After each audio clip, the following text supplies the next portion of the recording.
I think when I was watching, you jumped up from like a couple thousand to like 10,000 plus people watching. Did that make you more nervous, or? When I started to have like 1,000 in chat, I'm not gonna lie, it was just pure adrenaline. You know, I stayed up like so long and there was that many people, it was like overwhelming. I was just like, let's go, chat. 9 more. Let's go. So season 3. Hello and welcome. We're ready to get the week off to a great start. It's the NBA on 2K Sports. Hello, everyone. I'm Brian Anderson, joined by Grant Hill and Clark Kellogg. We'll hear from reporter Allie LaForce in a moment. Hey, Allie. Hey, Brian. Yeah, Allie, always a threat. Thanks for that. All right, let's check out the starting lineup for the Trailblazers and for the Magic. And with every new NBA...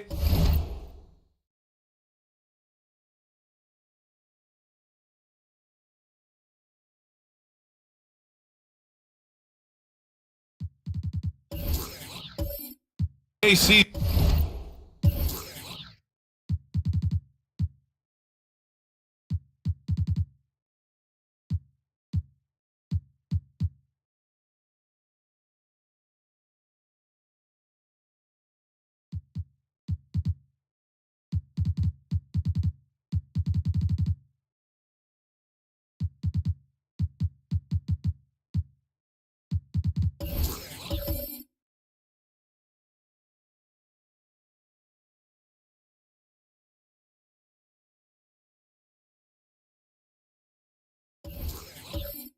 Grant, it's always fun to see which players have a breakout year. NBA, it seems like guys always have breakout years.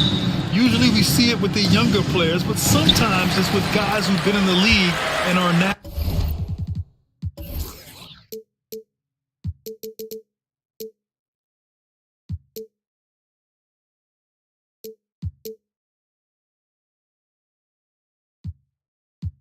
In new situations.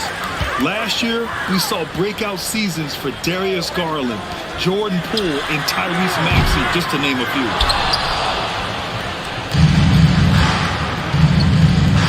To the inside, and the foul is called. He missed it, so he's got a couple of free throws coming his way. As with most young teams, the Magic struggle with consistency.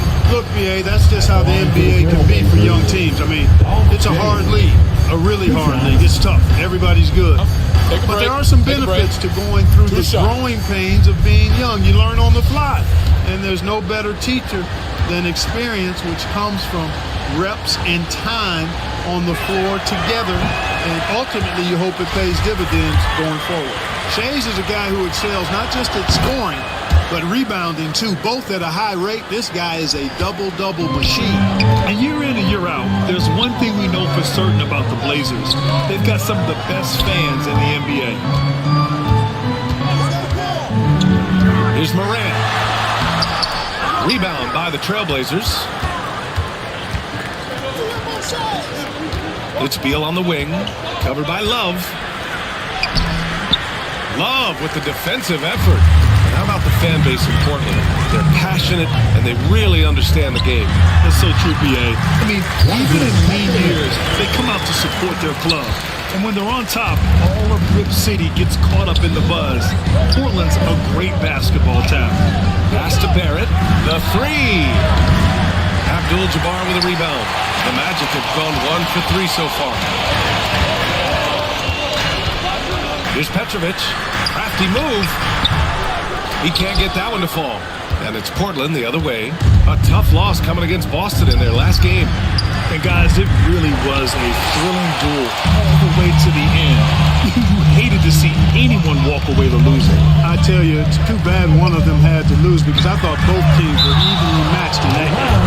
And so it looks like the Magic will retain possession here. And now it's time to take another view of that huge swat. A defensive play like that early in the game can go a long way. Establishes an attitude that you want to have during the game.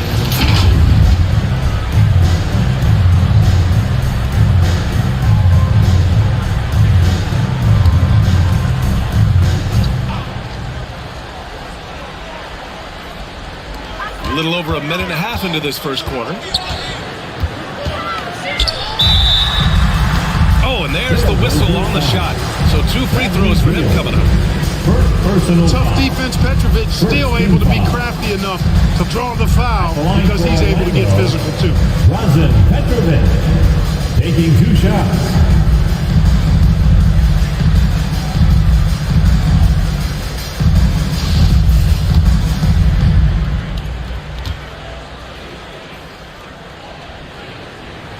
First one falls for him. And you know, offense has been the problem for the Magic. Near the bottom of the league for several years now. Lack of efficiency for extended stretches.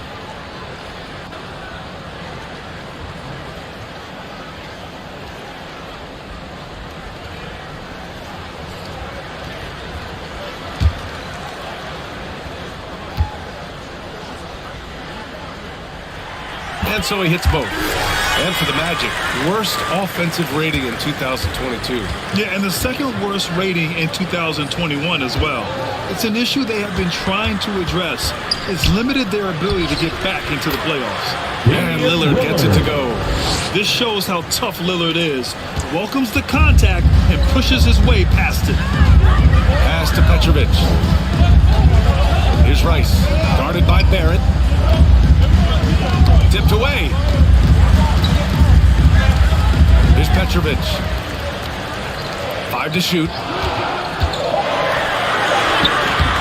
Here's Abdul-Jabbar. Drops in the layup for 2. Kareem Abdul-Jabbar's length really makes him a threat on the offensive glass. Things just don't seem to be clicking for them offensively. Yeah, they really need to find a way to get back on track.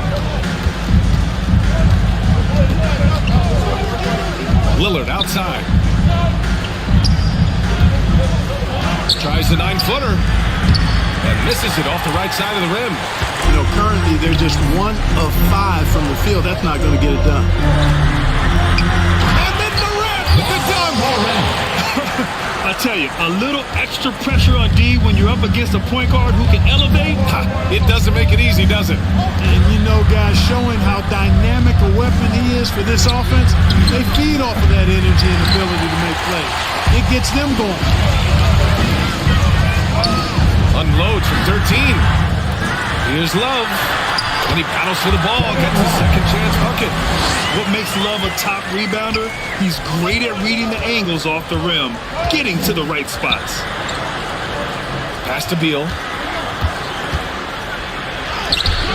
Misses the layup. Aggressive mindset, but the defender just as determined to send him away empty-handed. Here's Abdul-Jabbar. Pounded by Beal. Abdul-Jabbar misses. Hey, sometimes the best looks don't equate to points. To the middle. Dunks it hard with one hand. Wow, he makes it look easy. Now, B.A., you know they would love for him to get more of those opportunities. Well, that would cut into the deficit quickly if he does. Well, I like the way he capped off that drive. The one-hand hole punch. And this is exactly who you want taking that shot. He just missed it. And it's Orlando with the rebound. So far this quarter, he's been out of sync and might be pressing right now. Pass to Abdul-Jabbar. Here's Rice, guarded by Barrett. A nice shot by Rice. Defensively, have to stay connected to him on the perimeter. Timeout called. Portland and the Blazers have been a mainstay of the playoffs for so long, until last year. Yeah, B.A., they ended an 8-year streak by missing the playoffs. The franchise has had a lot of sustained success. They missed the playoffs just 15 times in their 50-plus years.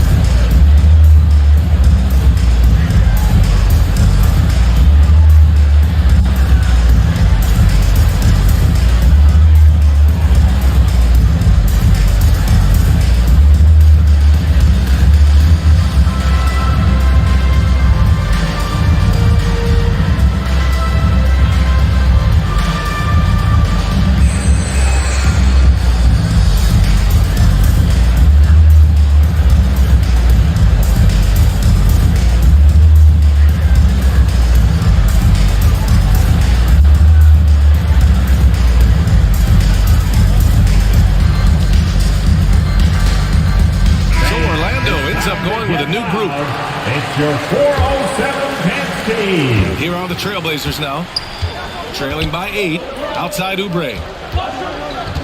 Pass to Harris.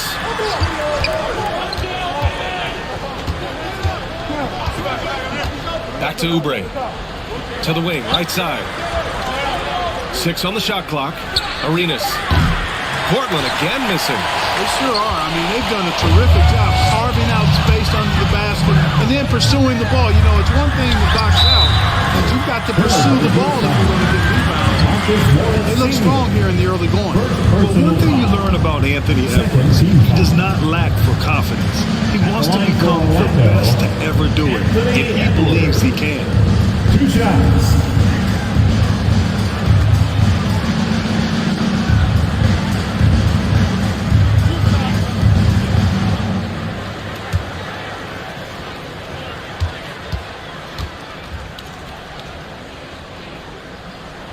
No good on that one. And you see the ambition for greatness in Edwards. But, Grant, is he willing to do the work? Well, B.A., think about this. He's a quick study. He listens to his coaches with curiosity, and he's driven to achieve the goals they set for him. Yeah, I think he can.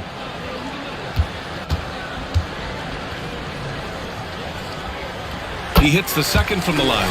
And last season, new trophies unveiled for the conference finals, honoring Larry Bird, Magic Johnson, Bob Cousy, Oscar Robertson. I love bringing up these names again. I agree, B.A. I mean, these are legends. These were those that laid the foundation for this league to be successful. So the idea of adding a little hardware and putting their names on it, I couldn't think of anything better. Here's Johnson, and there's the rejection.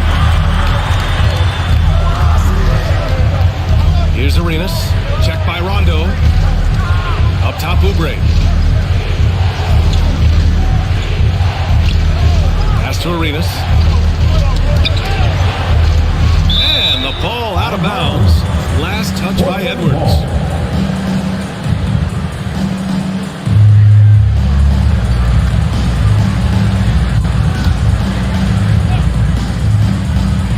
Down to 5 on the shot clock. Arenas with the bucket. Surveying the floor, Gary Harris recognizes when his teammates have open looks and gets it to him. Here's Orlando. They're on a 14-6 run. 2 minutes remaining on the first. Back to Rondo. Pass to Edwards.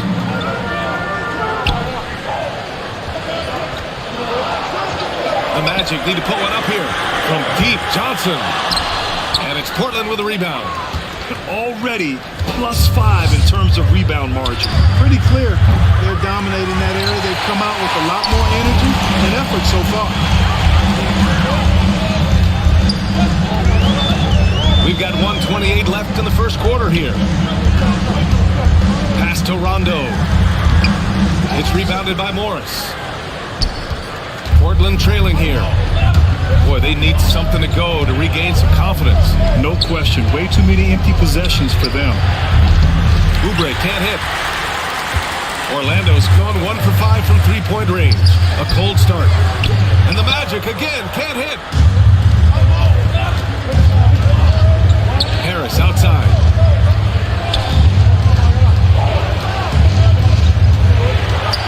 Out to Oubre from behind the arc. Sends it home from three-point land. Love seeing this from Harris. I mean, proving how effective he can be as a passer. Grant, they could attempt a 2 for 1 here. They could. The key here is a good look. Back to Rondo. Pass to Noel. So it'll be 2 free throws. He was fouled in the act of shooting. First personal foul. Well, I know you spent a lot of your career in Orlando. What are your favorite memories of that time? None, B.A. You know I was hurt the entire time when I was in Orlando. No, but in all seriousness, great people, great city, and it was fun to see young guys like Jameer Nelson and Dwight Howard get drafted and emerge as great players and leaders for their ball club. And he knocks down the first one. You know, one of the things I really enjoy is watching guys work on their game, and Noel has done that. Not only in becoming a lockdown post defender, but a dependable scorer, too.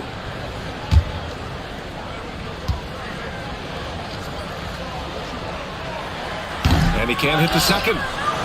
Well, the Trailblazers' shooting has not been great early, just 27%. Oubre can't hit. Orlando leading. Pass to Rondo. There's a 4-second difference between the shot and game clock. Now here's Edwards. Tightly guarded. Yeah, you know, when Edwards is aggressive, I think it forces defenders to try to get physical back. And when he's close to the rim, he usually is able to draw the foul as a result. At the line for Orlando, Anthony Edwards. Taking 2 shots.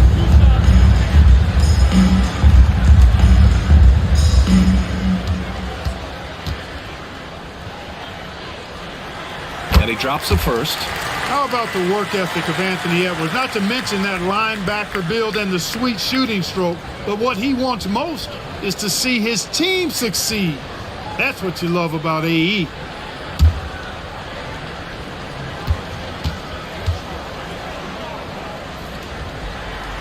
That one falls, so he hits both of them. You have to love how fearless they play. It keeps getting them to the free throw line. And that is always a good recipe for offensive efficiency and a key to their lead tonight. Knocks down the long J. Oubre's got 6.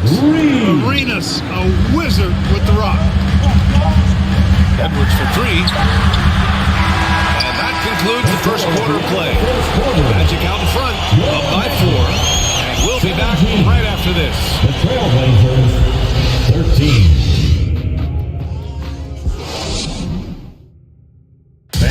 Please give a big round of applause.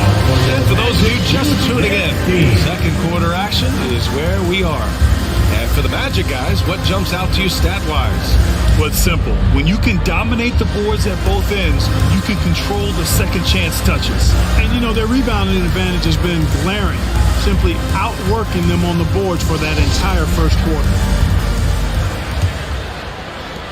Portland shooting poorly, just 29% from the floor in this game. On the court right now for Portland. Lillard passes to Beal. Outside Barrett. And again, it's the Trailblazers from deep. Man, they're having a hard time defending the triple. That's 3 in a row.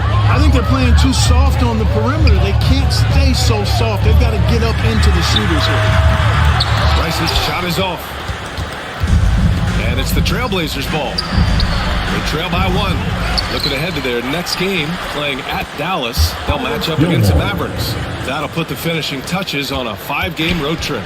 Playing with such brute force on the inside. Gilmore with the size and some pretty good moves, too. Pass to Petrovic. Here's Rice. Guarded by Barrett. Petrovic. Oh, rejected by Beal. Left side Love. Here's Abdul-Jabbar. And finally they hit one. And the Magic lead by 1. Well, you got to bring more energy than this. Abdul-Jabbar isn't easily going to be thrown off by a little contact.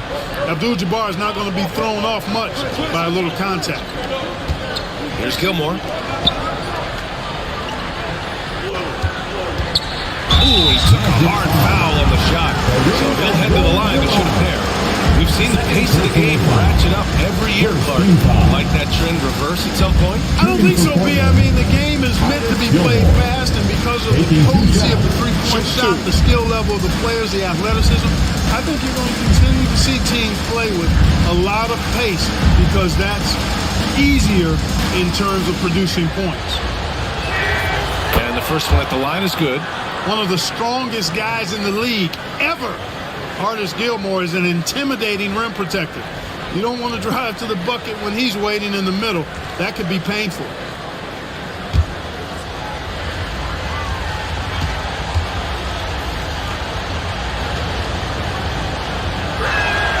And so he makes both from the line. Second quarter of action, about a minute and a half played. Pass to Petrovic. Back to Morant. Here's Petrovic, hounded by Beal. Pulls up. That one off the back iron and out. The Trailblazers have got 2 of 3 shots to go in the second. And a nice finish on the layup. Beal's gotten his first basket of the night. His position might be shooting guard, but Beal has no problems taking it inside. Tries it from 19. Second shot opportunity. And he sinks the layup. He has 6. Wow, he really fires up his team with his ability to extend possessions. Lillard passes to Barrett. This one for 3. And it's Lillard. That time on the assist by Barrett. 3. Barrett's got 3 assists tonight. I just love the ball movement. Looking at players with limitless range, Greg. Damian Lillard right at the top of that list. Oh, B.A. And Lillard, he can just make it look so easy. He gets a lot of his strength on his shot from his legs.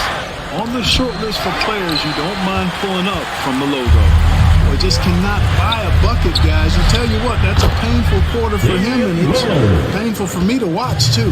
All right, let's get a report from Allie. Well, guys, it's a new day in Orlando. Magic head coach Jamal Mosley continues to lay the foundation for the team they want to be. A, quote, tough-talking, tied-together defensive team that plays offensively with pace, space, and the pass. Brian, say that 5 times fast. Well done, Allie. Thank you. It'll be fun to watch him build. Here's Gilmore. Back to Lillard. There's the 3. Trailblazers keep it alive. And the shot's good. And the Trailblazers lead by 9. They appear to be a lot more confident to me now, putting that rough first quarter well behind them. Orlando calls timeout. Coming into this, having notched a win against the Lakers in their last game. And that one, the other team could not keep up with them offensively. They were prolific. Yeah, you know, you can't allow them to get into a rhythm on offense. Once that happens, then you're in trouble.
It's your 407-10 Steve.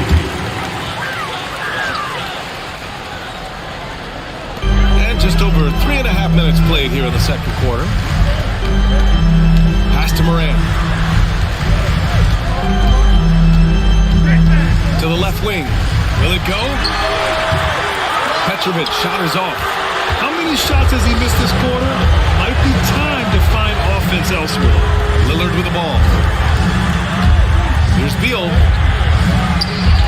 The second chance points on the tip in. 7 points in the game. Real smooth, guys. Great job with the tip in. Those are the kind of plays on the offensive glass that can tell you a lot about a player. Yes, they can. They can't allow him to beat them to too many more of those. Pass to Barrett. And he's going to the line for 2. The official saw contact while he was going up. Personal foul. You know, sometimes we forget how young some of these guys are. Take R.J. Barrett, making his NBA debut at 19. Still a few years away from hitting his prime.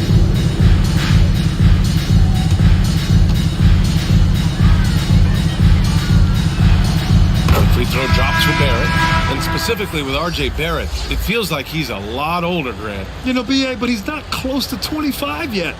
So what we see right now, it's not what he'll be once R.J. hits his prime. Still a lot of room to grow for him. Oubre, he's checked in for Portland.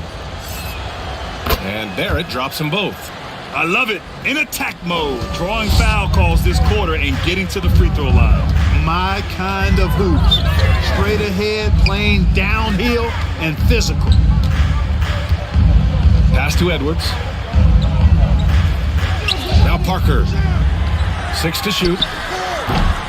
And once again, off the mark by Orlando.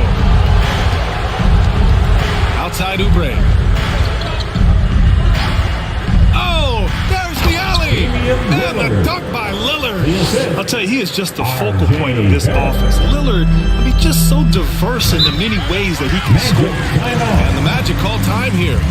Yeah, they're hoping to turn things around with this timeout. Yeah, you know, they had to do something, anything to stop this run. You can't just let it go on any longer. To get loud for your 407 dance speed.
For the 407.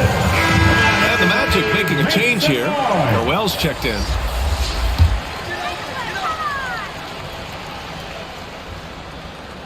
Here's Parker. Well, he hasn't scored yet, but I'm sure that'll change.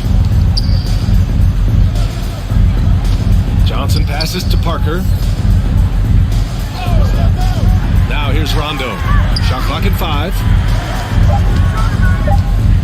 Here's Edwards. And another miss by Orlando. It's obvious they're becoming frustrated. Nothing seems to be going their way. You know, guys, no denying it's been a rough patch here. I think they've got to run whatever is best in their playbook to get a good shot. Back to Rondo. Pass to Edwards. Looking to end the drought. Oh, he can't sink it. He's 0 for 3. Portland has gotten 5 of 11 threes to drop so far in this game. Here's Arenas. 2 minutes. Now here's Oubre. In the first half. 2 minutes. From downtown, Noel with the rebound. A challenging stretch for Orlando here. They need something good to happen here. Yeah, they've gone way too long without a score. Here's Rondo. Shot blocked. Barrett against Edwards. Now here's Barrett. He's closely guarded. Here's Arenas. That shot missing. So Orlando will take it the other way. Yep, that one goes. All right, well, a look at how the hustle game has been going for the Trailblazers. Well, their length and anticipation reflected in their shot blocking totals, making the extra effort to close things out.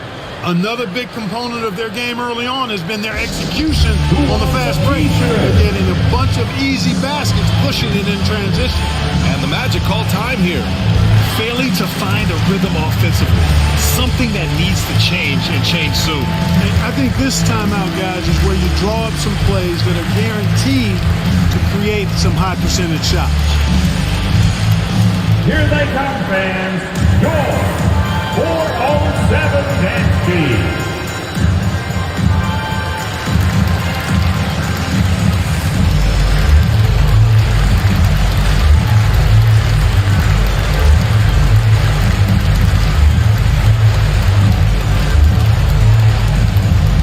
Here they come, Magic fans. Your 407.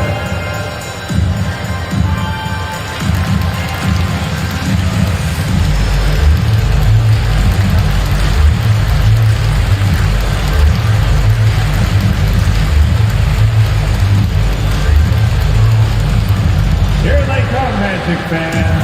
Your 407. Harris is checked in for Barrett.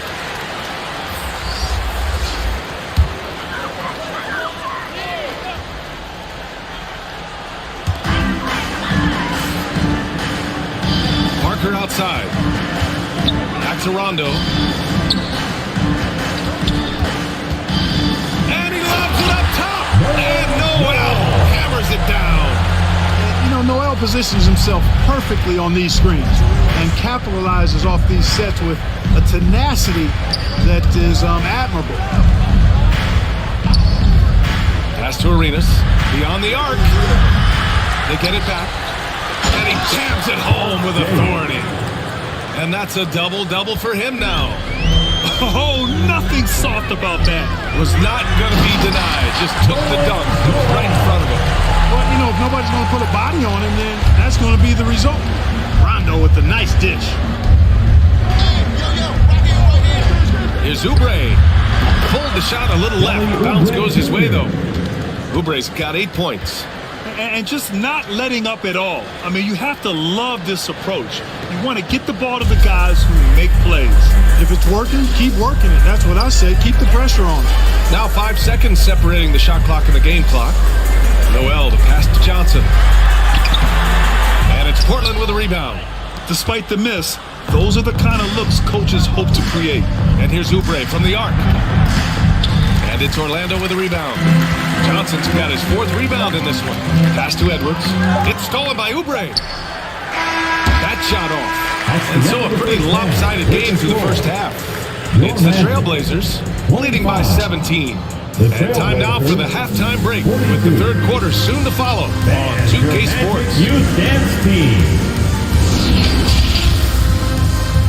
And now, the 2K Sports Halftime Show. Hey, welcome back. The first half mercifully coming to a close. I'm Ernie Johnson.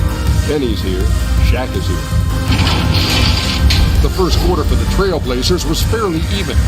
They only had a couple rough stretches, and as the first period came to a close, they had a 4-point deficit. They just exploded in the second quarter, grabbing the momentum and running with it. Basket after basket, and they played stingy defense. Now they've got a halftime lead that's going to be very difficult to erase.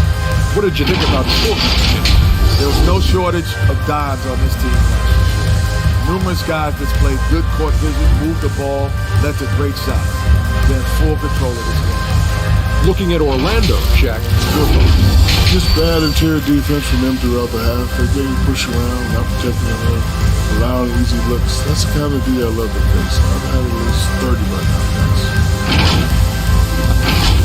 And that'll do it for our halftime report. Stay tuned for the second half. About to get underway.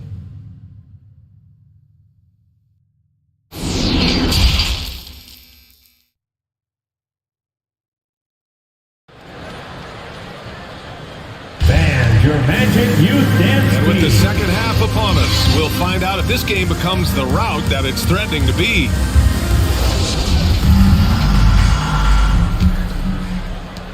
Well, the Trailblazers shooting an average of 43% from the floor.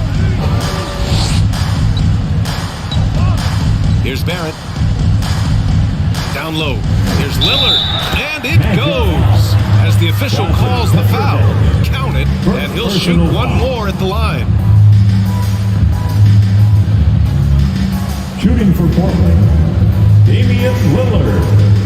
At the line for one.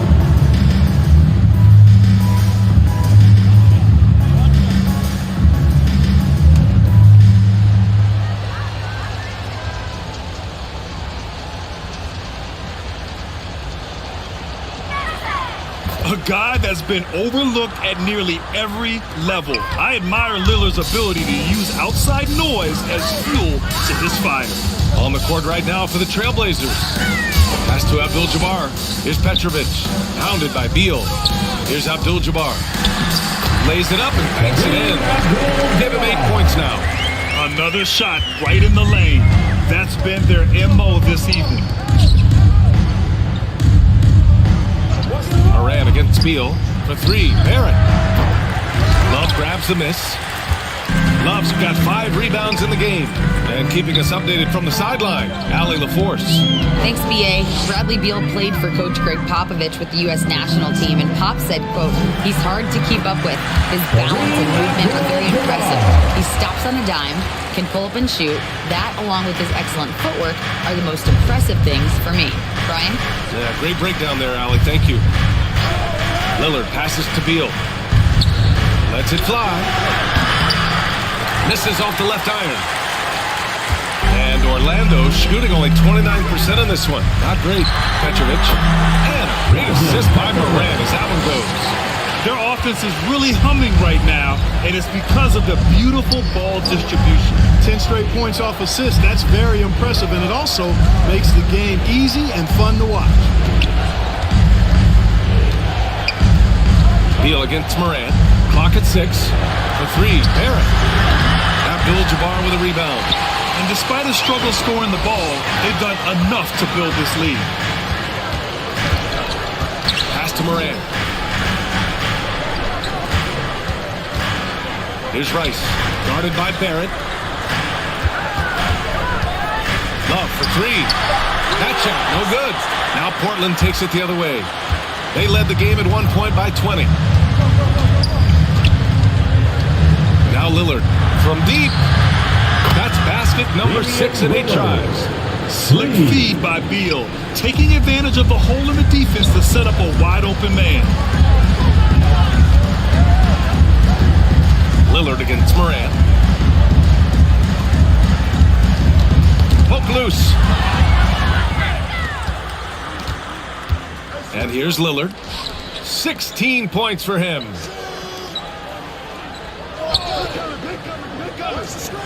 Beal from outside. Knocks down the triple. Beal's got 5 now.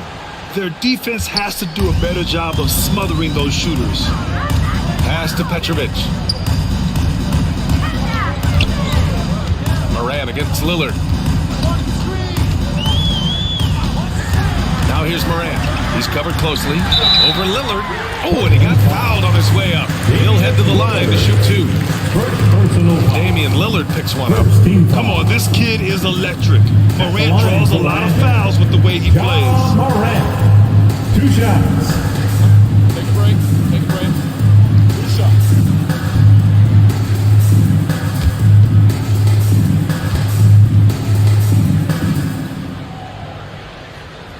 That free throw misses. A unique talent. Ja Morant has taken the NBA by storm. Grant, does Ja remind you of anyone? Well, many people, including Paul George, have compared Ja to a young D. Rose. Yet each explosive athletes at the one position. Both Ja and Rose leading their teams at a young age as well. And the Blazers making a change here. Morris has checked in. Portland has gotten 2 of 4 threes to fall here in this third quarter. Pass to Barrett. Back to Lillard. And he lays it up and in. Lillard's got 8 points in the quarter. Adds to their lead.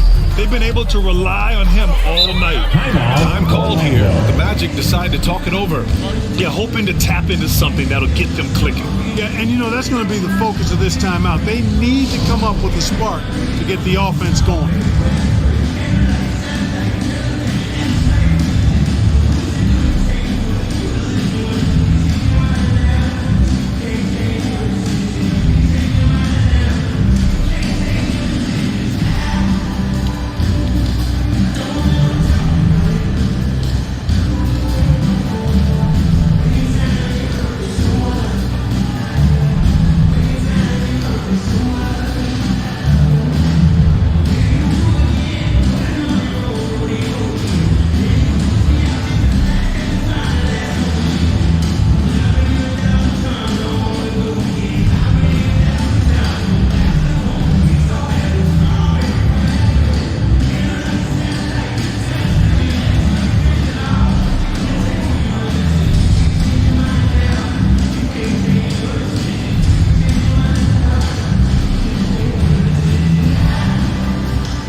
In the third quarter with just over 3.5 minutes off the clock.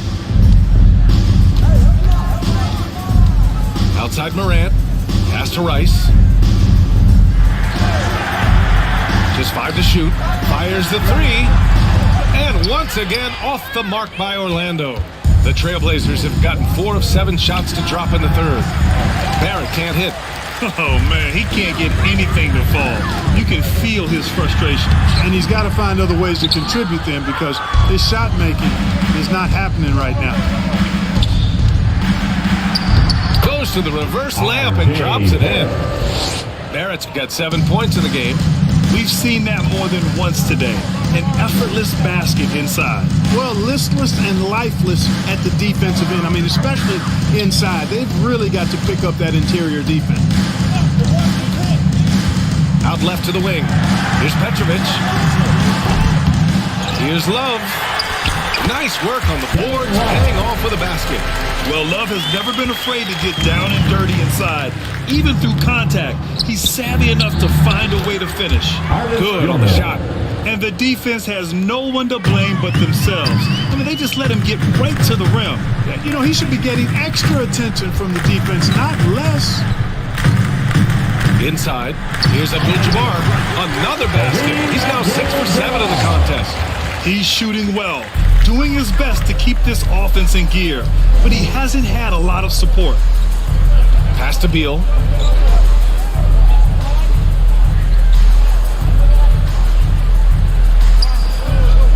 Back to Barrett. 4-3. No good on the shot. Now Orlando takes it the other way. After hitting 1-3 in the first half, he's been unable to dial in from deep since then. Here's Rice. From deep three-point range. Offensive board. To the wing on the left. And Petrovic gets it to go. 9 points in the game. They didn't get a chance to knock one down in the first. But the defense left him a look, and he nailed it. He'll make them pay when he's open. Pass to Barrett.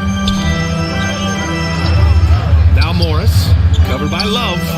2 minutes remaining in the third. 2 minutes. And a foul called on the way up. So he'll take 2 from the free throw line. First personal foul. Second team foul. And a moment now to quickly take a look at the offensive approach for the Trailblazers. Well, you know, they've been tremendous, I think, when it comes to sharing the basketball. You know, getting guys involved on the plays and creating offensive opportunities for everybody. Equal opportunity offense is fun to watch. Also, they were ultra consistent from outside, hitting a high percentage of those shots tonight. That free throw good for Morris. The Trailblazers making a switch here.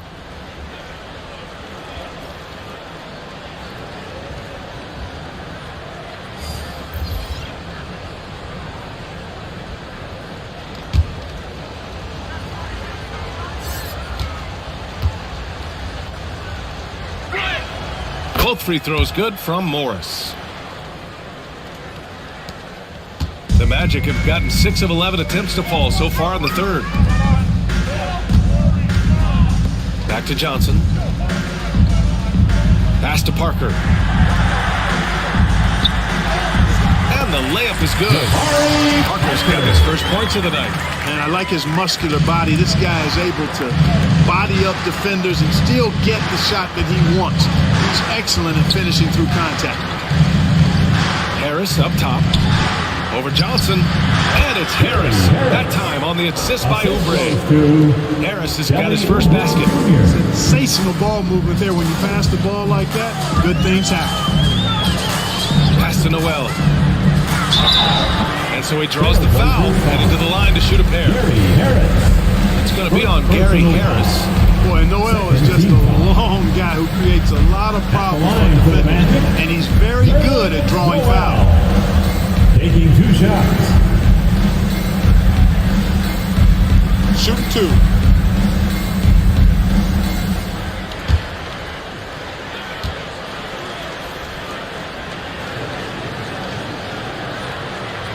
And he can't get the first one.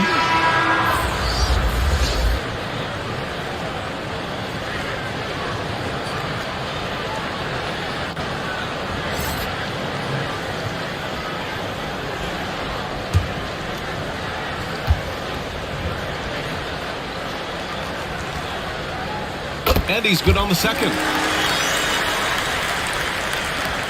For Portland, they've gotten 7 of 12 shots to drop in the third. Here's Arenas. And it's Portland with another. Check out the handles. A spin move like that is how you lose the nearest defender. Pass to Johnson. Back to Rondo. Outside Edwards. Rondo with it. Just 5 on the clock. Shoots. Morris against Parker. Back to Edwards. And here's Rondo. And the Magic again can't hit. Clearly the defense could have been better there, guys, but he also needs to convert that. Arenas shot is off. You know, guys, you can tell he wants to contribute more, but his teammates have picked up the slack for him. That's what being on the team is all about. You got to appreciate the consistency. Night in and night out, he brings it. Here's Arenas. They grab their own miss. And we're going to have a jump ball. And we have to take another look at that block. Yeah, obviously he had the shot well anticipated, able to shut it down with authority.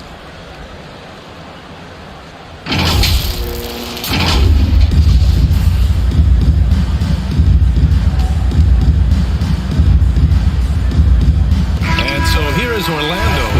And as we end the third quarter, a double-digit deficit will make it tough to come back. It's the Trailblazers. They lead by 18. And time for a short break. Stay right there. The fourth quarter is coming up next.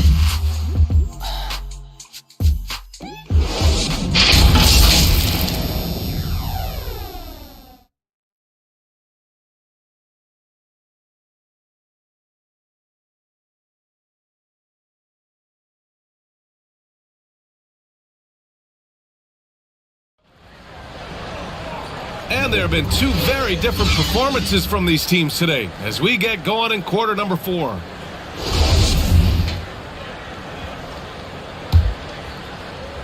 Magic shooting only 33%. Not exactly consistent offense. Here's Rice. Off the mark there with a 3. And for Portland. Here's Arenas. Covered by Johnson. For 3, Barrett. On target from range. He drilled one from deep.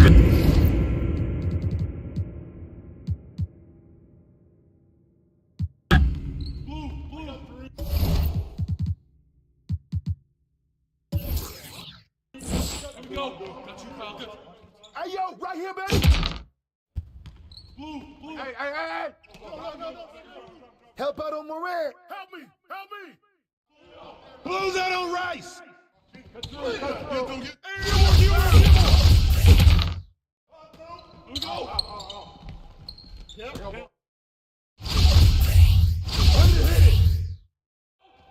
Yo, watch Bill.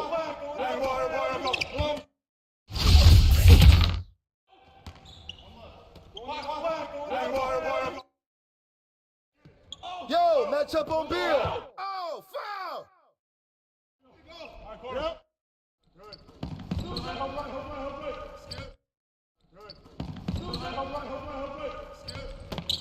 Give me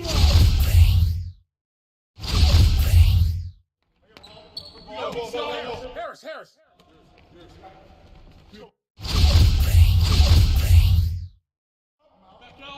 Step out. Come get it. Oh, there you go, man. You can't guard me. Good take, baby. Go. Pick coming. Watch Rondo.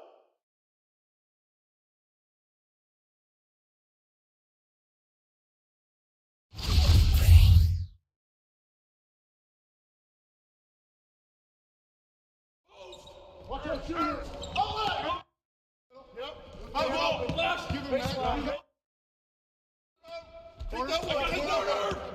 Give me that! Get that. Go.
That I love the passion when you guys lost a couple down the stretch because I knew you were so close.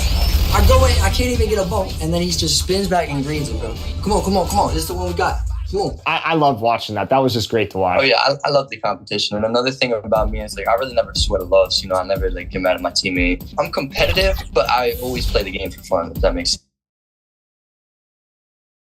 Thanks for joining our Tuesday night broadcast of the NBA on 2K and checking out Minnesota's opening lineup. We've got Gervin, Daniel Tice out there with Wallace.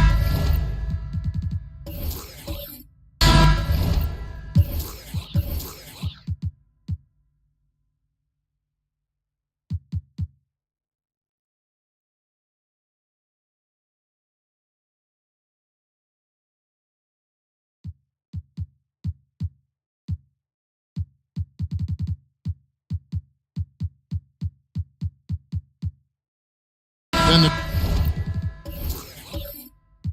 is John Stockton, and it's Irving in at the 2 guard. And for Indiana, they've got Robertson. Grant is out there with McHale, and it's Young, and it's Cowens in at the 5. Young outside, and this game features 2 tremendous passing teams, and there should be a lot of fun watching these teams move the ball. One of the things that strikes you about both of these teams is that they really enjoy playing with one another. Both play an unselfish brand of basketball. The ball is moving, everybody's touching it, and usually that's when the confidence is sky high. Stockton kicks to Irving. Pass to Gervin. And foul on the shot. He'll shoot 2 at the free throw line. Jeremy Grant picks one up. The Timberwolves shooting their first free throws of this. And just to mention, a season ago, they were very comfortable at the line, hitting about 78% of their free throws.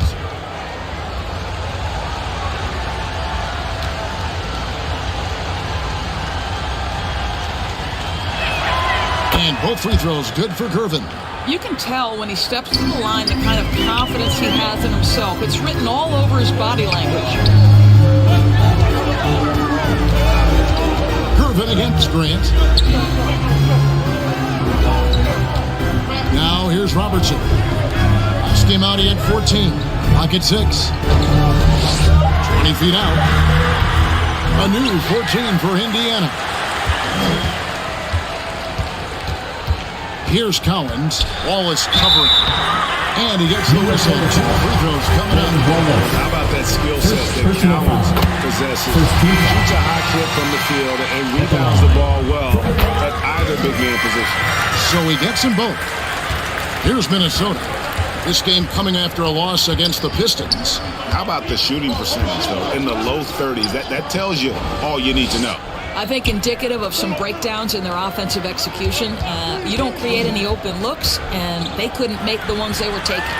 Irving can't hit. And his defense so valuable. Not many can bother that shot at the rim. Boy, you see the effort. You see the range. This guy prides himself in his ability to shut you down. And once again off the mark by Indiana.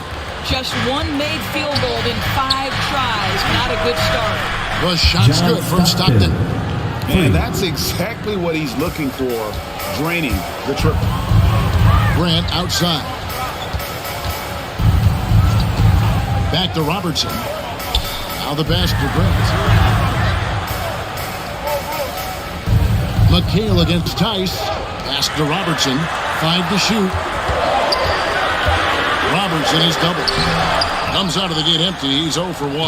Well, we love his ability to attack the rim. He just loses a little bit of focus and misses the chippy. Gervin attacking. And it's Gervin finishing it off. Man, he sure can get off the floor. He one of the best in the business, absolutely. So the Pacers call timeout, their first of the game. Good timing. They're really struggling offensively. Sometimes it just feels like misses become contagious. He wants to settle his guys down right now.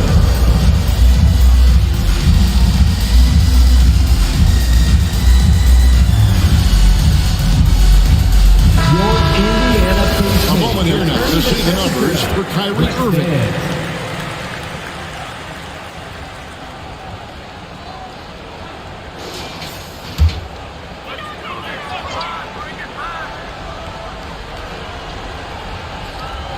Just over 2.5 minutes played here so far in the first quarter. And slam dunk by McHale. That's what he gives you, a big-time presence on the glass. And you know what, Greg? Once he gets his hands on it, he's not even thinking about kicking it out. No reason to do so there. He was going to leave, no doubt. Shot by Gervin, no good. Listen, simply put, he's got to finish that. It's not like the defender was right on top of him. And now the Timberwolves on the break. Here's Tice. And he banks in the layup. Want easy looks? Don't allow the defense to set up. What a beautiful fast break opportunity, and the finish pretty good. And last year, Minnesota had a tough end to their season. In their 10th playoff appearance, they made their 9th first-round exit. Now here's Robertson. No points in the game yet for him. Collins. Minnesota with the rebound. Just over 3.5 minutes gone here in the first. Here's Gervin. Some solid defense from Grant. I don't think the Timberwolves, Greg, plan on letting their playoff statistics discourage them at all. And that's kind of the beauty of this squad. They're out to make new franchise history, not focusing on the past. Just keep evolving as a team. Fades away. The shot, no good. And Minnesota now the other way. This their first chance this season playing the Pacers. And this is a matchup that can frustrate them as they came up empty in their 2 games against them last year. I will go to David Aldridge, who had a chance to talk with head coach Rick Carlisle. Thanks, Kevin. He told me that doing a good job defending the perimeter would get everything else going. He said, if we can get them off their spots and make them do things they're not used to, we'll have a very good chance. See if they can execute that strategy, Kevin. Back to you. Thanks, David. Devising a strategy to take away that three-point shot. So it's Minnesota now. The Pacers making the shot. Irving passes to Tice. The Timberwolves need to get a shot off here. Irving can't get it to go. Not quite enough defense. That time around, just lucky he was off. Boy, the wheels have definitely fallen off in this quarter. He cannot buy one. Now here's Stockton. Passes it to Tice. Over Young. Trying to get open is Irving. Basket is good. He'll get a chance for one more at the line. First personal As foul. strong as they come at 245 pounds, Daniel Tice finishes the end one. Doris, I'd love to hear your thoughts on Daniel Tice and what he means to this team. Well, this is a guy who is the epitome of a hard worker. Daniel Tice is undersized to play the center position, but the countless hours of perfecting the craft, understanding the extra time needed in order for him to make an impact on the floor. With the regular season just getting started, what's it like for rookies, Greg, who are beginning these new pro careers? But let me tell you, Kevin, the speed of the pro game is startling, and things are happening so fast. It can take years for the game to slow down. Well, you have to like their work on the boards, Kevin, particularly here to start the game. How about the quick first step of Gordon Hayward? Exceptional at gliding past the defense on his way to the bucket. And the Pacers call time here.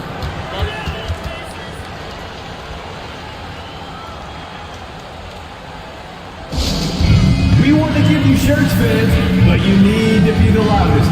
Can you do it? Let's hear it!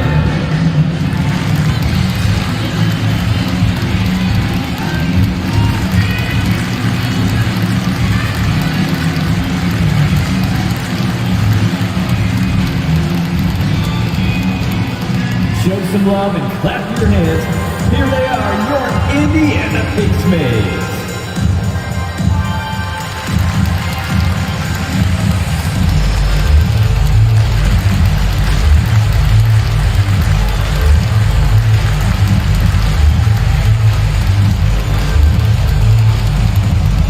Here are your Indiana Pacemates. Get loud.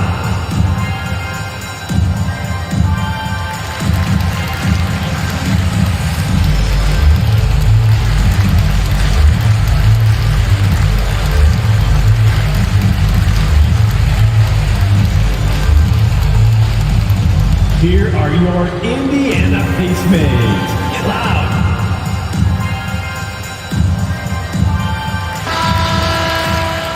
While we have the time, let's take a look at last season's best transition team.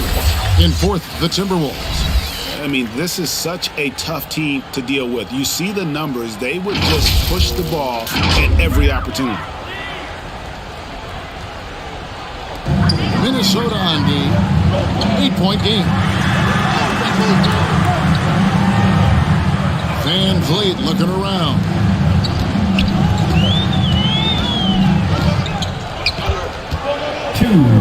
Just 5 to shoot. 2 minutes.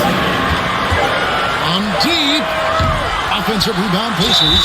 And the call on the shot sends him to the line.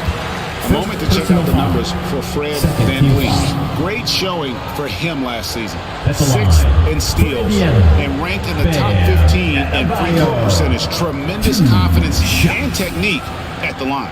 And like a thief in the night, he will pick your pocket clean. Top 10 in steals, as you said last year. Always a threat to cause a turnover.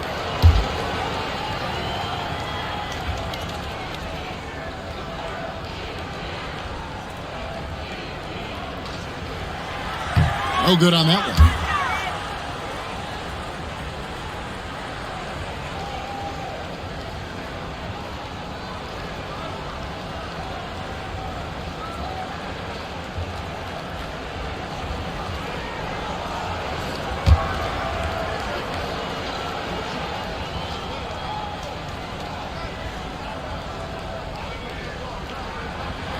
And he can't hit the second. Uncharacteristic trip to the line for him. Just lost his feel on those shots.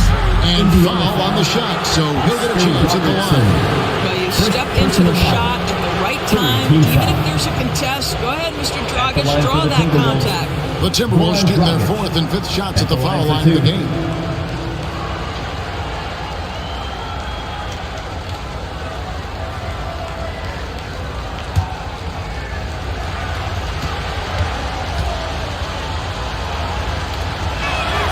And he makes the first.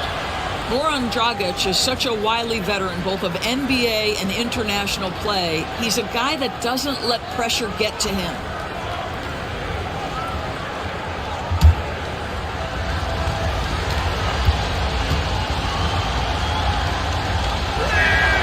And Goran Dragic drops them both. There's 1:47 left to play here in the first. Lee outside. Van Vliet outside. Lee outside. Pass to Kaminsky. 2 free throws coming up, and they call the shooting foul. Second personal foul. First trip to the line for him here. At the line for the Pacers, Frank Kaminsky III. 2 shots.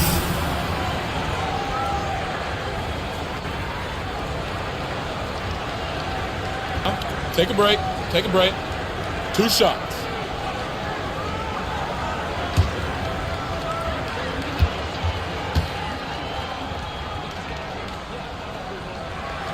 First one falls for him.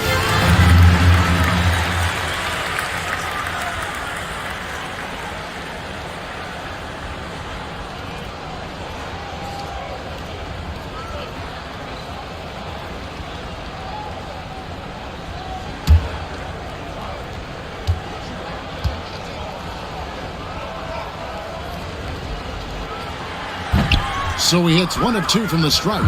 And the missed free throws starting to be an issue. Good to see Hayward out there on the floor. For the past few years, this guy's dealt with a ton of injuries. And it's a shame, B.A., because when he's completely healthy, he's proven he's capable of making an all-star team. Consider this. In every season but his rookie year, he's been a double-digit scorer, and he always does it in very efficient fashion. Adebayo with the bucket. Second chance points kill you. It's a strength of Adebayo picking up the garbage and putting it in. Now, here's Clarkson. He's gotten some minutes, but nothing on the board yet. No one covering. And the Timberwolves lead by 12. Defensively, they've got to pick up the intensity. Hard to win surrendering this high a field goal percentage. There's 37 seconds left in the first quarter of the game. Van Vliet can't get it to go. And it's Dragic bringing up the ball for Minnesota.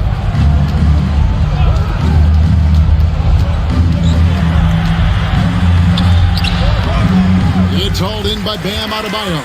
Indiana's gone 0-3 from three-point land. Nothing yet going outside. Inside. And Adebayo throws it down.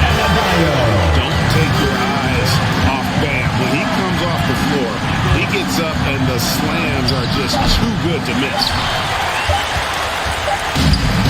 Domination in the first quarter has been pretty lopsided. Timberwolves lead by 10. And will return shortly. Timberwolves, 23.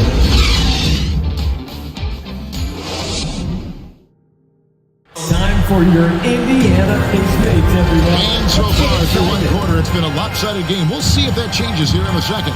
And let's quickly break down the game we're watching with the Timberwolves, guys. You got to credit their defense, communicating, rotating, making plays on the ball.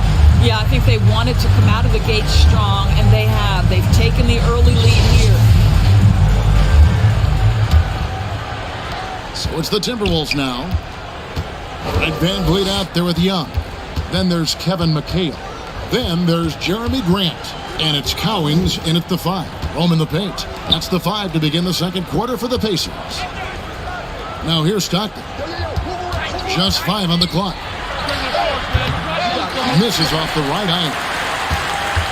Pacers trail by 10. And while we've got a moment, let's send it over to our terrific reporter, David Aldridge. David? Thanks very much. Now, you may not know this, but Gordon Hayward was a 2-time Indiana State singles champion in tennis. He says, in high school, I was better at tennis than basketball, but I've always loved hoops more. Thankfully, I was able to grow throughout high school to get to the frame I have now. He has certainly filled out in the NBA. Kevin, back to you. Yeah, he sure has. He's been a terrific player to watch and follow. The injury is significant, but he continues on. David, thanks. Now Now here's Van Vliet. George Gervin missing his last shot. Here's Young. And contact on the shot, so he'll be shooting free throws here. It's going to be on Kyrie Irving. And Young's confidence is it's easy to love. A leader who really takes responsibility for his team, win or lose. Take a break. Take a break. 2 shots.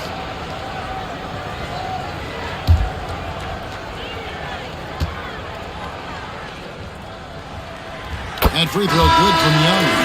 When you think of half-court offenses in general, Greg, how critical is ball and player movement to a team's success? Kevin, unless you have incredible isolation scores, it's essential. Even then, keeping the defense rotating and reacting is the best way to create open looks and offensive rebound opportunities. Here in the second quarter with a little over a minute gone, Irving passes to Gervin.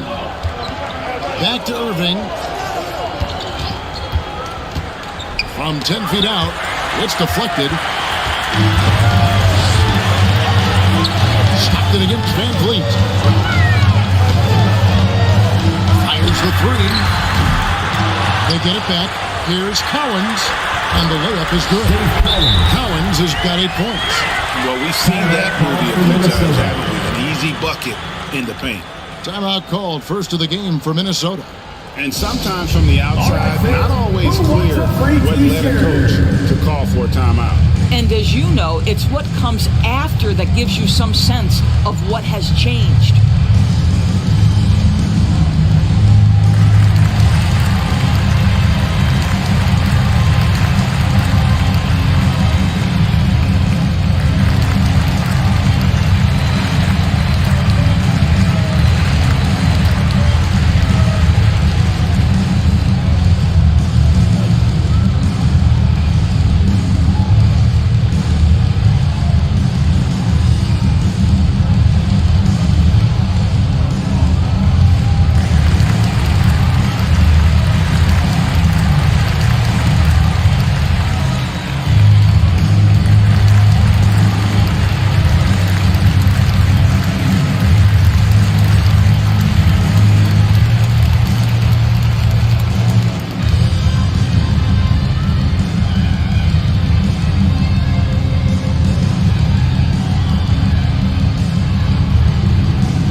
Last season, he played outstanding.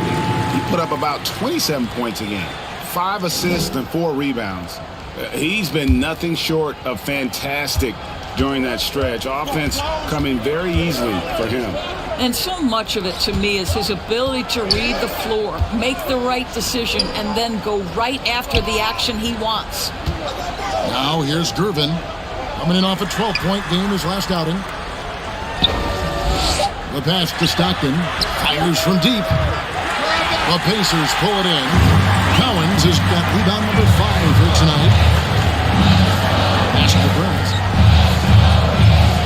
For 3, Van Vliet. Here's McHale.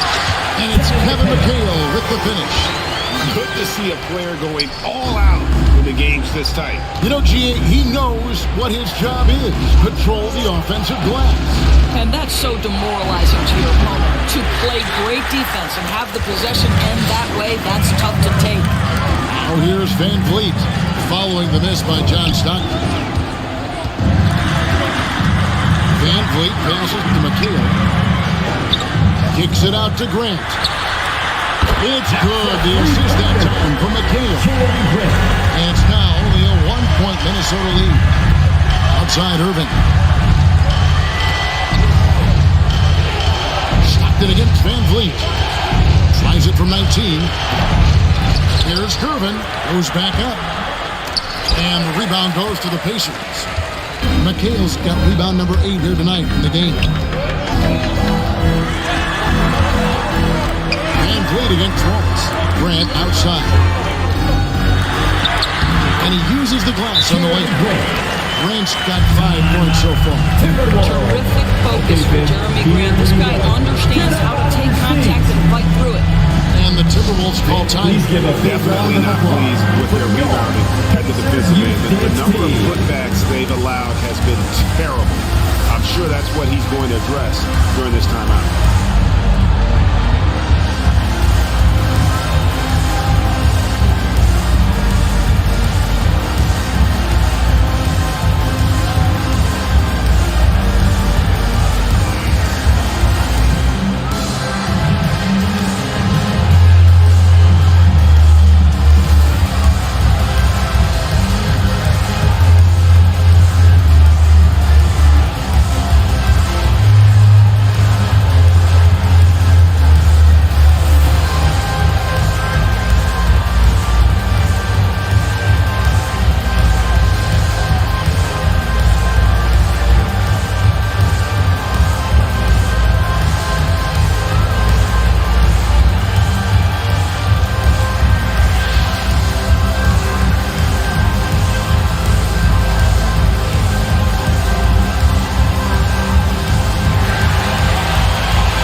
Please give a big round of applause. Let's take a look at Karl-Anthony Towns. He's coming off an excellent season, and he's a shot blocker as well. Top 20 in that category last season. Great timing and challenges at the rim. Oh, yeah, one of the most dependable scorers in the league. He really saved him in several games a season ago. Now, here's Gervin. Passes to Towns. Over McHale. To stop the drought. That misses off the backboard. And so Grant will bring it up for the Pacers. They haven't allowed any points in the second quarter. It's good. Grant's got the lead up to 3 now for the Pacers. Every time they get scored on during this run, it's come from inside the paint. Stockton looking around. Kicks it to Irving. At the top of the key, Wallace. With his first shot attempt. Offensive rebound. Basket counts. George Gervin's got 6. And in dropping that one, he stops a 13-0 run by the Pacers. Here's Young, and it's sent back by Wallace. And this is why Wallace is an elite-level defender, has a great sense of timing for when to rise up and contest shots. Now, here's Stockton. Oh, a nice defensive play to disrupt the alley-oop. Van Vliet outside. Grant the pass to McHale. Back to Grant for 3. Here's Collins. And that one clearly a foul. Gets the whistle and 2 shots coming up. And with the offense getting right to the rim, at least they saved the layup. He'll take his 3rd and 4th free throw shots of the game right here. 2 shots. Take a break. Take a break. 2 shots.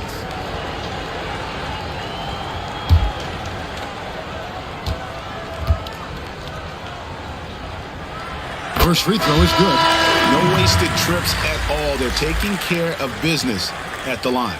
Some changes for Indiana. Obi Toppin's checked in for McHale. Lee comes in for Jeremy Grant. And it's Robertson in for Fred Van Vliet. Big group substitution now for Minnesota. Kelly Olynyk's checked in for Wallace. Hayward comes in for Towns. Clarkson, he's checked in for Gervin. And it's Dragic in for Stockton. Now here's Dragic. 7 points in the game.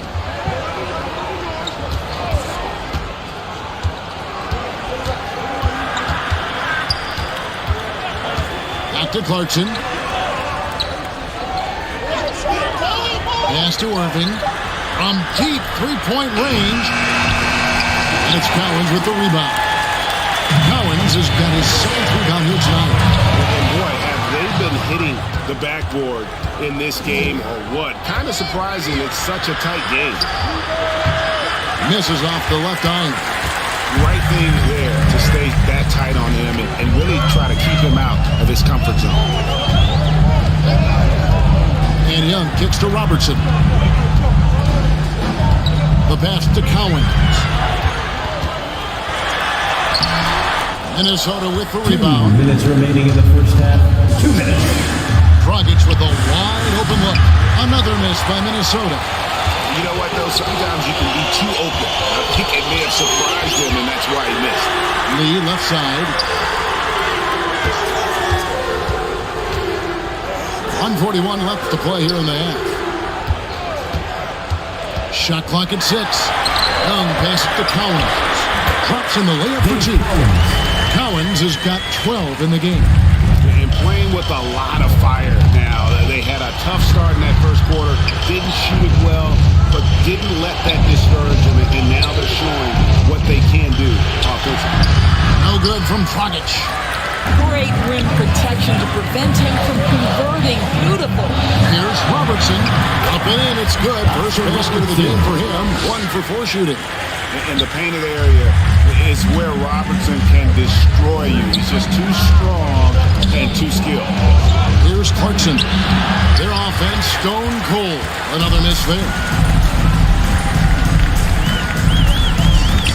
Clarkson against Lee. Pass to Cowens. That's it. That's his 5th field goal. He's shooting a hot 71%. 5 for 7. They need a good offensive possession. Yeah, they've gone a long time without a bucket.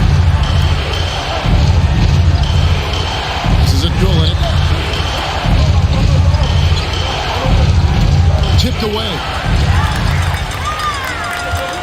Pass to Young. Oh, and here comes Young.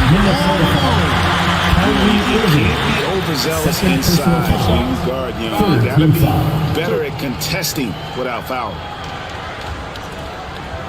He's gone 2 for 2 at the line so far. Trae Young, 2 shots. Take a break. Take a break. 2 shots.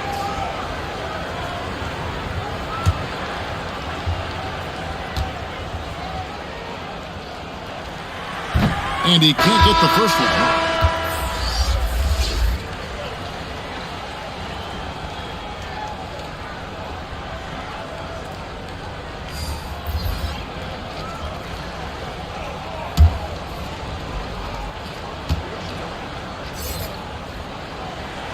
And the second free throw, good. There's Clarkson, still getting warmed up offensively. No scoring yet from him. Fast break, here comes Indiana. And Oscar Robertson, the bucket on the assist by Lee. Robertson's got the lead up to 12 now for the Pacers. To stop the run, and some nice defense there to end the quarter. The clock runs out, and we're heading to halftime. It's the Pacers, up by 12. The chest out and sends it over to David Aldridge, standing by courtside. David. Thanks, Kevin.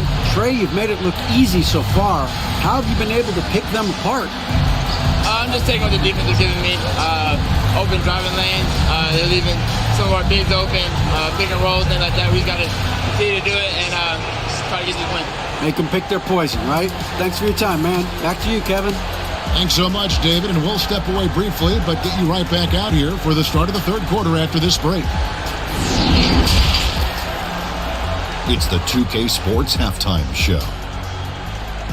Welcome back, everybody. This home crowd is elated about what they've seen so far. I'm Ernie Johnson. That's Shaquille O'Neal. That's Kenny Smith. Indiana's first quarter could have gone much better. They were on their heels immediately, at one point staring at a 12-point deficit in that opening period. It tells you a lot about the character of this team, though, that they put that poor start behind them and had a fantastic second quarter, building a 12-point halftime lead. And, Shaq, what did you see out there from the Pacers? You guys know I appreciate when a team takes that commitment to attack in the painted area. You get those high percentage looks, good things tend to happen. That's how they built this league. Kenny, let's get your insight on the Timberwolves. Yeah, was anyone boxing out? I mean, if they didn't box you out like this, you got 50 just on offensive rebound. I mean, they got to put bodies on bodies or fundamentals. And that wraps up the halftime show. Third quarter set to begin in just a few.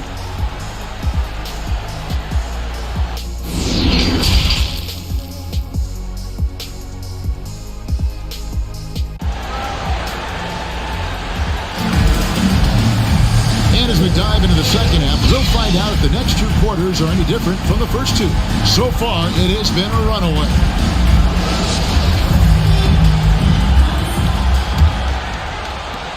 Timberwolves trailed by 12. And on the floor for Chris Finch as we get into the second half. Daniel Tice out there with Wallace. Then there's John Stockton. And it's Kyrie Irving. And it's Gervin in at the small forward position. Now here's Gervin. Irving for three. McHale with the rebound. McHale's got rebound number 10 tonight with that last one. And a big lead for them on both the scoreboard and the backboard thus far. Here's Collins. The basket good. Off the assist from Young. Collins has got the first basket of the second half. That one for the Pacers. Stockton kicks to Irving. Back to Stockton. Timberwolves passing it around. Here's Wallace. McHale with the rebound. McHale's got 11 rebounds in the game. Young passes to Grant. You can't get that one. Good work defensively by Gervin. Guys are looking for a spark here. Yeah, a cold stretch offensively for sure. Stockton. And a foul call. Almost got it to go in, but he'll go to the line for two. First personal foul. When you talk about guys who just know how to play the game, Stockton at the top of that list. Taking 2 shots.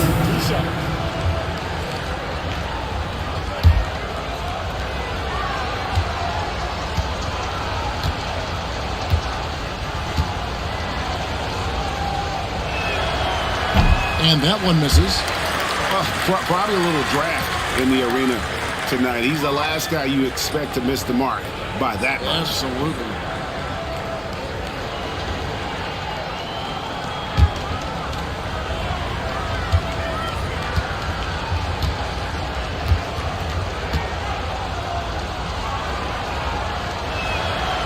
And he's good on the second. There's not a lot of players who see the floor as well as Stockton. A skillful passer and a master of the pick and roll. Now here's Robertson to the middle. Kicks it out to Grant. And he gets the whistle for the 3-second call. A moment now to see how the schedule is looking for the Indiana Pacers. On Monday, they'll be matching up with Al Horford and the Los Angeles Clippers. And then on Wednesday, they'll face off against DeAndre Jordan and the Sacramento Kings. I think you have to look at this as an opportunity to take a step forward. Sometimes tough road trips can bring the best out of a team and bring you closer together. The Pacers making a switch here. Adebayo's checked in. Gervin in the post. Grant on him. And that'll be 2 free throws coming up. Officials on the call with the foul. No question, he got bumped on that shot. This is his second trip to the line in this one. Minnesota, George Gervin. 2 shots.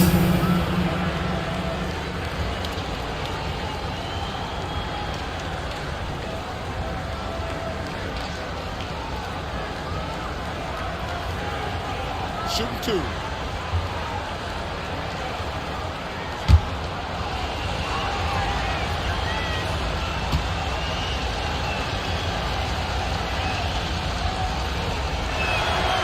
Free throw good, Gervin.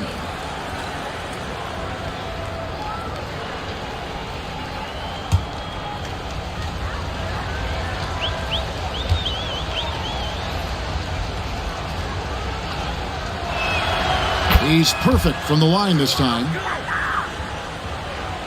Pacers leading by 11. Robertson kicks to Young. McHale on the wing. Young outside. And there's the pass to McHale. 6 to shoot. And here's Robertson outside. Not going to go that time. And Minnesota now the other way. Next up on the schedule, the Grizzlies. That'll be a home game. That'll be the first of 2 straight at home. Robertson with the steal. Young looking it over. Adebayo against Tice. Robertson kicks to Grant. Over Gervin. Grant outside and out of bounds as the Timberwolves gain possession. The Pacers making a switch here. Van Vliet's checked in. The Timberwolves also with the sub. Karl Anthony Towns checked in for Daniel Tice. A touch over 2.5 minutes of basketball played here in the third quarter. On its way from Irving for two. The Timberwolves again can't hit. Not a terrific start here in the second half. 4 attempts, nothing to show for it. They're finding lanes to the hoop now with consistency. 5 buckets in a row from the paint. Now, here is Irving. Pass to Gervin. And he gets it to go. Gervin's got 10. And they get one. Now, 1 of 5 here in the third. McHale left side. He kicks it to Grant. And 2 free throws coming up, unable to get that one to go with all the contact. Well, the length and athleticism that Jeremy Grant possesses puts the defense in a tough spot. That's nice. This is his first free throw of the game. And he buried a bunch of shots from the stripe in that last game.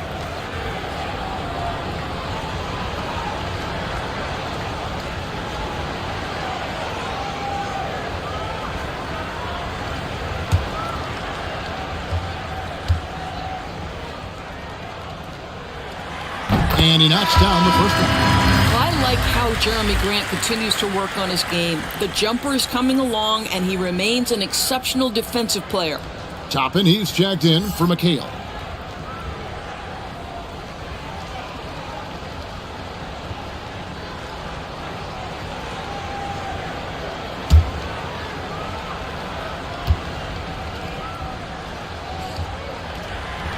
And so he makes both from the line. Timberwolves trailed by 13. Outside Gervin. Wallace up on top. Nice ball movement by Minnesota. And the basket is good, and he's got a chance here for one more at the line. First personal foul. Well, battling hard. That's an impressive move by Towns. He'll go to the stripe. And Karl Anthony Towns said he believes that he is the greatest big man shooter of all time. What do you think? Well, Kev, I think a guy by the name of Dirk Nowitzki might have a thing or two to say about it, but I love Karl Anthony Towns' attitude. You have got to believe in your skills if you're going to have the kind of success that Cat has had in this league, and we know he is lethal from deep.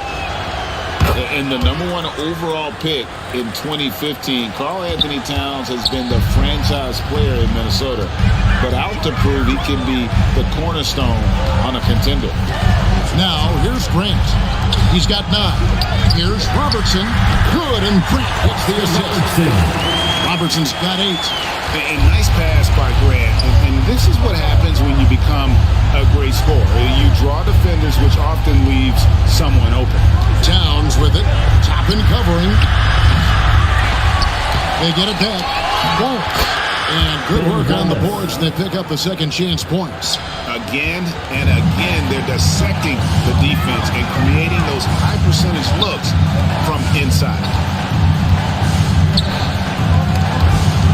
Irving with the steal. Here's Stockton. Shooting foul as the whistle blows. He'll shoot 2 free throws. Second personal foul. 4th team foul. Greg, in order for Towns to get the Wolves to where they want to go, and certainly where he wants to go, how does he take the next step? For me, last season, an inconsistent playoff performance for Cat. He's got to make an imprint on the game, even when shots aren't falling.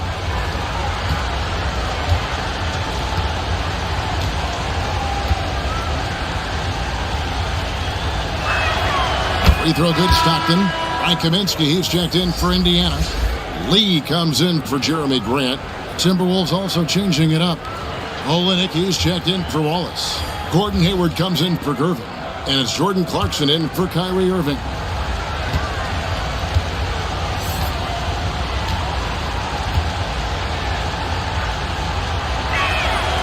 Both good from the line that time. Pacers leading by 8. Robertson kicks to Van Vliet. Back to Robertson.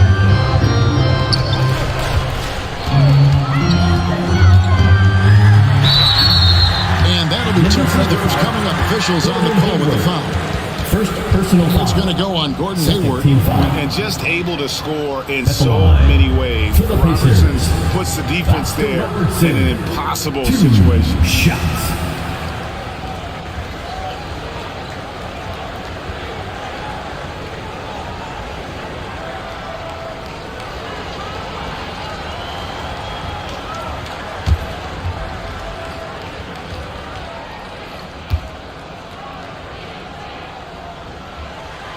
First free throw is good. We know, Greg, the league trending towards small ball, but some teams are having success playing two bigs up front. And I think the key is having versatile big men. If they can space the floor and play in space, also be able to cover smaller players, why not get the added rebounding and rim protection? And so he hits both. Impeccable from the line since halftime. And it's Dragic bringing up the ball for the Minnesota Timberwolves. Minnesota calls timeout. And the lack of rim protection, top of the list. And the question they're going to have to answer to me is it a problem with the scheme or is it a problem with matchups?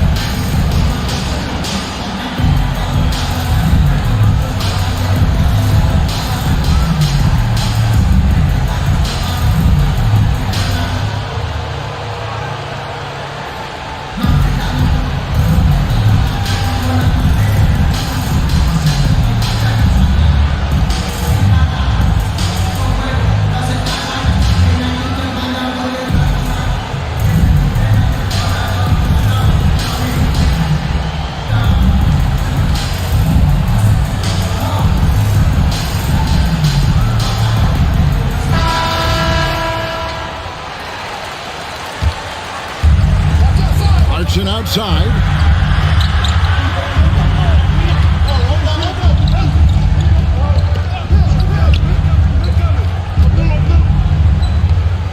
Six on the shot clock.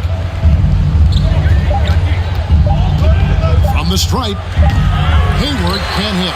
Listen, he knows he should have made that shot. We'll see if they can work it back to him in that same area. Here's VanVleet. And 3 chances on that possession, but they just couldn't find a way to score. It's amazing the success they've had with him shooting this way. 0 for the night. Time now to turn to our sideline reporter, David Aldridge. David.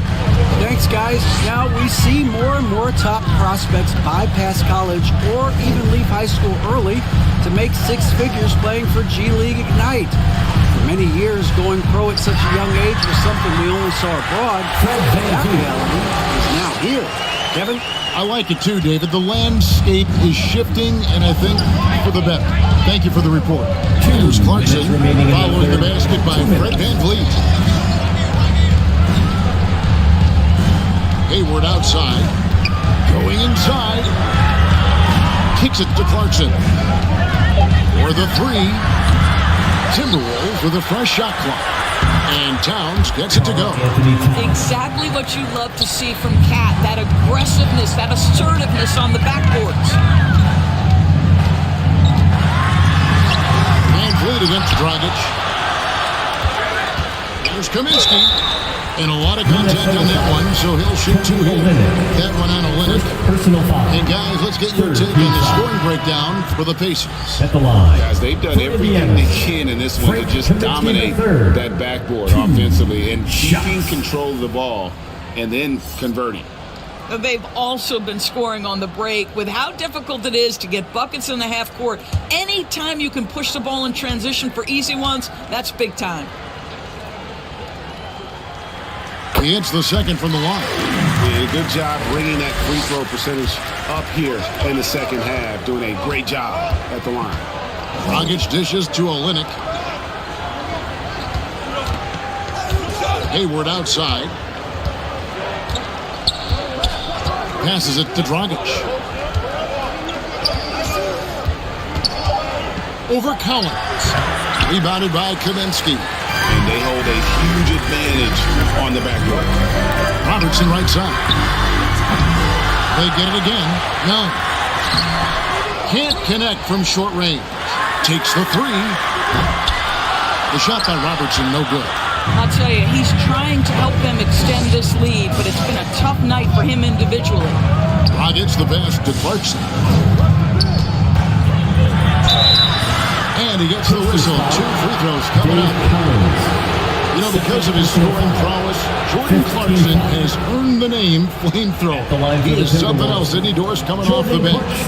He is, Kevin. That is an appropriate and fitting nickname because this guy can get hot in a hurry. And what a luxury to have somebody as consistently productive like Jordan Clarkson come off your bench. That's fabulous. He throw good. Clarkson. And a guy who's bounced around the league a bit, Clarkson tightened up his game, and now he is a key factor in what this team does. Daniel Tice is checked in for Karl Anthony Towns.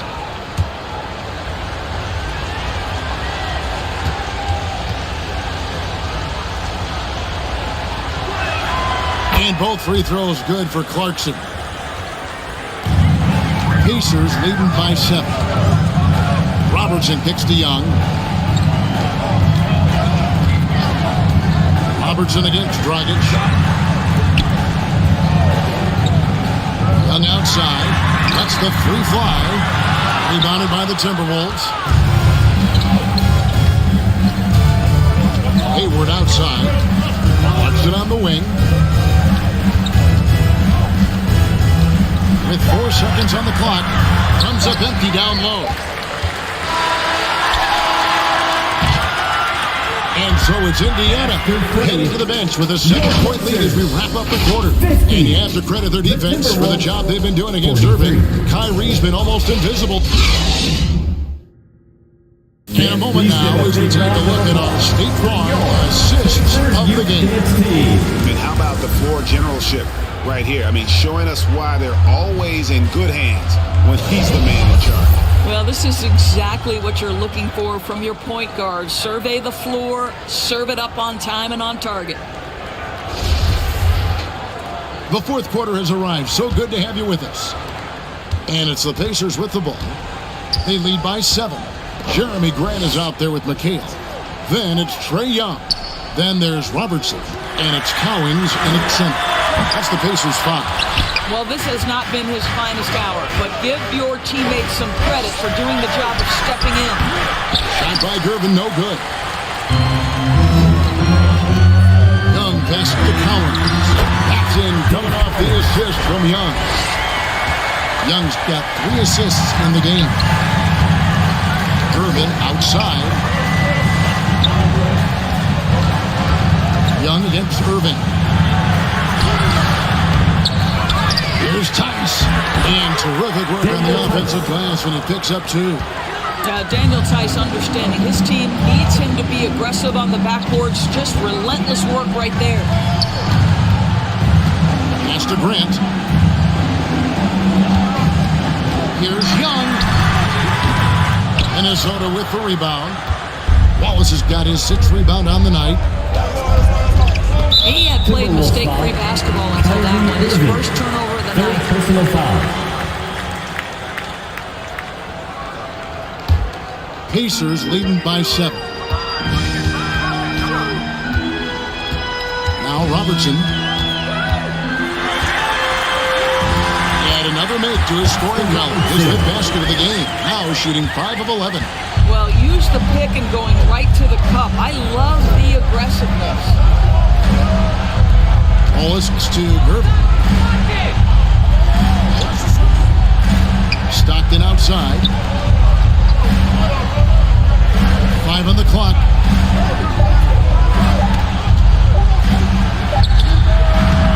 And it's wide right. It's off the rim. For Indiana, they've gone 2 of 4 from the field since we started the final quarter of play.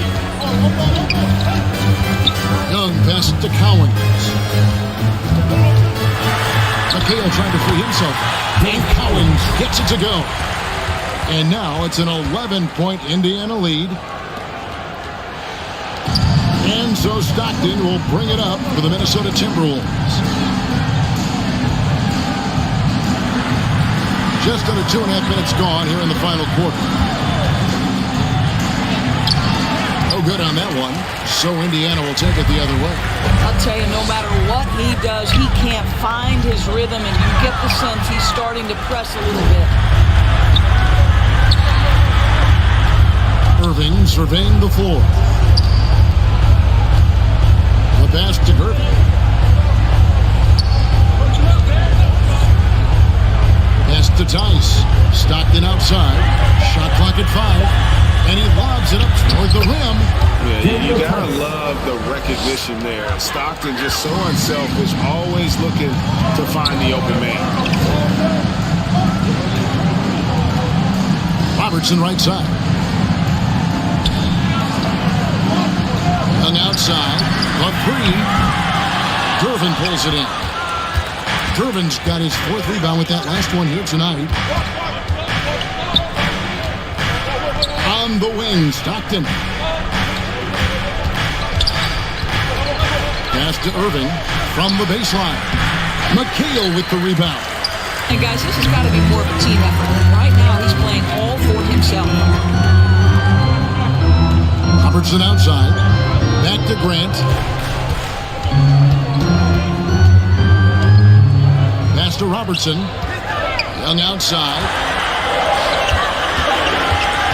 Here's Grant, and it's sent back by Waltz. And so it looks like the Pacers will retain possession here. Time called here. Indiana decides to talk it over. And during this timeout, I'm sure they'll be hydrating themselves with Gatorade.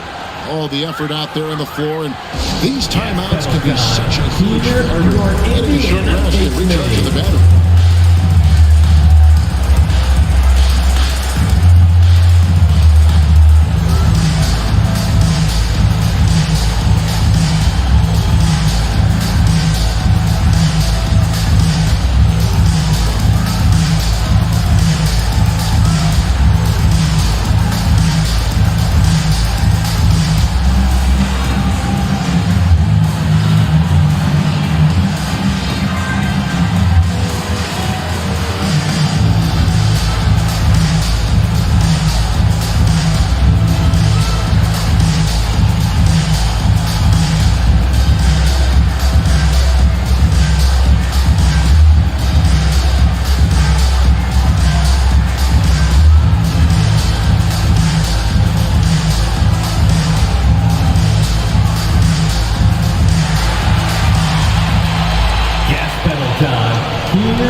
With an update from the sidelines, let's check in with David Aldridge.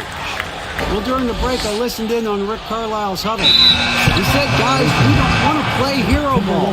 We don't want to take threes that aren't there. There are better options when you run the offense all the way through. However, we'll see if they can make that adjustment. Thanks so much, David. Some tough offensive sets. They want to turn it around. Yeah, right now, you just need a bucket to get some momentum. Picasso with the ball in his hands, and like a lot of genius level creators, he marches to the beat of his own drum. Taking 2 shots. Take a break. Take a break. 2 shots.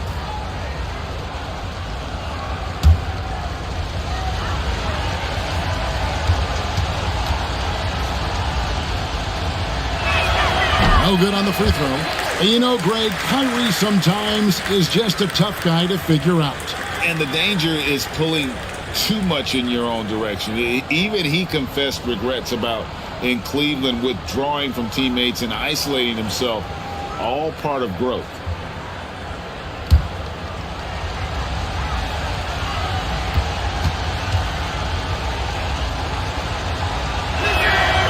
And he can't get the second one to drop either. Coming up empty that time. I think one of the things you have to be in awe of is how creative and how elusive Kyrie Irving is to deal with when he's cooking offensively. This guy truly a remarkable talent. Outside Irving. And the pass to Waltz. The Timberwolves working the ball around. Tice kicks to Waltz. In the corner, Irving with it. The teardrop falls in. Oh, such a field shot there, the floater. Pacers leading by 9. Pass to Grant. Irving. Back to Grant. No good that time. Good work defensively by Gervin. And that's an important rebound, especially on a night where the board work has not been the best. Kyrie Irving's so good at keeping defenders off balance. Earns a trip to the free throw line there. Nicely done. Kyrie Irving at the line for 2. Take a break. Take a break. 2 shots.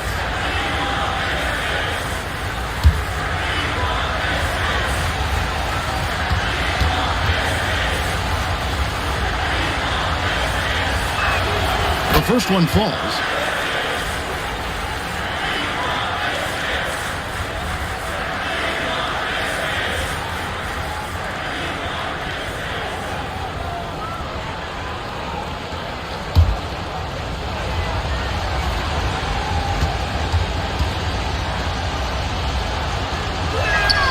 And he makes both free throws.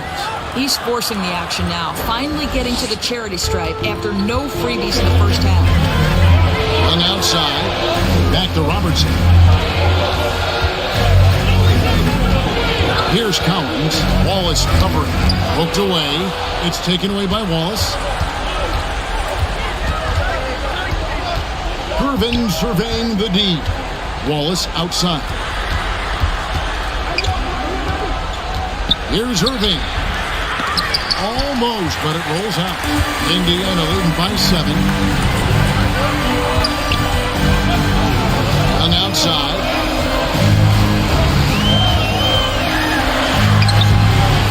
Here's McNeil. And foul on the shot, so he'll get a chance at the line.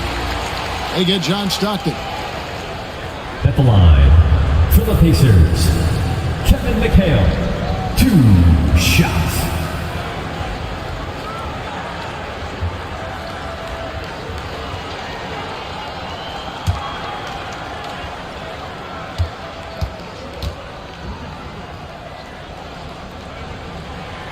He's off on the first.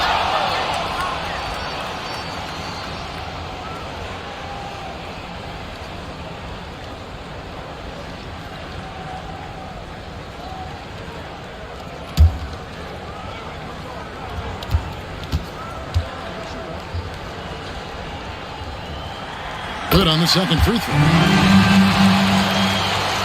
Here's Irving.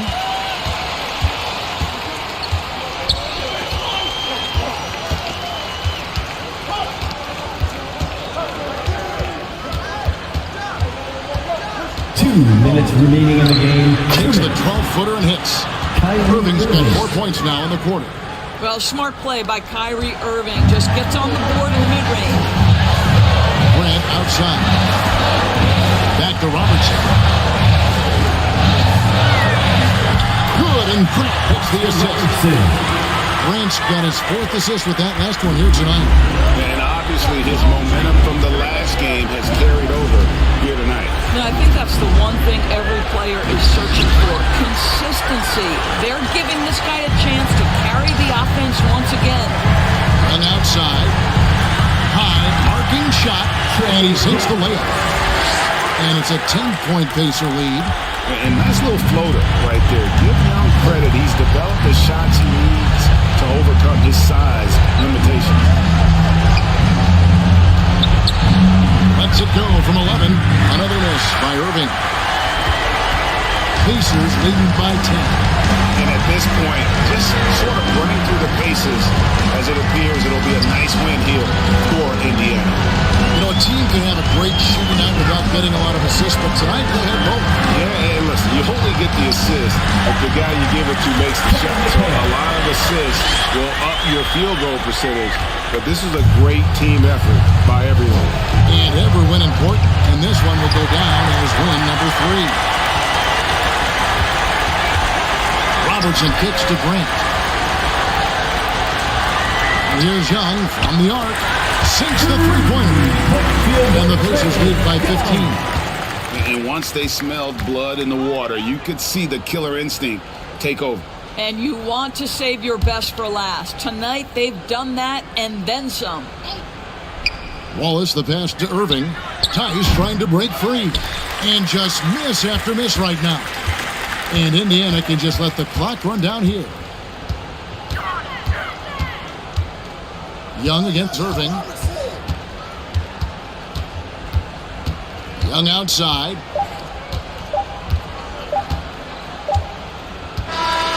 So no problem for Indiana as they get the win. Even early on in this one, it seemed like they were happy to play at home. David, thank you as always. And that'll do it, folks. For Norrisburg, David.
Come on. One more. So take me back to the moment when you actually hit Legend. What was going through your mind as the first Legend in 2K23? Oh my God, bro, this is the best feeling ever. I'm not even kidding. That's the best. Come on.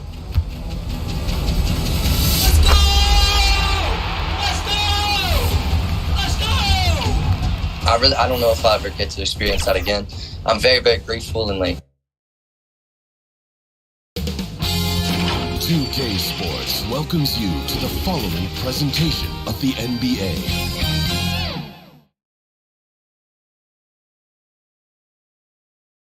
A quick peek into the locker room as the player.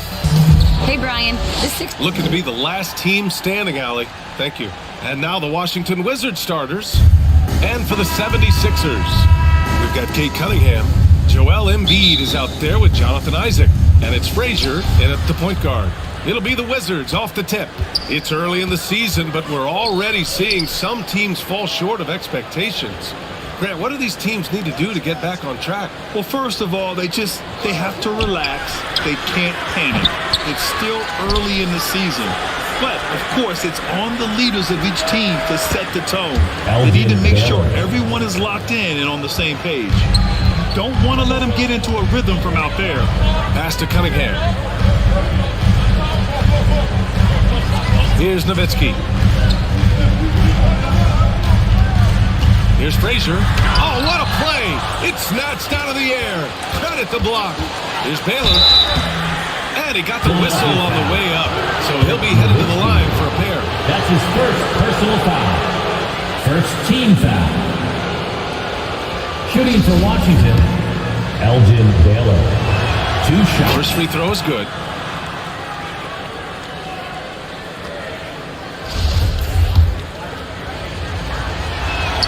That's also good, so he hits both free throws. Now he's perfectly comfortable doing work at the line. Here's Philadelphia. It's a 5-point game. Here's Frazier. Uses the glass on the layup. Just taking it right to the rim, and no one was there to greet him. Easy possessions like that literally are just a gift. You just dream of them. He'll gladly take those. Here's Baylor. In his last outing, he had 11 points. Pass to Cunningham. And he was fouled while in the act of shooting, so he'll take 2 free throws. That's his first when you think about tough-nosed fan bases that don't hold back, the Philadelphia 76er fans, well, let's just say they stand out. They are extremely demanding of their team. Sixers fans have no issues letting their players hear it when they are falling short of expectations. And you could argue it makes it tougher for these players in the long run. They know these fans want to win, and because of it, these players are determined not to let them down. But if you succeed, you worship for it. Controls the rebound and the putback. He really gets in perfect position for the follow. Just a terrific read. Pass to Nowitzki. Oh, it's blocked by Jackson.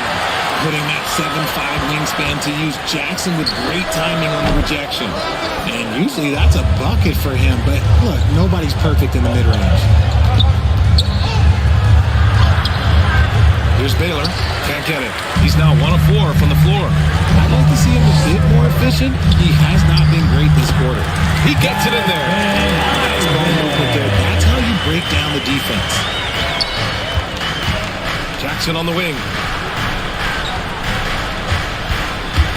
Here's West. Kept alive. That's a pure effort play. Nice tip-in. And that's a skill you see in any strong offensive rebounder, isn't it?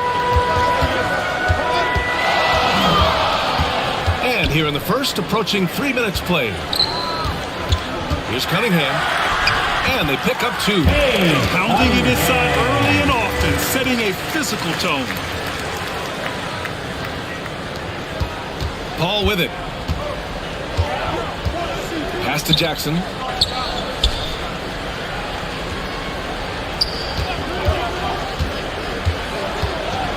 To the paint. And the ball out of play. The Sixers will have it. And let's check out a breakdown looking at some stats for Jaren Jackson. Here's Frazier.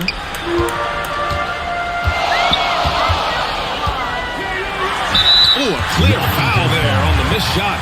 So he'll get a pair at the line. It goes on Chris Paul. And it's tied up with that one.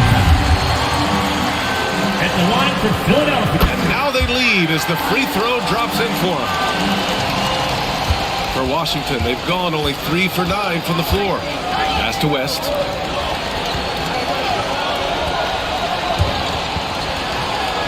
Here's Baylor. Isaac covering. Here's Baylor. 5 points in the game. 5 on the clock. The floater. That shot is off. Oh, great D that time from Isaac. To the inside. And then Embiid with the dunk. Now I understand he's a large human, but the defense has to be better. You can't let Embiid get whatever he wants inside. The kick out to Paul. Laid it in with a nice touch off the window. Great timing and coordination. Lays it in coming off that pick. Pass to Nowitzki. Cunningham on the wing.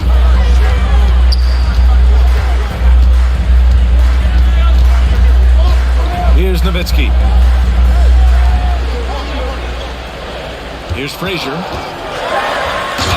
and there's a one-hand jam. What a finish. I mean, he just took over himself. What a show of power right there from the point guard. Man, sweet. A point guard getting up like that? Boy, that is special. Now a timeout called by Washington. Failing to find a rhythm offensively. Something that needs to change and change soon. And coach called his timeout to try and reset things on offense. Shake them up a bit so they can hopefully start getting some shots to fall. So both teams making some changes here. Ayton passes to McDaniels. It's hauled in by Isaac. Now Philadelphia with it. They're on a 14-6 run. Fultz. Oh, and he got fouled on his way up. He'll head to the line to shoot 2. Jaren Jackson picks one up. I like that. I mean, some physical play inside. He's not about to give up any easy baskets. All right, a look at how the points have been generated so far. A scoring breakdown for the 76ers. Rose is checked in for Jaren Jackson Jr. Back to Rose.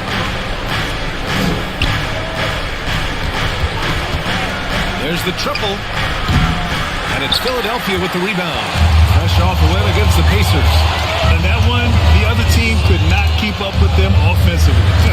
They were prolific. And on top of probably having the better talent, they never let up. Great effort, great win. Woo! Defensively, you can't afford to let them get to the rim that easily. Well, that might be why their deficit is what it is right now. Yeah, it's going to take better rim protection than that if they're going to climb out of this hole. And it's blocked by Isaac. Broderick and Sexton stripped away. Vassell, right side. Outside McDaniels. And there's the call. It's going to be an illegal screen. All right, let's take a quick pause and look at the best shooting team from last season. The Wizards in 5th. They were so consistent with their shooting. Maybe not lights out, but they played smart and didn't let good looks go to waste. The 76ers making a switch here. Garuba's checked in. Crowder outside, takes the 3. Nice start for him, sinking his first shot. This has been just a dreadful start for them defensively. Not good at all. It took Jay Crowder some time to get noticed as a young player. He wasn't widely recruited out of high school. He finally broke out in the last year of college. Now here's Vassell. Well, no scoring yet from him, but that's likely to change. Just 5 on the clock. Here's Sexton. The Wizards with another miss. Crowder took that big leap forward at Marquette.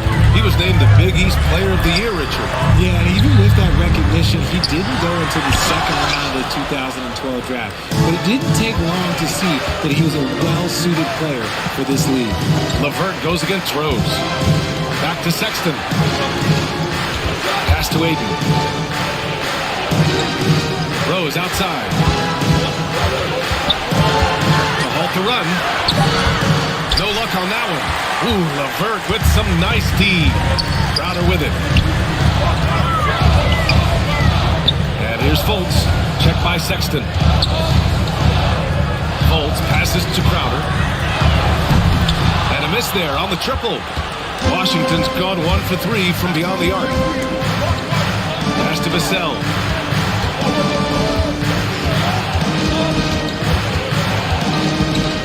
Back to Rose.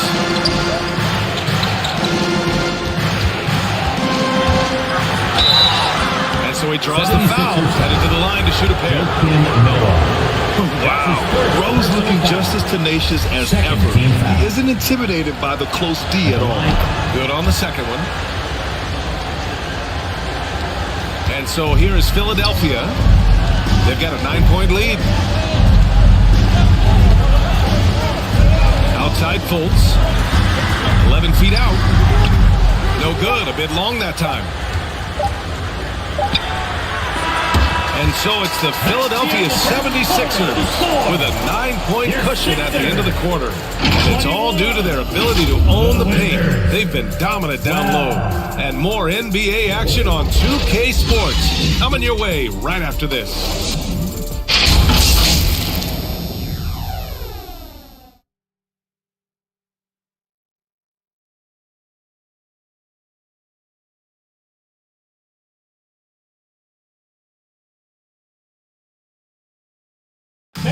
Your Sixers, and if you're just tuning in, we've got a wide margin on the scoreboard, but plenty of time left for a comeback.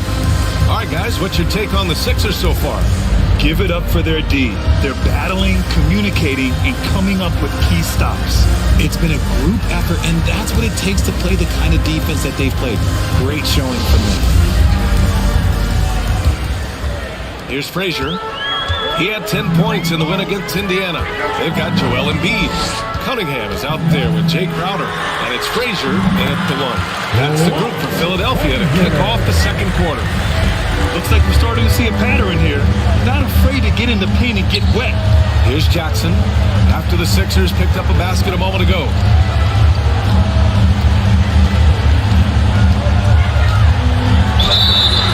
So it'll be 2 free throws. He was fouled in the act of shooting. When we evaluate players, one thing that gets overlooked, age.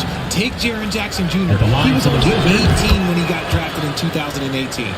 You know, for Triple J, it took time to develop. Year 4 with Memphis was a special one, Richard. Jackson unlocked his defensive potential amongst the best shot blockers in the entire league. You have to give those young guys time before making a true judgment. And it's rejected. Now here's Paul. And we played through the first minute here in the second. I'm watching the line there. That'll be a backcourt violation. And a look now at the Washington Wizards' upcoming schedule. On Wednesday, they continue the road trip, heading out to Atlanta to take on the Hawks. Then on Thursday, they'll take on Ben Simmons and the Chicago Bulls. Isaac, he's checked in for Crowder. Jonathan Isaac. Now here's Cunningham, guarded closely. Chamberlain pulls it in. Just enough resistance to force them as barely. That's one he'll generally make. Second team foul.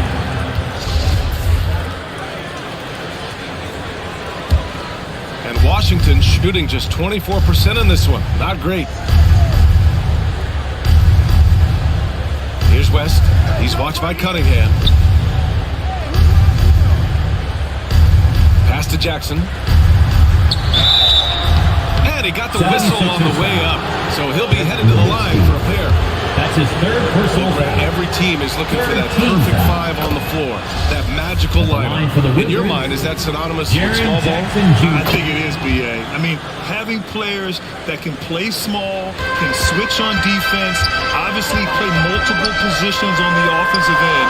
It's just a combination, when executed properly, could be a nightmare for the opponent. Offensive rebound. Washington trailing. And here's Paul. Releases from 15. The rebound by Nowitzki. A chance here to catch up with Allie from the sideline. Brian, Sixers head coach Doc Rivers nicknamed Doc back in college for wearing a t-shirt with Julius Erving on it. In the NBA, he said, quote, "The first game I started was against the Sixers.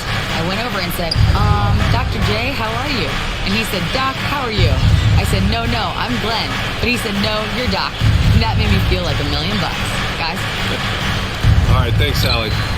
And Washington has possession, following the score by Philadelphia. Chamberlain, no good.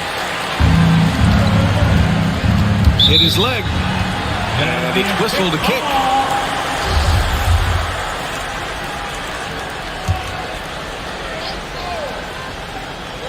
And here in the second quarter of action, just a hair under 2.5 minutes played. Lately, they haven't been as efficient from downtown as they were to start the game. To the middle. Nice dish, and the layup goes down. He's got 6. And this is what Paul is known for. He is a shrewd distributor with a pass-first mentality. Pass to Nowitzki. Fires it. That falls. Nice feed that time from Cunningham. And the 76ers lead by 10. Here's Chamberlain. Embiid covers. Here's West. Rebounded by Frazier.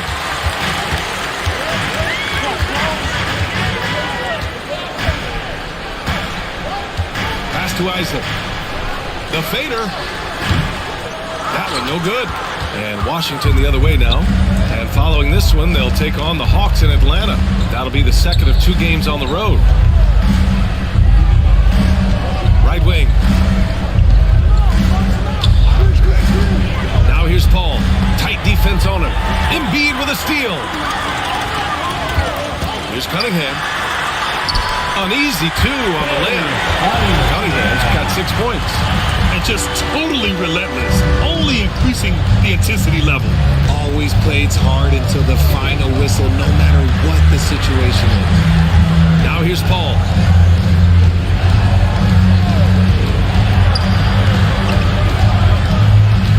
Down to 5 on the shot clock. From deep. And they'll turn it over. Couldn't get the shot off. A shot clock violation. And the 76ers with some changes. Garuba comes in for Joel Embiid. And Karis LeVert is subbed in for Isaac. Here's Frazier. Checked by Sexton. And he's going to the line for 2. The official saw contact while he was going up. Well, that was clearly a foul. Fultz, he's checked in for Philadelphia. And a change for the Wizards. Aiden's checked in. Here's Vassell. Still getting warmed up offensively. No buckets yet in the game from him. Now a timeout called by Washington. They put up a nice win against Toronto last time out. Talk about strong offensive production. They went out, played to their strengths, and were successful as a result. And no team is going to shoot 50% every night, but this team has the right approach. When the shots are falling, they can light it up.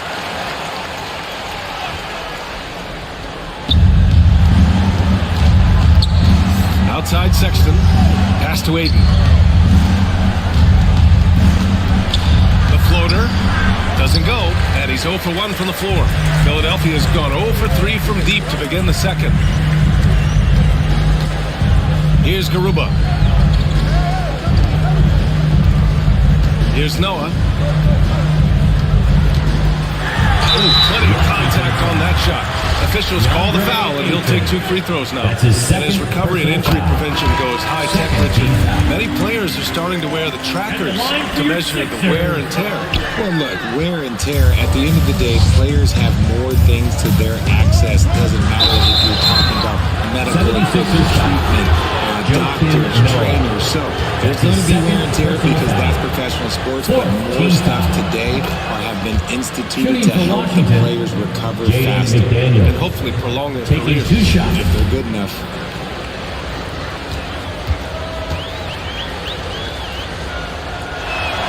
No good on the second free throw. The 76ers have gone 4 of 10 from the field in the second. The shot by LeVert, no good. And for Washington, they're shooting just 21% from the floor. Pass to McDaniels. Now Sexton. Vassell outside. Shot clock at 6. Makes good on the step-back jumper. Vassell's got his first 2 points. Gotta fight harder to get over those screens. Yeah, as soon as these guys feel contact, they are just disappearing like they're not even there. You gotta show some fire and keep defending. Now here's Sexton. Well, he hasn't put up any points yet in this one. Usman Garuba. That's his first personal foul. And he makes the first. Foul. At the line for the Wizards, Jaden McDaniels. At the line for 2. He makes 1 of 2 that time. Philadelphia shooting just 42% so far in the game. Goes up with the strike. That one rolls around and rims out. The Wizards have gotten only 2 of 8 field goals to go in the second. 2 minutes. Outside Sexton. Here's Vassell. They get it again. Aiden, no good. Philadelphia has gone 0 for 3 from deep to begin the second. Fultz passes to LeVert. There's a minute 34 left in the first half of this game. They can shade the deficit to single digits right here. McDaniels from long range. Drops in the 3. McDaniels got 5 points in the quarter. See, he had time to line it up, and you know what? He's capable. Pass to Crowder. Back to Fultz. 1:07 left to play in the first half of basketball. Oh, that one's off. Still out of sync. Outside McDaniels. Here's Rose. And it's good. First made shot in 4 attempts. This goes to Smart play from Rose. Getting up close to the basket for a high percentage look. Pass to Crowder. Here's Garuba. Outside Fultz.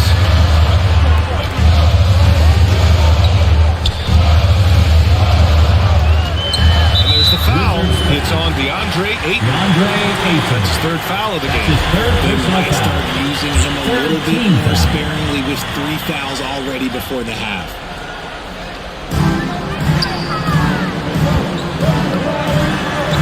Here's Crowder. Shot clock at 5. Pass to LeVert. Launches the 3. Things got off to a good start for them offensively, but now it looks like they're losing some of that momentum. Oh, phenomenal hustle. He has a knack for those boards. Man, he is tenacious when that ball goes up. Sexton with it. The 11-footer. He's off on that one. And so it's Philadelphia finishing the score. All right, good stuff, Allie. And we'll get back to the action at the start of the 2K Sports Halftime Show. Hello, basketball fans. What a pleasure it is. Philadelphia finds themselves ahead after 2 quarters. They have a solid 8-point lead. And over to Shaq. What did you think about Philadelphia? They're going to work in the paint. Doing a great job. A good portion of their offense was generated inside. Really outperformed their opponent in that aspect. I expect the defense to pack it in a little more in the second half. Kenny, your take on Washington so far? Whatever they're trying to do on offense, it ain't working. And that'll do it for our halftime report. Stay tuned for the second half. About to get underway.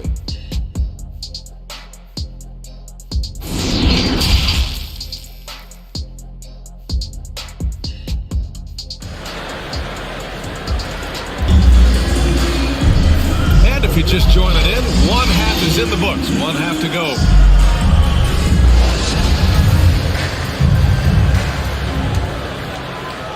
The Sixers leading. Here's who Wes Unseld Jr. is starting in the second half. Here's Frazier. He's guarded by Paul. Cunningham outside. And a foul called on the way up. So he'll take 2 from the free throw line. That's his second personal foul. The defender really went after him. Both free throws good from Cunningham. So it's Washington now. Now Paul. Pass to Chamberlain. Here's West. He's watched by Cunningham. And the basket by West. A great move. I mean, the defense has no response. Yeah, taking it right to the rim. One imagines that might be discussed at halftime. That's going to be on the film. Ooh, and he took a hard foul on the shot. So he'll head to the line to shoot a pair. That's his first personal foul. Second team foul. That free throw no good. At the line for Philadelphia, Jonathan Ott. And he sinks the second. Washington trailing. Pass to West. Takes it inside. Over Cunningham. West misses. They are losing because he is struggling so bad, and he has not looked comfortable all game. And last season's scoring champion, Joel Embiid, the first center to lead the league in scoring since Big Shaq way back in the 2000 season. Clock at 6. Cunningham off with the layup. Cunningham's gone 2 of 5 tonight. Here's Baylor. The rebound by Nowitzki. I think he's gone completely dry. Nothing is hitting. Yeah, and the risk now is that he gets inside his own head. Time to take deep breaths in through the nose, out through the mouth, and let the game come to you. Here's West. And it's off the back of the rim. No good. And Joel Embiid, last season, the first center to average over 30 a game since Moses Malone did it back in 1982, Greg.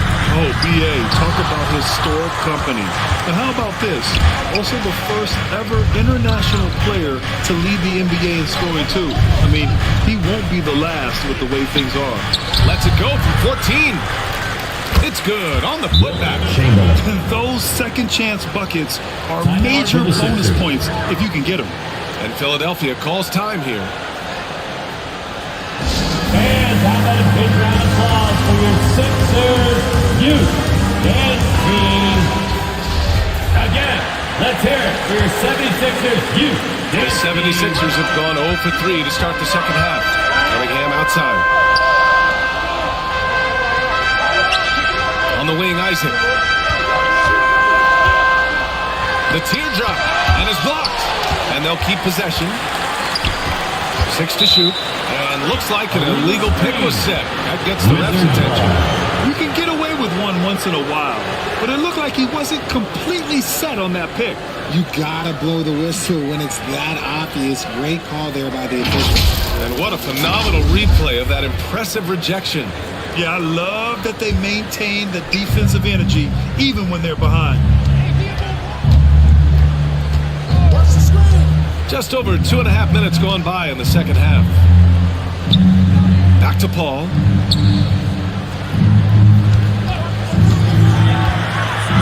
Feet out.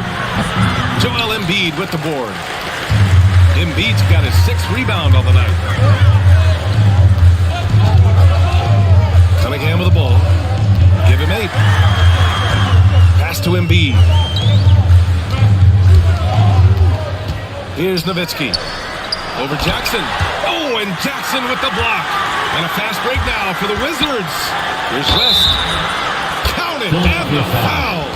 Cade Cunningham picks that one up. And he gives up some size inside, but makes a great adjustment on the finish.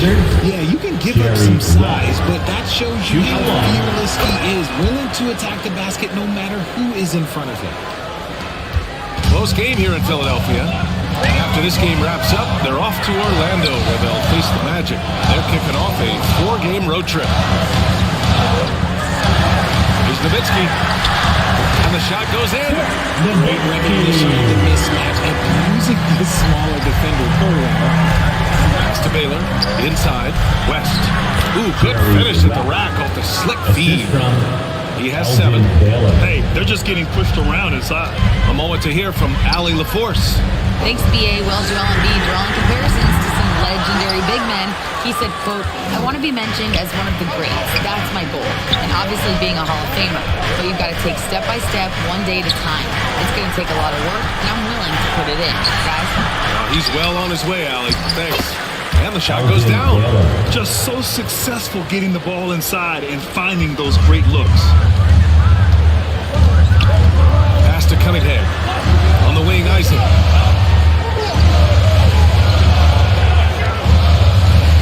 It's blocked.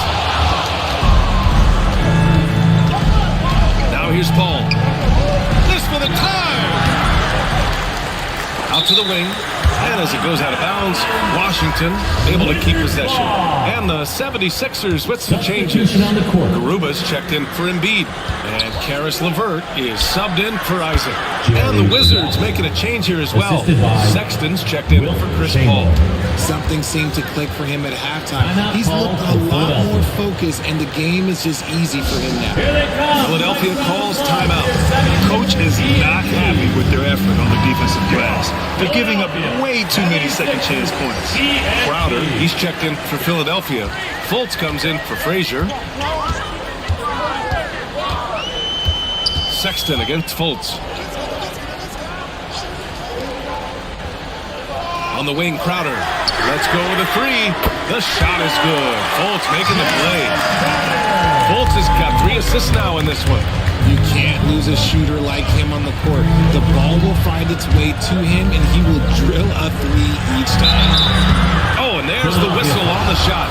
So 2 free throws for him coming up. And a moment to check out the scoring breakdown for the 76ers. DeAndre Ayton, he's checked in for Washington. So he gets them both. Philadelphia has gone 1 of 2 shooting from the perimeter since halftime. Back to Fultz. Pass to LeVert. Here's Fultz. Now LeVert. Nice pass. Nice catch. And a resounding dunk. Now that's how you use the screen right there. And it leads to a thunderous finish. That was nice. Yeah, you like the pick to set up the open shot. But when it leads to a dunk, okay, even better. We'll take it. Sexton finds Jackson. Outside Sexton. Just 4 to shoot. Puts it up from the high post. No good there. And it's Philadelphia the other way. The biggest lead of the game, 15 points. Outside Fultz. Remaining in the third. 2 minutes. We've got 1:55 left in the third quarter. Crowder outside. The 3 is up. Another 3 for Philadelphia. That right there, that's the kind of look this system is designed to create. Down low. Here's Ayton. Nice assist and nice finish. Solid play all the way around. So impressed with that bucket by Ayton. Fantastic body control from the big man. Crowder outside. Pass to Garuba. Back to Fultz. Late clock. The Sixers need to pull it up here. And they turn it over. Shot clock violation as the buzzer sounds. Washington ball. McDaniels is checked in for Washington. Derrick Rose comes in for Sexton. 1:11 left in the third quarter of the game. Rose, the pass to McDaniels. Here's West, covered by Crowder. Rose outside. 6 on the shot clock. Shoots over Fultz. They get the rebound. And so he draws the foul, headed to the line to shoot a pair. Good whistle. That free throw, no good. And the Wizards making a change here. Cassell's checked in. And the second free throw is good. They're finding a rhythm from the line as they try to cut into this deficit. Philadelphia's gone 2 of 3 from outside so far in the third quarter. To the inside. Noah. That one falls. Nice assist by Fultz. He's got 5. They've toned down their three-point attack in the second half, looking to protect the lead with higher percentage shots. Vassell against LeVert. Back to Rose.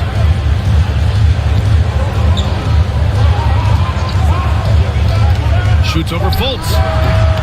Rose can't connect. For Philadelphia, they've gotten 5 of 12 shots to drop in the third. Pass to Fultz. Oh, and makes it with the kiss. And now now a 7-point 76ers lead. Nice ball movement there. Delivered the pass right on time. Here's Rose, and he gets the bucket. Rose has got 5, and that'll do it for the third quarter. The Sixers on top. They lead by 5. Don't go away. We'll be back momentarily. The Wizards, 46. A moment ago, head coach Doc Rivers in the huddle.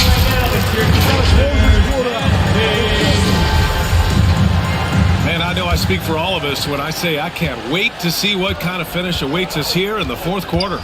They've got Jonathan Isaac. Joel Embiid is out there with Markelle Fultz. And it's Frazier in at the point. That's the group on the floor for Philadelphia. And as it goes out of bounds, Washington able to keep possession.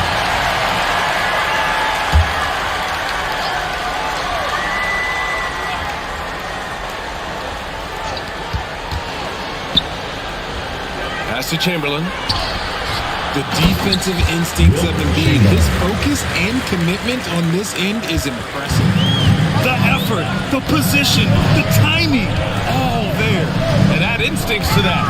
He can sense where the rebound's going to go. Everyone in the building saw the obvious contact. That's his second personal foul. First one falls. Aaron Jackson, he's checked in for McDaniels. At the line for your 6th. It's both from the stripe. The Wizards have gotten just 1 shot to fall out of 3 attempts in the fourth. Jackson outside. Knocked away. Now here's Isaac. He's guarded closely. Banked it in off the glass. And the 76ers lead by 7. Nice offense here. Close in. Great bet to go. And so it's Washington with it. Pass to Vassell. A few possessions into the fourth. Just over a minute played. Here's Baylor. Good on the bucket. And you want him taking good shots at this point in the game. And that one was easy. Yeah, it's clear why they go to him in these moments. They know he's going to deliver for them. Isaac left side. Back to Fultz. Clock at 6. Can't get it to drop. Nice D from Vassell. You gotta love how they've been crashing the boards, fighting hard for every miss. Jackson outside. Back to Paul. Pass to Vassell. For 3. Here's Chamberlain. Rebound by the 76ers. Embiid's got his 7th rebound here tonight. Here's Frazier. He's guarded by Paul. Oh, and Jackson with the block. Here's Baylor. Yes, and it's Paul with the assist that time. The assist. This is Paul's game. A pass-first point guard who excels at setting up his teammates. Up top, Fultz. He's started by Vassell. Embiid from outside. The shot no good. And the Wizards going the other way now. Here's Baylor. Going inside. And that one is stuffed right through. Impressive one-hand slam right there, B.A. Man, as long as he's confident about it, I'm good with it. Maybe use 2 hands next time. He knows where he is. 3-pointer. Rebound by Baylor. It hasn't been his best game, but his team is still doing just enough to be up. Pass to Jackson to take the lead. The rebound by Embiid. Embiid's got 8 rebounds in the game. Well, if you're just tuning in, welcome. We've played about 3.5 minutes into the fourth quarter here. Frazier with the bucket. He has been a key factor for them offensively, scoring with consistency. The Wizards have gotten 4 of 9 shots to go in during this fourth quarter. Vassell outside. Here's Baylor. Isaac covering. And it's blocked by Isaac.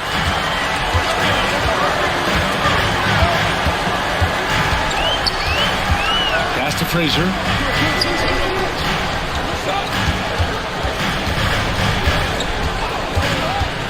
There's the drive. Kicks it out to Isaac. The three is up. Washington with a rebound. And they've been able to maintain this lead despite his inconsistency from the field. And again, Washington, no good. Most nights this shot would have been his, but the defender gave him just enough trouble. Oh, it's blocked by Jackson. And it's out of bounds. They say it was last touched by Jackson. The 76ers making a switch here.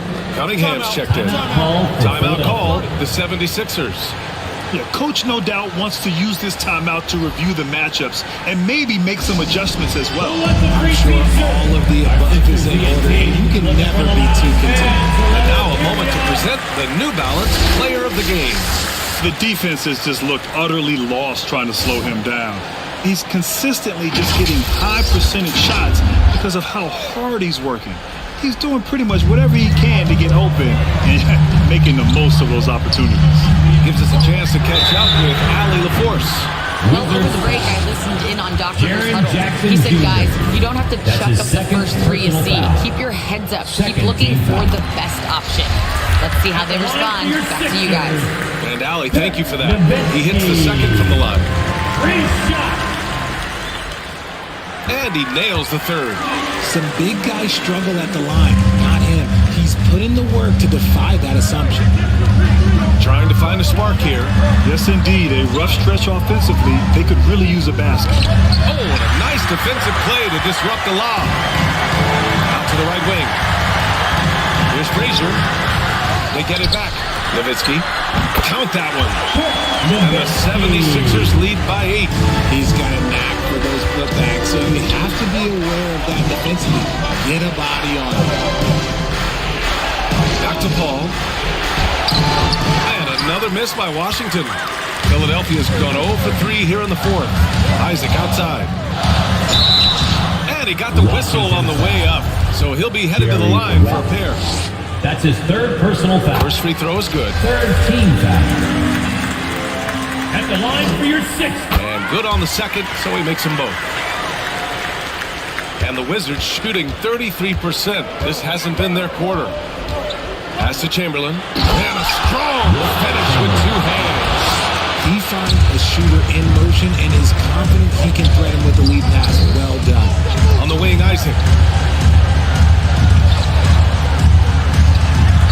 Here's Nowitzki. That falls. Nice feed that time from Cunningham. Cunningham's got 3 assists in the game. Gotta fight harder to get over those screens. Yeah, as soon as these guys feel contact, they are just disappearing like they're not even there. You gotta show some fire and keep it going. Hard work creating the second chance opportunity. 2 minutes. Pass to Embiid. 2 minutes. Rebound by the Wizards. 1:49 left in the fourth quarter here. Taylor, that's good. And his fantastic performance from the last game has carried over to tonight. He's just riding the wave of momentum right now, getting to his spots and keeping things simple on the offensive side. Embiid misses. Washington trailing. Here's West. Gets the three to fall. And this is just typical of him. Always making an impact at crucial moments in the game. And his team needs every bit of his production if they want to pull this one out. It is neck and neck here in the final period. Back to Embiid. And too long on the shot. And it's Nowitzki missing. Washington has gone 1 for 3 in the fourth quarter from range. Now here's Paul. Defense is right there. And Embiid with the block. Every year he's a defensive player of the year candidate. His instincts, that's what makes Embiid outstanding. And his awareness of when to go for the block. To tie it up. The shot misses. And it's the Sixers with the ball. It's a 3-point game. Rebound by Jackson. The Wizards on offense. Here's Baylor. The rebound by Embiid. Showing great intensity around the rim. That's part of why he's a respected defender. Yeah, you can see why he's established that reputation. Strong understanding of how to defend it. And now we've got an intentional foul. Ooh, he doesn't hit the first. That was the one they really wanted. He's got one more, though. And he ends up missing both free throws. Oh, that could have been the end of it. Instead, he hands them a lifeline. Washington calls timeout. Trailing by 3. We've got 22 seconds left in the fourth. Your thoughts, guys? If they leave the arc open, take it. But it may be safer to get a quick 2 and then foul. Yeah, time is the enemy at this point. So I think I'd go for the tie and avoid playing the foul game. It's wide right, hits off the rim. They're just trying to hold on to this lead, Grant. And right now, they just can't afford to be careless. Getting a little desperate at this stage. I mean, the clock's the big factor. At the line for your 6th. So he goes 2 for 2 at the line. That's a 5-point game. Gets them to fall, and those are huge free throws. It's now a 2-possession game. Now a timeout called by Washington. Looks like they're behind by 5. 15 seconds left in the game. All right, guys, what do you think? They're going to have to work fast coming out of the timeout. Yeah, no time to waste. They basically have to execute things perfectly from here on out. Ball from deep three-point land. And they get it back. Big rebound and a smart play to kick it right out. They want to use as much time as possible here. Ooh, tough possession there. They stayed with it, just couldn't make the shot. So it's Philadelphia picking up the win. This one was in the balance right until the final seconds. Thanks, Allie. Great interview once again. And that'll wrap it up.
2K23, Key Sticks, the first legend in the game. What does that mean to you? It really means the world to me. To grind for something like crazy like that, so thankful that it happened, and I feel like I earned it at the end of the day. And it's like, you gotta think, nobody else really has that title, so I'm just like extremely grateful. I'm ecstatic for the logo. I'm not even kidding. I just join parks and walk around. And in the locker room. And a look at the starters for San Antonio.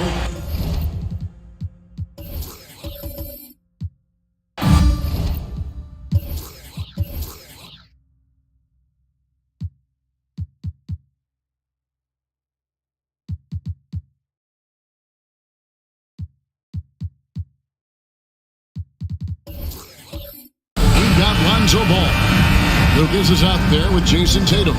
Then there's Mourning, and it's Drexler in at the 2 spot. And for the Nuggets, Klay Thompson is out there with Gary Payton. And it's Bird, and it's Green, and it's Mikan in at the center. Here we have 2 first-year head coaches, Steve. That being said, how long does it take for teams to learn a new system under these new coaches? Kevin, is easy. If you have a veteran team, less time. If you have a younger team, it could take some time. You just have to be patient if you have younger guys. Green, and the rejection by Tatum. It's going to be out of bounds. The Nuggets will retain possession. And now let's take a look again at that incredible rejection. And making a statement right away, letting them know they won't get any easy ones when he's around.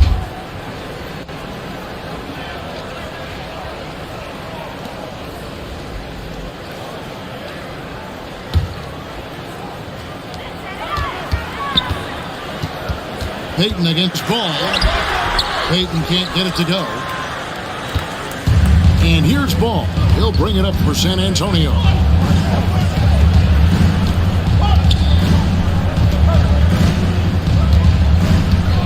Outside Tatum. And a miss there on the triple.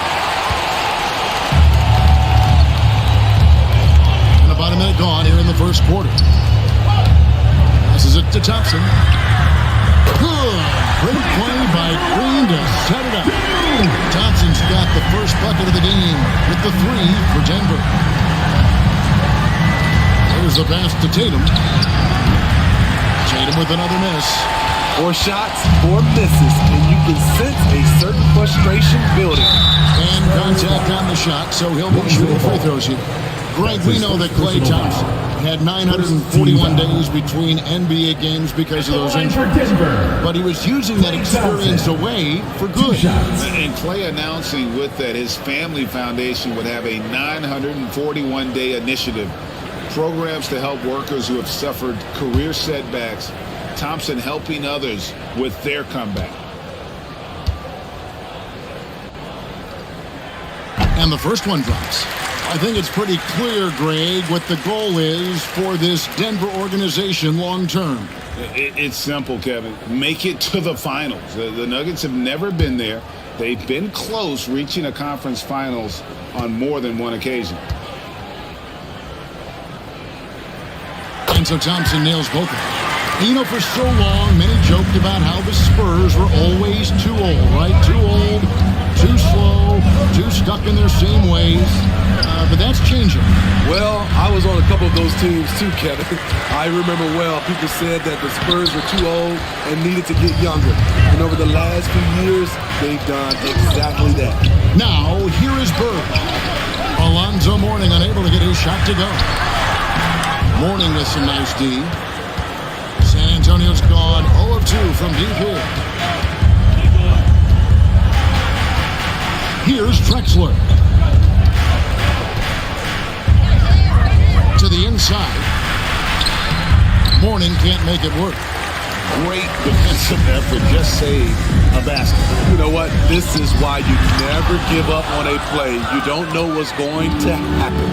They are out of rhythm. 1 for 5 so far. You just need to calm down and reward your matchups. Outside ball. Over Payton. San Antonio again missing.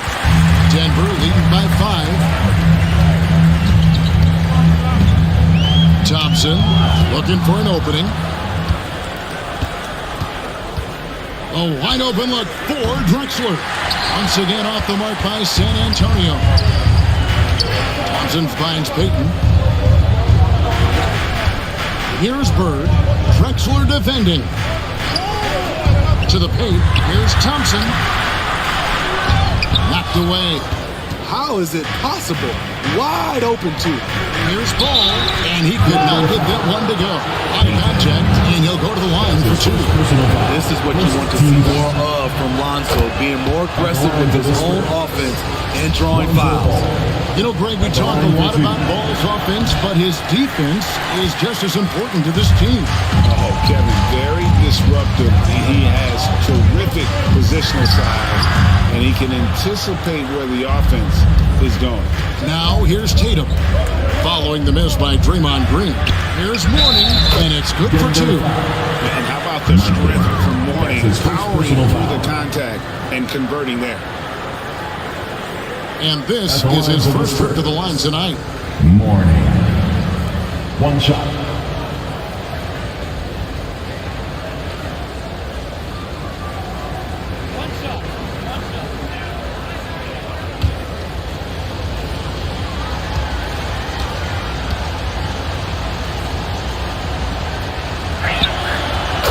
Gotta love the fire that Mourning plays with. His passion for the game is so special. Outside, Green. Thompson against Drexler. Down low. Stolen by Ball. 3 on 3. That doesn't go in. Had a chance, though, to take the lead. And here's Green. He'll bring it up for Denver. This game coming on the heels of their win against the Kings. Yeah, their long-range artillery hit the mark more often than not. A great equalizer when you're on the road. They embrace the challenge as well. They hit big shot after big shot to keep the other team at bay. They've been beating them to a lot of those loose balls and rebounds here to start. And it's Jason Tatum with the foul. That is his first foul of the game. So San Antonio goes with a fresh 5 on the floor. Substitution on the court.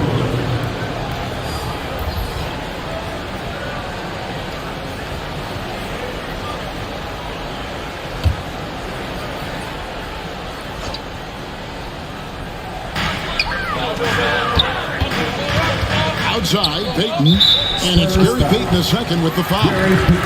That is his first foul of the game. And now only 1 away from being in the penalty.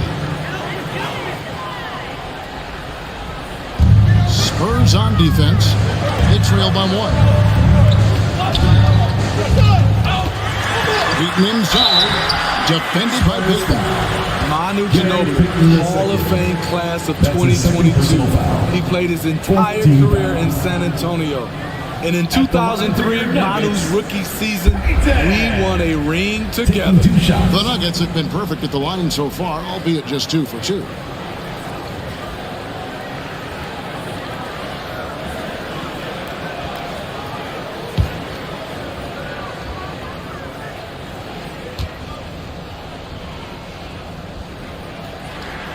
And the first one at the line is good. And Manu is a rookie. Smitty, what were your early impressions? Well, the first thing that comes to mind, Kevin, he was unpredictable. He was definitely NBA ready. He had already been a pro for 7 years before he came over, and he played an important role for us winning that title. And both free throws good for Payton. Payton, a super vocal guy, constantly talking up a storm, always trying to get into the heads of the opposition. And the Nuggets pushing it up now. Caldwell Pope pushes to Payton. Gets that one to fall after missing his first two. 1 for 3 from the field.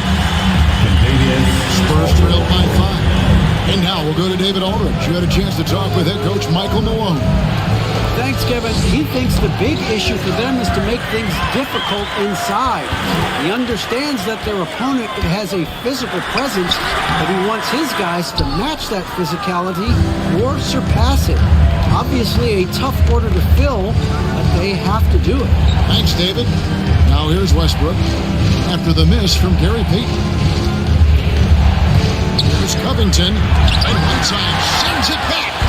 Whiteside gives enough space, waits, elevates, quality block shot by the big fella. Payton passes to Whiteside with the fadeaway. First shot, first basket. He's out of the blocks fast. Spurs trailed by 7. Outside Westbrook.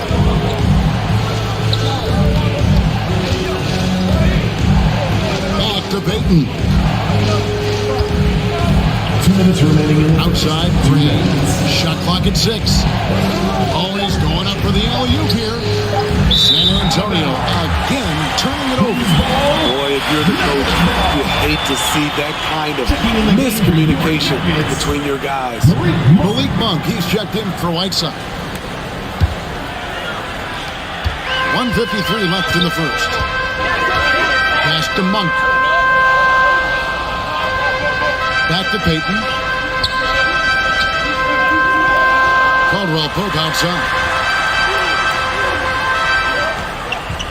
And here is Monk. 9 feet out. And Denver again with the bucket. And it's clear that Monk knows his role. He's out there to score and wants to do plenty of it. Westbrook finds Capella.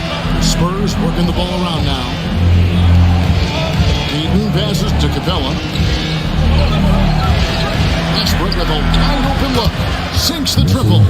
And they don't want to get in a habit of giving him open looks from 3. First quarter still, but not who you want to leave open.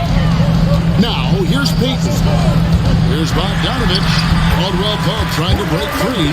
And there's Bogdanovich. That's good on the assist for Payton. Has a great combination of height and body frame.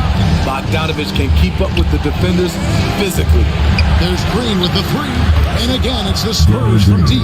That's the kind of D that you're not going to find success with, guys. They've got to get a hand in the face. To the paint. A nice shot by Reed. And the Nuggets lead by 7. And there's a pattern starting to take shape here.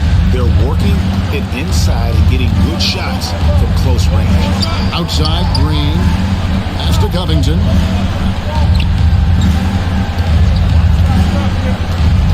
Back to Green. The 3. Knocks down the 3 ball. Green's got 6. A tremendous floor spacer. Danny Green has that sniper's mentality. Payton, good. And these defenders just look a bit overmatched, especially inside. Now here's Westbrook. Out defending. Count the bucket. And he's got a free throw coming up as well. That's his first personal. So we'll see Russell Westbrook go to the line here. Shooting for It's going to go on Bojan Bogdanovich. First trip to the free throw line for him tonight. You know, this is not an area where they expect him to contribute. You know, he's a guy that shot below 70% last season.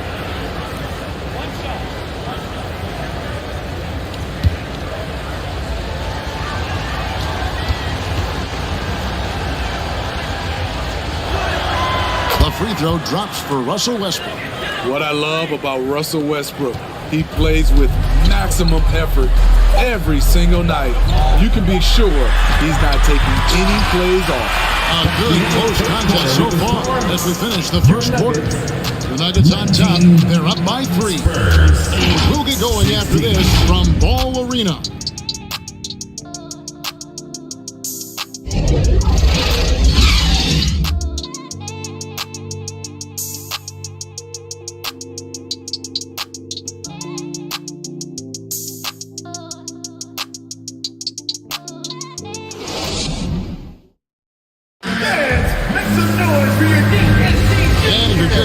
It's been a pretty even game through the first quarter.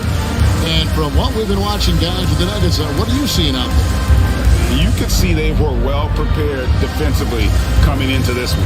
Yes, what they do, they take away the things that teams like to do offensively, also keeping them out of sync. I think, Steve, now we see less real grudge matches than we did before. But do you like seeing those games where there is no love lost, where there is some bad blood and some contention? Kevin, I love it. Yes, friends off the court, but on the court, you gotta go at each other. And when it's over, win or lose, you leave it right there and you go back to being friends. On the court for San Antonio here in the second. Lucas is out there with Mourning. Then there's Lonzo Ball. And it's Drexler. And it's Tatum in at the small forward. 6 to shoot. And play stops. Whistle on what looks to be an illegal score. Beyond the leaning, you can see his feet weren't set on that screen. Easy call. So difficult to stay planted, especially with all the motion around you. Annoying turnover. Thompson passes to Monk.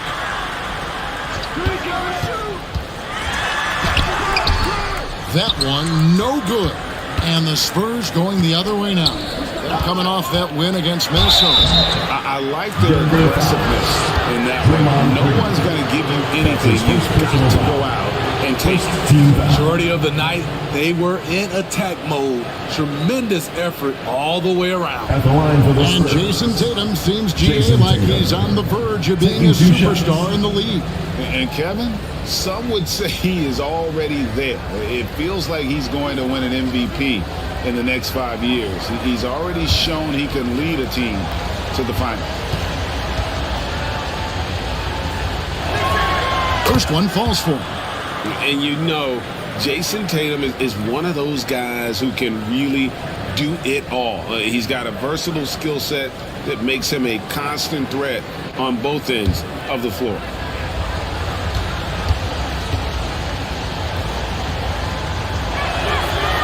That one is no good. Denver in the lead. Outside, Green. 2 free throws coming up, and they call the shooting foul. Jason Tatum. It goes on Jason Tatum. And as good as Draymond Green has been on the floor, this guy will be an all-time broadcaster, already a popular podcast. Great TV studio appearances as well.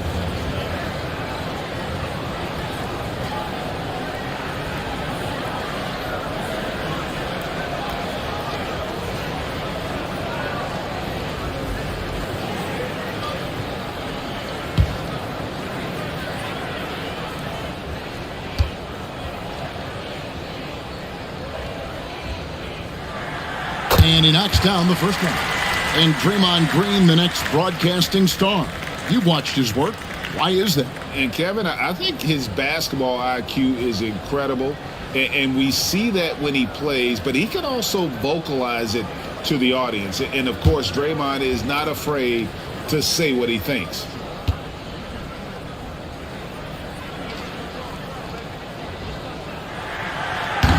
He hits one, then misses the second attempt from the free throw line. The way Draymond carries himself, plays with a chip on both shoulders, which can be good and bad. The Nuggets leading by 3. And oh boy, a lot of contact there, but he gets the call and will shoot 2. That's his first personal foul. Second team foul. And guys, let's get your take on the scoring breakdown for the Nuggets.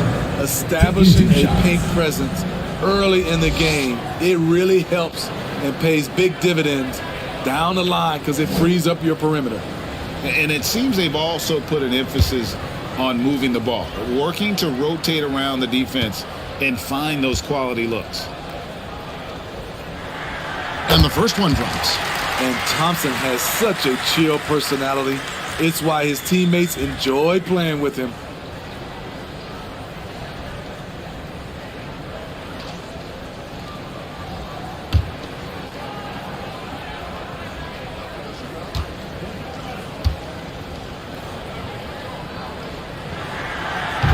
He's off on the second.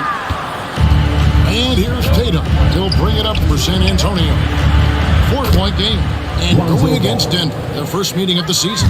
And they lost the season series against this squad last year, so trying to bounce back here tonight. And out of bounds as San Antonio gains possession. And now we've got some time to check in from the sidelines. You got for us, DA? Thanks very much. Now, for 22 straight years, San Antonio made the playoffs. They haven't made the last 3 postseasons, and former Spur Robert Horry worries if they'll ever be relevant again, saying, I hate to say that. San Antonio is a small market. Guys just aren't going to go there. And that's a dire prediction for such a storied and successful franchise. Wow, no kidding, David. All right, thank you. Pass it to Mourning. And it falls over the rim and in. Mourning's got the lead up to 1 now for the Spurs. Lonzo Ball running pick and roll just looks right. There's a flow to it. It's Bird, top of the key. And he's fouled pretty hard on that shot, but he's got the chance to pick up the points at the line. That's his second personal foul. Third team foul. At the line for and breaking down some numbers here, the hustle stats for the Spurs. 2 shots. They are making a statement so far on the defensive end, sending shots away in incredible fashion. Loving the hustle. And also, how about how disruptive they've been on defense, not allowing the opposition to get comfortable, and also being able to create a lot of steals as well. Real good, Bird. Yeah, in every generation or so, a player comes along who can be considered a true superstar. Folks, that's Larry Bird. Whiteside's checked in for Draymond Green.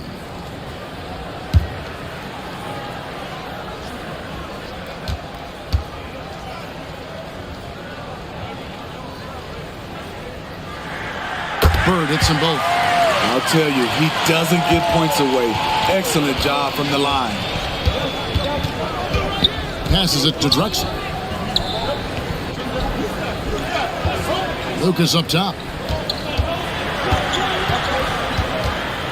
And Whiteside sends it back. They recover it. Mourning's shot is good. Nuggets trail. Timeout is called. First of the game for the Nuggets. Smitty, how about the career thus far for Hassan Whiteside?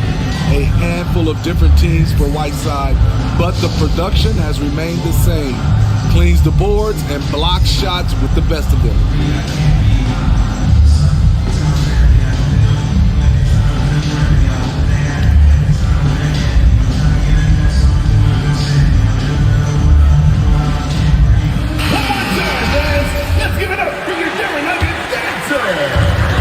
So here's Denver. Thompson outside. Denver passing it around. Whiteside, the pass to Bird. Sinks it. What range from outside. Wow. Bird's got 5 points now in the quarter. Great patience from the young big man. The game's slowing down for Whiteside. You can see that. And they recover it. Lucas looking for an opening. The pass to Bird. And in the second quarter, a little under 3.5 minutes played already. And that is why shooters fear Mourning. He's got excellent instincts for coming up with the ball. Payton is checked in for the Nuggets.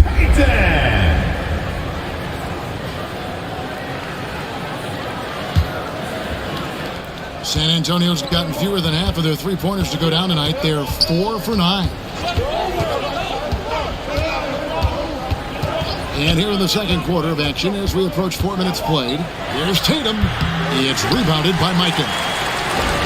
Vikings got 4 rebounds now tonight. Here's Thompson. Lonzo Mourning grabs the miss. Mourning's got 6 rebounds now in the game. Outside ball. To the inside. And the dunk by Mourning. It's no secret that Lonzo is an elite facilitator. If you're open, he will get you the ball.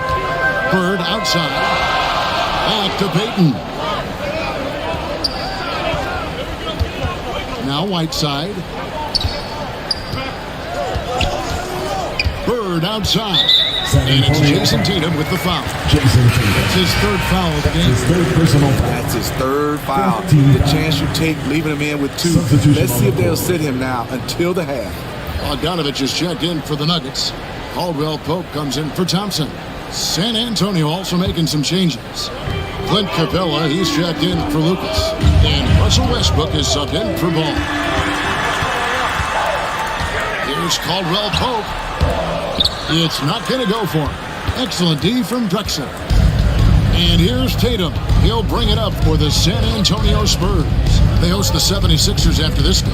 That game will be a quick pit stop before hitting the road again. Here's Capella. No luck that time on the shot that would have put them on top.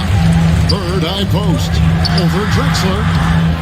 Here's Whiteside. And a good offensive board against the bucket. And the Nuggets lead by 2.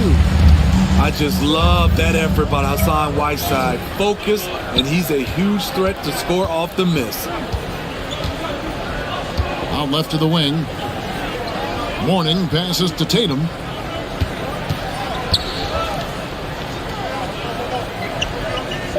Back to Mourning. 2 on the clock.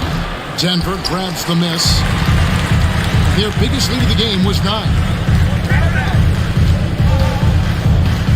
Westbrook against Caldwell Pope. Pass to Bird. Shoots over Capella. And Bird with the basket on the assist by Caldwell Pope. And it's a 4-point Nugget lead. They can use a big shot here to get this offense going. Too many empty possessions. Right now, they need a basket. 2 minutes remaining in the first half. Tatum passes to Capella. That one good for 2. An intimidator himself, Capella's not shying away from a little contact. Denver calls timeout.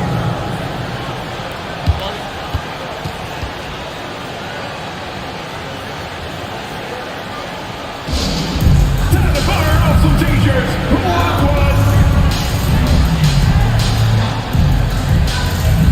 And it's making a change here. Reed's checked in. San Antonio also making some changes. Robert Covington's checked in for Mourning. Green comes in for Jason Tatum. And it's Payton in for Drexler. Definitely a situation you want to make sure you don't give him too good of a look. Green against Caldwell Pope. Westbrook feeling it out a bit. The Spurs need to get a shot off here. Capella finds Green. Tries again. Whistle blows. Basket is good. So a chance here for a 3-point play. That's his first personal That's a strong rebound. Capella may not be the biggest center in the league, but his wingspan is the great equalizer. And one thing, Greg, we know Capella has always done, he plays to his strengths. It's a great point, Kevin. Capella knows where he's best and really focuses on that. Can help the team with minimal touches on offense, but he really anchors a defense by not overextending. And that one misses. And Smitty, we know with Clint Capella, one of his great skills is his pick and roll ability. He is a great partner, Kevin, in the pick and roll set. Sets solid screens, draws help defenders, finishes strong.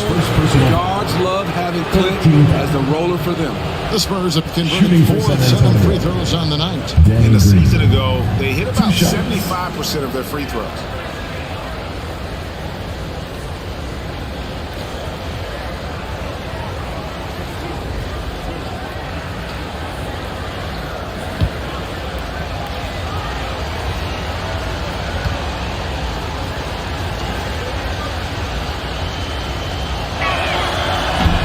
One is off. a prototype 3-and-D guy. Green's focused on becoming a more complete player.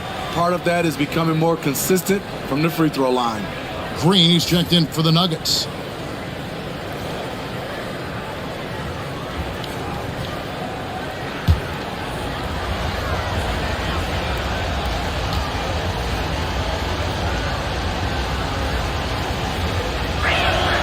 Now the free throw is good, now leading by 1. Denver's gone 1 of 3 from way outside since the start of the second quarter. Caldwell Pope kicks to Payton. Pass to Reed. Lights on trying to break free. And the call on the shot sends him to the line. That's his first personal foul. First trip to the free throw line for him in this one. And not the guy you want to see at the line too often. Season numbers has him in the bottom tier of the league.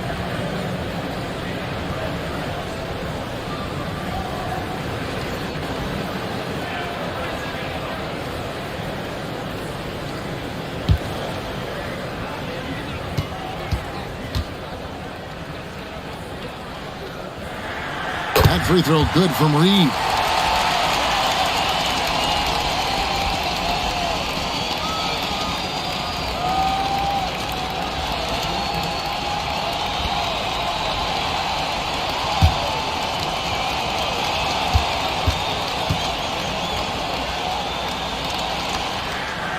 Both free throws, good for Reed. And it's Westbrook with the ball. He brings it up for San Antonio. They trail by 1. Capella kicks to Westbrook. Tries again. And the layup is good. Westbrook's got his 3rd basket of the night right there. His ability to change his pace and direction is so quick. That's one of the reasons Westbrook is special when handling the rock. Here's Payton. And again, Denver no good. And there have been some terrible shot choices here, Kev. That's not a good look at all. Just 2 seconds between shot clock and game clock. Caldwell Pope against Westbrook. Over Caldwell Pope. And it's Whiteside with the rebound. Not sure if that's the shot you were looking for, but it's a fairly clean look. Almost has to take it. And a close game so far through the first 2 quarters as we reach halftime. Spurs lead by 1. And now we'll send it over to David Aldridge, who is standing by courtside. David. Thanks very much. Here with Greg Popovich. Pop, in a close game, what makes the difference in the second half? Lots of things, you know. It's a game of mistakes. It's a game of playing well. Who knows? Always love your philosophy, Coach. Thanks for your time. Back to you guys. Thank you, David. And we'll be back for the 3rd quarter of action following halftime. And now, the 2K Sports Halftime Show. Hey, everybody. Welcome to the 2K Sports Halftime Program. I'm Ernie Johnson alongside Shaquille O'Neal and Kenny the Jet Smith. A pretty close game for the Spurs throughout the first quarter. They kept at it on both ends of the floor, and at the end of the period, they had a slight deficit of 3 points. In the second quarter, they put in the work to create a slight scoring advantage. Kenny, what was your take on San Antonio?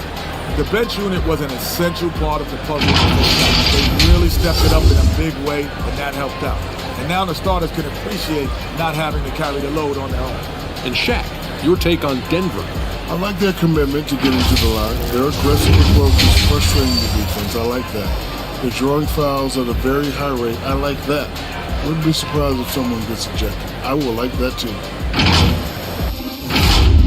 And that'll do it for us. The third quarter about to begin with Kevin Harlan standing by. We'll catch you on the flip side, my brother.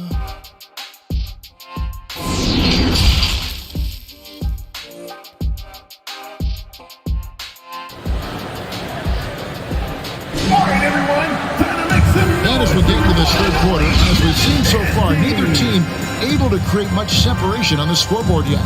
One of the stories here, Alonzo Mourning getting it done today. He In those first 2 quarters, he was pretty much an automatic bucket getter if he got it down low on the block. I have to credit them for their patience offensively. They understood the matchup, and they took the necessary time to exploit it. We've got second half action for you, and if the next couple quarters are similar to the first, this one could go down to the last possession. Gary Payton is up to Klay Thompson. Then there's Draymond Green. Then there's Bird. And it's Mikan in at the 5 spot. That's the group on the floor for Denver. Green kicks to Payton. Down to 5 on the shot clock. It's good from the top of the key. Payton's got the first points of the second half up on the board for Denver.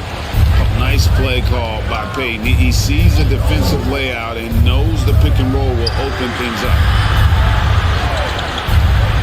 Outside Tatum. Let's go. And misses it off the right side of the rim. Missing that one helps out all the analytical guys from the mid-range. Passes it to Payton. Thompson with it.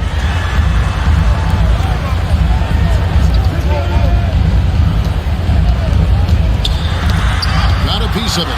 Stolen by Ball. Little over a minute gone here in the second half. Tatum's shot is off. And the great shooters know when they've got enough opening to go for the 3. I didn't think it was a bad choice on that possession.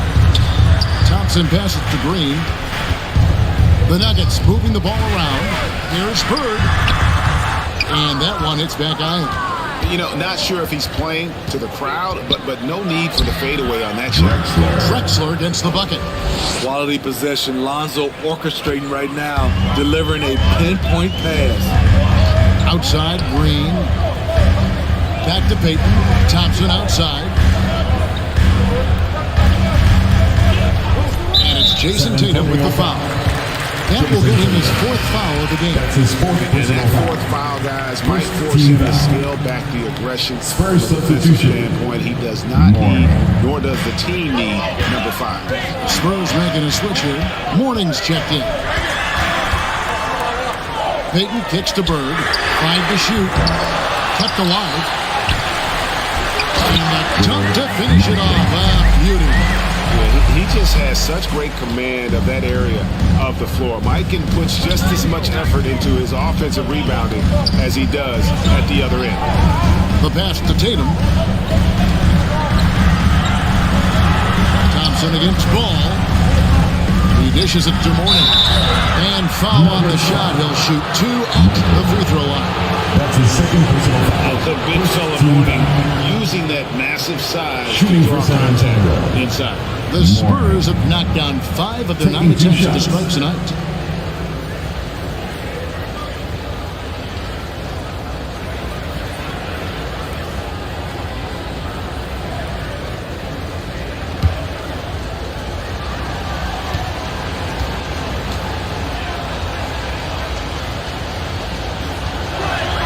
First free throw is good. Bogdanovich is checked in for Draymond Green.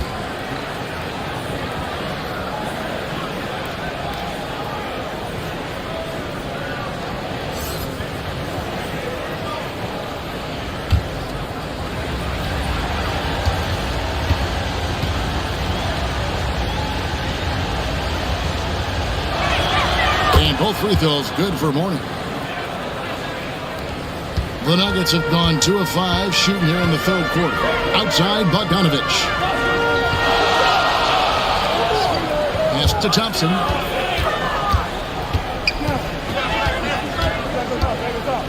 Pass to Mikan. Now Payton. Stolen by Ball. Here's Drexler. It's good. The assist that time from Ball. Ball's got his 4th assist with that last one here tonight. They've been struggling here on offense. Yeah, a bit of a dry spell for sure. Thompson passes to Bird. And it's off from 3-point range. The struggle is real. He's been way off with his shot all evening long. Drexler kicks the ball. Kicks it out to Drexler. Pass the ball.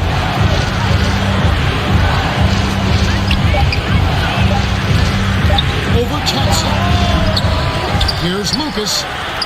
A beautiful reverse layup. Lucas has got the lead up to 5 now for the Spurs. They are just killing them on the interior. Back to Payton.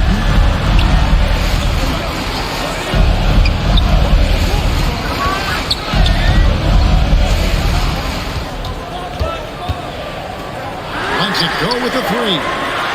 San Antonio with the rebound. Lucas has got 6 rebounds here tonight. He's had a tough time getting it going, and he's put this team behind the 8 ball. In all second half, they haven't gotten stops with any consistency. And there's the pass to Bogdanovich.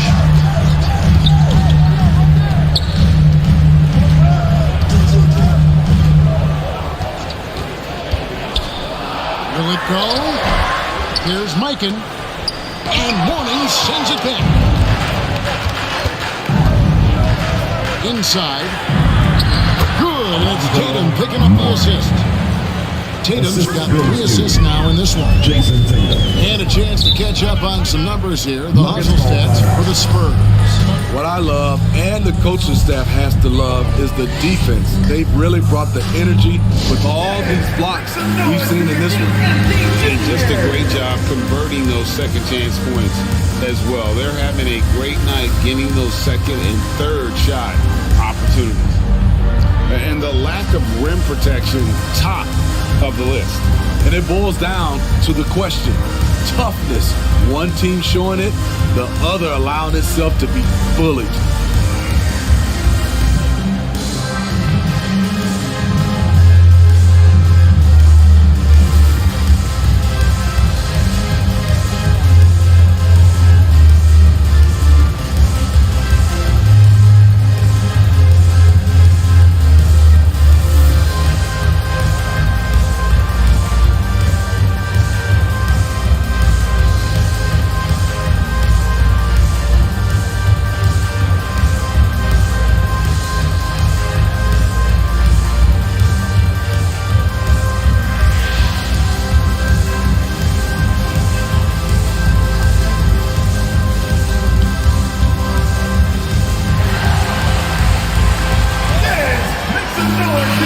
For Denver.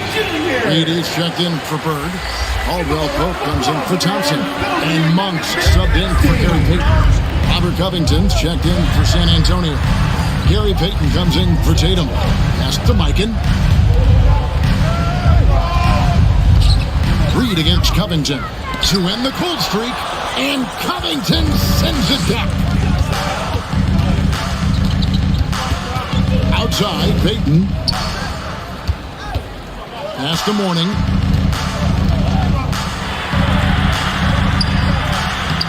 Lays it up and banks it in. And now an 11-point Spurs lead. And this has been a great job of just getting into the middle of that defense and really scoring effectively from the paint. Ball against Caldwell Pope. Good ball movement here by the Nuggets. Here's Bogdanovich. And again, Denver no good. And they just can't find a way to end this thing. Nothing falling right now. All you see is a lot of frustration.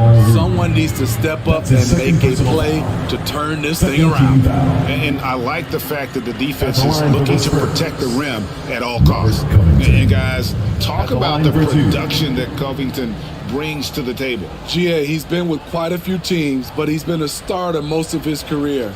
His presence on the defensive end, getting to the rim and scoring it, has been a treat. That free throw, no good. Probably a little draft in the arena tonight. He's the last guy you expect to miss the mark by that much. Absolutely. And the Nuggets making a change here. Whiteside's checked in.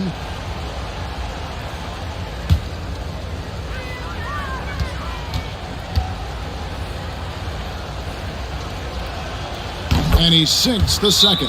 Denver calls timeout. As the teams head into this timeout, a chance for the coaches now to map out some plays for the next few minutes and a chance for the players to rehydrate with some Gatorade. It's important if they want to make sure they don't wear down later in the game. Absolutely. Over the course of a game, you have to stay hydrated.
Nuggets trailed by 12.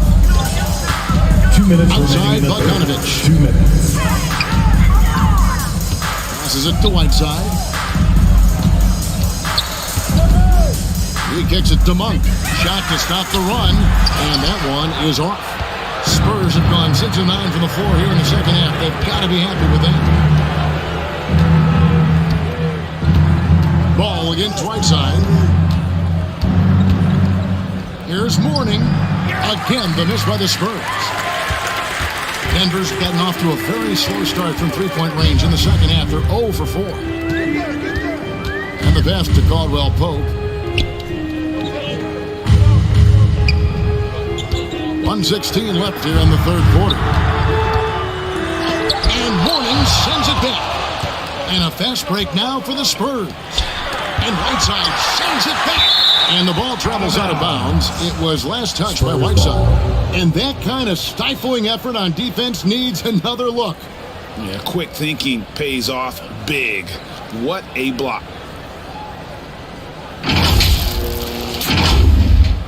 Draymond Green is checked in for Denver. Danny Green, he's checked in for San Antonio.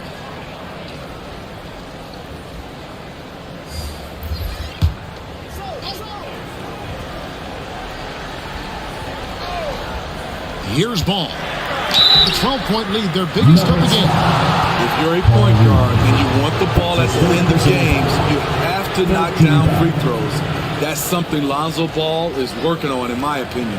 The Spurs have gone 8 of 13 from the free throw line. Lonzo Ball taking 2 shots.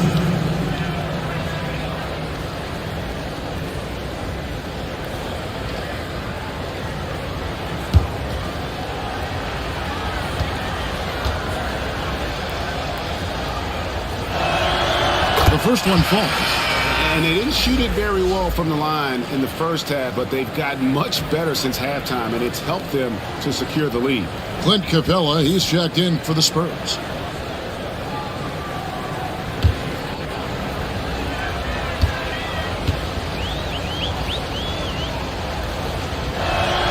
That one misses, so he goes 1 for 2. Well, you know, they're in the lead, but he's still been frustrated from an offensive standpoint.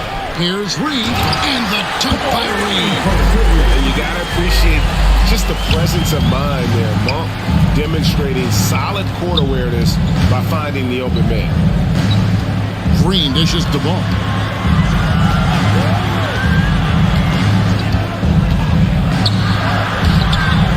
Here's Mourning. Slides through for his 7th basket in 11 tries. Yeah, they're going to have a nice little run here.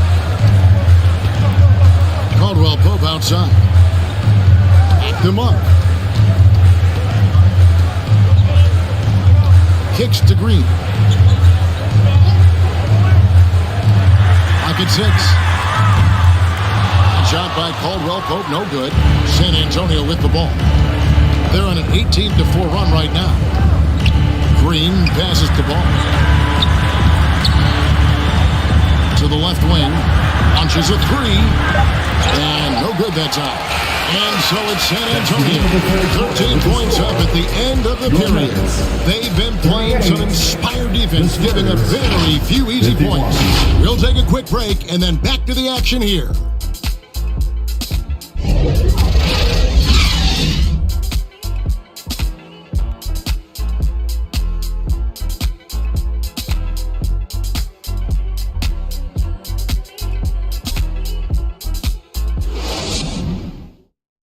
A chance now to hear Greg Popovich talking to his team just moments ago.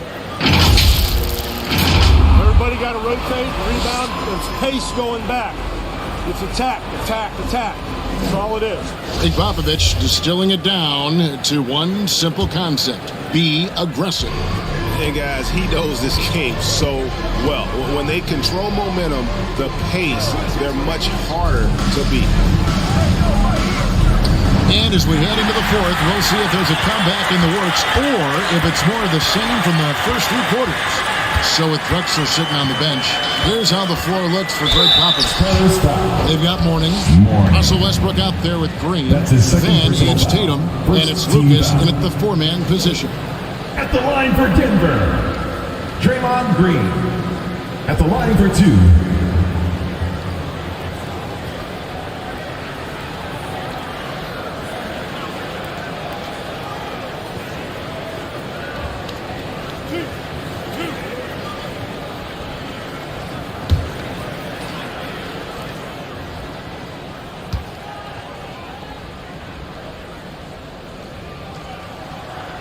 and he makes the first.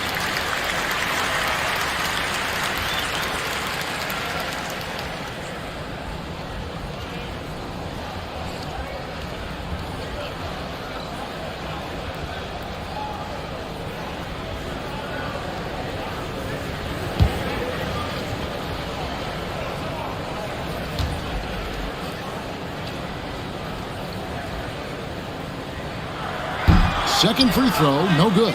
A good board there, Kevin, but overall they're getting slightly out-rebounded. Green with the block. What a play from Draymond to rise up and send it back. He really takes pride in his defense. Payton kicks to Thompson. Outside, Green. Payton passes to Bird. Tatum looking around. And too much time in the lane. They get called for the 3-second violation. Robert Covington checked in for San Antonio. Gary Payton comes in for Danny Green. Robert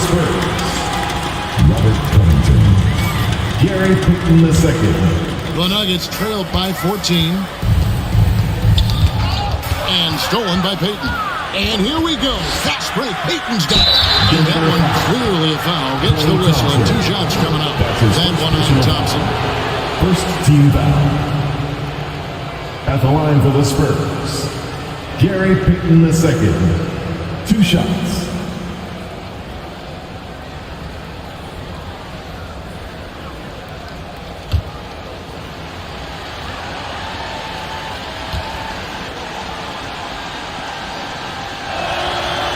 That free throw, no good.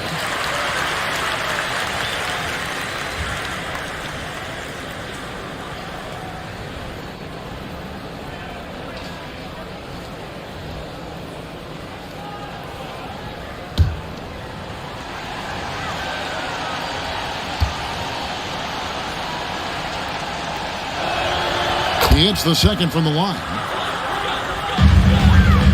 And so Payton will bring it up for Denver. 15-point game. Thompson finds Payton. Back to Thompson. Green, the pass to Mikan.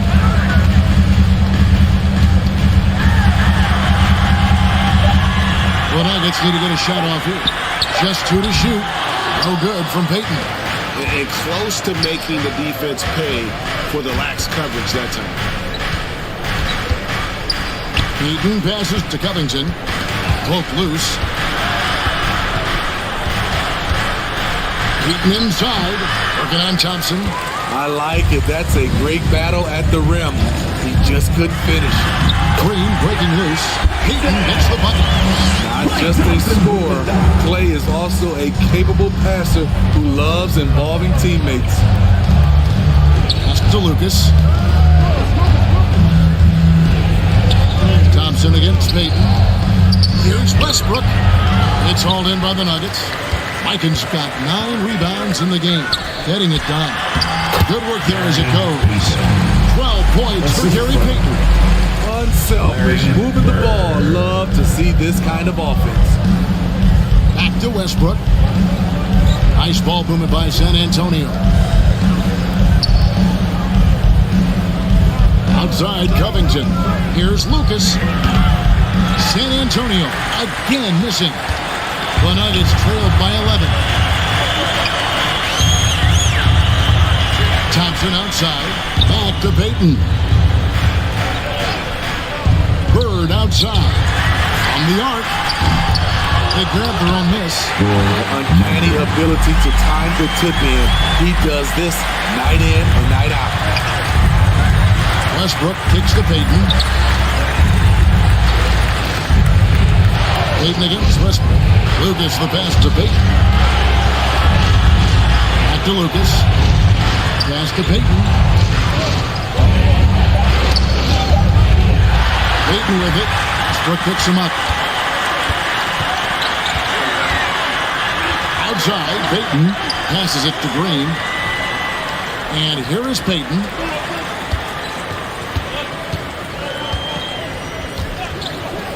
Three-pointer. And they get it back. Oh boy, a lot of contact there, but he gets the call and will shoot 2.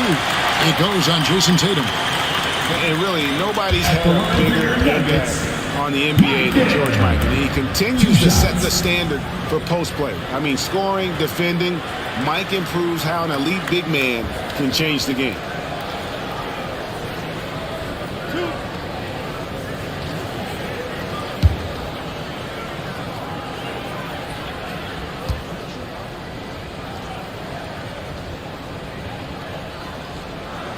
First free throw is good. A different look now for San Antonio. Morning's checked in for Robert Covington. Drexler comes in for Payton. And Ball subbed in for Russell Westbrook.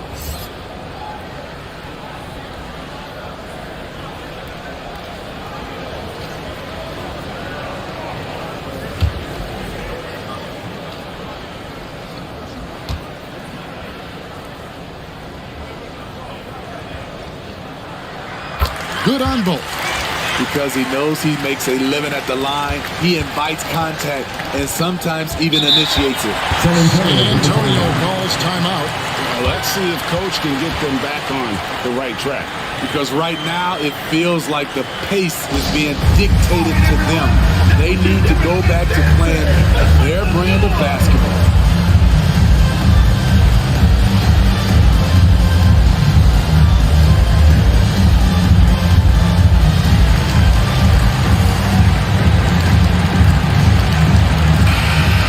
Check in with our reporter, David Aldridge.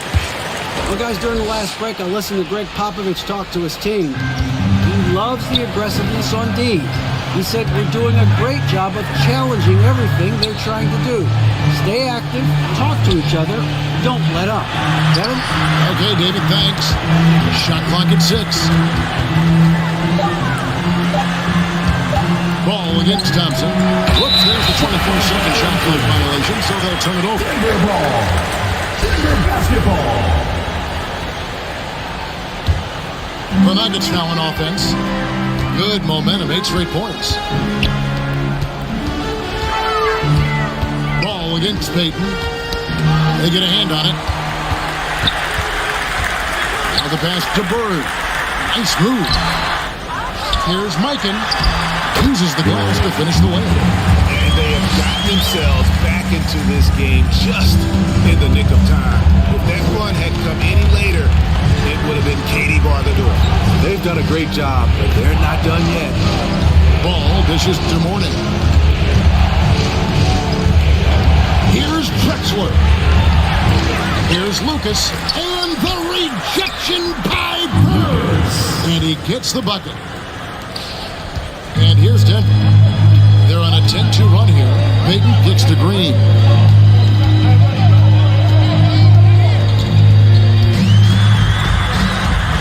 Out to Payton.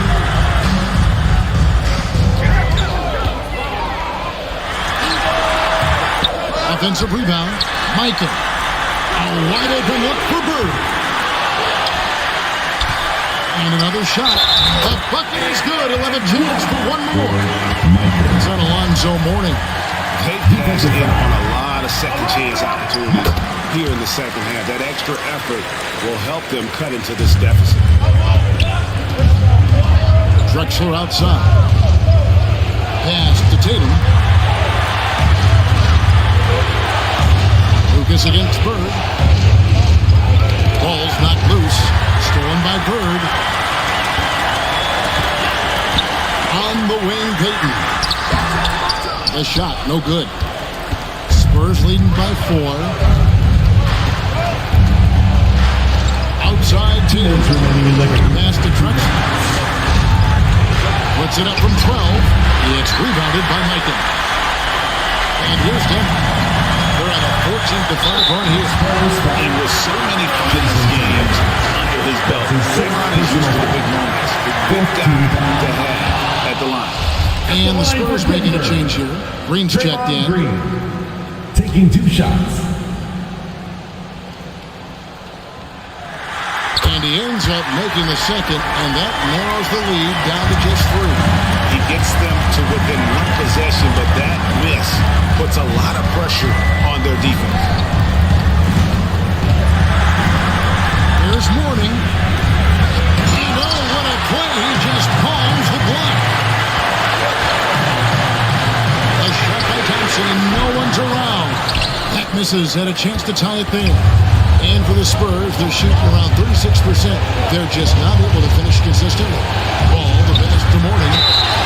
And he gets the whistle. 2 free throws coming up. That's his 3rd personal. Second team. Shooting for San Antonio. Mourning. Long for 2.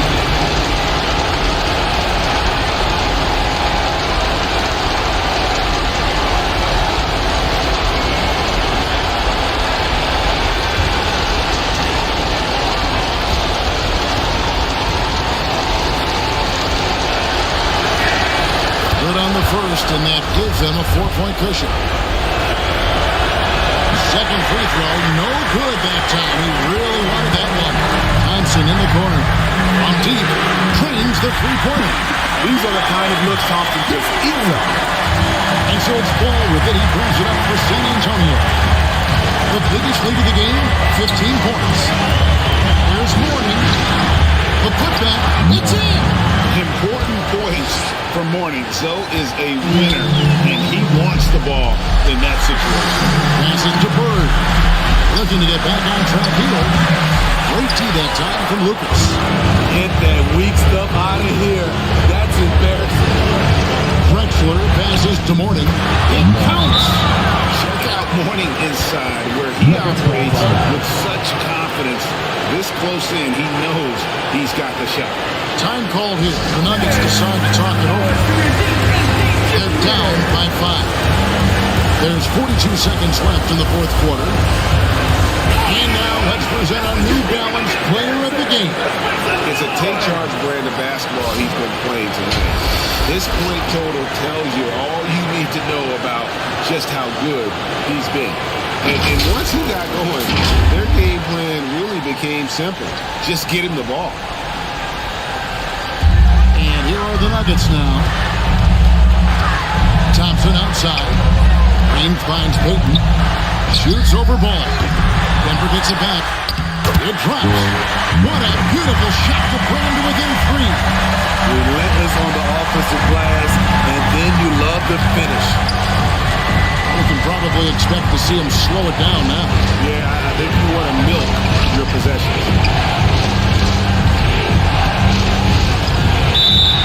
16 seconds left in the 4th quarter of this one. I hate to see that. I know everyone's mind is on the play, but you've got to protect the ball. Time called here. The Nuggets decide to talk it over. They're behind by 3. 16 seconds left in the fourth quarter.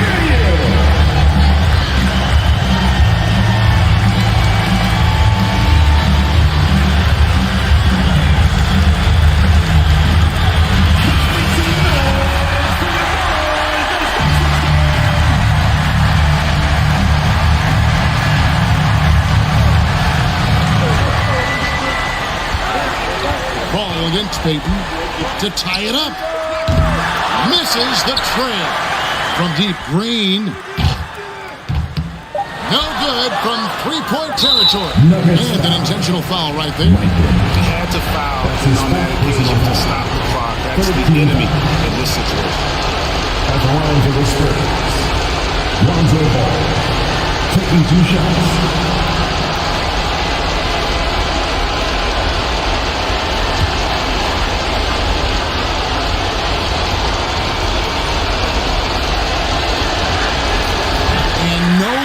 The first free throw missing for him. We'll see if he can nail the second. And this team loves Lonzo. They want him taking important shots.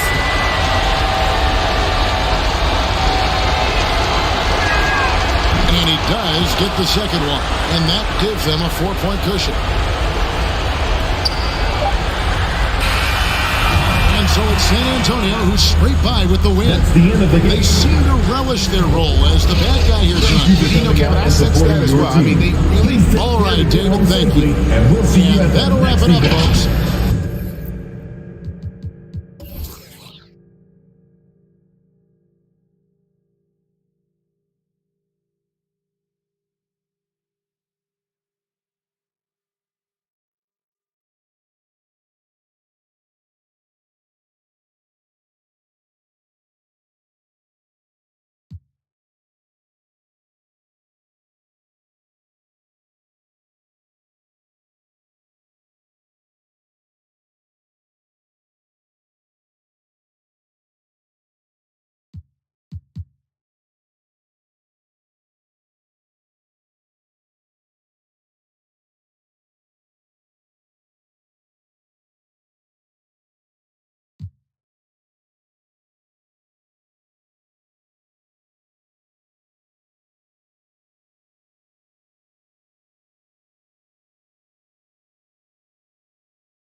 Welcome back to another segment of Team 2K TV versus the world, and this one is special because we're going into My Team Co-op. And for Team World, let's introduce you guys first. We've got the Professor. Tell us who you're bringing in with you today. Hey Alexis, thanks again for having me on. So I've got my friends Cam, Cartier Cam, and Blasian Invasion. We're gonna have a lot of fun, fellow Twitch streamers, and I'm really looking forward to it to see if we can get the win. I'm 2-0 in 2K TV all. Coming right up, the Pistons. Thanks for joining us midweek here. Tonight, we bring you the NBA on 2K Sports. Welcome, everyone. Courts, Allie. Thanks, Brian. Well, Jalen Brunson. Family business. Allie, thanks. All right, now let's check out the starters for the Miami Heat and for the Pistons.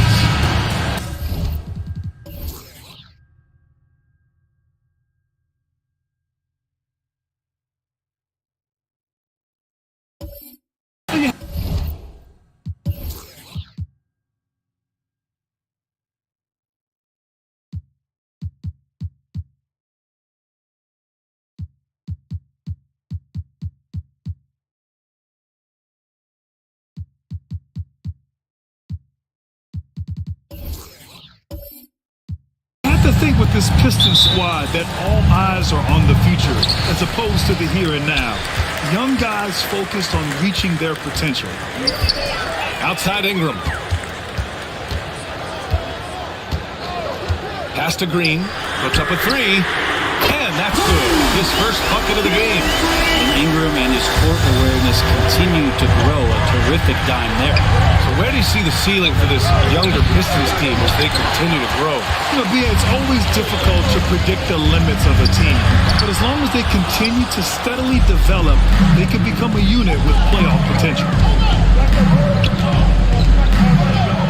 Pass to Kirilenko.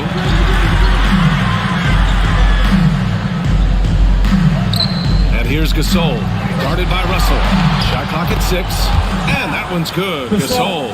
Gasol doing a great job working down low in the phone booth and just finding enough room to get that one to go. Here's Lever.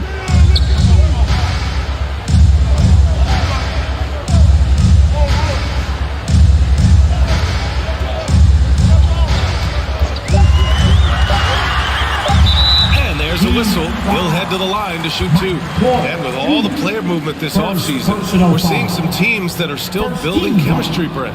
Yeah, you're right, BA. You can't simulate this stuff in training camp. Even though you're scrimmaging a ton and going through the playbook. You have to be out here. You have to be on an NBA floor. You have to watch the way guys adjust to things that are happening on the fly. And that'll settle these teams in once they get familiar with one another.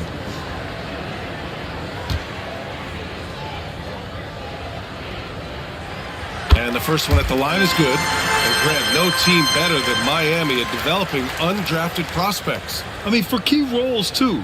You look at last year's playoffs, Strus, Martin, Vincent, Robinson. It's allowed Miami to stay on top in a salary cap-driven league.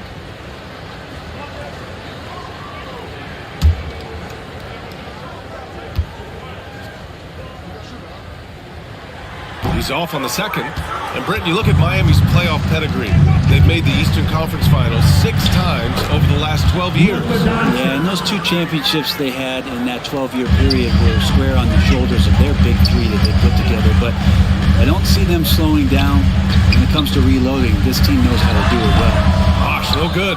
Clean look from mid-range. Coach will probably want to run that play again. Here's McGrady. Here's Porter. And he drops in the layup off the glass. And Porter's height and length around the basket is going to help him create opportunities to score. Pass to Lever. Here's Bosch. He's guarded by Porter. Uses the glass to finish the layup. And setting the tempo with an assertive move. Like, where was the defense on that play? Yeah, APB sent out to try to find out where the defense is. Inexcusable. Here's Doncic. That one's wide left. The Pistons have gone just 2 for 4 from the floor. And that one's good. Green's got 5 points. I love this approach. Getting him involved early, and it's already paying off. Well, he's going to just keep going now. That's early confidence for him. Trust Doncic to make smart moves with the ball. He puts it in the hands of a guy with a wide open shot. Outside Russell. Pass to Green.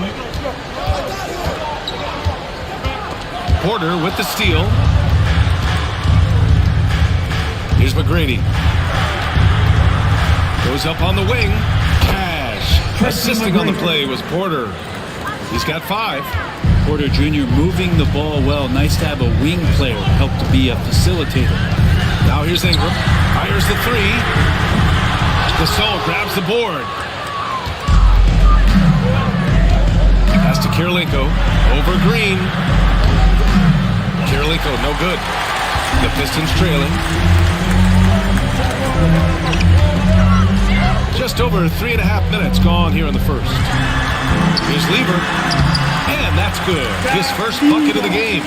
Attacking in the painted area. Clearly that was their game plan coming in. Here's McGrady. 3-pointer. And the Heat. Another 3.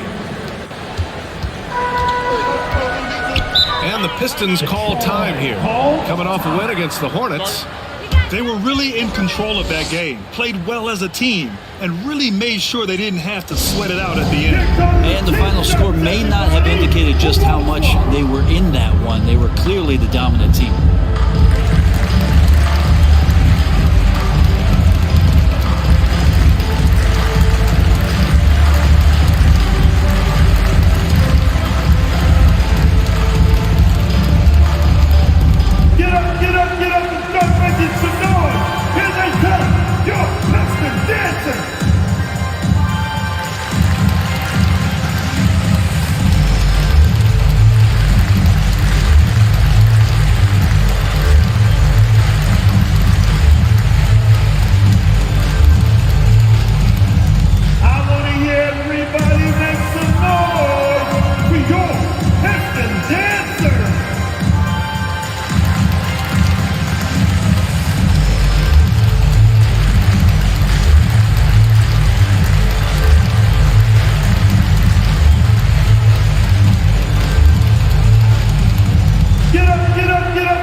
See the story for Brandon Ingram.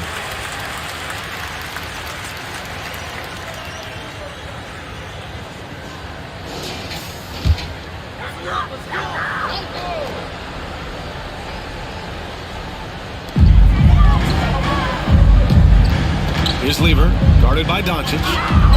Green for three. Not going to go that time. He didn't make them pay for that weak defense, but they just can't rely on him to miss those kind of shots. Boy, you look at Jalen Green, all the tools to be a star.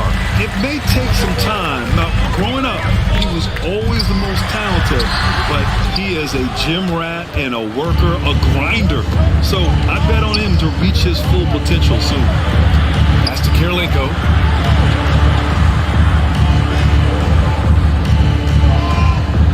Here's McGrady. A rebound by Bosch. He loved to make them pay for giving up that wide-open jumper, just unable to do so. Ingram. Again, the miss by the Pistons. For Miami, they've gone 6 of 11 so far. Ingram with the double team. To the middle. To the left side wing. Kirilenko, no good.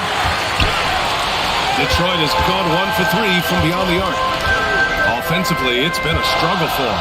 Yeah, they need to string together some shots to have any kind of chance. Back to Green. Fires from deep. And he knocks it down. He's 3 of 5 now from the floor. Man, he's got that touch working tonight, shooting the ball very well to start this one. Time called here. Miami decides to talk it over. Defeated by Milwaukee in their last game, they'll try to put that one behind them. Yeah, the issue in that one was simple. They didn't hit the glass. They got bullied and outworked. I think you can be a little bit rattled when you lose the physical battle as badly as they did in that game. That could be tough to shake off. So it's a matter of getting over those doubts and finding yourself again.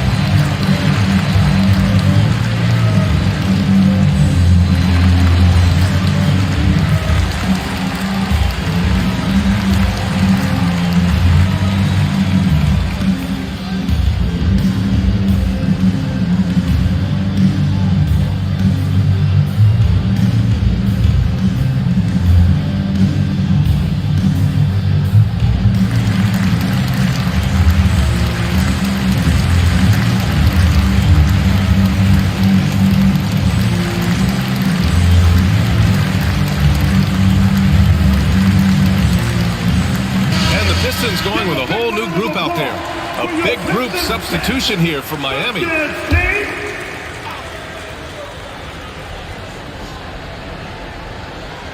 Oh, it's stolen by Adams. McConnell against Brunson. Gordon outside.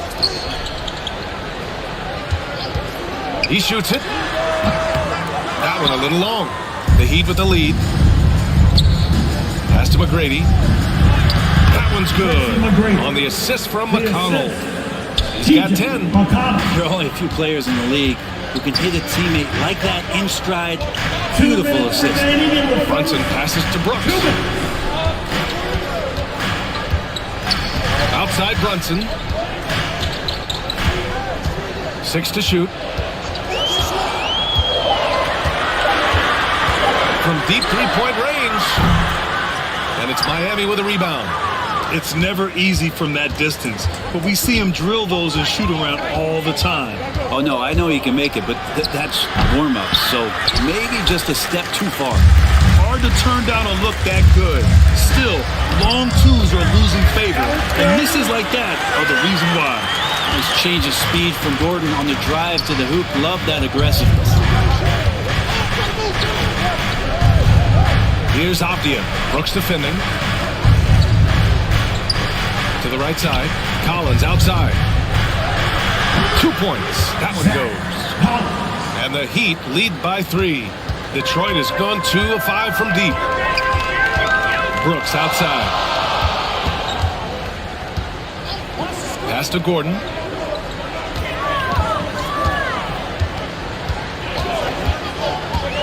Shoots from 12. Misses off the right iron. Well, that's a shot they want just about on every possession if they can get it. He doesn't make them all, but still very much a high percentage look. Yeah, their defense is starting to wear down. That's 3 straight buckets at the rim. And the Heat making a change here. Caruso is checked in. One shot. Mind the lanes. Mind the lanes. One shot.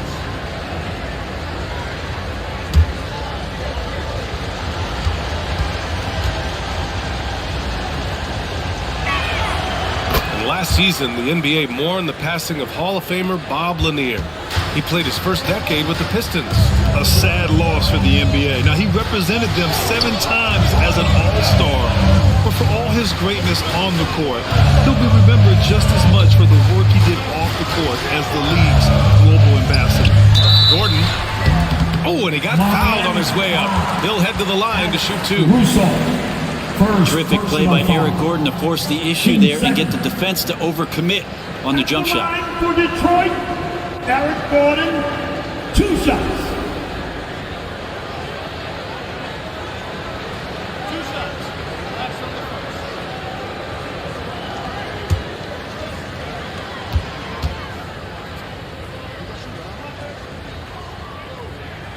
And he knocks down the first one.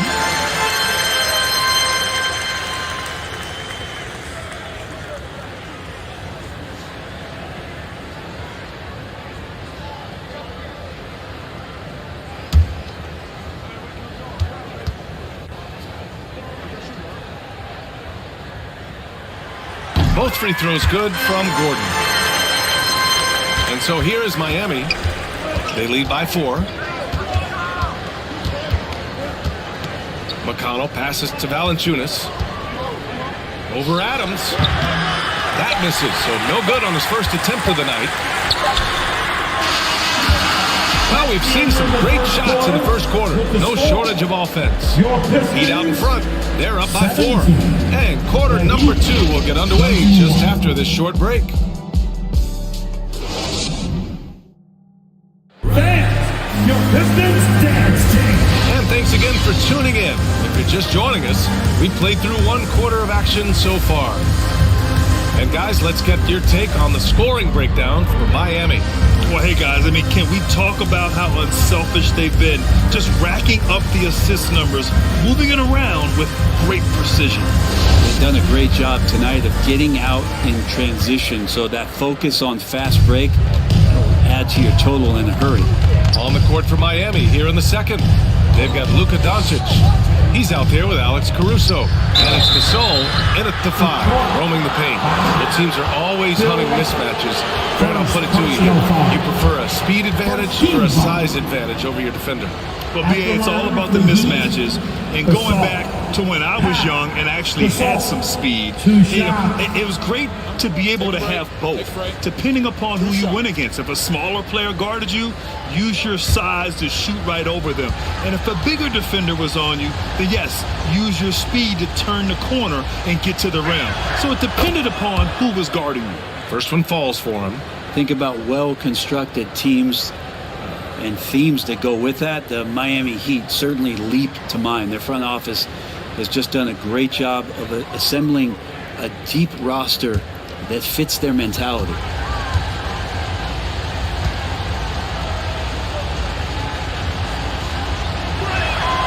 And that one goes in. 2 from the line that time. Well, you would know the depth of the Miami bench is certainly felt in the strength of their second unit. Yeah, when the starters sit down, Miami doesn't lose much. There's a tremendous combination of skill and playability that they lean on throughout the course of the regular season. And the bench certainly makes big contributions with their minutes. Pass to Lever. Pocket 4. Lets it go from deep. And Gasol with the block. Gasol did not stop moving his hands there, especially as the shot was going up. He was going to be right there to send anything back if it's close. And 6'9", Denny Avdia, great size for a wing. Yeah, BA. And you combine that with his motor, too. I mean, he's already an excellent defender with the versatility to cover inside and out. Denny Avdia taking 2 shots. Take a break. Take a break. 2 shots.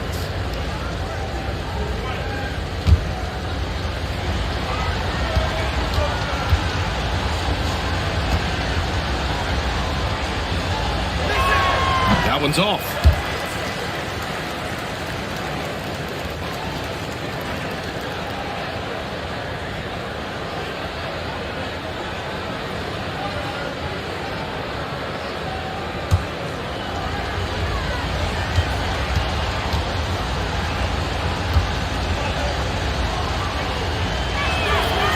on the second one.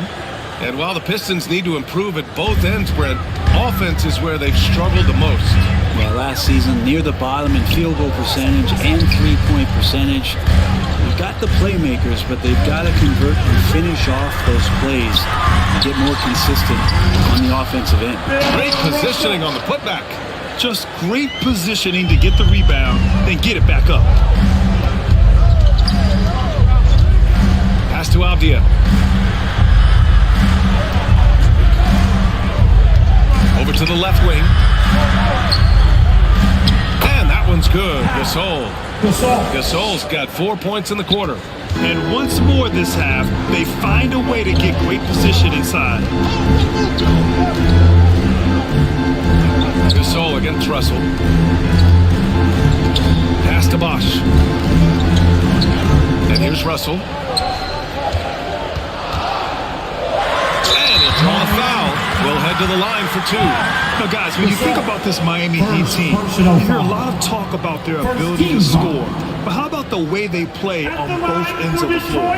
Defensively, this Heat team was top 3 in points allowed per game and top 5 in defensive efficiency last year. You know, B.A., that's something that surely isn't talked about enough. And when they're not having their best shooting night, they'll suffocate you on the defensive end. The first free throw is good. The Heat making a switch here.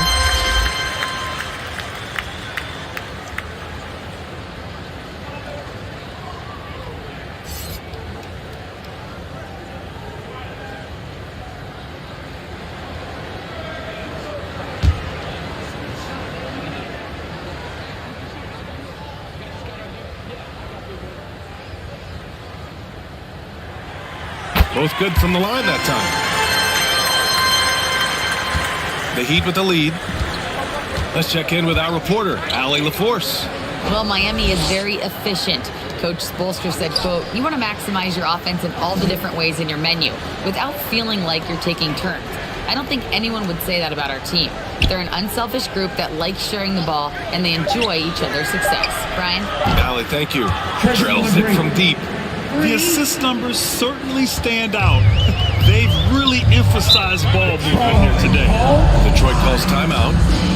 And as we head into this break, the players have an opportunity to replenish their energy with Gatorade as they prepare to go into the final stages of this ball game. Absolutely. Over the course of a game, not to mention over the course of a season, you have to stay hydrated. If you don't, it's amazing how much slower your body is to bounce back. It can have a serious effect on performance, no question.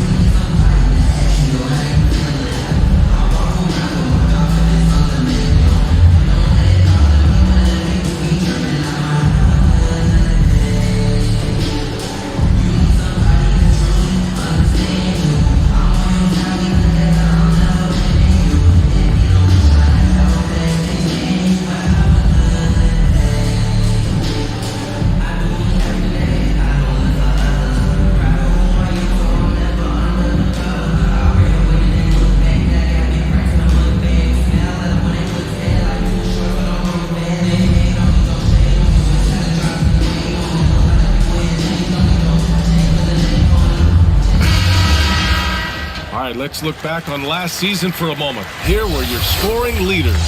Third is Luka Doncic. This is a guy who never took a night off. You look at his numbers and you know that he put in a tremendous effort every single game.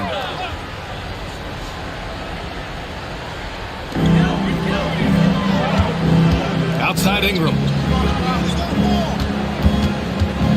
Pass to Bosch.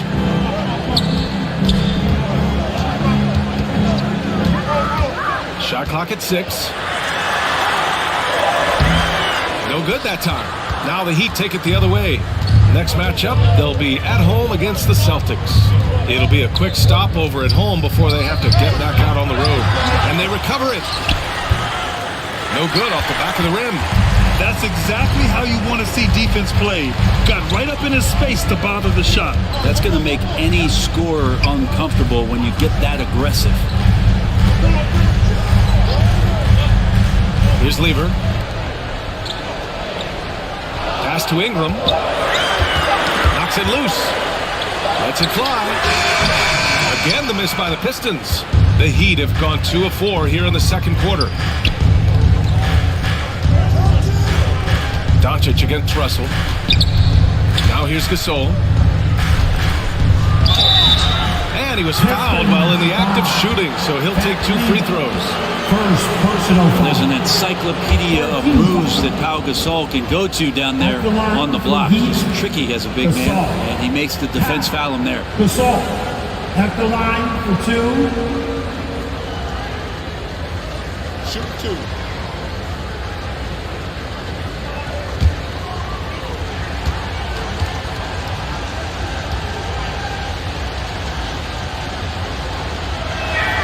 And he drops the first.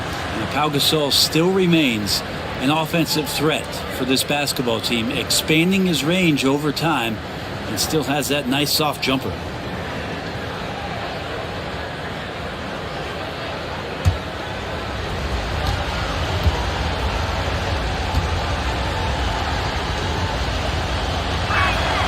And he makes both free throws. Well, his body control is phenomenal, and his ability to get to the line has always been impressive. That's a huge part of his game. And almost 4 minutes gone in the second quarter of play. Ingram. Again, the miss by the Pistons. I know he's on a cold streak, but he can't let that get in his head. Especially if you're a player that doesn't get a lot of shot attempts, but otherwise, the mindset is, I just got to get the next one to go. And you don't want to put that much pressure on yourself. Outside, Green.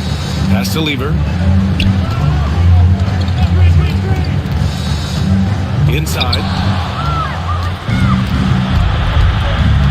Here's Kirilenko. Covered by Ingram.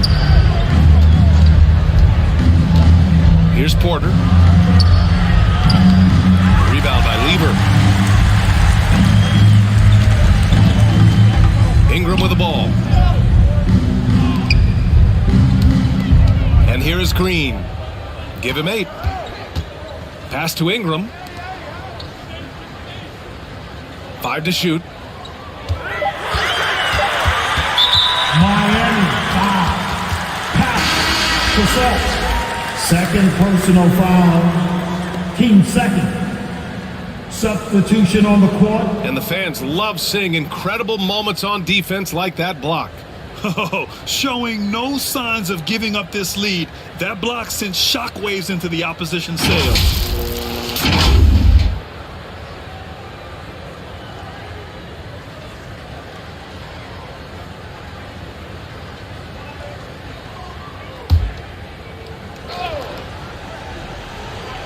Here's Brunson. The shot from the low post is good.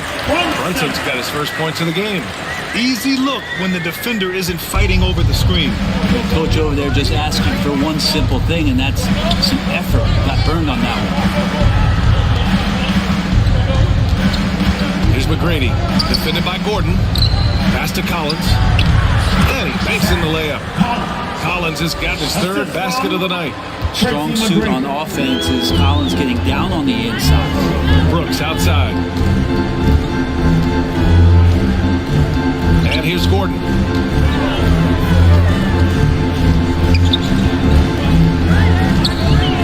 Clock at 6. Valanciunas against Russell. Pass to Brunson. Now here's Gordon.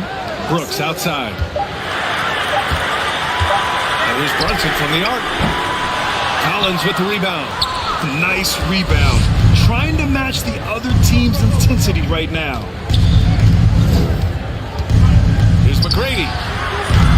No good from outside. Detroit has gone 0 for 2 from outside in the second quarter. Brooks against McConnell. 2 minutes remaining in the first half. Gordon can't hit. That's how to protect the rim without fouling. Force him into an awkward release and a bit of an adjustment on the layup. McConnell passes to Valanciunas. 1:41 left in the first half. Nice D from Wagner. They've been having major problems offensively. Definitely in a bit of a dry spell. Outside Brunson. Back to Wagner. Gordon on the wing. Off the left rim and out. And here's Miami. They're on a 14-6 run. And you oftentimes hear about players at peace with their game. Well, that is Eric Gordon, a knockdown shooter with physicality. Plenty of room for that in today's NBA. Pass to Brooks. The baseline J is on the way. The offensive rebound. Mikata with a steal. Here's McGrady. And down it goes. Jam that one home. Can you say immediate entry into the highlight reel? Woo, what a dunk, BA. It's showtime now, man. They've built up a lead, and they're starting to rub it in. Valanciunas against Russell. Shoots over Valanciunas. The shot by Russell, no good. The Heat have gone 5 of 10 in the second quarter. Yeah, they're playing a much more physical game here in the second quarter. First personal foul. Team 4. Shooting for Miami. McGrady, Tracy McGrady. 2 shots.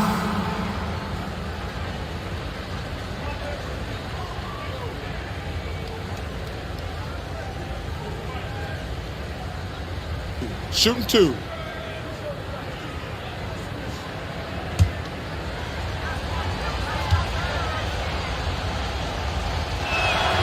And he makes the first. So both teams changing it up here.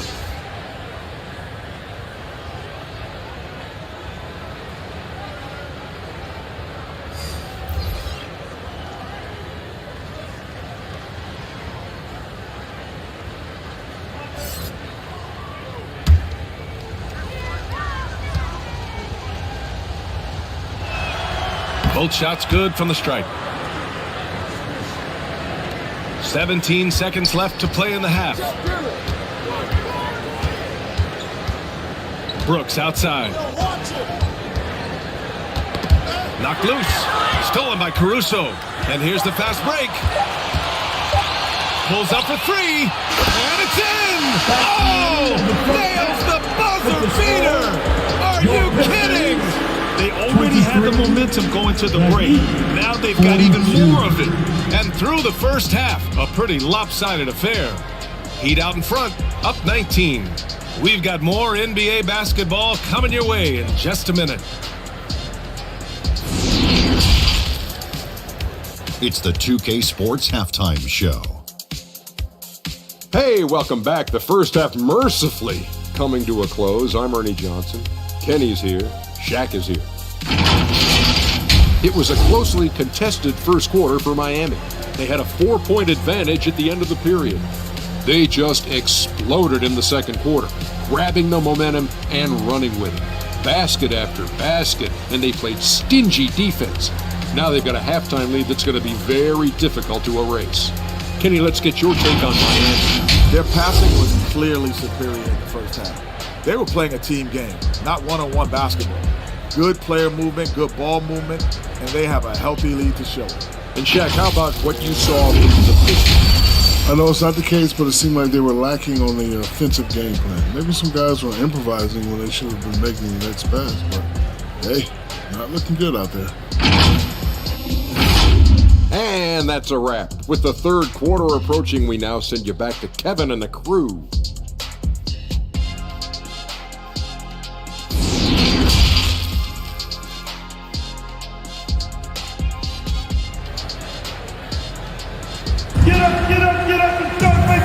And with a big gap on the scoreboard, the second half begins with very different goals for these teams. One side trying to mount a comeback, one side trying to protect their lead.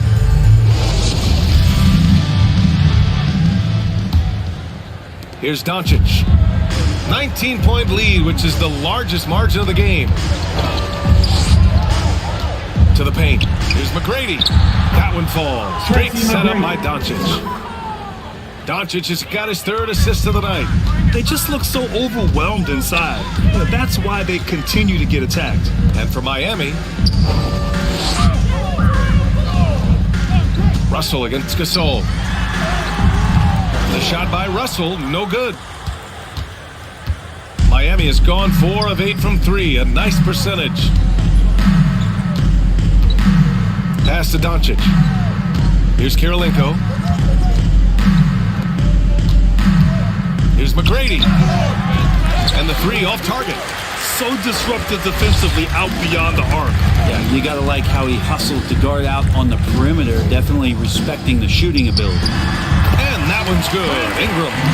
He's throwing the defense off balance, and then he gets to the bucket. That's a nice move from Ingram.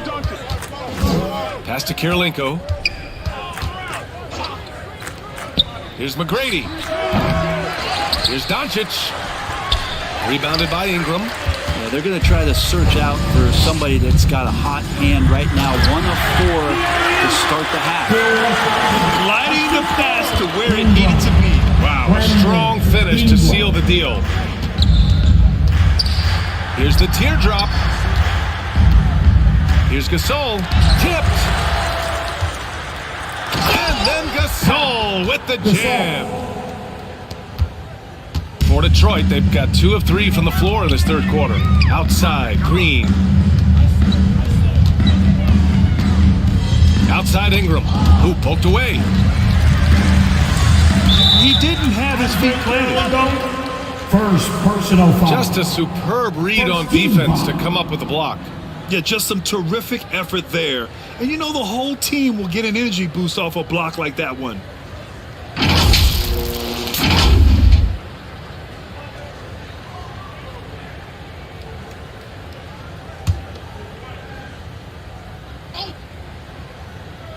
And now around 2 minutes gone by in this half.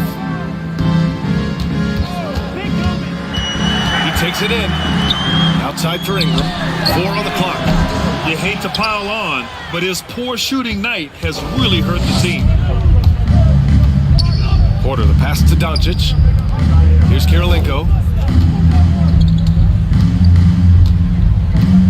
Pass to McGrady from outside the arc. Out of bounds. It'll go to the Pistons. Rodgers checked in for the Pistons. And Miami also making a switch. Collins, he's checked in for Porter Jr. Well, Detroit shooting a low 30% from the floor. Here's Lever. Soft touch off the glass. 5 points in the game. Coaching staff would like some more shots from that range. Pass to Kirilenko. The 3 ball. Detroit with a rebound. Well, a fast start in the first half. Looks like he's playing the second half in the mud. And let's send it over to Allie LaForce. Thanks a lot, Brian. Well, Luka Doncic, an all-star from the second season, and every year he's one of the favorites for MVP. But Luka says, quote, I still haven't won anything, so I've got a long way to go. Brian, if you didn't catch it, team success is the metric. He says the key is to win a championship. Well, he certainly gives him a chance to do just that, Allie. Thank you. Take a break. Take a break. 2 shots.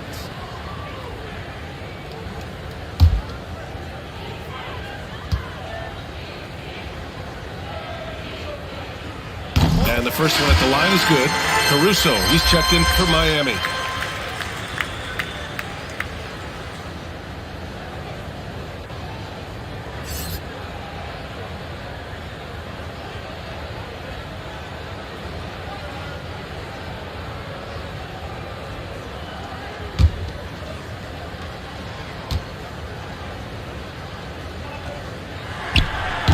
He's perfect from the line this time. And another inductee into the 2022 Hall of Fame, All-Star Tim Hardaway. Brent, you were a teammate of his for a little while. Any recollections? BA, if I go back to Tim Hardaway, I don't think about my time in Miami, which was a cup of coffee for me. I go back to my college days, and I had the chance to go home to the Bay Area and be in Oakland in the summertime. And Chris Mullin, Mitch Richmond and one Tim Hardaway, Hall of Famer, invited me into that gym to work out in the summer. So you talk about a genuine thrill to be on the summer floor with Run TMC. What a treat.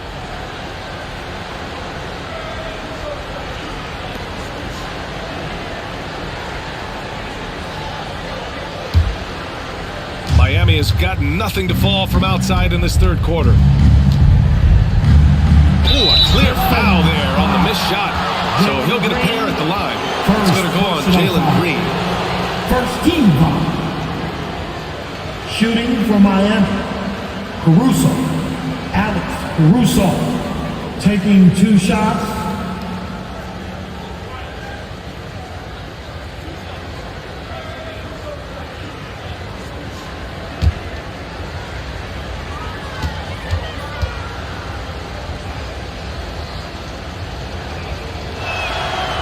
No good on the free throw.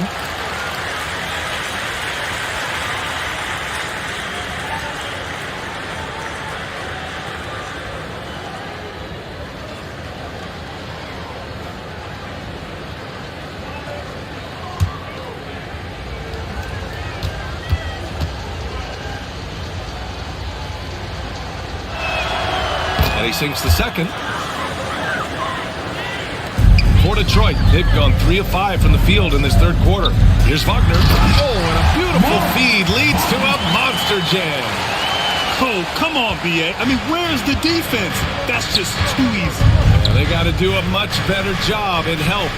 Yeah, we see this all too often. The team gets a huge lead, and then their guard gets let down. Pass to Doncic. 6 on the shot clock. Pulls up on the wing. Here's Collins, and the layup falls. Collins has got 9 points. And they're +5 on the boards after that rebound. Outside for Ingram. Again, the Pistons score. Brandon Ingram at that size constantly has a shooting window that's open. Pass to Kirilenko. Back to Doncic. Out left to the wing. All alone. Kirilenko, no good.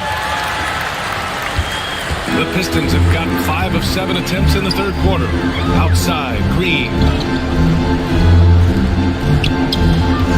Here's Lever. 7 points in the game. Green with the ball. And the foul is called. He missed it, so he's got a couple of free throws coming his way. First personal foul. 13 foul. At the line for Detroit, Jalen Green taking 2 shots. Shoot 2.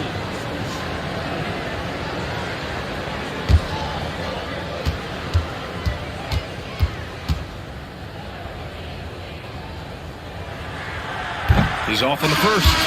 And the Heat with some changes. Jonas Valanciunas has checked in for Gasol. Avdia comes in for Collins. And it's McConnell in for Doncic.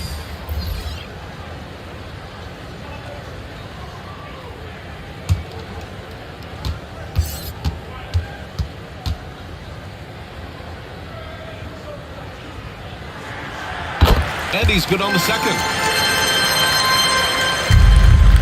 Miami has got nothing to fall from outside in this third quarter.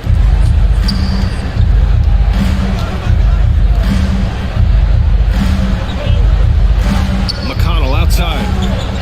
Caruso outside. Fires for 3. Adams grabs the miss. And here's Detroit. They're on a 13-5 run. In 2013, Steven Adams was selected 12th overall by OKC, the first rounder born in New Zealand. Yeah, B.A. Well, I mean, Adams is blazing a new trail. An example for kids in his home island of New Zealand. You too can become an NBA player. Not going to see that very often. The defense in the vicinity, but still, he's not one to blow layups. Ah, nice shot by Kirilenko. And just executing at a high level. I mean, taking what the defense allows and putting in the work. Basketball IQ is something that gets talked about, but its importance to a team showing up here, running plays that turn into scores. I mean, during his first playoffs, Dylan Brooks proved he was a big game player, pouring in 31 in his playoff debut, an upset win over Utah. You know, talking about Dylan Brooks, also great in those first ever play-in games, Greg. Yeah, B.A. I mean, the Grizzlies making the playoffs, winning 2 games. Take a break. Brooks was Take a break. outstanding in a win at Golden State, locking down the Warriors on the perimeter.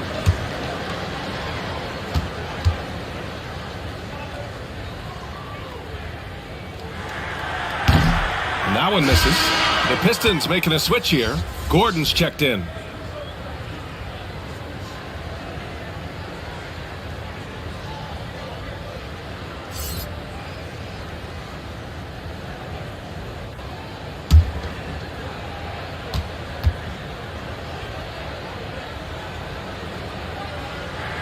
And the second free throw is good. How about the unselfishness of this team? Yeah, the willingness to make the next pass has this defense scrambled. Avdia can't get it to go. For Detroit, they've gotten 5 of 8 shots to go in the third. Outside Brunson. Pass to Gordon.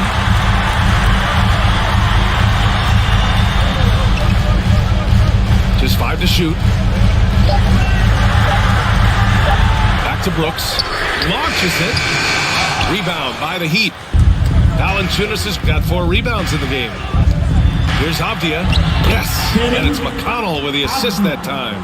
Assisted. McConnell's got his 4th assist in this one. Here's Brunson. Deflected. And they'll get another chance. Here's Avdia. Here's McConnell. And they finally get it to go. A full night's work on the boards and 1 trip down the floor. And an important part of every team's game, a look at the hustle stats for the Heat. You have to like what you've seen from them defensively. They've done well contesting shots and have managed to come away with some blocks too. Well, if we add another thing to it, it's about the urgency they've played with. I mean, you look at the eyes of these guys. They're focused, wanting to get up tempo, and that's helped them score on the fast break. To the middle. Here's McConnell. And he converts the layup. McConnell's got 4 points in the quarter. And they've really managed to dominate inside. McConnell against Brunson. Pass to Gordon. We've got 13 seconds left in the third quarter. Wagner with it. He's guarded by Caruso. And it's Wagner missing. And so it's the Miami Heat feeling confident. 18-point lead to win that quarter. The hustle they've shown on defense has been tremendous. All right, stick around. We'll be right back after this.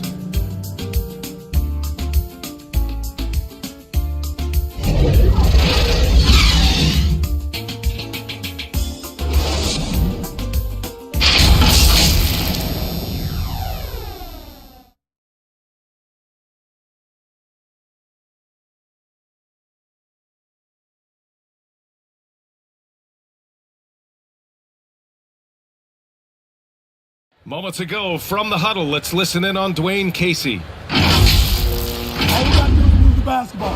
The ball will find the right person. All right? Get it from side to side. Don't force it. And you can tell Coach Casey wants his guys to work harder, specifically in how they pass the ball. It's just basic basketball. When you swing the ball around, the floor is going to open up. And we reach the fourth quarter in a game that may already be out of hand. And he's going for the oop here. Ooh, stolen by Gasol. And for the Heat, Deni Avdia out there with Michael Porter. Then it's Luka Doncic. And it's Gasol in at the 5 down low. Well, there's more he could have done in this game for sure, but it hasn't kept them from pulling ahead. 14 feet away. Another shot. And he lays it in. Like a morning newspaper, a fantastic read by Bosch to measure the trajectory of the shot off the rim. Hunts that one down for second chance points. Back to Doncic. Pass to Avdia from deep. Russell with the rebound. Russell's got 9 rebounds now. And just unable to get anything going tonight. I mean, his teammates have really bailed him out. Here's Bosch. Inside. Nice shot by Lever. He's not the reason that they're trailing in this one. He's been on his game. It's a few of the other guys that need to pick it up. Pass to Avdia.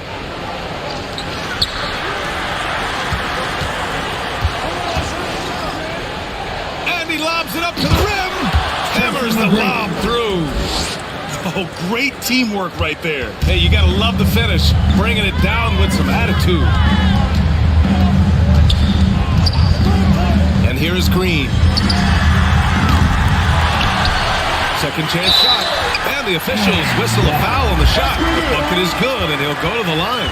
This second half has been all about looking to score in the paint. They've done a good job with that. First team foul. At the line for your Pistons, Chris Bosh, one shot. Mind the lanes. Mind the lanes. One shot.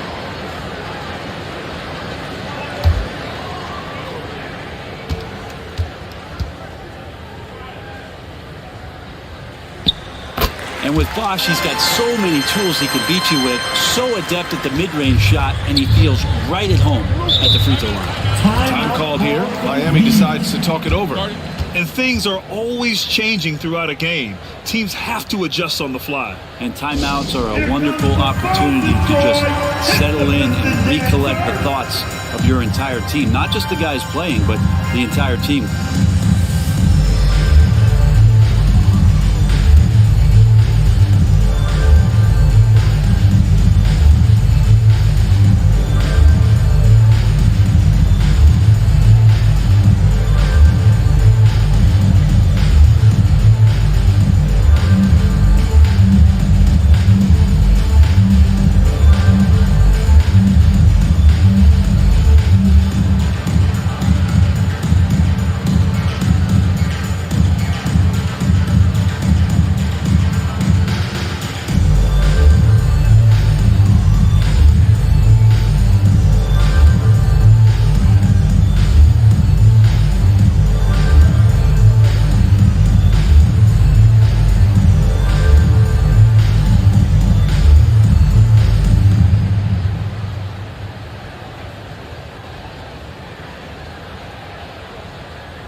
Time now to hear from our reporter, Allie LaForce. Well, over the break, I listened in on Eric Spoelstra's huddle. He said to his players, you may want to get comfortable with this lead, but we can't afford that. That's when we get into trouble. Just keep executing the game plan and trust in one another. Appreciate the report, Allie. Pass to McGrady. Jacks up a three. Russell with the rebound. Russell's got double-digit rebounds now in the game. Outside, Green. Outside, Russell. Clock at 6. Here's Bosch. And that comes off the assist by Green. He's been terrific tonight, and with a little help from the other guys on the floor, they might be able to turn this game around. Pass to Gasol. It's Avdia on the wing. Green covering. Back to Gasol. Now Doncic. From deep. Gasol. The Heat making a switch here. First team foul. And for the Heat, Andre Kirilenko. The Pistons have gotten 4 shots out of 6 attempts to drop so far in the fourth. Outside, Green. Pass to Russell. Here's Lever. And Gasol with the block. Outside, Porter. Here's Kirilenko, covered by Ingram.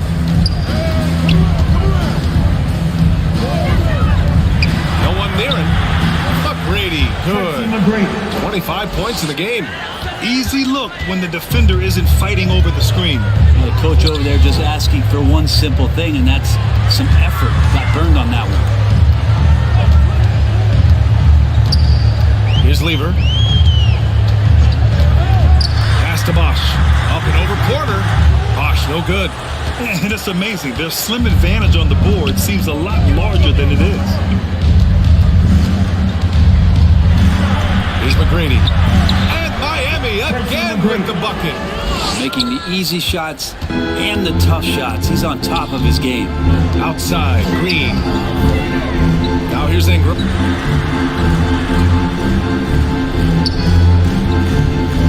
Out to the right wing. Here's Lever. And play stops. A whistle there on what looks like an illegal screen. Well, overall, he has played basically flawless basketball, but that was a bad turnover. The Heat have got 3 of 6 shots to go in this fourth quarter. Here's Kirilenko. Here's McGrady. Off target from 3-point range. I think if I was coaching these guys right now, especially him, I'd tell him, you take one more 3-point shot, we're going to have some conversations here side by side. Now, B.A., you know they would love for him to get more of those opportunities. Well, that would cut into the deficit quickly if he does. Pass to McGrady. Here's Kirilenko. Ooh, and he took a hard foul on the shot. So he'll head to the line to shoot a pair. First personal foul. First team foul. Shooting for Miami. Kirilenko. Andre Kirilenko. 2 shots.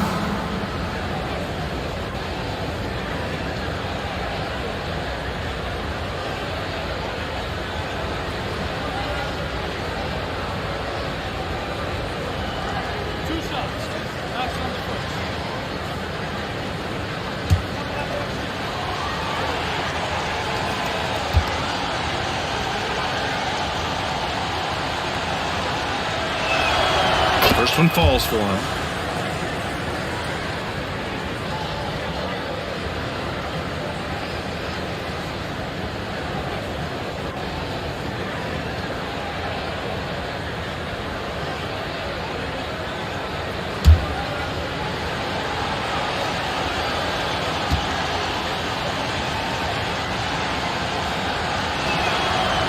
And that's good as he hits both shots. The Pistons have gotten 5 shots out of 9 to go in this fourth. Now a timeout called by Detroit. Failing to find a rhythm offensively. Something that needs to change and change soon. Yeah, they're like a 4-day-old soda right now, just flat. They're missing shots left and right and just not playing their best.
Player of the game.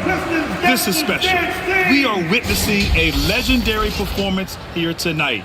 He is like levels above everyone else on the floor. Something must have clicked for him in warm-ups tonight. He's just come out and he has run wild. Boy, it's not hard to be blown away by his level of play. It's never easy winning on the road, but to do it in this fashion, that's a special performance right there.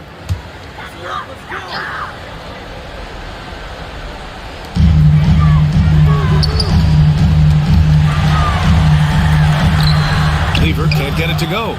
That's the only kind of defense that's going to cut the mustard here tonight. You got to stay on top of a guy like that who can play at such a high level offensively. Here's McGrady. Gets the 3 ball to go. 30 points in the game. He's played a huge role in this game to this point, but it looks like he just wants more. He wants to make sure that this lead holds up. Ingram, the pass to Russell. Green up top. Back to Russell. Just 5 on the clock. Here's Lever. Ooh, rejected by Doncic. The shot by Russell, no good. Probably better off passing on that shot with him all in his face. Yeah, that's one where you hope if he gets in there the next time, he makes a different choice. Pass to Gasol. 2 minutes remaining in the game. Doncic outside. The shot. And again, it's Miami converting. They've been battling all night. Now they're on the brink of putting this game away. No, great job of getting in position to win a game. It's been an all-out effort from the squad. Here's Lever. And there's 1:38 left in the fourth. And a foul called on the way up. So he'll take 2 from the free throw line. And for players, greatness can be defined in so many ways, but giving back has to be a component of that. Wouldn't you say, Grant? Well, to whom much is given, much is expected. In BA, I agree 100%. Players today understand the impact that they can have on others. Take a break. I love that about the league, the players, the coaches, everyone involved, using this gift to make a change and a positive impact throughout the world. Free throw is good from Russell.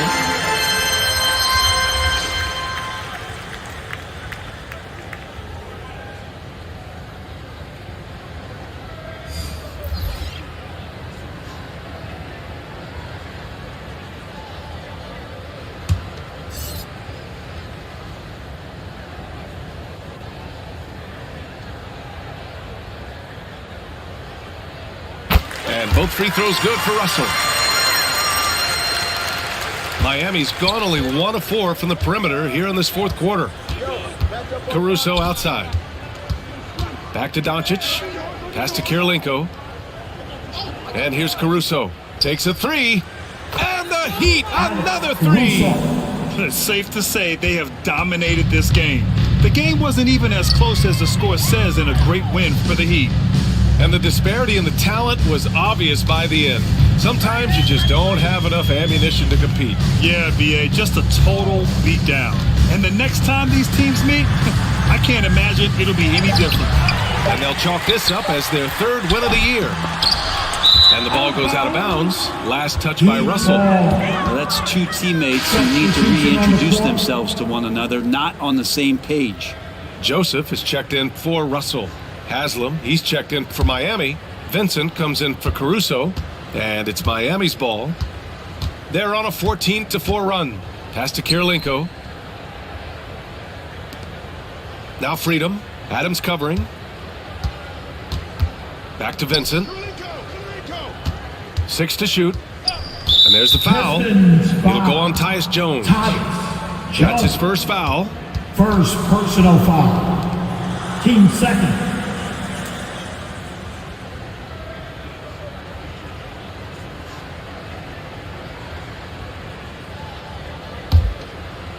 Detroit on D. Here's Vincent. Pass to Haslam. Down to 5 on the shot clock. Now here's Doncic. The 3. Adams grabs the miss. Here's Gordon. Driving to the basket. And Gordon with the big finish. 2 teammates connecting right there. Slick feed. Jones against Doncic.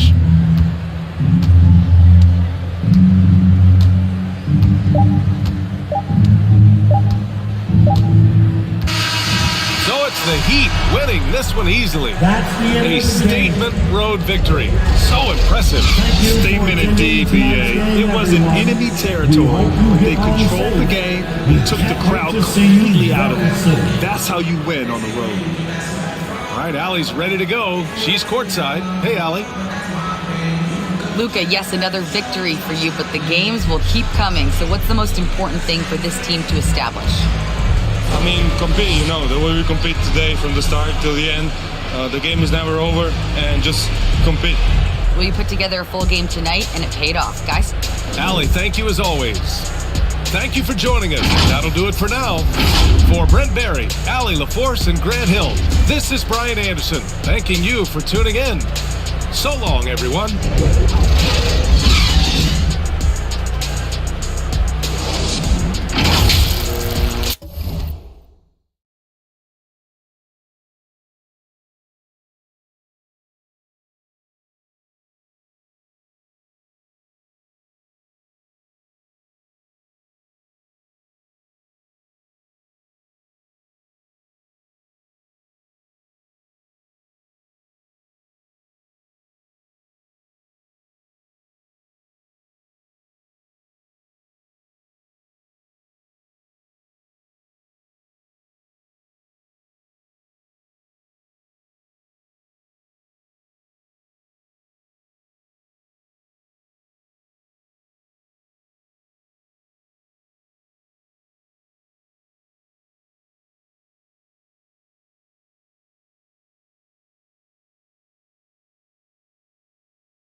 And from Team 2K TV, we have some of the usual suspects. We're down a few players today since we're doing 3v3. So we've got LD2K, we've got John from my team, and we've got Brian for Team 2K TV. If you haven't watched the last Team 2K TV versus the World segment, I don't recommend it if you're Team 2K TV. So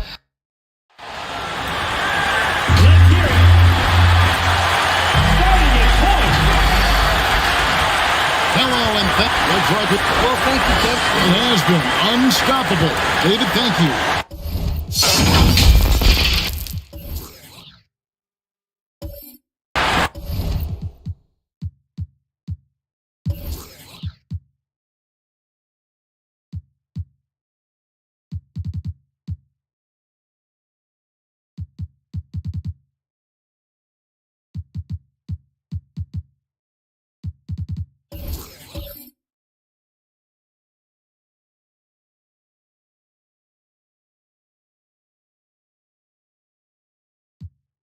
Let's take a look at our starters for Portland. Bradley Beal is out there with Damian Lillard. Then it's Barrett and it's Gilmore in at the center. And for the Mavericks, they've got Nikola Jokic and Fernie Simons out there with Thompson. Then there's Desmond Bane. And it's Garnett in at the power forward position. Count the basket. Thompson's got the scoreboard going with his first points of the night for the Mavs. During Desmond Bane's first season, Greg, he shot over 43% from three-point territory. And that was top 10 all time for a rookie. And Bane's three-point numbers went up in his second season.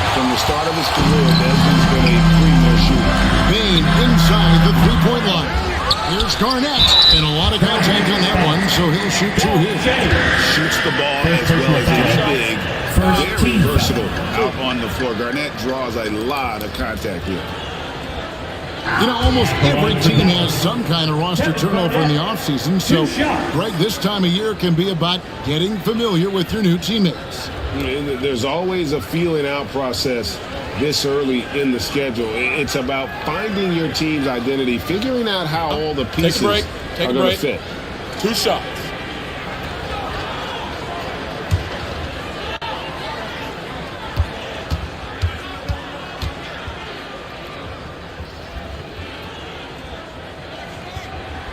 And the first one drops. The Mavericks, GA, have been trying to tighten up their defense the past few seasons, and it's beginning to show.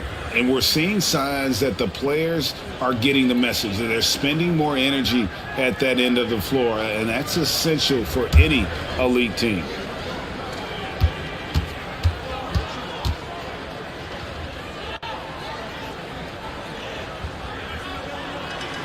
And that one goes in. 2 from the line that time. GA, something that's kept Portland from getting over the hump is their defense. Kevin, their defensive rating hasn't been pretty for several years. It's a point of emphasis for the Blazers going forward. Shore up the D and try and take that next step. Here's Gilmore.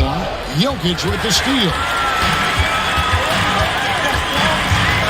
Thompson right side. Count that one. Thompson's got his second basket of the night. Slipping past the contact there, Thompson does a nice job on his way into the shot. Back to Lillard. Here's Shades, guarded by Garnett. Excellent D there from Garnett. And that is a textbook example of how to defend your rim. And you know, guys, I love his fight and grit on the interior. I mean, he never lets a shot go uncontested. Man, what a pass that was there. He really, really relishes making the game easier for his teammates. Here's Shades. The Mavericks making the shot. To the middle. Here's Lillard. He gets it in there. And no stopping Lillard. Excellent at staying in control no matter what the D throws at him. And you look at the loyalty Lillard has shown. Stuck with the Blazers through thick and thin. It's why he is beloved in Portland.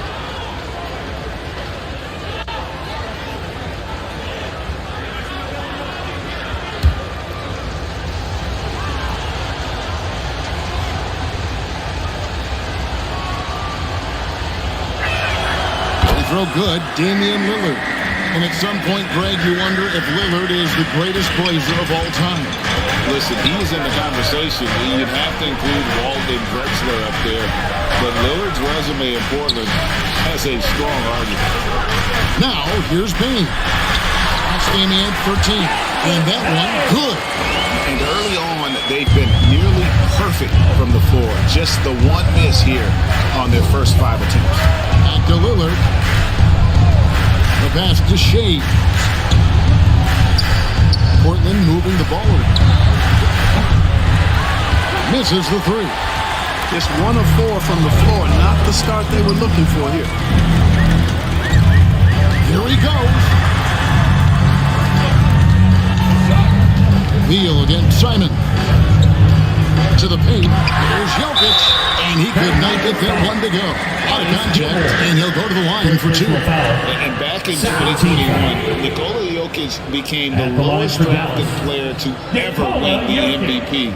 The 41st pick of the draft, the first second-round pick to win the award. Take a break. Take a break. 2 shots.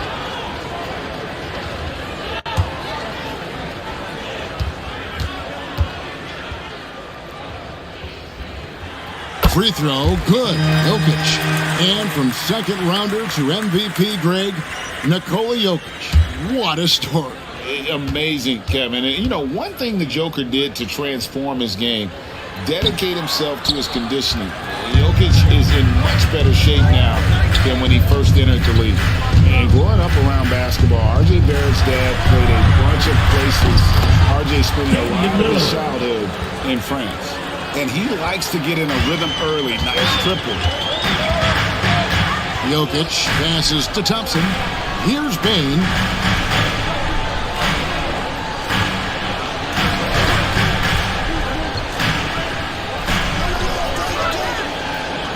Just 5 to shoot.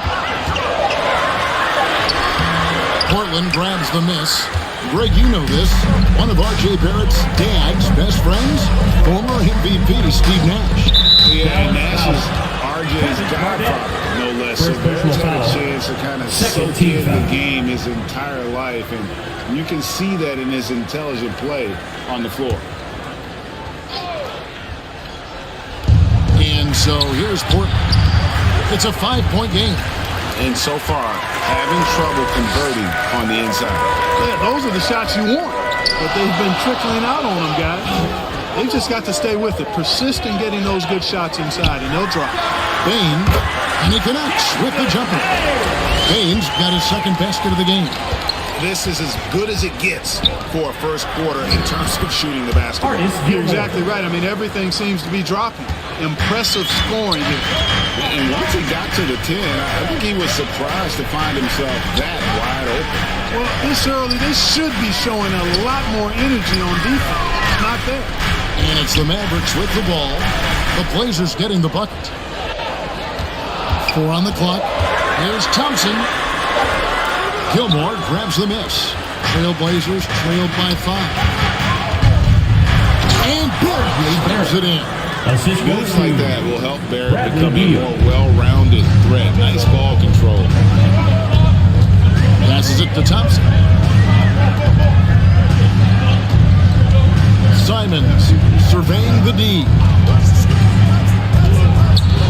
Bane kicks to Jokic. Off target with his 3. Here's Lillard. Fouled on the shot and picks up 2 points. So 1 free throw coming up. First personal foul. Major props to Lillard there. Terrific focus to get hit on that shot and still deliver. This trip is his second to the free throw line in this one. Free throw shooting, not an area he has worried about at all. How about last year? 88% from the line. You know, he really did excel at the stripe. I mean, they couldn't have asked for too much more from him when it came to knocking down free throws.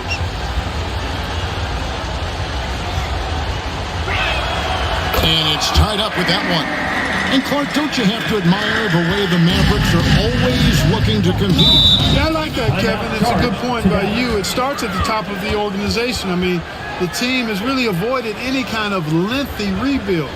To their credit, they want to win, and this team is definitely capable of doing that.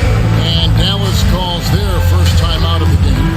And we see Portland revamping on the fly. A lot of changes, but it's not a rebuild. This new look roster hoping to keep the Blazers relevant while also giving them a greater upside long term.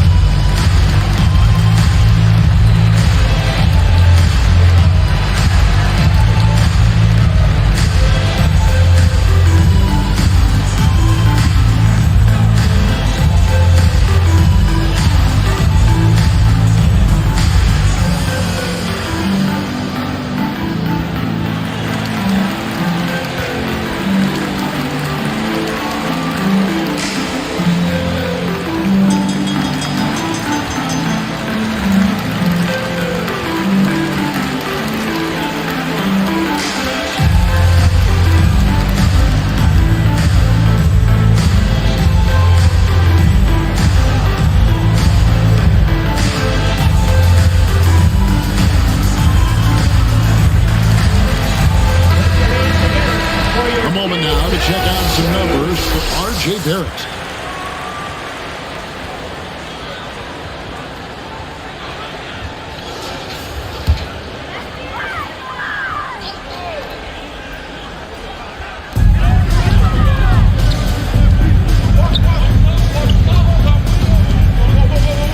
Here's Niang, covered by Morris. Back to White. Off to a good start as he hits his first shot attempt. Outstanding concentration that time by White on the tape. Played through the contact and scored. Lillard against White. Claxton the pass to Lillard. to shoot. A three from Morris.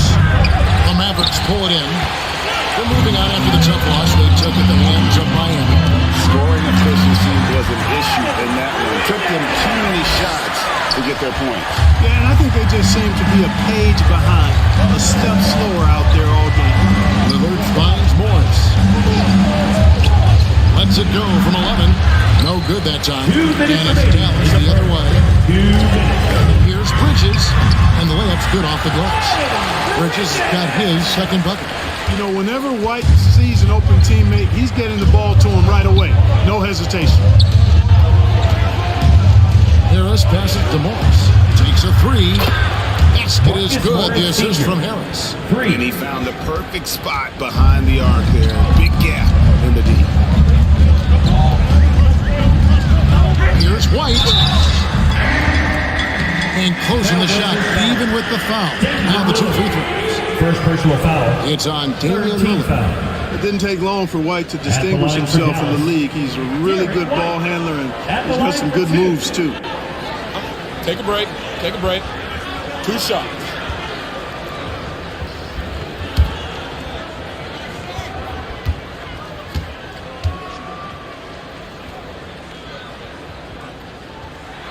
And he knocks down the first one.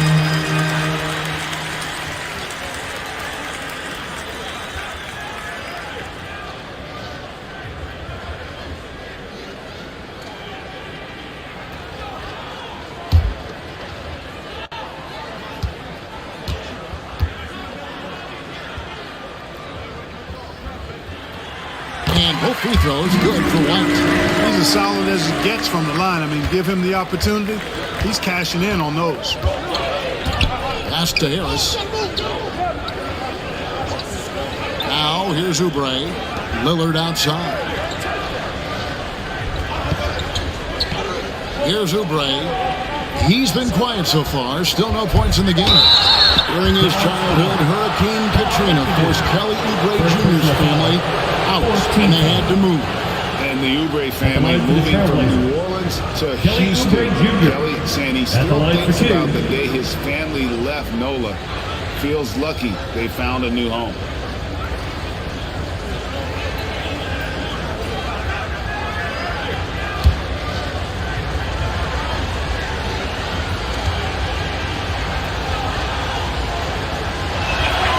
Free throw missing. Clark, the hallmark of Oubre Jr.'s game is instant production. How hard is that? Well, I tell you, it's very difficult, but some guys are wired to be just that.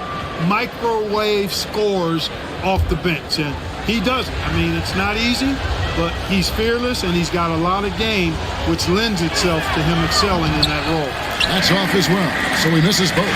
And right from the start, Kevin, they've been pounding the glass. Most of those 50-50 balls also going their way. Well, I don't think there's any question about it. They came focused and ready to play. I mean, they're doing everything they can to put things in their favor. You earn that, and they're actually earning it well right now. Now, here's Bridges. Here's McAdoo, and that one is hammered home. A dominant rebounder and scorer. It's not hard to see why McAdoo was drafted second overall in 1972. Kennard against Harris. A fader. He gets that one. Punch, counter punch. Impressive offensive production early on. Hey guys, this is going to be fun now. I mean, we've got ourselves a shootout on tap here. Now here is Harris. Nothing yet on the scoreboard for him. 1 second separating the shot clock and game clock. Lillard against Kennard. And he lays it straight in. Now just a 3-point Maverick lead. And there's such an edge to Lillard's game. Dame doesn't care where he is on the court. He's going to get White, good. The offense coming free and easy to wrap up the first quarter. Mavericks lead by 5. And we'll get going after this from the American Airlines Center.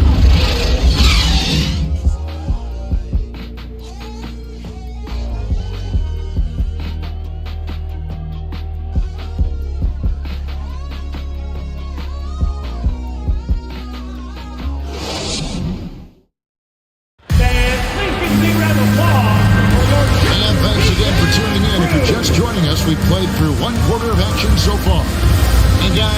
take on the Mavericks so far?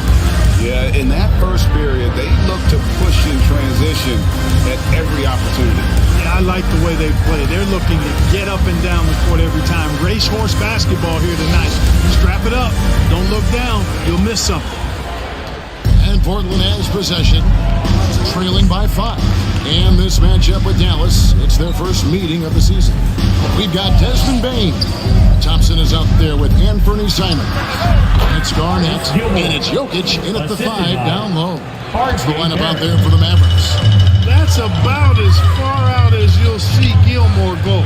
Here's Bane. Portland making their last shot. Here's Shades. He had 13 points in the win against Orlando. Portland moving the ball around. That one falls. When they're evaluating draft prospects, we always hear about wingspan, arm span. How does that translate to the basketball floor? Well, it's actually reach factor, Kevin. That's a huge component of defense, particularly when you're talking about guys switching all the time. So the ability to cover ground, to challenge shots from a distance, that's why wingspan is so important. And you think about it, multiple Defensive Player of the Year, Rudy Gobert, perhaps has the longest wingspan ever recorded at the Combine. Here's Beal after the made shot from Desmond Bane. Arenas passes to Shades. 5 on the clock, and the call up against Jokic. That'll be his second foul of the game. That's his second foul of the first half. Not a big deal yet, but something to keep an eye on.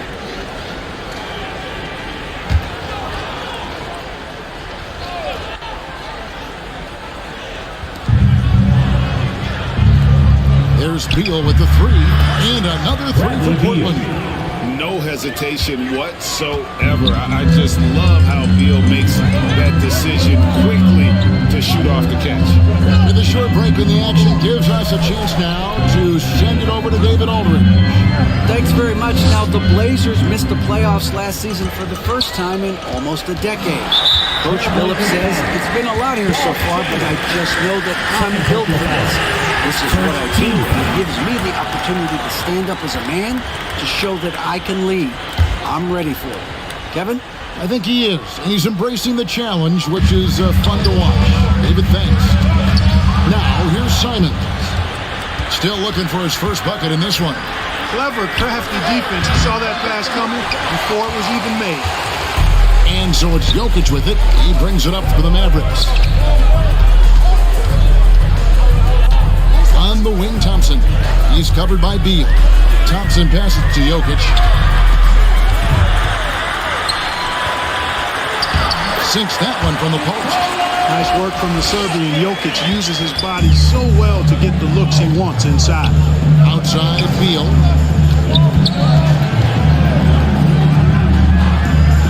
And we're now a little over 2.5 minutes into the second quarter. And the call will be against Kevin Garnett. That's foul number 2 for him. Second team foul.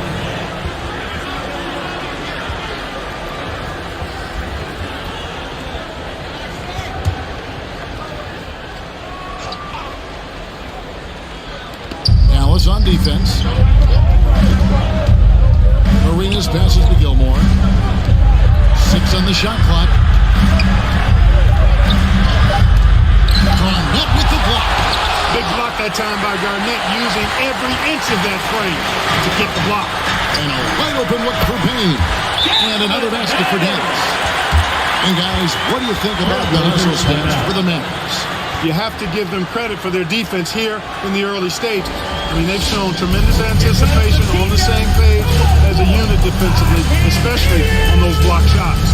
And they are also just outworking the opposition in transition. When the break is on, they continue to find ways to score. Adjustments are a part of the game, and the coach sees something he doesn't like here. And you know what? We'll see what changes he makes coming out of this timeout.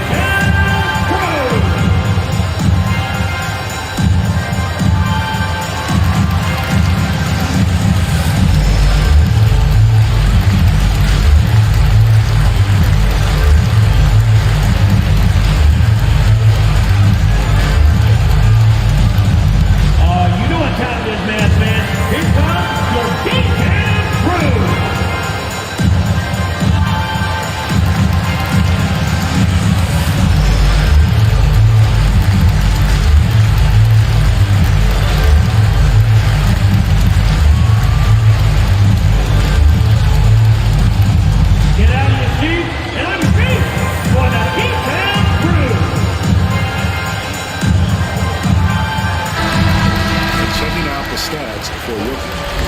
showing for him last season, and he ranked in the top 10 in assists. An incredible knack for drawing defenders and finding the open man.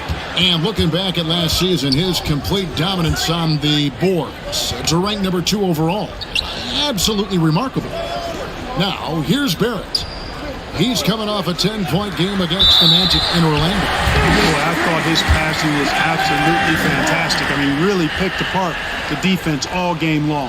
And that's a block right there. He swats that ball away with some energy. And in a close game, blocks like that are so clutch, and that could be a real difference maker here tonight. Simons against Arenas. Here's Jokic, and that'll be 2 free throws coming up. Officials on the call with the foul. Second personal foul. Hey, Clark, one stat where Jokic is consistently dominant, of course, his rebound.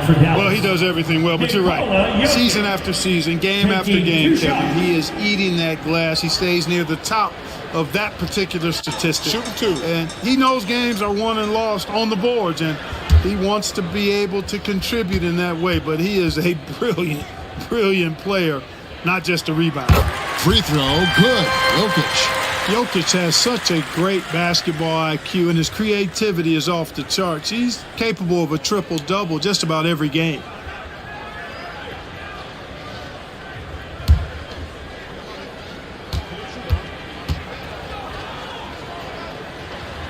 And Jokic drops them both.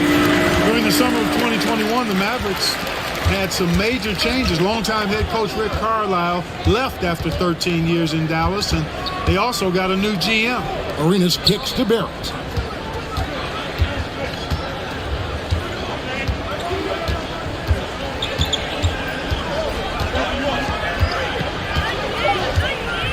The Trailblazers need to get off a shot. And here's Arenas outside. It's hauled in by Jokic. Jokic just got his 4th rebound in this one. Coaching staff changes aside, Clark. The front office moves affect players that much? I think they do, Kevin. It's hard for them not to. Normally we see a flurry of trades or free agent signings. We saw it with the Mavericks trading away Kristaps Porzingis, changing the composition of their squad, going in a different direction. So that'll take some adjusting too. Here's Bane following the basket by Gilbert Arenas. And he goes in for the dunk. The lead just kind of stepping aside and letting him get to the rim. There's a reason, GA. The lead is what it is right now. You know, you look at it, the communication is lacking, as is the trust. They can ill afford those types of breakdowns. It won't work. You can't win with those kind of breakdowns. There's Arenas. And it's off the back rim. No good. A good board there, Kevin, but overall they're getting slightly out-rebounded. And that's a good place to start if you're going to try to find your way back into this game. Get to work on the glass. Now, here's Jokic. And Jokic throws it down. At almost 7 feet tall now, Jokic can definitely throw it down. And he's having to remind defenses that he can do so. Up to the right wing. Pass to Shea. Back to Barrett. Good ball movement here by the Trailblazers. Thompson sends it back. And there's the shot clock violation. Didn't get the shot off in time. White, he's checked in for the Mavericks. Substitution on the court.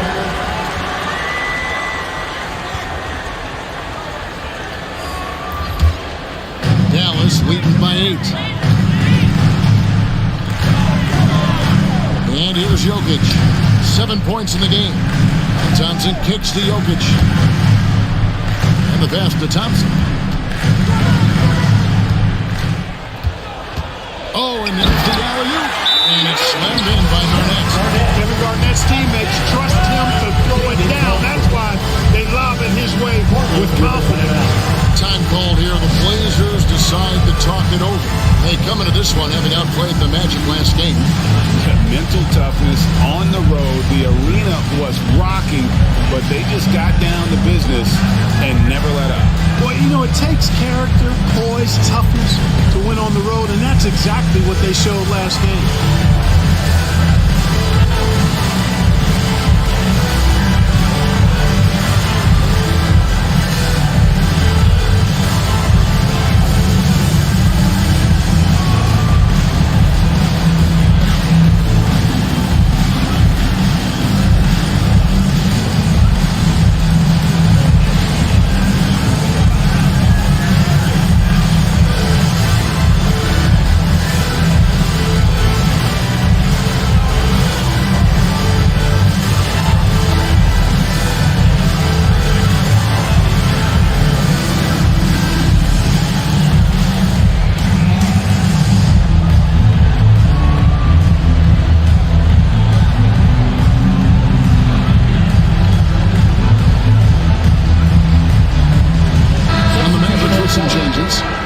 Niang. He's checked in for Garnett. And it's Bridges in for Bain. The Trailblazers also changing it up. Gary Harris comes in for Barrett. And Oubre subbed in for Beal. Claxton the pass to Oubre. Three-pointer, Lillard. That one's not going to go. And it's Dallas the other way. 2 minutes. Thompson with it. Picked up by Harris. Back to Oubre. Basket is good. The assist from Harris. Harris has got his third assist on the night. Right the pass to Thompson.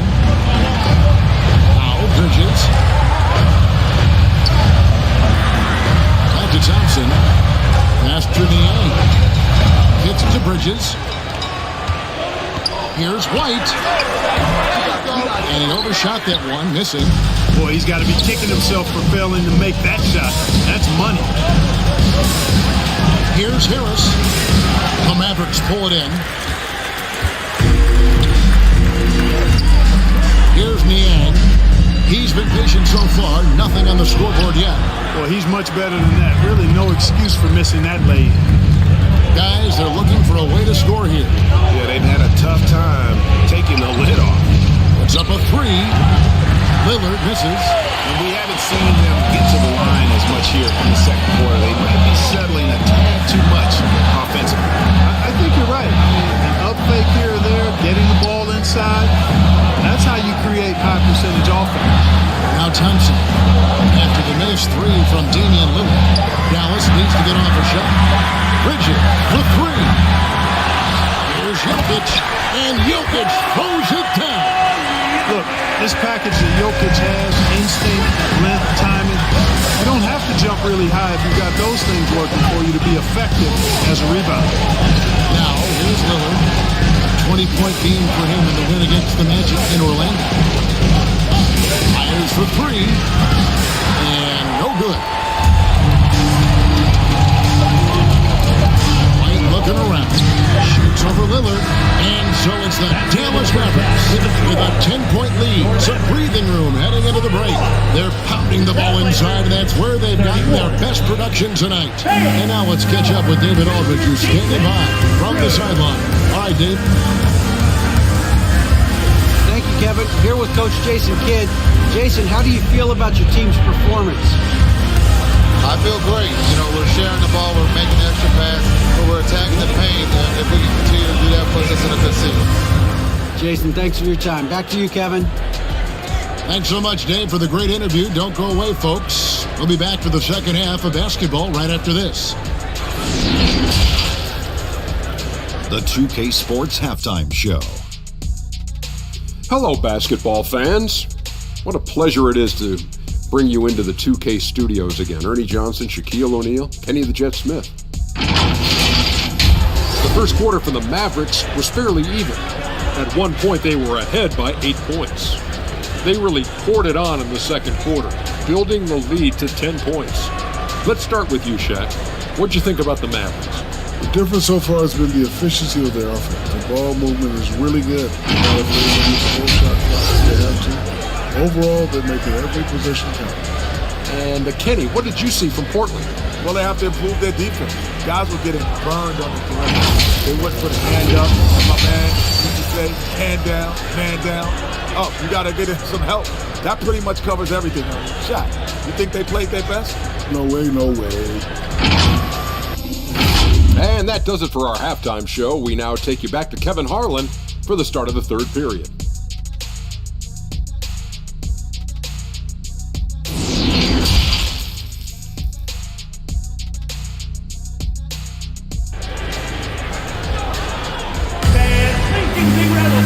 We played through the first half. Plenty of basketball, though, left in this one. Have to like what we've seen so far from Damian Lillard. No problems fighting his way to the rim in this one. A lot of points in close. Yeah, you know what, guys? They gave him too many free runs to the hoop in the first half. I think they've got to be a lot tougher on him. Body him up. Be physical with him. And happy you could join us. We've got 2 quarters left to go in regulation. Trailblazers trail by 10. Here's who Chauncey Billups will start the second half with. Damian Lillard out there with Bradley Beal. Then it's R.J. Barrett, and it's Gilmore in at the center position. Barrett kicks to Beal.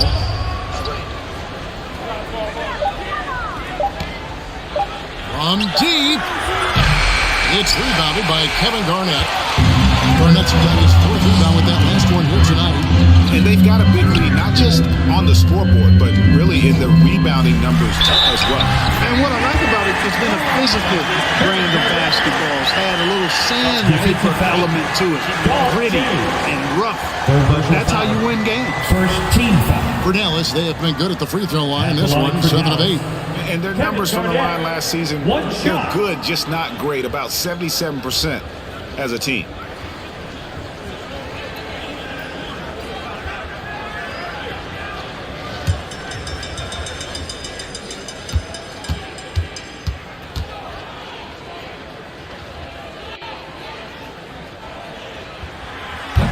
And that passion that Garnett plays with is really infectious. He's always talking and trying to get himself and his guys going. Now here's Beal. Portland moving the ball around. This is a Lillard. Three-pointer gets the three-pointer to fall. Lillard's got 14 points for the game. Coming off a big game, his confidence couldn't be higher, and coach knows it. Showing no signs of slowing or cooling down. They're going to ride him as far as he can take him. Here's Garnett. And contact on the shot, so he'll be shooting free throws here. Fourth personal foul. Second team foul. This is his third trip to the free throw line. Kevin Garnett, 2 shots.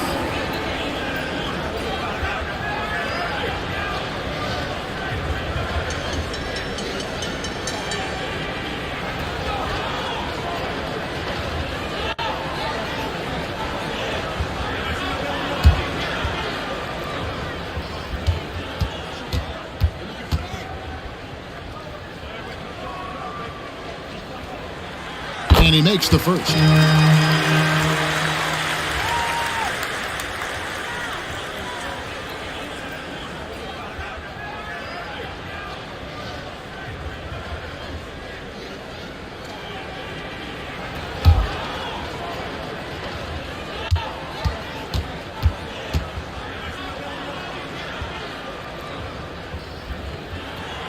And both free throws good from Garnett.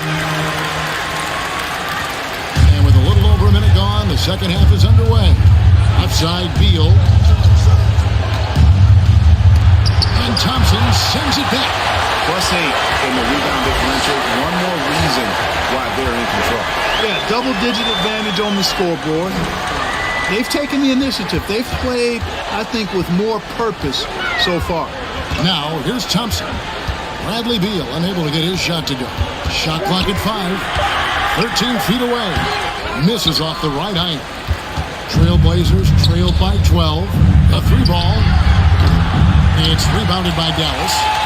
Jokic just got rebound number 7 for him tonight. And they're 1 of 4 here to start the second half. The inside just a bit too congested for him to get the usual shot he would have with rhythm. Pass to Gilmore. Now here's Barrett. Covered by Simons. Barrett the pass to Gilmore. And there it is for him. Barrett's got his second basket. Can't allow Barrett that kind of positioning. He's just too skilled at finishing, even when you try to get physical with it. Dallas calls timeout.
for Thompson.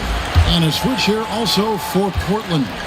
Gilbert Arenas is checked in for Damian Lillard. And McAdoo kicks to Simons. Now the pass to Bain. Back to Simons. Passes it to Kennard. Again, the miss by the Mavericks. Trailblazers trailed by 10. Pass to Barrett. And Barrett gives it in. And you can tell Arenas just has that ability as a distributor. He can pick out the ready shooter and get them to work. Greg, when you watch Anthony Simons play, you can see the burst he has on the ball. And that goes for him attacking the rim and rising up for a shot. Impossible to stay in front of him with that quick first step. And with his skill and athleticism, boy, the sky's the limit.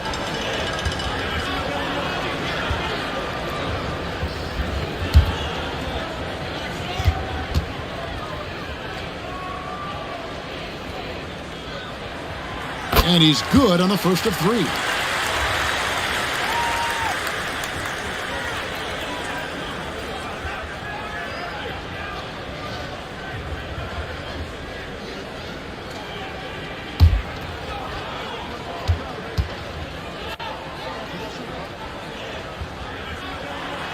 Good on the second free throw.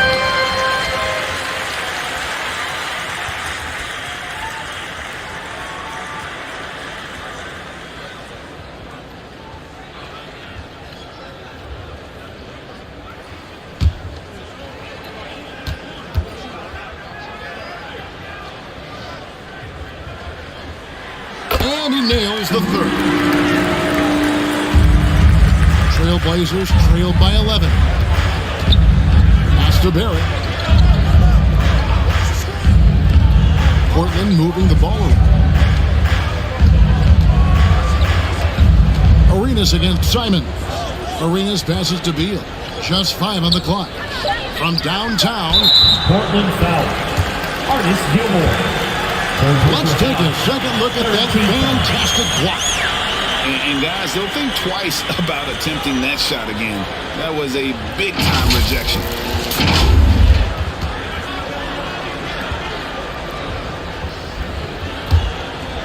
Mavericks leading by 11. Simons kicks to Bain.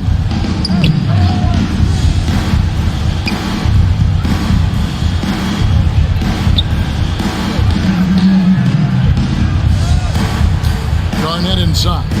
11 points in the game. Rebound by the Trailblazers.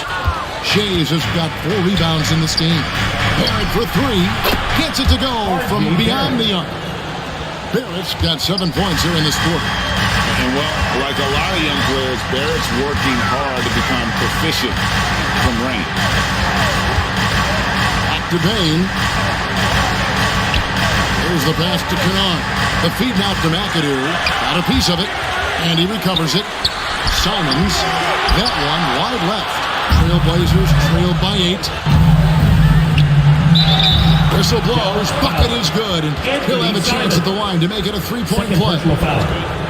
And one of the league's most gifted scorers, Beal relishes any chance he gets to finish while getting fouled. Bradley Beal. And taking a quick look here at the hustle stats for the Mavericks.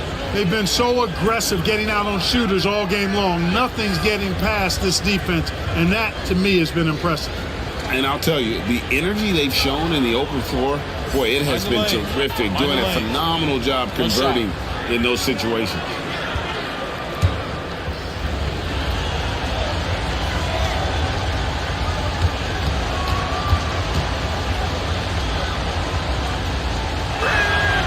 And that one falls for Beal.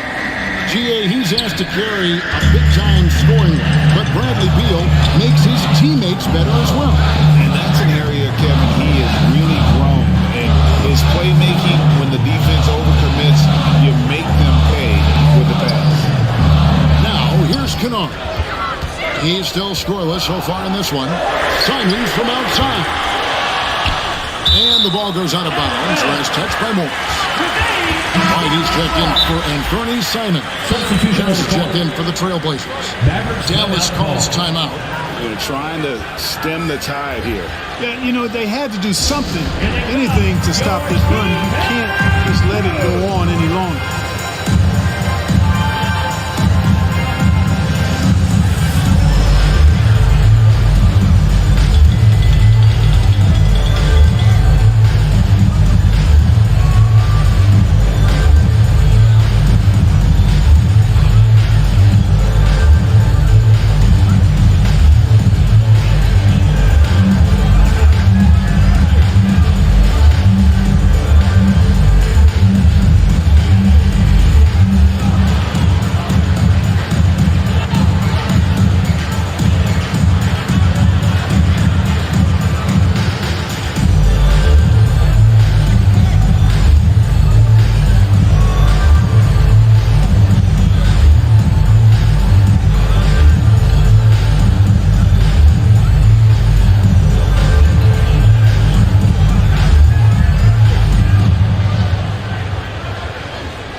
Another round of applause for your junior, D-Town Bridge.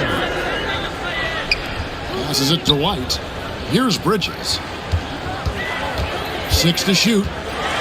Oh, that's blocked. Oh, no, here we go. Here is nobody back.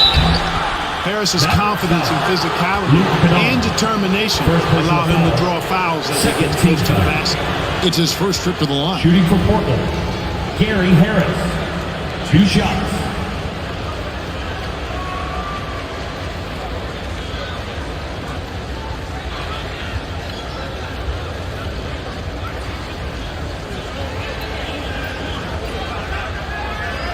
Shooting 2.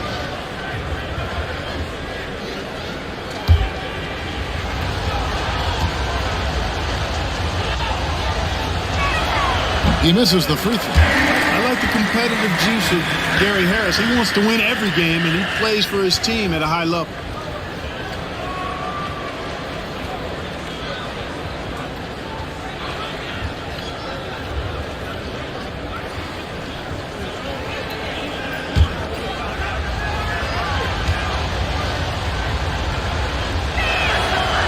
No good on the second free throw. He lost his touch right there. Didn't see that coming. Usually, when he's high, he stays high. Well, I tell you, Bridges doing a nice job there, and his teammates appreciate when he looks to get them involved. Miles Bridges. And Barrett has got the ball here for the Trailblazers. 7-point differential. Next matchup, they'll be home against the Suns. That game marks the first half of a quick 2-game homestand. And there's a pattern starting to take shape here. They're working it inside and getting good shots from close range. Well, I agree with you. 4 of their last 5 baskets have been exactly of that variety. Now here's White. 6 points for him. 2 free throws coming up. Unable to get that one to go with all the contact. Keeping constant pressure on the defense, McAdoo, certainly one of the tougher assignments in the league. This is his first chance at the line tonight. Taking 2 shots.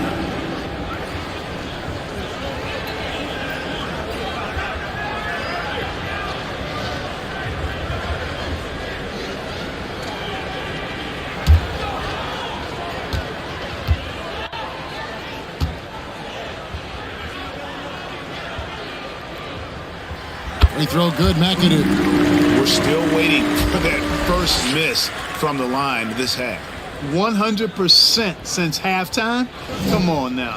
I'm not sure this lead's going away anytime soon with that kind of marksmanship.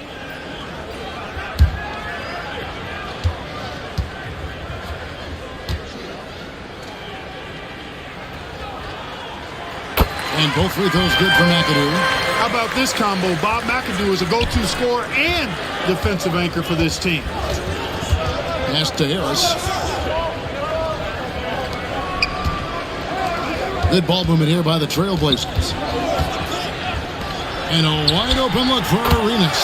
And the Trailblazers, another 3. Boy, they've been terrific from beyond here in the second. Exactly what the doctor ordered. Those 3-point bombs will erase the deficit quickly if they can keep it up. Bernard for 3. Arenas again missing. Trailblazers trailed by 4. Outside Arenas. At 3 off the mark. Dallas is getting blank from three-point land so far in the third. Still 0 for 3. And the shot goes down. Bridges got 6 points. Well, he's very dependable from that area. So Bridges, to me, should look to keep attacking when he gets the ball in this space. Now here's Arenas. 7 points in the game. Here's Morris. 2 free throws coming up, and they call the shooting foul. First personal foul. Third team foul. The Trailblazers have shot less than 50% at the free throw line today. Morris Sr. Hitting just 3 of 7. 2 shots.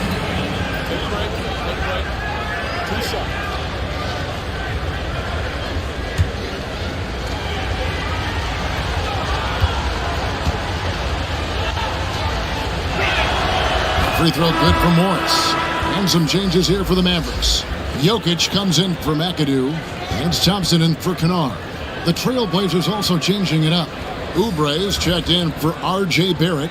And Damian Lillard subbed in for Gilbert Arenas.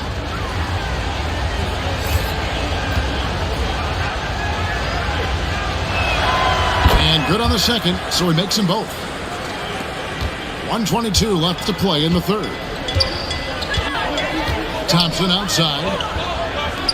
White wide open. He fired. That's it. Coming off the assist from Thompson. White's got his third basket of the night. Trailblazers trailed by 7. Oubre on the wing. Pass to Harris.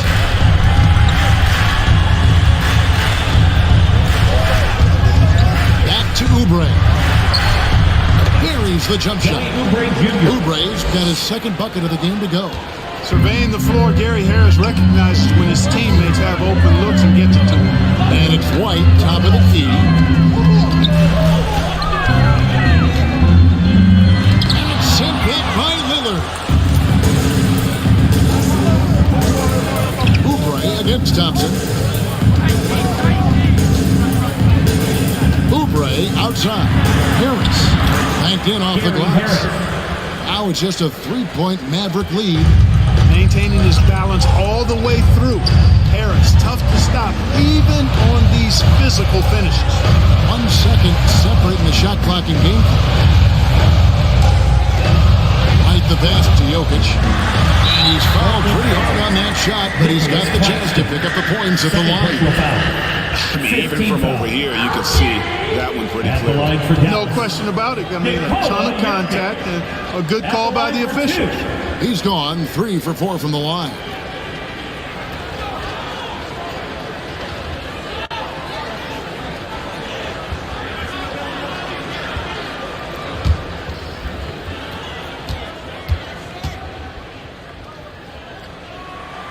First one falls for him.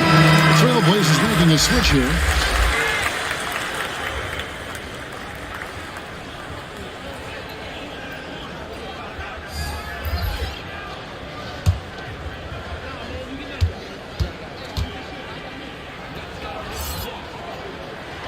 That one falls, so he hits both of them.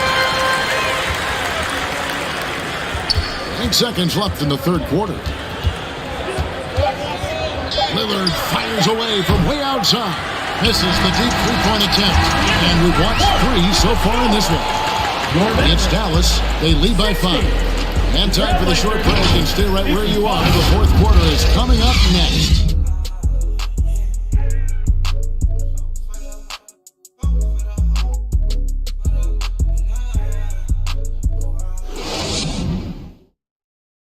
And now we have a moment to reveal our State Farm assist of the game. And the winner today, the big fella here with the sweetest of dimes. What a plus it is to have a post player who's got this ability to find. Boy, that's a nice asset to have. It's a huge boost to any offense, too. It adds a whole nother dimension when you've got a big guy that can pass. Well, this has been a great contest so far, and I imagine the fourth quarter could have even more action in store for us. We've got Garnett and Bernie Simons on Klay Thompson, and it's Nikola Jokic. And it's Bane in at the 3, the small forward. That's the lineup in the game for Dallas. Yeah, just a solid job on the backboard. They are really controlling the inside. Well, they're working the glass, really battling in that area of the game, and let's help them take this lead. Out of bounds, it'll be Mavericks ball. Checked in for the Trailblazers, R.J. Barrett. Dallas leading by 7. The pass to Baines.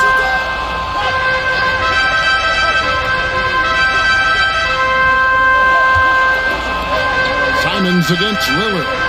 Simons the pass to Garnett. Shot clock at 6. Here's Baines. And foul on the shot, so he'll get a chance at the line. 5th personal foul. First team foul. At the line for Dallas, Desmond Bain taking 2 shots.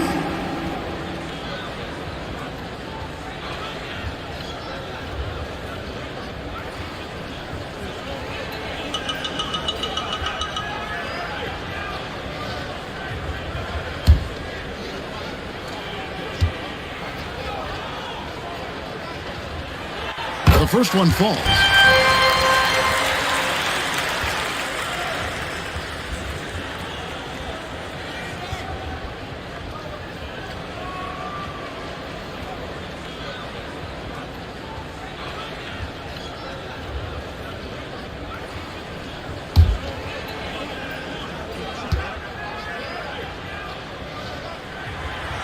And Bain drops them both. And Barrett has got the ball here for the Portland Trailblazers. They trail by 9 points. Pass to Lillard. Barrett with the ball. Here's Gilmore. And looks like the illegal kick was set. Yep, that's right. That'll get their attention. And really, he played mistake-free basketball up to that point. That's the only time he's turned it over so far. Mavericks leading by 9. Jokic with it. Pass to Simons. And here's Thompson. Pass to Jokic. Back to Thompson. Buries it down low. Another high IQ pass by Jokic. I mean, he knows all eyes are on him, so he gives it up to a ready shooter. That's just good basketball. Now, here's Barrett.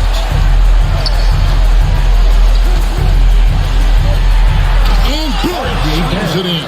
The finish was nice, but the setup was better. Yeah, GA, the pick working to full effect before the stuff. And, you know, not enough help from the defense there to compensate. He gets a clean look, and that's exactly how you draw it up. The shot's good from Simon. And with the lead, I like the strategy here. Continue to get the ball to guys who can do something with it. If it's working, keep working it. That's what I say. Keep the pressure on. Now here's Beal.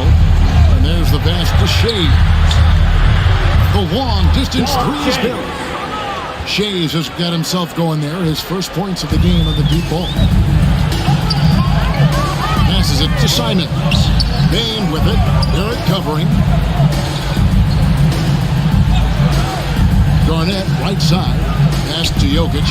Here's Bain. It's tipped. This has to energize Barrett. He needs to keep bringing this type of intensity to the defensive end. Just Mr. Reliable again here today, Kevin. I mean, they need his points, and he's producing. Here's Gilmore. He kicks it to Lillard. From 13, pass to Barrett. Shoots the three. Hits the three-point bomb. Barrett's got 12 points here in the second half. In perimeter scoring, I have to imagine it was a topic of discussion at halftime. Certainly. I mean, they saw a weakness in the perimeter defense and took advantage of it. And he didn't punish them for the weak coverage there, but they can't count on him to continue missing. Here's Lillard. He scores a sixth bucket from the floor with that one. He's shot the ball 11 times. A guy who spaces the floor, but also willing to attack the rim. Lillard has confounded the defense all night. Now, here's Simons.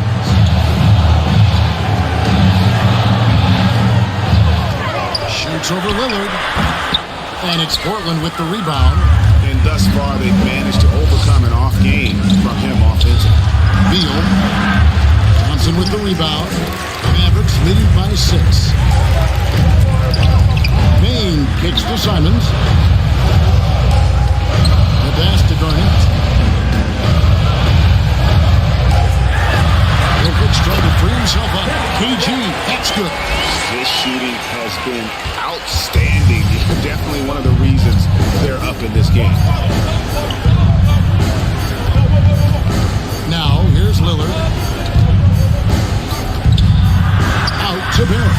This one for 3. And the Trailblazers another 3. D with very little pressure on their perimeter shooters. 3 of the last 5 baskets they've allowed have been from beyond. Now, here's Thompson. Passes to Simons. Now, Garnett. Trying to get open is Thompson. KG, that's good. Garnett's got 8 here in the quarter. And of the last 6 baskets, 5 have come on the interior. This is just smash mouth physical basketball, guys. Here's Thompson. Fouled in the act of shooting. Gets the bucket anyway, so a 3-point play chance for him. Every team looking to get easy ones in transition. I think one of the best ways, guys, to score in transition is that quick hitter after the first burst. And Portland making a change here. Arenas is checked in.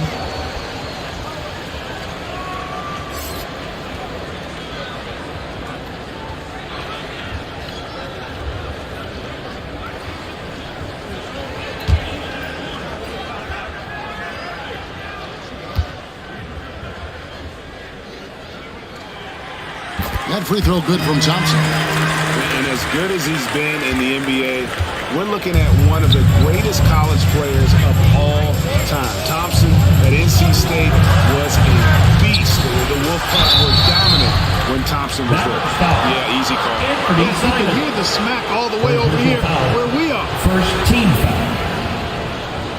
At the line for the Trailblazers, Bradley Beal. 2 shots.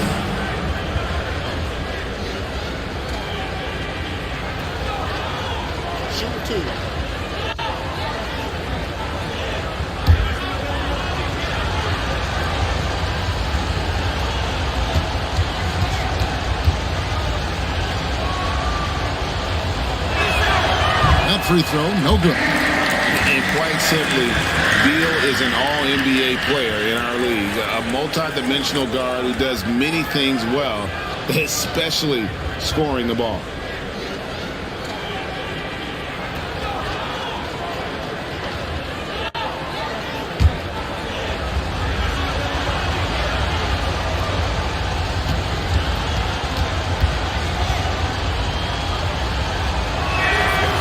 And he's good on the second.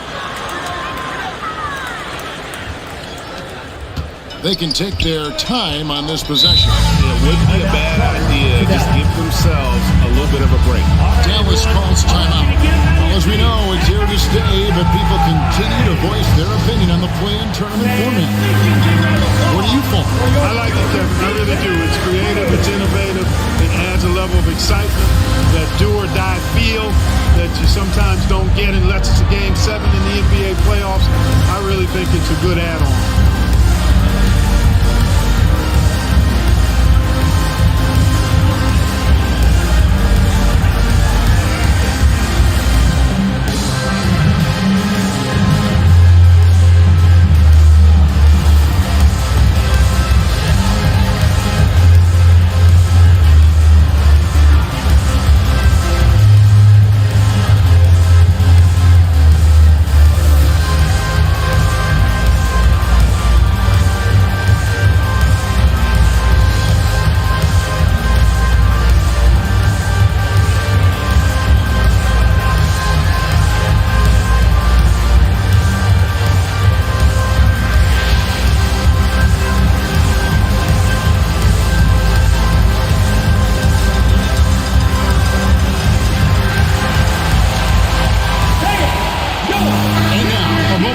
tonight, the New Balance Player of the Game, Kevin Garnett. And in terms of his shooting, this has been one of the more accurate performances you'll ever see. I mean, he's been in constant motion, creating a lot of good looks for himself. But still, even when you're wide open, you expect to miss some of the time. And that has not been the case here tonight. This guy has made everything. He sure has given this crowd a treat tonight. This kind of performance only cements his status as a fan favorite. A moment now to hear from our sideline reporter, Hall of Famer David Aldridge. David. Hi, Kevin. Well, Jason Kidd going over the plan with his team for the last few minutes. He told them this is a game of runs. It's a game of momentum. You may have to lead now, but I'm telling you guys, it can evaporate in a hurry. Let's close this thing out. Kevin? Thank you, David. And we continue to see Beal improve as a playmaker. Beautiful pass there. Simons, the pass to Jokic. That shot is off. And the Trailblazers going the other way. Pass to Barrett. Good ball movement here by the Trailblazers. And oh boy, a lot of contact there, but he gets the call and will shoot two. And this is what Beal does. He puts pressure on the defenders and makes them compromise when he does.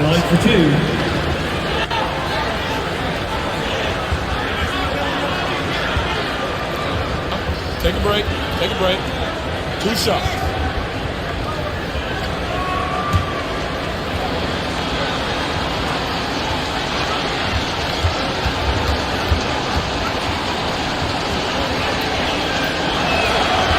Drops the first one, and that brings them within 8. Lillard's checked in for Gilbert Arenas.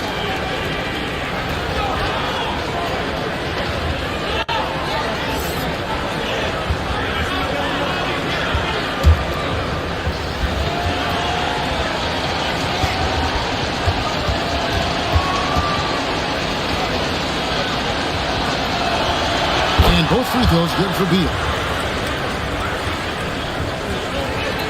1:35 left to play here in the fourth. Simons, the pass to Bing. Now Thompson. It falls for his fifth field goal of the night. Now shooting 5 for 8. Love how active David Thompson is on the offensive end, especially when he gets near the rack. Here's Beal. And it's wide right. It's off the rim. Fantastic positioning there to contest that one. Yeah, I agree with you. I mean, he challenged the shot. You can see the effects on the release of that shot. I mean, it turned a simple jumper into a tough one. From 15 feet away, and Barrett with the basket on the assist by Lillard. You know, this is why you run the offense through Damian Lillard. I mean, sure, he's going to get his, but he's also going to make sure others get theirs, too. Jokic with the bounce pass. Simons kicks to Thompson. Back to Simons. Garnett outside. Pass to Thompson. Three-pointer, Simon. Nailed from three-point line. And the Mavericks lead by 10. They made the most of their opportunities, looking comfortable and locked in throughout the night. Boy, they've given their fans plenty to cheer about, that's for sure. Effort, skill, coaching, you name it, they've done it. Here's Gilmore. Back to Barrett. Trying to come right back with the three of his own, and it's no good. Now, Jokic.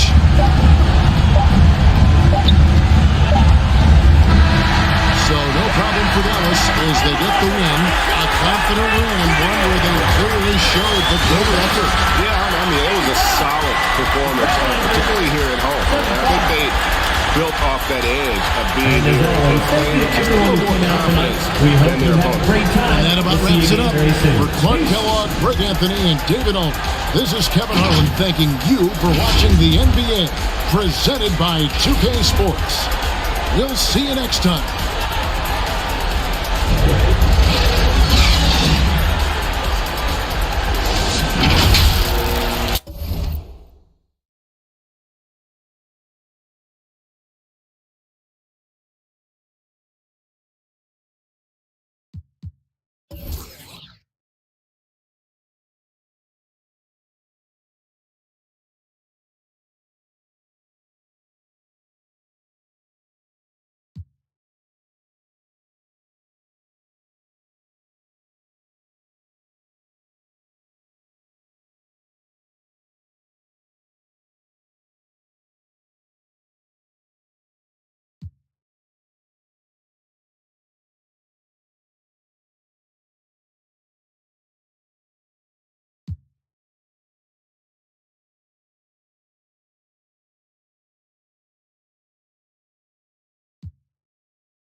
So, Professor, I'm going to let you start. Who are you bringing in this matchup today? Very first level 40 reward of the year, Chris. Scottie Pippen, one of the best cards in the game still, in my opinion. He does it all for you. He's a lock. He can shoot threes. He brings it all. So I'm definitely looking forward to bringing one of the best cards in the game to the table today. All right. I'm going to have to give my hand away eventually. I'm going to use... And that's the player introductions completed.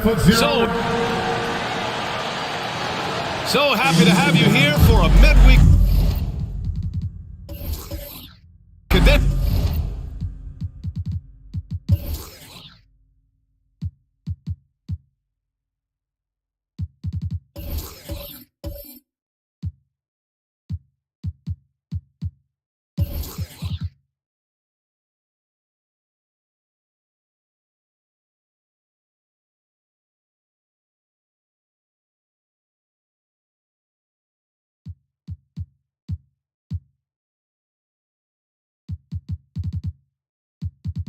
Of the NBA. Allie, it's all yours. Well, Kevin Durant, the all-time leading scorer in the history of the U.S. men's team, said that... Yeah, that's a great perspective, Allie. Thank you. And the starting lineup for the Nets. And for Oklahoma City. Some teams find it easier to hit the ground running when the season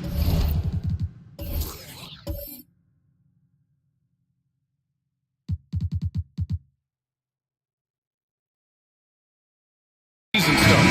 Others, not so much. Doris, how come it takes so long for some squads to get in the so-called mid-season form? Yeah, I think sometimes it's about the personnel. Is somebody coming off an injury? How many new additions do you have? Is the coaching staff new? Different teams have different attitudes when it comes to the early part of the schedule, but for several, this is sort of an extended preseason, working things out. Now that's how you capitalize on a screen. Yeah, Good positioning, too. Gave him a clear path to the hoop. Where was the defense? No fighting through the pick, no rotation. My goodness. Here's Rodman. 5 to shoot. Durant for 3. Oh, my. Came close to a 4-point play. He'll head to the line for 3 free throws. If you are a defender guarding Kevin Durant, you have got to have great stamina, both mentally and physically. He is as well-rounded an offensive player as the game has ever seen. And boy, good night when he starts to cook.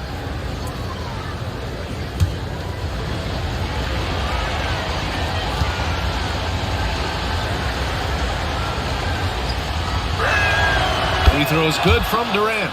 And Kevin Durant, post-Achilles surgery, no apparent decline, Grant. Last season, the 3rd highest scoring average of his career. I mean, incredible. Almost 30 points a game. Think about this. 2 of the 4 times he's led the league in scoring, he did it averaging less points per game. And his efficiency, good as ever. He hits the 2nd from the line.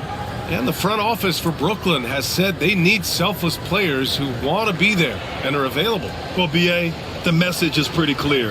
After Kyrie Irving missed most of last year due to personal choices, the Nets want all hands on deck this go-around. And he makes all 3.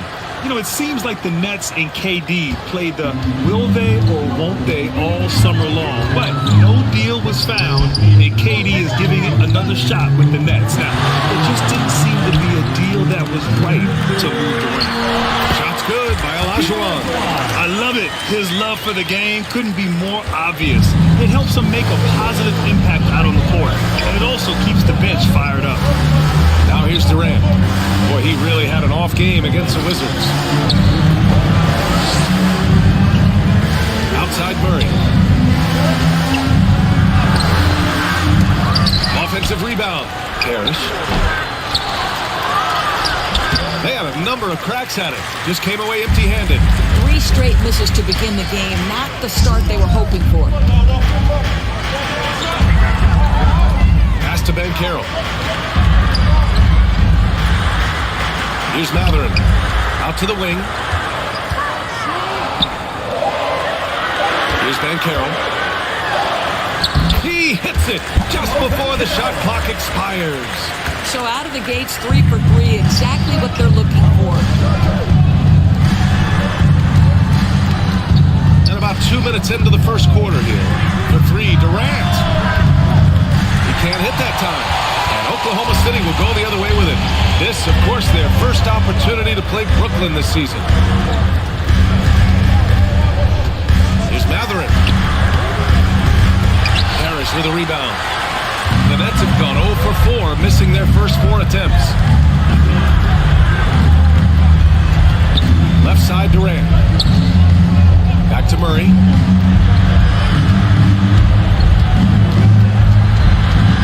Pass to Durant.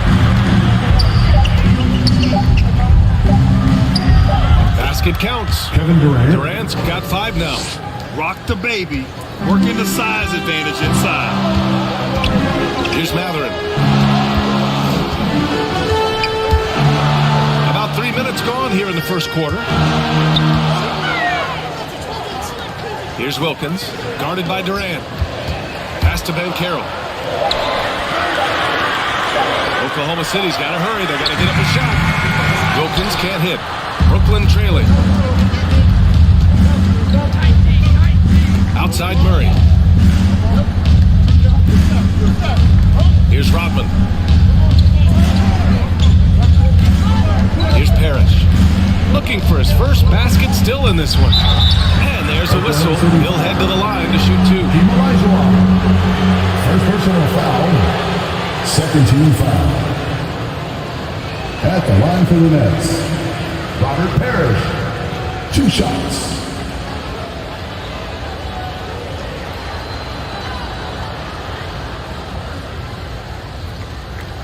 Take a break. Take a break.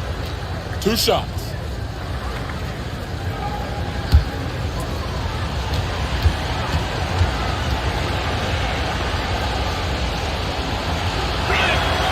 Ties it up, and his next one could give him the lead. Yeah, and despite being the youngest team in the league, the Thunder have been solid defensively the last couple years. A great sign going forward for this franchise.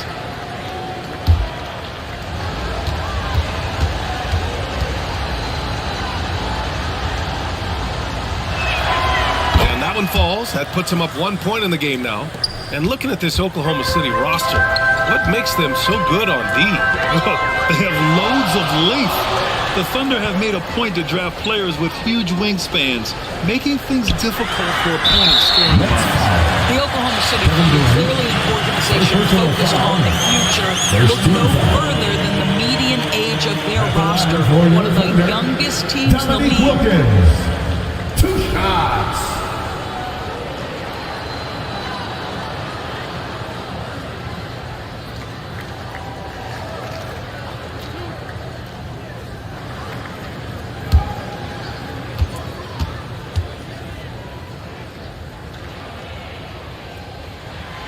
First one falls.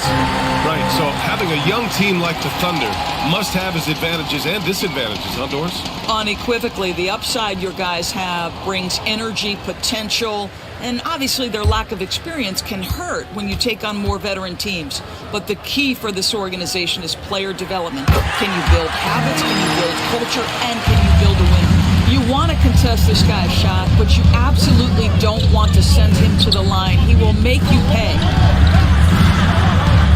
Price from the arc. It's rebounded by Banchero. Thunder with a lead. Here's Mathurin to the inside. And he goes in for the dunk. And I'll tell you, Matherin's passing game has a solid foundation. Now hopefully it continues to grow here. Here's Bryce. And that one hits the back iron. And even with the miss, that's a high percentage shot for him. Pass to Kuzi. Here's Wilkins, defended by Murray. Wilkins can't hit. Brooklyn has gone 0 for 2 from outside. Left side Durant. Step back and fire. It's rebounded by Olajuwon. Boy, what a job defensively. You couldn't play that any better. Here's Banchero. He's looking comfortable now. 3 for 3. Oh, too big, too strong. It'll take more than that to stop Banchero. Timeout called. The Nets. Things just aren't going their way. He clearly wants to talk it over. Well, night in and night out, sometimes it's a battle of runs. Who has the most? Let's hear it for your Thunder girls and Steve.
For Brooklyn. All right, some time here to take a look at the 2K leaderboard. Here were the league's top shooting squads from last year. 4th, the Nets. They were so consistent with their shooting. Maybe not lights out, but they played smart and didn't let good looks go to waste. Now here's Smart. Pass to Highland. Now here's Thibault. Puts it up. Rebounded by Suggs. Boy, he'll usually knock it down if he's left that wide open. Just comes up empty. And for Jalen Suggs, the shot is a work in progress still. His form is mostly fine, but execution execution and decision-making needs to improve. Here's Highland following the bucket by the Thunder. Pass to Howard.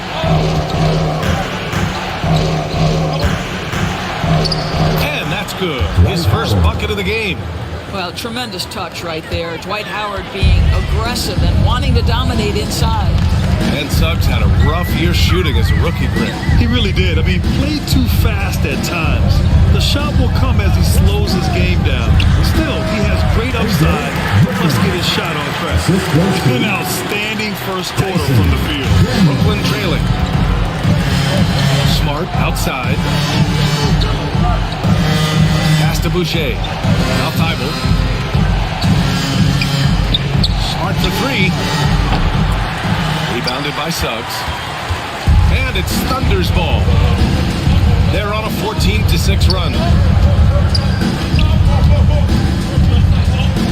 A minute and a half left in the first quarter.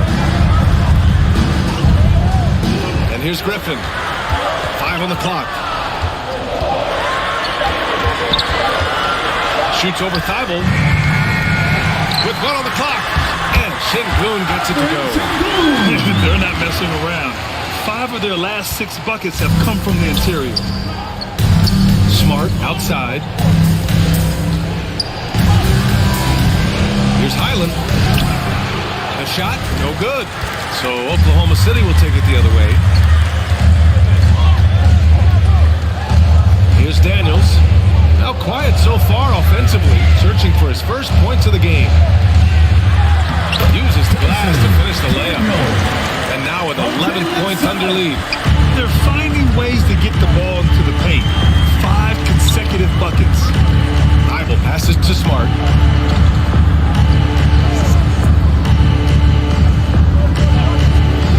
Over to the wing. Pass to Thibault.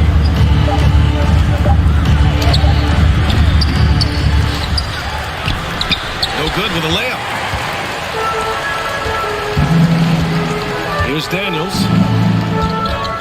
Here's Wagner. And he'll draw the foul. He'll head to the line for 2. It goes on Chris Boucher. This is why you have got to be disciplined when guarding Franz Wagner. This guy is so adept at drawing contact. Wagner taking 2 shots.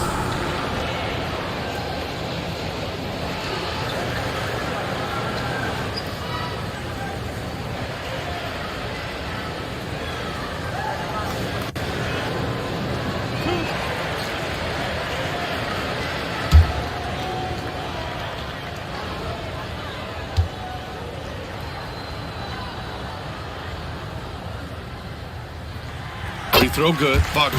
Boy, when you look at the 6'10" Franz Wagner, what you love is the skill set. It is tailor-made for today's NBA. He can stretch you from deep. He's not afraid to mix it up on the glass. You love it.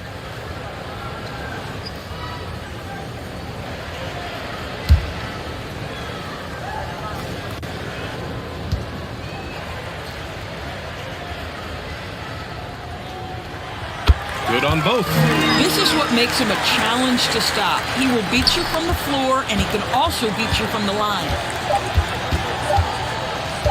From deep three-point range. Ooh, he released it in time, but it's off the mark. And so it's Oklahoma City in a good situation, up by 13 points to close the quarter. And their defense has stood out, wreaking havoc for the opposition. We'll be back in a moment. Ladies and gentlemen, your Thunder. Great to have you with us. Second quarter of basketball. This game has not exactly been neck and neck, but plenty of time left in this one. And guys, we've seen the Thunder really take control here. With their offense clicking on all cylinders, they own that first quarter. That's exactly the start you want. You take complete command. Now you've got to maintain that focus. And nowadays, switchable defenders are in demand. But we see smaller guards like Chris Paul, Kyle Lowry, Fred VanVleet, Doris. These are very capable defenders. They are, BA. They also happen to be very prideful competitors. So undersized guards take offense when you try to post them up. And the players you just mentioned, IQ, toughness, and heart, they all enter the equation. And for the Nets, The people upstairs in Brooklyn have been making some very interesting moves trying to put together a championship caliber team. Are those big decisions by the Nets front office difficult to deal with as players? You know, some guys can ignore the politics, but I'm sure others do have questions at the end of the day, though. These guys just want a ball. And ultimately, I think they just roll with the punches.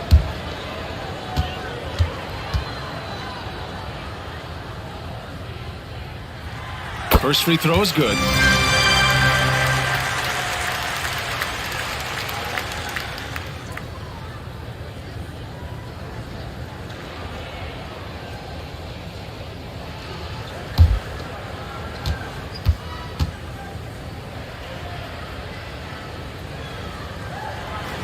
That one falls, so he hits both of them. Since KD left Oklahoma City in the summer of 2016, the Thunder have not won a playoff series, Doris. That's exactly right, PA. They had a few playoff teams, but they were all bounced in the first round. I think that is what led this organization to basically hit the reset button. Now they want a title caliber team, not a team stuck in the middle. Now here's Murray. Boy, he's been patient so far. Nothing yet on the scoreboard. And they're +5 on the boards after that rebound. So on the floor for Brooklyn. Defended by Murray. His first shot coming late. The rebound by the Nets. Defeated by Washington in their last game. They'll try to put that one behind them. It really just wasn't a fun game for them. Their offense looked stagnant, and they couldn't get anything going. I thought they were outworked and outplayed in just about every phase of the game. Maybe that's one of those situations where you say, hey, let's move on. Murray passes to Durant. Here's Price. Top of the key. Got a piece of it. And a fast break now for the Thunder. Here's Olajuwon. It's good. And the Thunder lead by 19. And just not letting up at all. I mean, you have to love this approach. You want to get the ball to the guys who make plays. One thing we've learned in the NBA, the game is never over. So you've got to continue to score, continue to build your lead. Timeout called, the Nets. There's just a lot of wide open lanes to the rim here.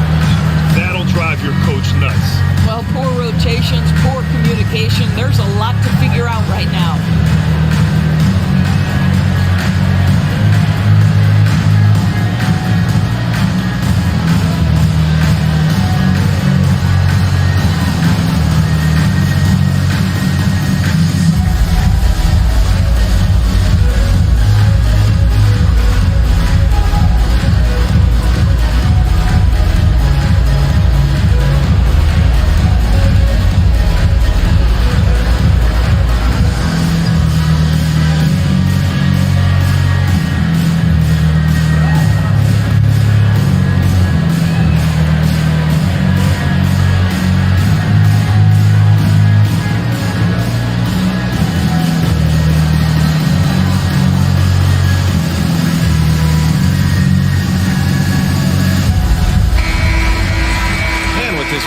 Chance to see the best passers in the league from last season.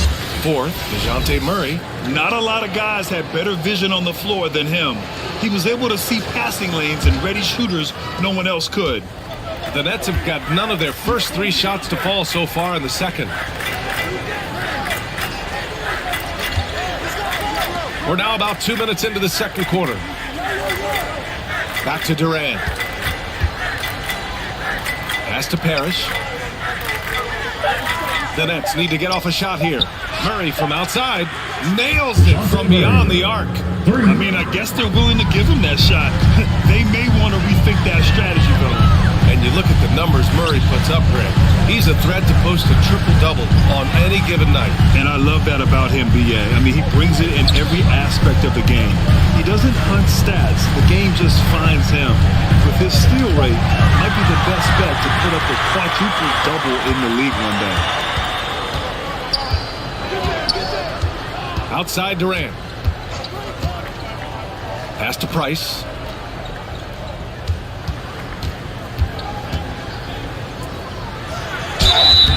And he's going to the line for 2. The official saw contact while he was going up. Well, with all the trade requests over the last year, the Nets started to seem like a sinking ship. But with KD still on board, a chance to stay on course, he's invested so much in this team. I'm glad to see him remain in Brooklyn.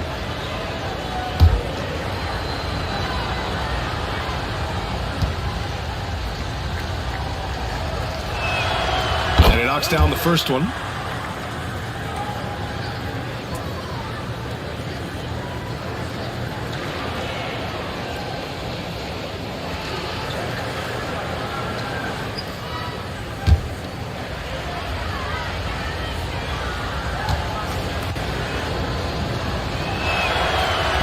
He does not get the second one. Well, the trio of KD, Kyrie, and Harden, Doris, they played just 16 games together when it was all said and done. Just so frustrating for a Nets organization that had positioned itself to acquire that talent. But this is a real lesson about success in the NBA. You have to maximize your windows and take nothing for granted because, boy, do things change quickly. And he gets it to go as they call the foul. He's on his way to the line for one more. And the defense has no one to blame but themselves. They just let him get right to the rim.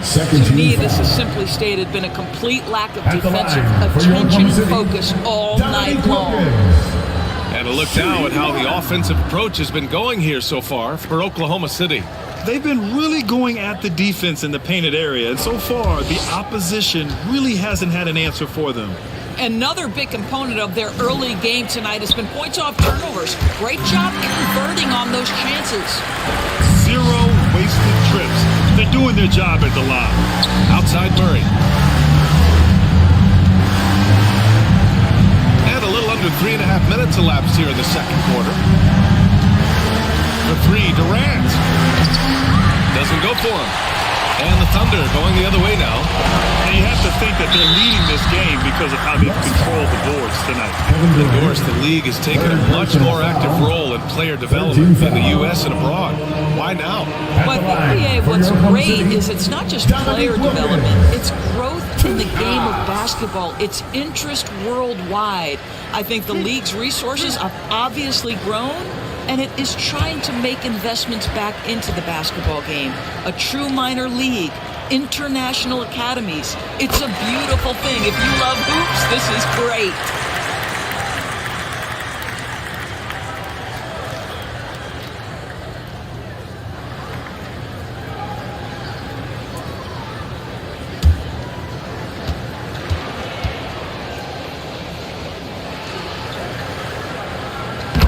Good on the second, so he makes them both. Here in the second period, he's made a concerted effort to attack and get himself to the line. Pass to Durant. Here's Price. Here's the three. It's rebounded by Oklahoma City. And Carroll's got 4 rebounds now.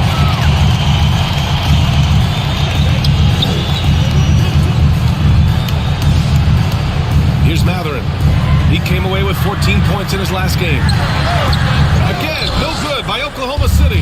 Well, defenses are content to give up the mid-range, right? It's not the high percentage restricted area or the three. You can see they're prepared to give up that shot. Here's Wilkins. They lead by 20. That's the most we've seen. Pass to Olajuwon. Fires the three. Pure from three-point range.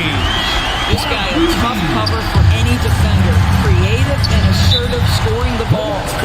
Now a timeout called by Brooklyn.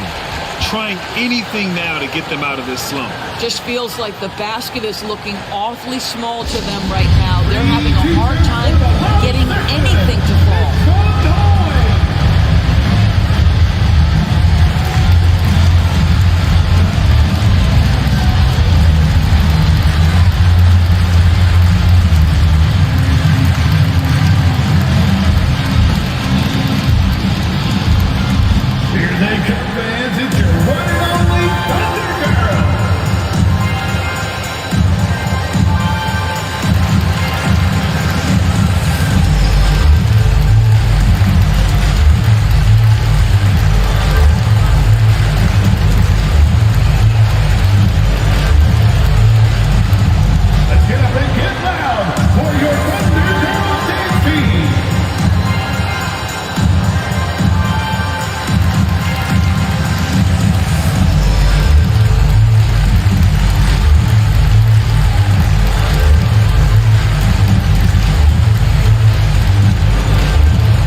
Let's use this time to have a look at last year's steals leaders.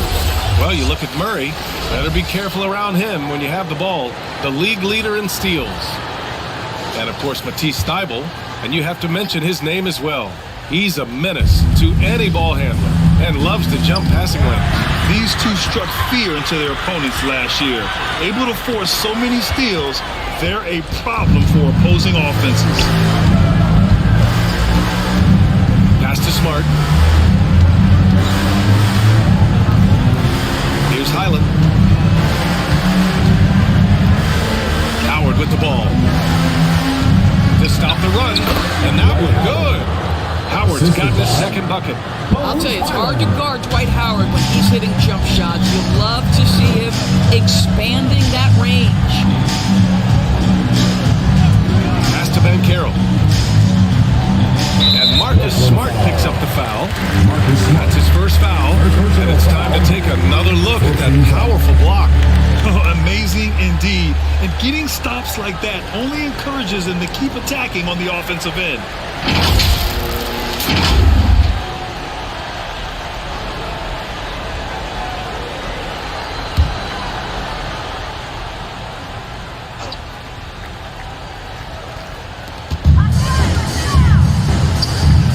Here's Daniels, defended by Smart. On the wing, Suggs. Shot clock at 6. Oh, a clear foul there on the missed shot. So he'll get a pair at the line. When new players enter the league, it obviously can take some time for them to get acclimated. I think what impressed me about Jalen Suggs is a young man who just concentrated and played the best basketball that he was capable.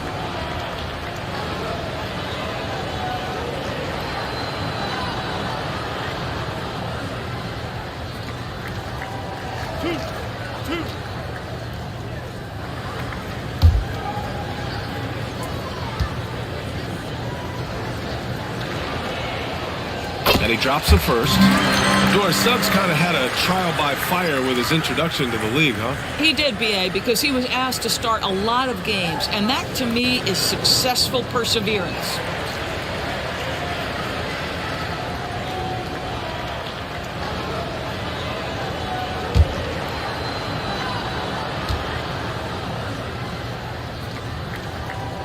He's perfect from the line this time. Jalen Suggs gets a ton of attention for his offensive skill set, and that's appropriate. But let's remember, he can be imposing defensively. Now here's Smart.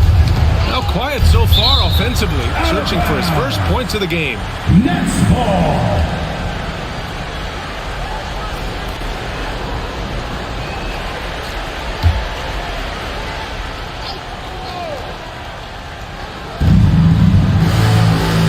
Howard finds Thybulle. Howard, the pass to Thybulle. Shot clock at 5. And it's good. First made shot in 4 attempts. Good heads-up basketball. Sees an opening and capitalizes. 2 minutes remaining in the first half. Pass to Daniels. Back to Suggs. Griffin right side.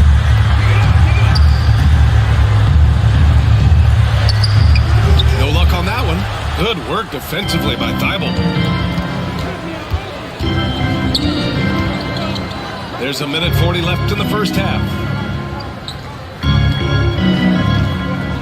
Howard up top, defended by Şengün. Howard against Şengün. Ooh, ripped away! And here they come! Pass to Suggs. Here's Daniels.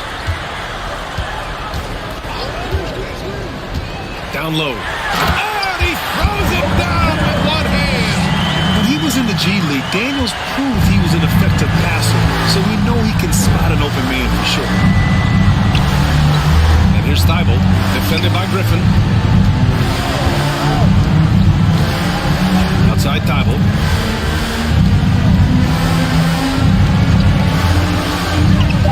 To the middle. Here's Howard. Perfect pass to set up the lay-in. Howard's got 6. I'll tell you, running the pick and roll to perfection right there is Dwight Howard. Nice, strong roll to the cup. Pass to Şengün. Here's Daniels. 30 seconds left to play in the first half. Griffin outside. Over Thibault. Howard grabs the miss. The Nets have gone 4 of 10 from the field in the second. Now here's Smart. Defense right on it. Pass to Highland. Now here's Thibault. No good. Misses at the buzzer. And so it's Oklahoma City. They're feeling great. A 21-point lead. They're communicating well and stringing together stops. Well, now we have some time to check in with Allie LaForce. Allie. Kevin, we saw some moments of frustration from you early. What are you seeing out there?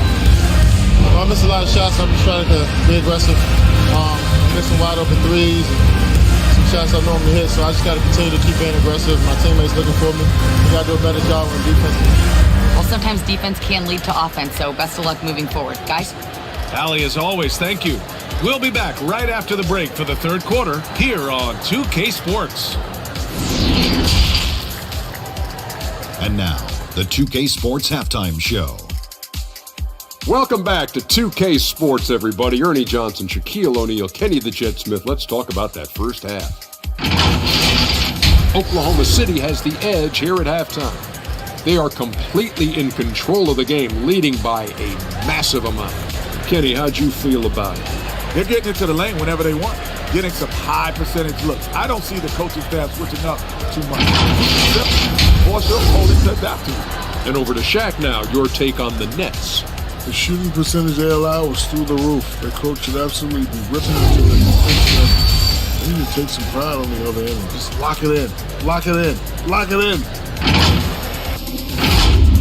And that's a wrap for our halftime show. The third quarter just about to get started.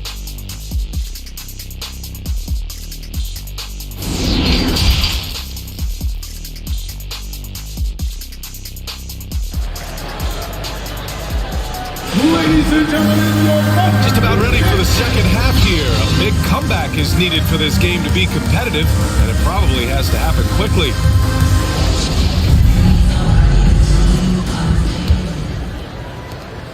Brooklyn shooting only 23% so far. Outside Durant. Pass to Price. Here's Rodman. Murray for three. Sinks it from distance. Murray's got his second bucket on the night. Not the best three-point shooter in the league, but he's got enough skill that you can't just let him fire it up. And then for the Brooklyn Nets. Here's Matherin. Well, he hasn't scored yet, but I'm sure that'll change. Lays it up, banks it in. And the Thunder lead by 20.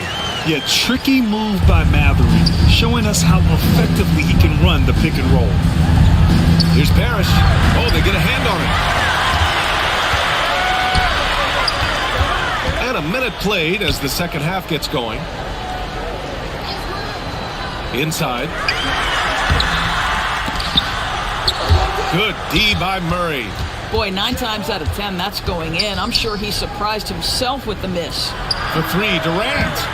Can't hit that one. And it's Oklahoma City the other way. Earlier they held a 23-point lead. Shot's good by Matherin. He's got that guard quickness. Matherin showing off his catch and shoot ability. Pass to Parrish. And he throws it down. What a terrific lead pass. There is an imagination, a creativity. This guy's passing drives the offense. Murray with it. He's got 6. Here's Price. Outside Durant. Launches a 3. Kept alive. Looks like we're starting to see a pattern here. Not afraid to get in the paint and get wet. For Oklahoma City, they've got 2 of 3 from the floor in this third quarter. Pass to Matherin. And that'll be Oklahoma City's ball as it goes out of bounds. Thunder able to keep possession. Just a millisecond late. So close to coming up with a steal there. Absolutely appreciate the effort, though. He really went after it. So close. And the Thunder making a change here. Wagner's checked in. Here's Matherin. Counted from distance. Given a 8 points now. He's such an efficient long-range shooter. Mathurin could emerge as a strong 3-and-D wing as early as his rookie year. Here's Price. Tried to answer back, but that three is off the mark. The Thunder have gotten 3 of 4 shots to fall so far in the third. And it's Mathurin missing. Brooklyn has gone 1 of 4 here in the third from range. Outside Durant. And it's going to be a 3-second call. You have to limit mistakes. They're so tough to overcome. These are the kinds of plays that can be game changers, that can make you hang your head. In addition to affecting the game at both ends, Mathurin has already proven to be a tremendous leader. Oh, yes, he has, B.A. He's a high intangibles guy, a hard worker, really leads by example, and he's clutch. He elevates his play in big-time situations. Up and in on the layup. Despite the size mismatch, getting a little aggressive down there in the paint. Some guys just relish the challenge. Find a way, and he does. Durant for 3. Yes, and it's Murray picking up the assist. Durant's got 8. The tremendous shooting talent that is Kevin Durant. He makes threes look effortless. Pass to Wagner. Pulls it from 20. And that one's long. Brooklyn has gone 2 for 5 from 3 since halftime. Now here's Murray. Not a lot of room. The basket drops, and he gets fouled on the shot. 1 free throw coming his way. Shooting for Brooklyn, DeJounte Murray. 1 shot.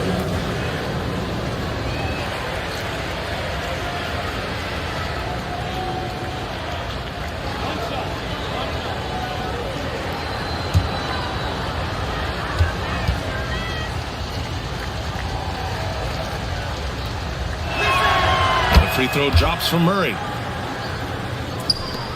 For Oklahoma City, they've gotten 4 of 7 shots to drop in the third. Here's Wilkins. He's got 13. Pass to Olajuwon. Here's Wilkins. To the wing, right side. 6 on the shot clock.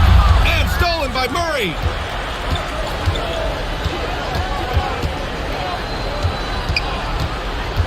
Outside Durant. 3-pointer. And again, Brooklyn with the triple. This fearlessness, right? Kevin Durant in the catch and shoot, understanding here's an opportunity, I'm going to take advantage. Pass to Wagner.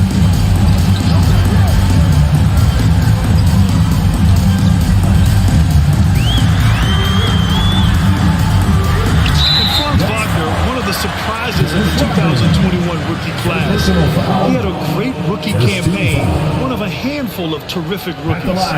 Wagner wasn't viewed as an exciting selection. He's been terrific, Grant. Yeah, he finds ways to contribute each game.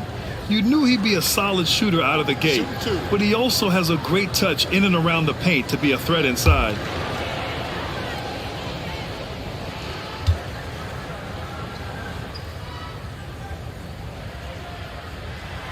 The first free throw is good.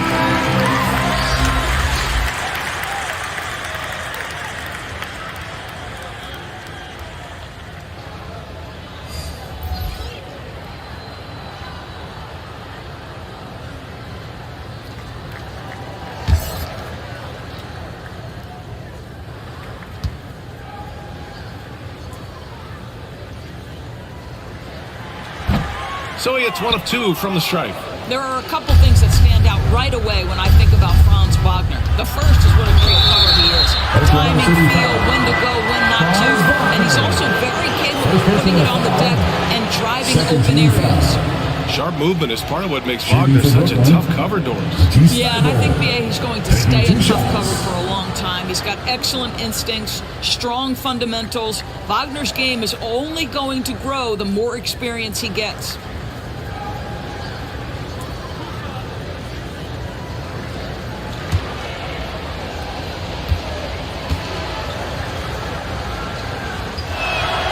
First one falls.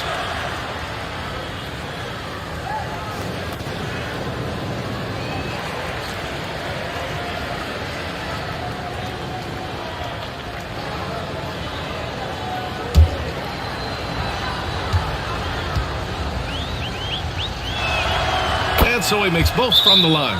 Now a timeout call by Oklahoma City. Adjustments are a part of every game and every quarter of a game. I think Coach sees something here. Well, this is adjustment. Looking ahead a few moves and trying to execute toward that.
Oklahoma City has gone 3 of 5 from the perimeter in this game. Pass to Daniels. Now Şengün, guarded by Howard. Griffin outside. Clock at 6. Here's Daniels. The ball's knocked loose. Ooh, stolen by Murray.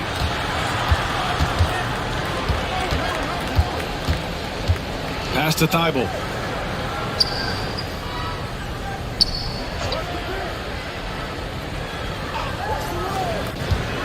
6 to shoot. To the inside. Boucher. And the layup is good after a nice lead pass. Wow, Chris Boucher using that length to finish on the interior. Nice shot. Back to Suggs. Pass to Wagner. Here's Daniels from downtown. Howard grabs the miss. And here are the Nets now. They're on a 17-6 run. Now Murray from deep. It's rebounded by Şengün. Here's Wagner. Howard with some nice D. For Brooklyn, they've gotten 7 of their first 11 attempts to go in this half. Pass to Highland. And there's 1:38 left to play in the third. So it'll be 2 free throws. He was fouled in the act of shooting. First personal foul, 13 foul. All right, guys, let's get your take on the scoring breakdown for the Thunder. Well, the coaching staff has to love what they're seeing on offense. There's so many assists because how this team is moving the ball. They've also done a heck of a job at the free throw line tonight. Good aggression has led to a number of easy chances and points at the line. He misses the free throw. And Caro's checked in for Oklahoma City. And a change for the Nets. Smart's checked in for Highland.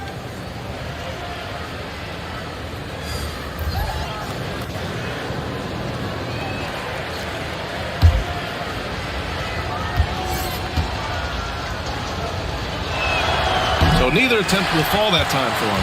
Offensively, Banchero is a difference maker. Not just with the talent, but with his relentless approach. Boucher finds Thibault. Offensive rebound. Goes back up. Boucher, no good. Oklahoma City has gotten 2 of 4 threes to fall here in this third quarter. The 3 from Suggs. The rebound by Murray. Grant, you watch Banchero. He's got a rare mix of moves for a big man. Yeah, B.A., the perfect combination of size, strength, and skill. Crosses up defenders well, spin moves, excellent body control, and he uses his body to shield the ball when he's driving through the lane. Here's Suggs.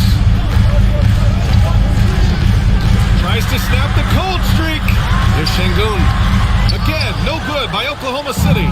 Brooklyn has gone 3 of 7 from deep so far in the third quarter. Outside Murray.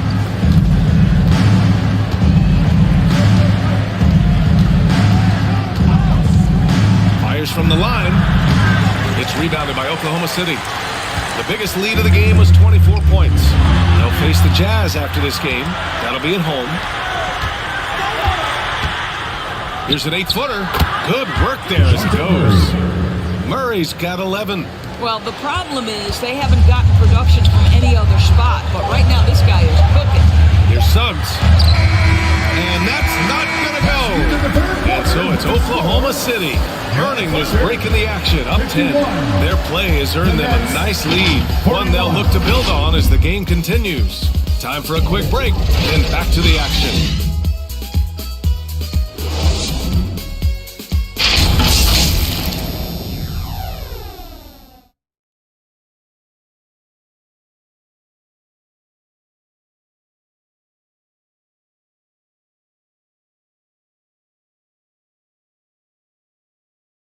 And a worthy candidate tonight as we take a look at our State Farm assist of the game. You can count on him to deliver a few assists like this one each and every night. You know a thing or two about a point guard's job. Set the table for your teammates. Done there perfectly.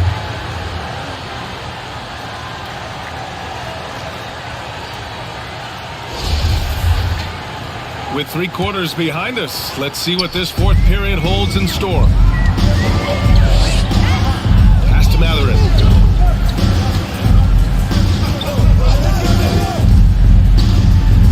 Here's Olajuwon. Plenty of contact on that shot. Officials call the foul, and he'll take 2 free throws now. First team foul. At the line for your Oklahoma City, Hakeem Olajuwon. 2 shots.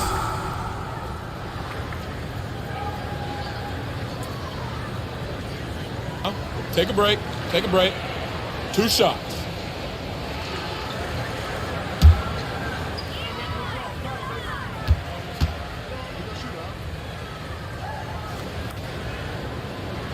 And that one misses. Highland, he's checked in for Smart.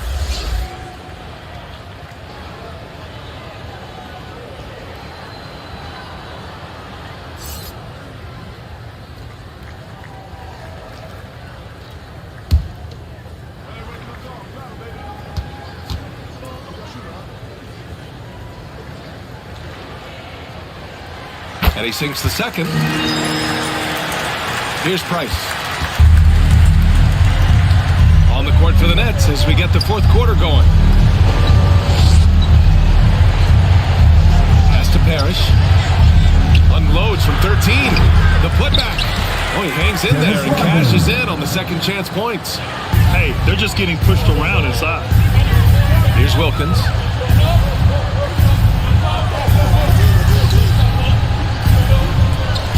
To the right side.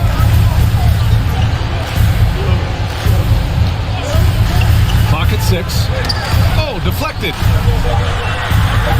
Pass to Kuzi. Fires the 3. Oklahoma City gets it back. Olajuwon can't get it to go. Brooklyn trailing. To the paint. Here's Price. It's tipped. Yeah, a long and lanky guard at 6'7". Mathurin can be a problem defender in this league. It's time to take a glance again at that superb block. Oh my, and that was textbook defense, positioning himself well to send it back.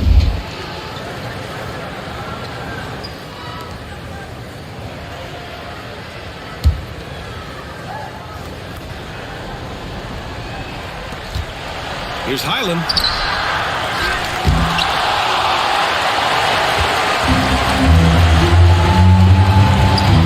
Pass to Wilkins. Final quarter of play, about a minute and a half off the clock. Shot clock at 6. Here's Price. To the middle. Here's Rodman. Oh, and there's the whistle on the shot. So 2 free throws for him coming up. First personal foul. First team foul. Shooting for Brooklyn, Dennis Rodman. 2 shots.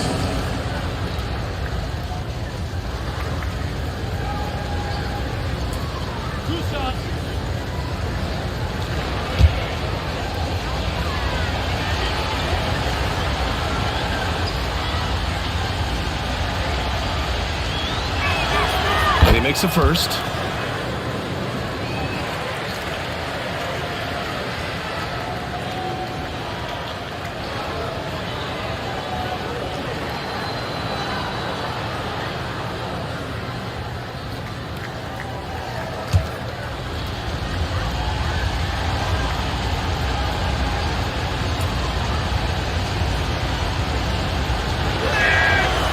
That's also good, so he hits both free throws. Thunder with a lead. Pass to Wilkins. We're about 2 minutes into the fourth here.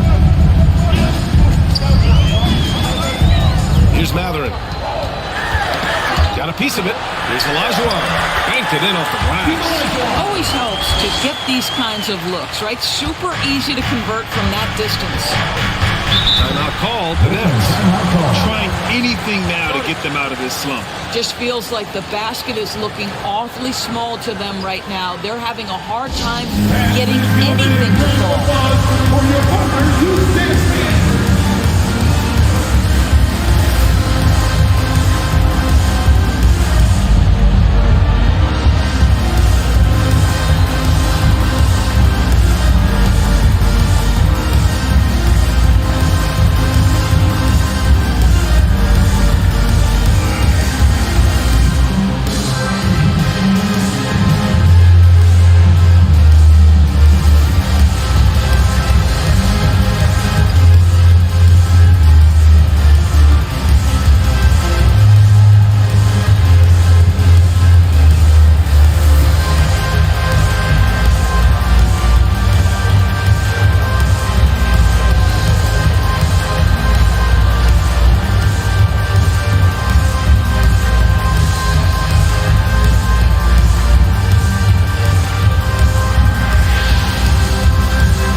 Swing it over to the sideline and hear from Allie. Over that last break, I got a chance to hear what Brooklyn's head coach said to the team. He really got into them, saying, quote, "You guys aren't playing hard enough. Forget the X's and O's. We need to play with passion. Let's just see that for the last part of this game. Guys." And Allie, thanks. And here are the Thunder now, after the basket by Brooklyn. Here's Olajuwon. The shot off that time. For Brooklyn, they've gotten only 2 of 6 attempts to drop in the fourth. To the inside. And it's slammed in by Durant. How about the body control Kevin Durant has? My goodness gracious. Takes the punishment and makes the shot anyway. Kevin Durant, shooting 1.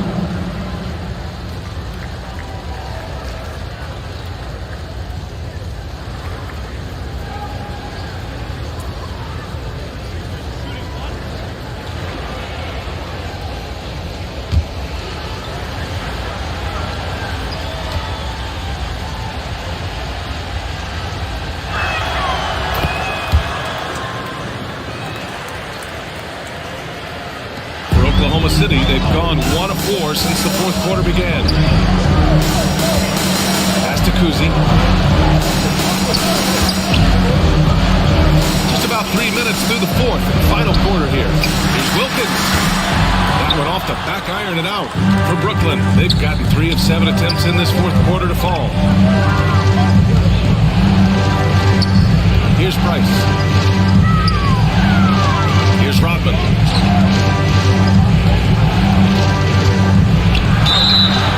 And he'll draw the foul. He'll head to the line for 2. Heady play to stop that easy layup right there. I mean, make him earn it at the line. At the line for the Nets, Dennis Rodman. at the line for 2.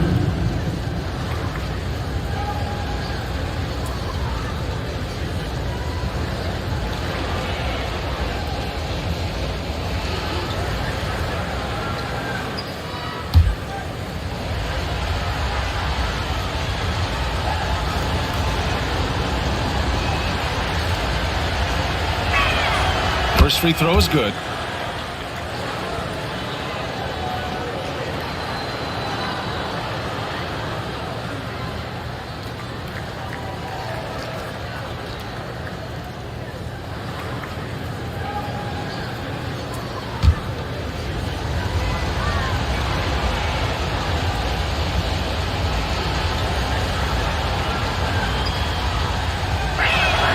And he makes both free throws. The Thunder, they're shooting the rock well at 46%. And blocked. That one goes careening off the glass. For 3, Durant. The Thunder pull it in. We played just over 3.5 minutes now in the fourth quarter. Pass to Kuzi. Ooh, it's stolen away. Right side Murray. That one's good. This game is all even. And guys, let's get your take on the hustle stats for the Nets. You have to be a fan of the energy they've played with on the defensive end. Active hands and feet, and it's come up big a few times for them. I think one of the things that also strikes me is their activity, forcing turnovers, coming up with steals. It has really shaped the tenor of this game. Second personal foul. Second team foul. At the line for your Oklahoma City, Bob Cousy. Taking 2 shots. Take a break. Take a break. 2 shots.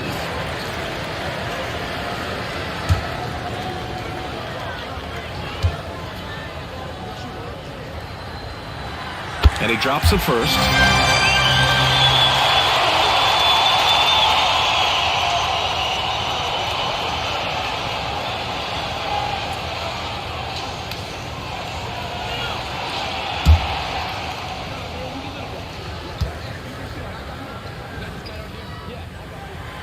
So he gets them both.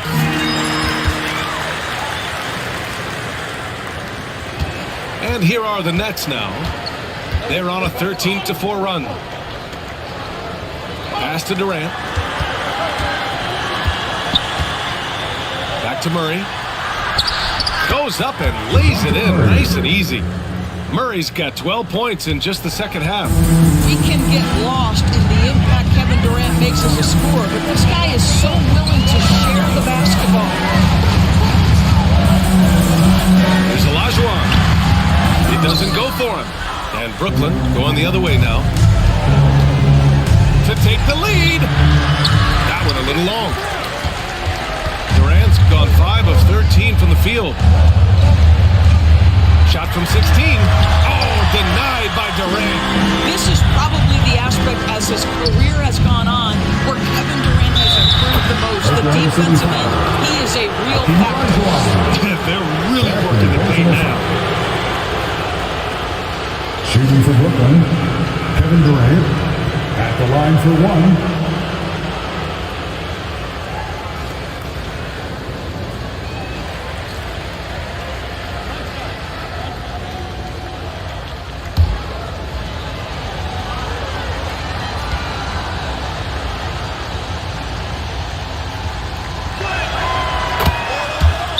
Thunder call time here. One of the stories here, Kevin Durant. He's getting it done today. Boy, he's really had their number. They need to make some kind of adjustment during this timeout. Here they come, fans. It's your one and only Thunder Girl. Let's take a moment to present the New Balance Player of the Game, DeJounte Murray. And I just love to see a player who plays with an aggressive mindset. I mean, he had the energy and the intensity all game. He didn't waste any time when he had his chances out there by attacking the rim.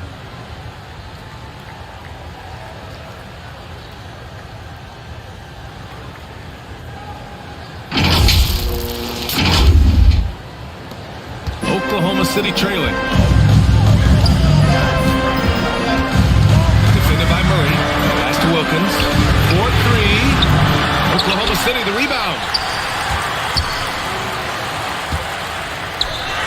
back up. And that's 2 points on the layup. Already an excellent passer at his position. Banchero just loves showing off his court vision. Left side Durant. Outside Murray. Back to Durant. Fires for three. And he drains it, making him 7 for 15 for the day. That's one of those clutch shots he's known for. When the pressure is high, he seems to be the most locked in. Pass to Olajuwon. Off target at the rim. He hasn't been able to find his touch this quarter. Well, not at the offensive end, certainly. He cannot buy a bucket right now. They've looked a little more settled since the break. They had trouble getting into a flow there in the first half, but their shooting's been much better here in the second. Here's Olajuwon.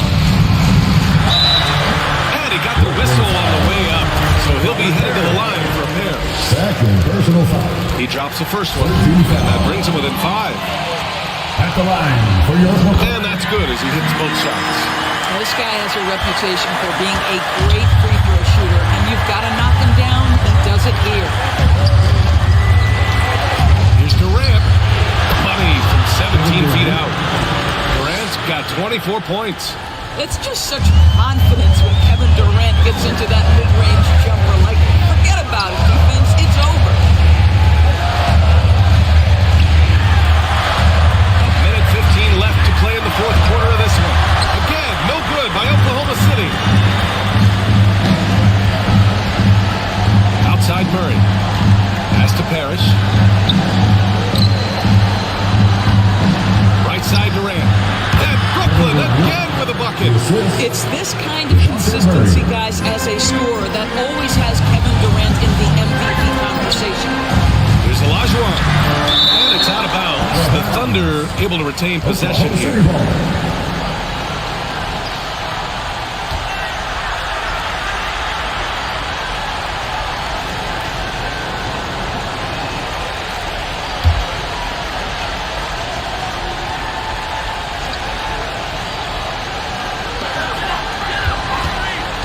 A great job to establish position and square up. Second personal foul. Fourth team foul.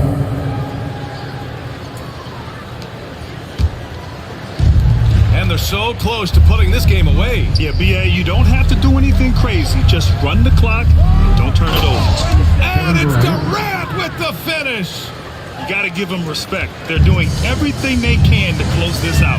Well, just terrific teamwork. Each guy doing his part. You love what you're seeing from them tonight. Well, hit a man in stride. That is a textbook delivery. Outside Murray. Pass to Durant from behind the arc. And no good. And he probably thought he was going to bury that one. And he was fouled while in the act of shooting, so he'll take 2 free throws. Personal foul. It goes on Kevin Durant. At the line for your Thunder, Dominique Wilkins, taking 2 shots.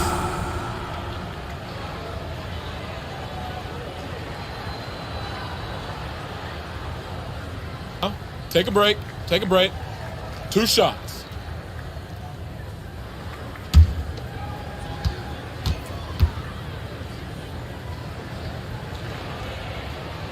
And he cannot get the first one to drop. Tough one to miss.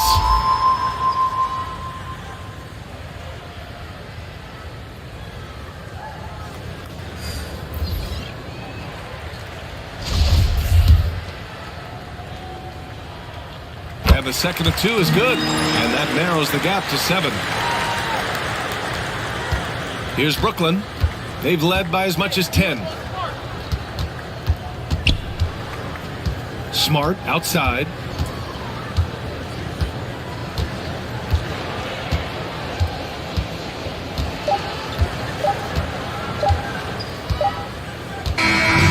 This one belongs to Brooklyn. That's the end of Just the game. a gutsy performance on the road. It really was. All right, Allie, thank you. And that about wraps it up.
All right, well, I'm bringing in the two-time NBA champion, two-time Defensive Player of the Year, a card that Jimmy saw when I was playing with him and we were stacking up wins together. Now it's going to go against him, and it's none other than the pink diamond glitched Hakeem Olajuwon. You know, this can protect the paint, dunk the ball, and it's got three-point shooting. So I'm going to try and do a little bit of everything today. Nice. 2K Sports welcomes you to the following presentation of the NBA.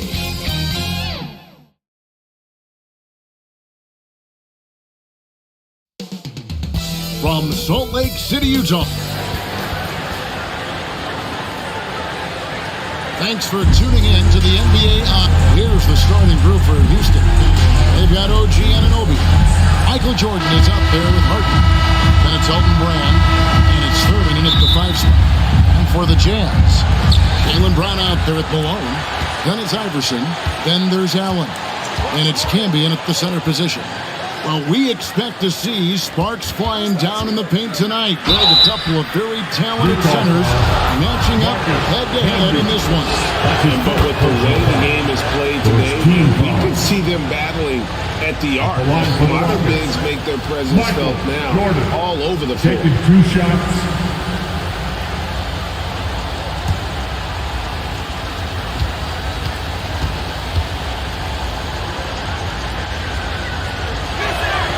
And both free throws good for Jordan. And the defining trait of the greatest of superstars, Jordan makes the players around him better. Mentally, in terms of effort, and in terms of their performance. Now here's Camby. Pass to Brown. Launches it. The rebound by Harden. Now let's send it over to the decorated David Aldridge, who was able to talk with Will Hardy. Well, Kevin, he spoke about the strategy coming in of working the ball inside, emphasizing that throughout the game. That's where they think they have the biggest advantage, and they think they can score inside with consistency. We will see how long that holds up, guys. Thank you, David. Played in with a nice touch off the glass. Anunoby's got his second basket of the night. And once he got to the 10, I think he was surprised to find himself that wide open. Easy possessions like that literally are just a gift. You just dream of them. He'll gladly take those. Now here's Allen. The 3 from Iverson. The shot will not fall. Houston has come out of the gates quickly. And we've seen it for years. Despite their regular season success, the Jazz just unable to make much noise in the playoffs. Credit the front office for coming with it and pivoting to a rebuild while they could get top value for their stars. Richard, if there's one thing the Rockets want to emphasize this year, it's defense. Yeah, no question. They've been one of the worst defensive teams in the league the past few seasons. To turn your fortunes around, you gotta focus on defense. It's the most important thing. That free throw missing. And you know there aren't many teams with a more dedicated fan base than Utah's. The Jazz fans are behind their team no matter what.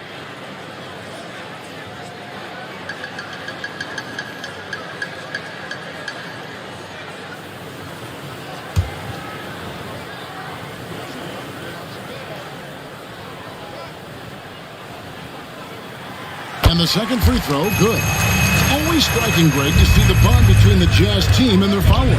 Well, when you're the only game in town, people take the team to heart. And we see it in cities like Portland and San Antonio as well. The fans form that attachment to their team. Pass to Harden. Here's the 3. Misses that one. He's 0 for 1 from the floor. Utah's gone 0 of 2 from deep here. Iverson with the ball. He's picked up by Anunoby. Iverson kicks to Allen. Brown outside. And out of bounds as the Rockets gain possession.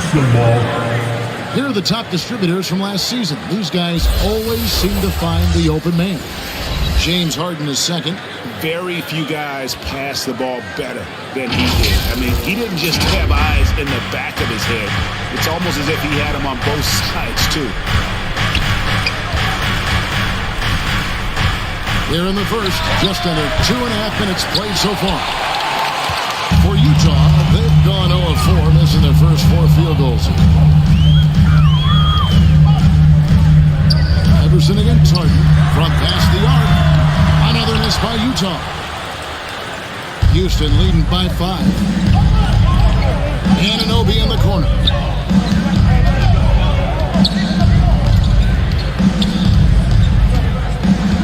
Back to Harden. Just 5 to shoot. Over Camby. And they turn over the 24-second buzzer, signaling the shot clock violation. Let's check out some numbers here for James Harden. Coming off a terrific season and amongst the league's top-tier scorers, top 20 in points per game. And back to him finishing runner-up in assists. His court vision, his ability to control the pace of a game makes him especially impossible to defend. They need a bucket in a big way here to regain some confidence. Harden against Iverson. He kicks to Allen. Back to Iverson. Clock at 6. No good. See, that miss right there, it's why teams try to avoid the mid-range jumper these days. Passes it to Harden.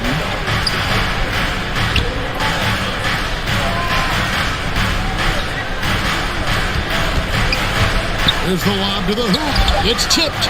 Camby with the steal. Up top, Brown. And a lot of contact on that one, so he'll shoot 2 here. A wing who wants to pound it down low. Brown earns a trip to the line.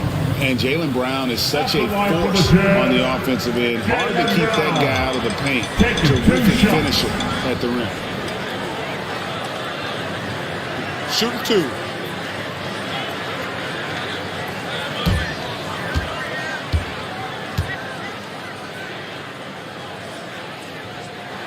First free throw is good. And maybe the only weakness for Brown is his handle on the ball. And it's something that he's worked on every offseason. Still, though, susceptible to turnovers while dribbling. But it's one of the very few weaknesses in his game. P.J. Washington, he's checked in for the Rockets. And Brown drops them both. No surprise there. He's about as automatic as it gets from the stripe. I hope I didn't jinx him. Harden kicks to Anunoby. Back to Harden.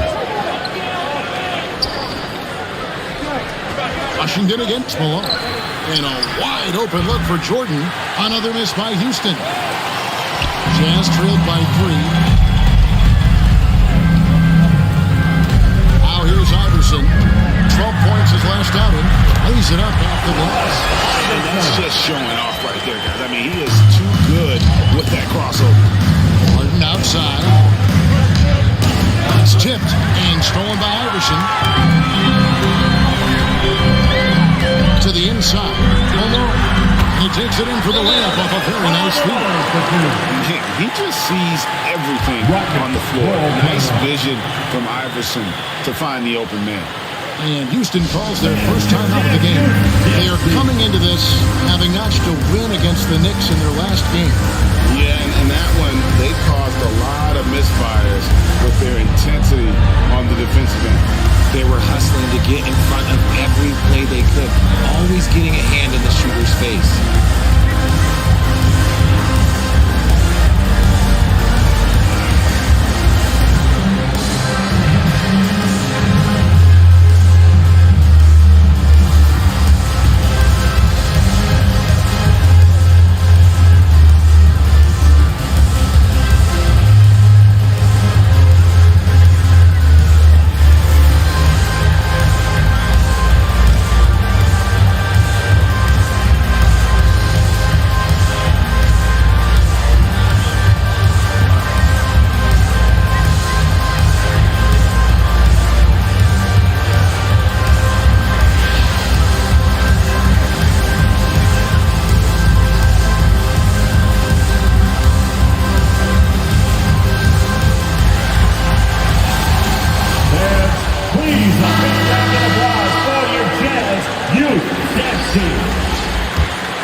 The Rockets trail. Let's hear it for him. Jordan outside. And the pass to Allen. Outside Conley. 5 on the clock. Pass to Jordan. With a floater. The shot comes out. And it's Utah the other way. And this is the first season matchup for them against this Rockets team. And even though they were the better team overall, they actually lost the season series against this club a year ago. Conley against Iverson. Here's Conley. Allen outside. Dinwiddie with the steal.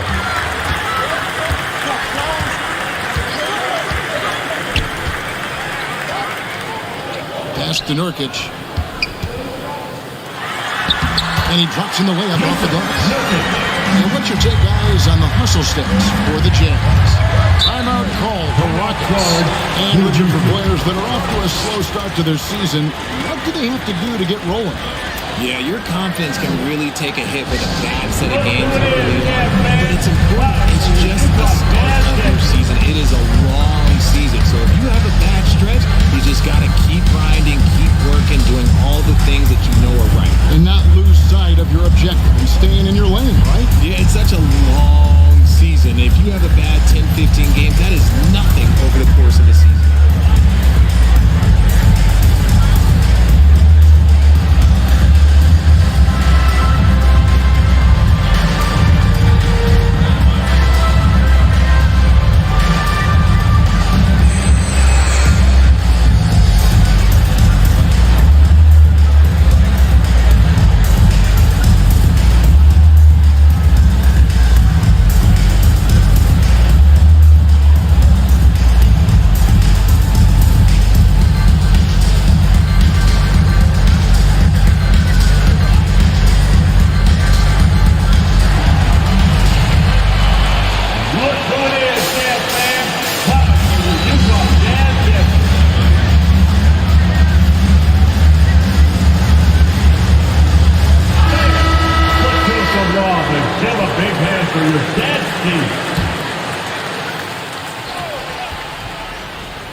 Here's Conley. He's gotten some minutes, but nothing on the board yet. Pass to Morris. And the foul called on Marcus Camby. That's foul number 2 for him. And that's his second foul committed with a lot of game left. Gotta be careful. Sabonis, he's checked in for the Jazz. And the Rockets making a change here as well. Clark's checked in.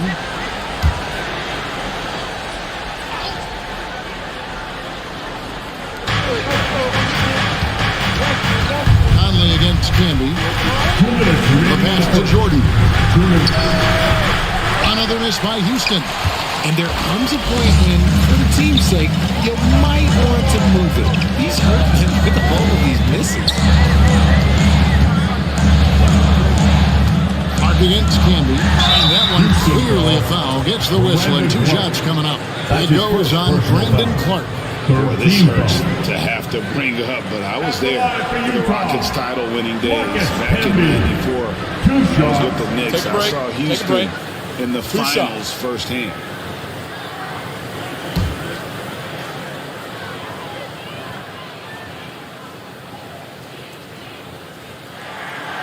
The free throw drops for Camby. Back-to-back titles for the Rockets in the mid-'90s. You were just talking about that. Greg, what sticks out to you about those teams?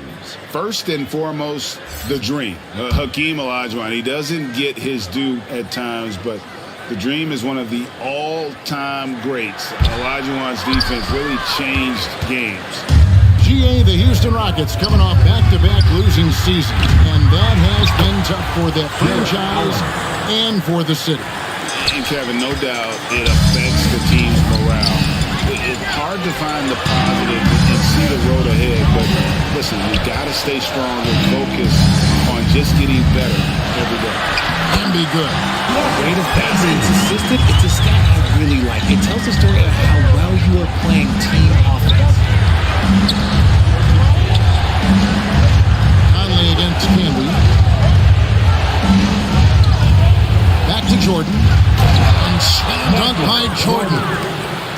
It's like he just keeps going up and up. Limitless vertical for MJ. Here's Camby. And slam dunk by Camby. There it is, guys. One of those effort plays that makes a big difference in the game. And GA, it is definitely making a difference so far today. Offensive rebounding is about hustle and determination. Huge putback, making a statement there. Here is Jordan, following the bucket by the Jazz. 6 on the shot clock. Second chance shot, and Allen with the layup. Look, the offensive glass is all about effort and energy, and Allen, look, he's got plenty of both. Dinwiddie kicks to Campbell. Morris against Dinwiddie. Brown outside. Inside. Pass to Campbell. On deep. And the basket is good. He's got 8. And so it's Utah with a 6-point lead at the end of the quarter. Their defense has been active and effective. And don't go away. We'll be right back.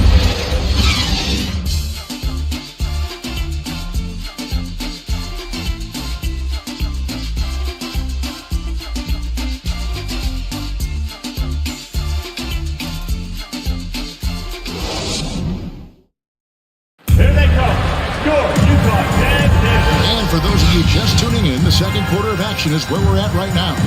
What do you guys think about the Jazz here in this one? Well, you can see these guys are unafraid to take chances defensively. Yeah, they're putting pressure on all the ball handlers, getting into the passing lanes and showing great anticipation.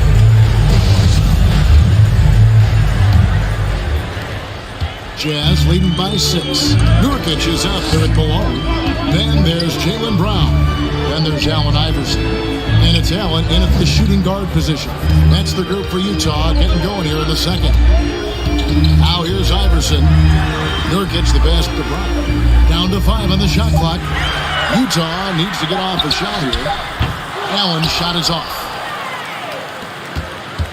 Rockets trailed by 6. Anunoby with it. Morris with the ball. Picked up by Brown. And the basket by Harden. This is Harden's mindset. Consistent at attacking and looking to shoot off the catch. Here's Iverson. Got a hand on it.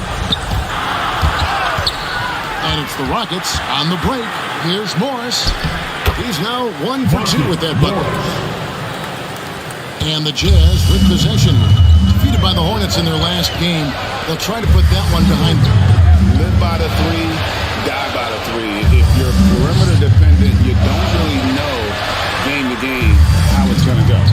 You would have liked to have seen them make some adjustments and attack the rim, but they just kept firing from distance and couldn't get much to fall. It's going to be out of bounds. The Jazz will retain possession.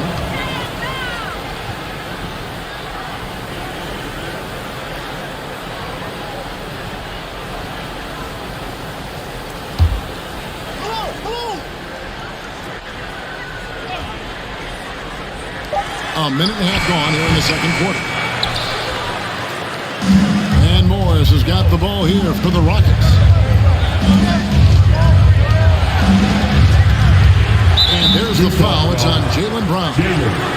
That's his first foul. His first personal foul. First team foul.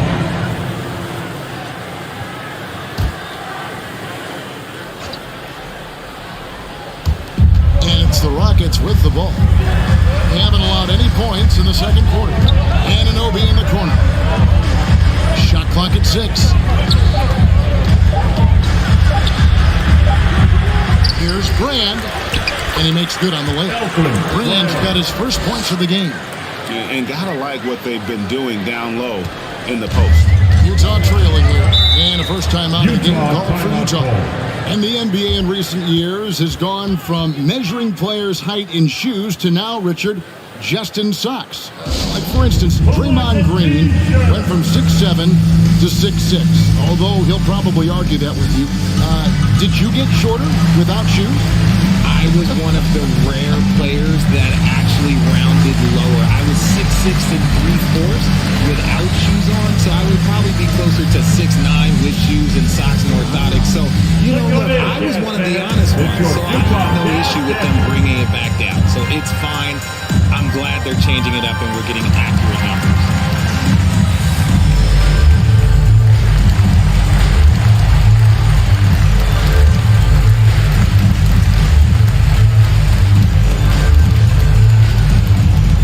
Make some noise and get out of your seats for your Utah Jazz jerseys.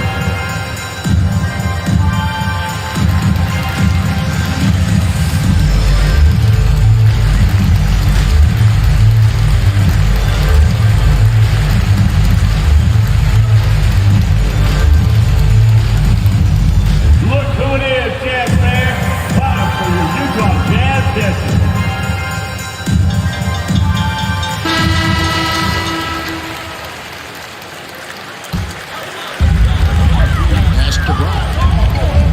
Nice ball movement by Utah. Allen passes to Brown.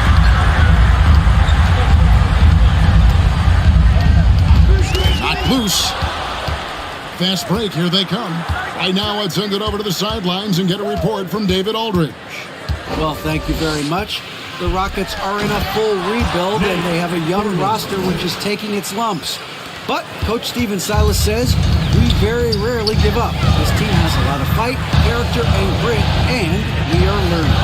Kevin, it's a long process. It's worth doing. No shortcuts, David, but the journey is the reward. They're building from the ground up. It's fun to watch. And we thank you for that story. Just 4 to shoot. And it's Brown missing. And the well is running dry for him right now. Nothing falling. Yeah, and the risk now is that he gets inside his own head. Time to take deep breaths in through the nose, out through the mouth, and let the game continue. Another miss by Utah. And here's Houston. They're rolling here with the 9-point run. Morris looking over the floor. That one goes. Count it. Morris. And now a 5-point Houston lead. They've settled into a nice groove offensively here in the second. And the Jazz call time here. You're trying to stem the tide here.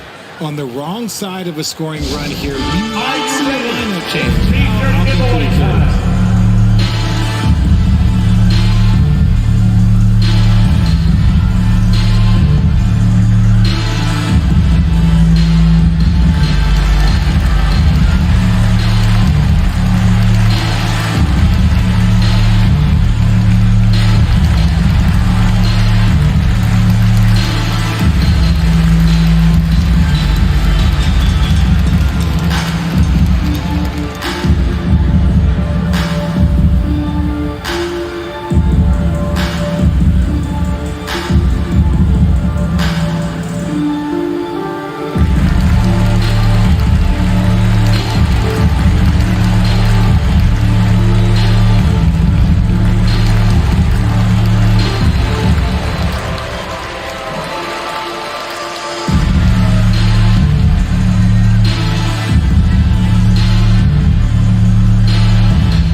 Iverson against Harden. Iverson outside. Up top, Brown. He's guarded by Anunoby. Just 3 to shoot. And good route. The Jazz keeping it alive. A new 14. No matter what looks they get, they just can't convert to stop this run. This is snowballing for them. They've got to get a good look next time down. Guys are looking for a way to score here. Yeah, they've had a tough time taking the lid off.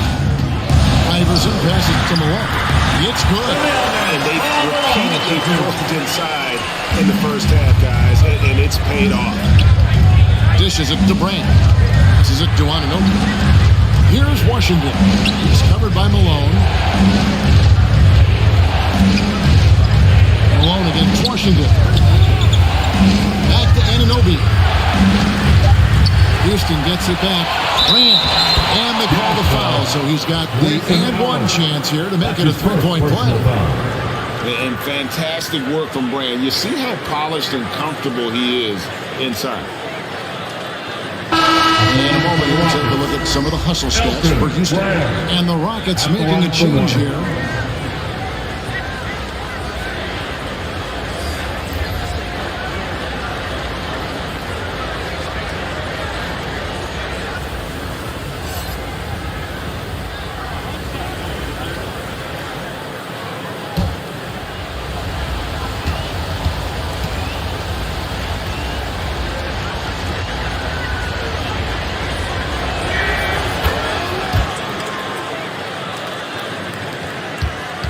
Trailed by 6. Now the basket.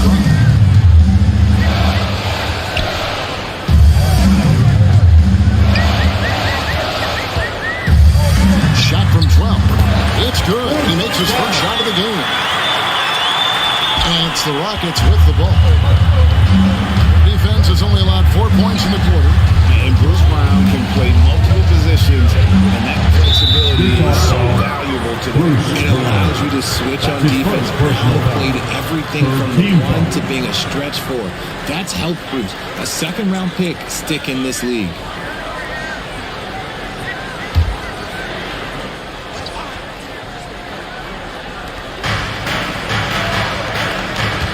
Conley against Iverson.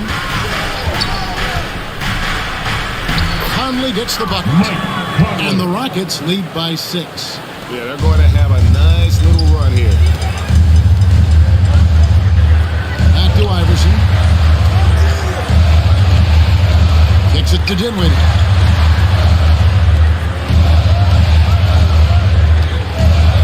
Back to Iverson.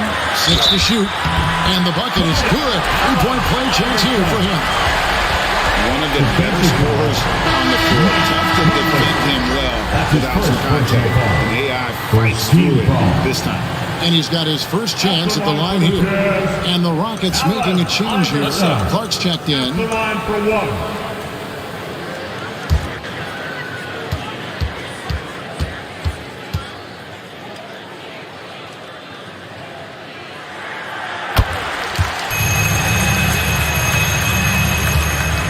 Houston now. They're on a 16-7 run. And Allen slams it in. Making full use of that reach. Allen able to pluck the ball out of the air for that easy lob. Conley against Iverson. 2 minutes remaining in the first half. He's covered by Clark. 6 on the shot clock. Dinwiddie wide open. Drops in the train. Dinwiddie's got himself on the board with 3 there. Pick works well there. Not much resistance from the D. Yeah, that just comes down to a lack of effort. The defender has to do a better job fighting through the screen. And, you know, Conley developed great vision in terms of the floor, and that allows him to spot an open teammate. Now, here's Brown. Here's Iverson. The shot misses. Well, his shooting is unfortunately not helping things. And his lackluster accuracy is probably the thing that's keeping them behind. Conley kicks to Jordan. Pass to Brand. There's the 3. Dinwiddie with the rebound. And so it's Dinwiddie with it. He'll bring it up for the Jazz.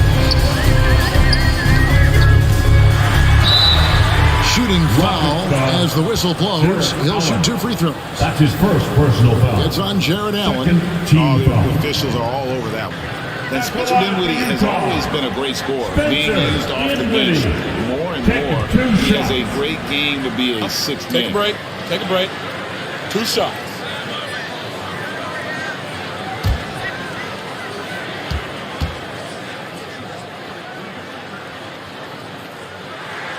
The free throw drops for Dinwiddie. The Jazz making a switch here. Camby's checked in.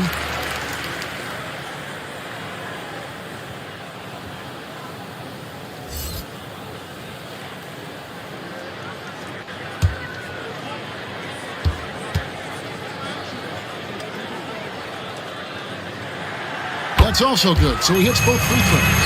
Hey, guys, this is the way to stay in the game. They're doing a masterful job from the line. Perfect this quarter. Grant passes to Conley. 43 seconds left in the first half of the game. Here's Allen, and the call on the shot sends him to the line. That's his first. Purified. Jared Allen isn't trying to shoot a bunch of threes. He bangs down low. He rebounds, protects the paint. He is a rare breed. The Rockets shooting their fourth and fifth attempts at the free throw line tonight. Yeah, last season, around 71% of the free throws made. And you know what? That has to be a point of emphasis this year. And that one falls for Allen.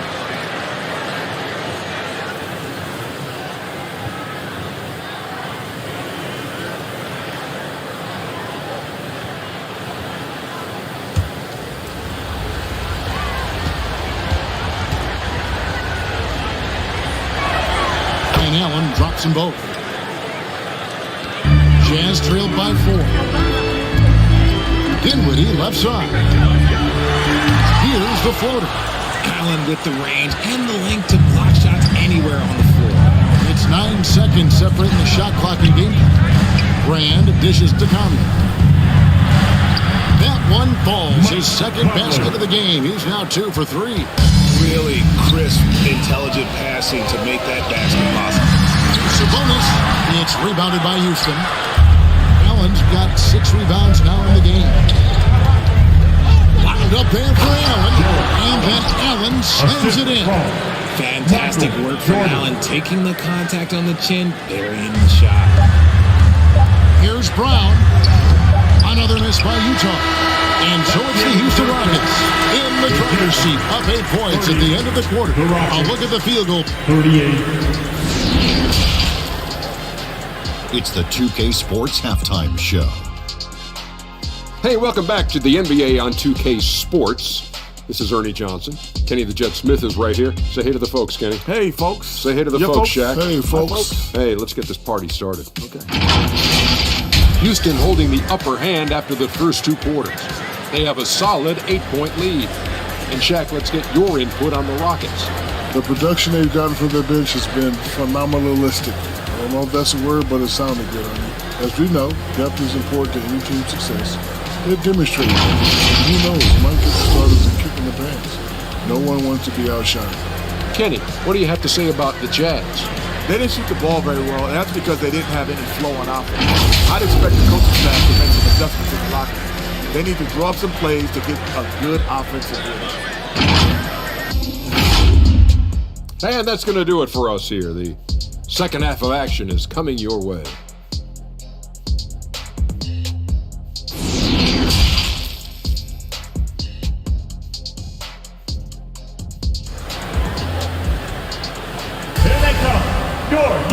And we hope you've enjoyed the broadcast so far. We're halfway through the game. You look at Jared Allen in this game, he has been everywhere. The way he was able to finish on the block was incredible there in that first half. The question now is, will the defense keep letting him punish them inside? Or did Coach have some new ideas for them?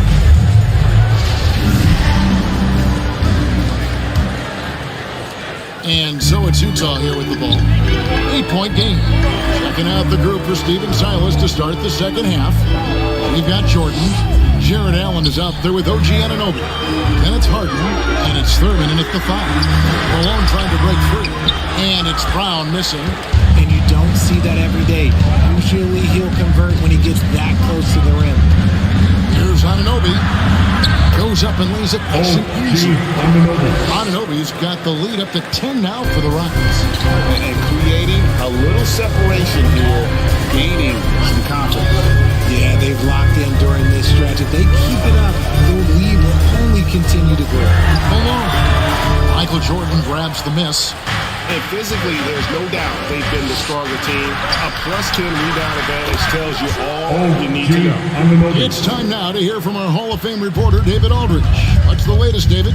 Thank you, Kevin. Domantas Sabonis is one of the best passing big men in the league. He said, sharing the ball is contagious. Everyone feels confident and knows there'll be touches, which makes the game fun. And That can build chemistry on a young team. Kevin? And David, we know how important that is. And we thank you for your report. Elton Brands checked in for Jared Allen. Getting another opportunity here to see that powerful rejection. And boy, did he get up quick to reject that shot. That's as fundamental as defense gets. Second half of basketball, just over a minute played so far. Anunoby, no good. Jazz trailed by 13. Here's Iverson. Got it. Good job in the low post.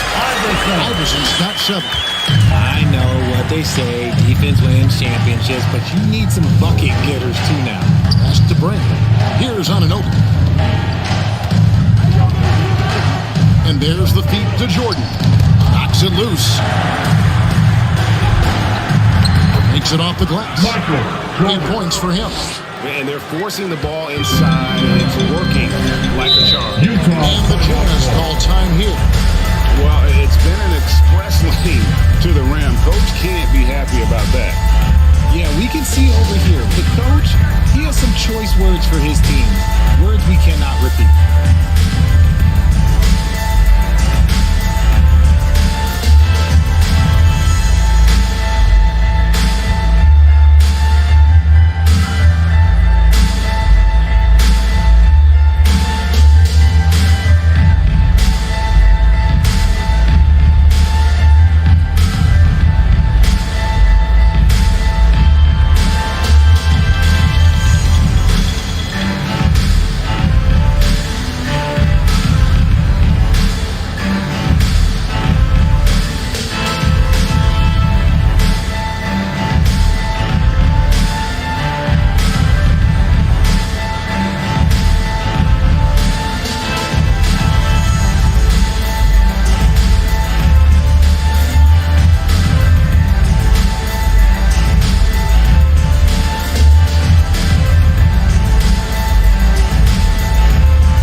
To Iverson. Nice ball movement by Utah. Camby with it. Brown outside. There's the pass to Iverson. The shot's good. Brown making the play. Iverson's got 5 points in the quarter. Proving he's more than just a go-to scorer. He also loves swinging the ball to open teammates. Harden the pass to Thurman. An emphatic alley-oop jam.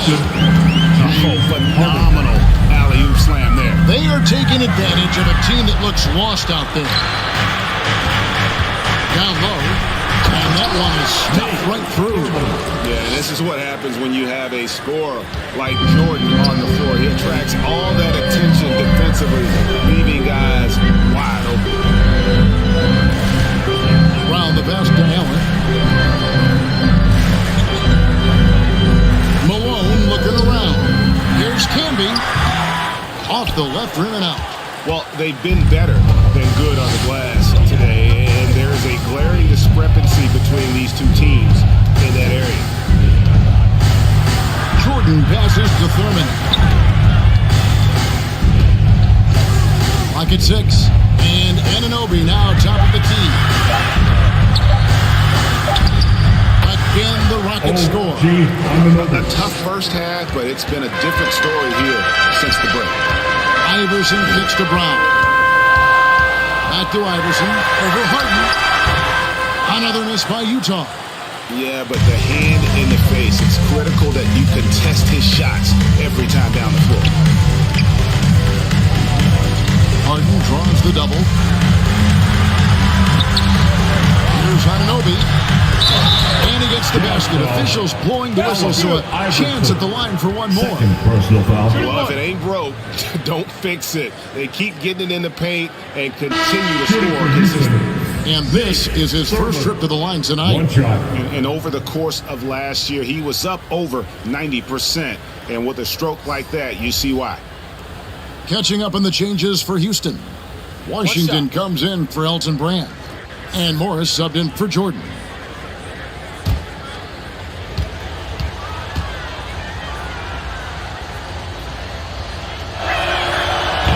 And the free throw, no good. And Nate Thurman is the charter member of one of the NBA's most exclusive clubs. First player in league history to ever record a quadruple-double. Very few guys have pulled that one off. Malone with it. He's picked up by Anunoby. And there's the foul on the shot. He'll go to the line for 2. That's his first personal foul. And let's quickly check out the scoring breakdown here for the Rockets. At the line for 2.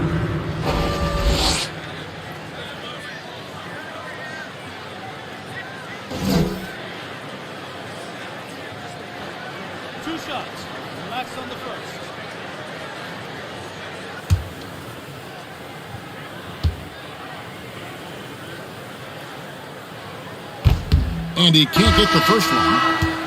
Dinwiddie is checked in for Malone.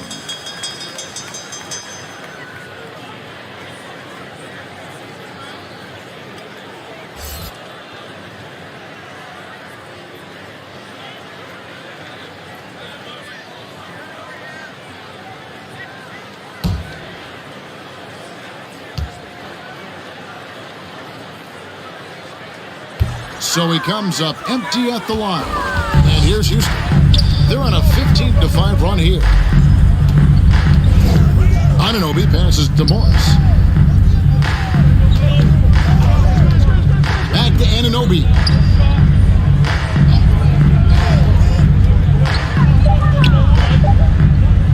The tray. Utah with the rebound. Pass to Brown. And contact on the shot, so he'll be shooting free throws here. That one goes on Anunoby. Second team. Love the aggression from Brown. A tough cover for any defender out there. These are his 3rd and 4th free throw attempts of the game. Yeah, 76% from the line a season ago, and most would consider that to be a success.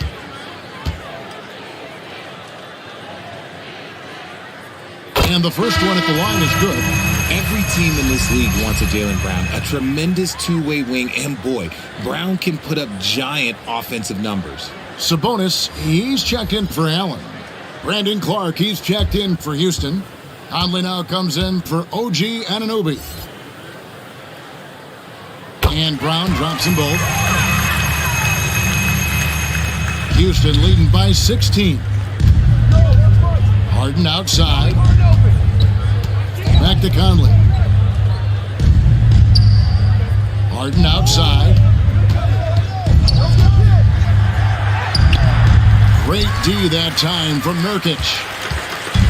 And so it's Dinwiddie with it. He'll bring it up for the Jazz. Well, the father of Domantas Sabonis, Arvydas, named to the NBA 75 All-European team. Arvydas 7'3" and just so skilled. And Greg, what was it like playing with the 7'3" Arvydas when you were in the NBA together? Kevin, we had a couple years together in Portland, and I'll tell you what, he was an incredible passer. Really made me a better cutter because he was the first guy I played with that could make all the passes no matter where he was on the floor.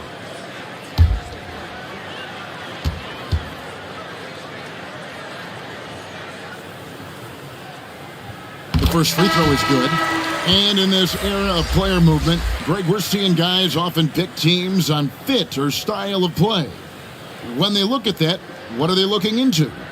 You want to have fun coming to work every day, Kevin. I mean, the money they're making, most guys are going to be set for life. But I think they recognize it's about the journey and who you have the opportunity to take that journey with. Rockets leading by 14. Harden the pass to Morris. Back to Harden. Outside Conley.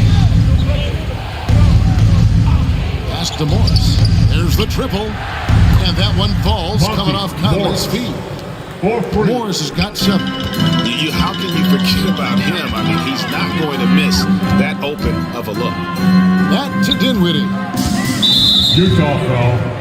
Spencer Dinwiddie. And the Rockets making a change here. Allen's checked in. First team foul. Rocket substitution. Jarrett Allen. Houston's gone into the three-point range 4 times since halftime and buried 2 of them. Inside, and it goes out of bounds. Last touch by Clark. That was okay, let's say that was an odd play. You don't see missed connections like that too often. Jazz trailed by 17. Dinwiddie outside. Over Conley. Another miss by Utah. They have been board dominant in this game. That's definitely been a factor in crafting this huge lead. Don't you forget, Harden won the assist title. This man can pass that rock. Brown outside. Back to Brown. He's covered by Clark. Takes it out to Dinwiddie. Shot clock at 5. Over Conley. Dinwiddie's shot is off. Rockets lead by 19 points. Over Brown. And the shot is long. The Jazz shooting only 32% from the field. Plenty of signs of struggle by this offense today. And there's the whistle. 3-second violation. And just a little too lax with that possession, and it cost them. And if they want to come back in this game, look, they got to clean up those mistakes.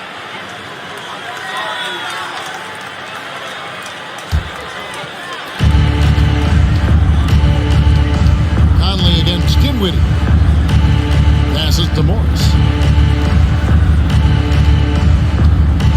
Clark outside. Brown against Morris. 5 to shoot. Shoots over Brown. Harden, no good.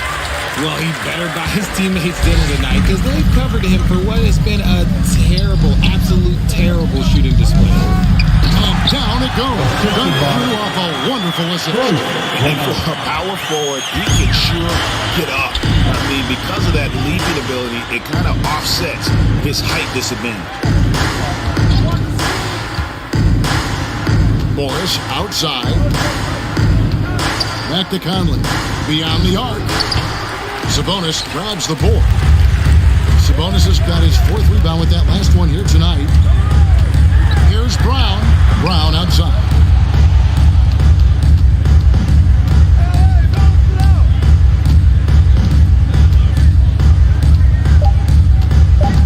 Back to Brown. Oh, yes, he can! Yes, he can!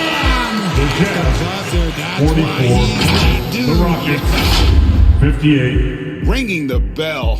That's the way to close a quarter. He knew exactly how he wanted to do it, too. There was no doubt in his mind that it was going to fall. And so it's the Houston Rockets with a 14-point lead as we bring the quarter to a close. They've been putting on a clinic in the paint. Shots are falling with regularity, and they are pounding it down low.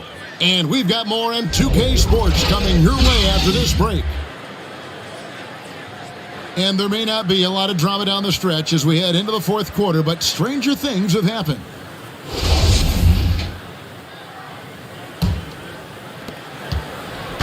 And it's Harden with the ball for the Houston Rockets. They've got Malone, Allen Iverson out there with Allen. Then there's Jaylen Brown. And it's Cambion at the 5 down low. It's the group right now for Utah. Baseline try. That one misses. And the Rockets take it the other way. Now, Anunoby.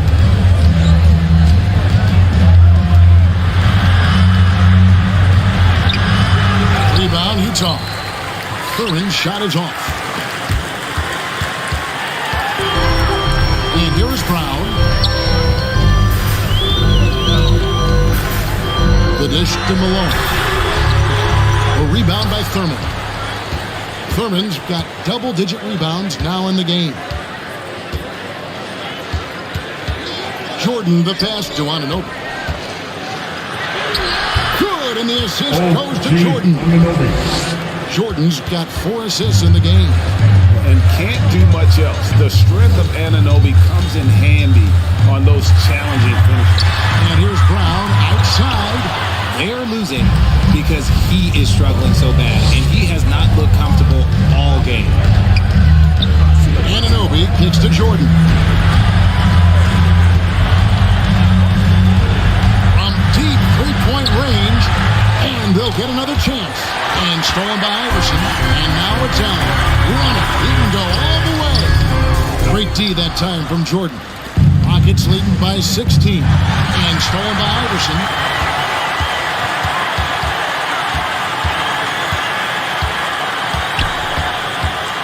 And we're around 2 minutes into the fourth quarter here. And there's the pass to Malone. 4 on the shot clock. Trying to get open his camp. And they call the foul, so a chance at the line for one more coming up. Considered one of the strongest players in the league, Malone doesn't get distracted by a little contact. At the line for Utah, Karl Malone, shooting 1.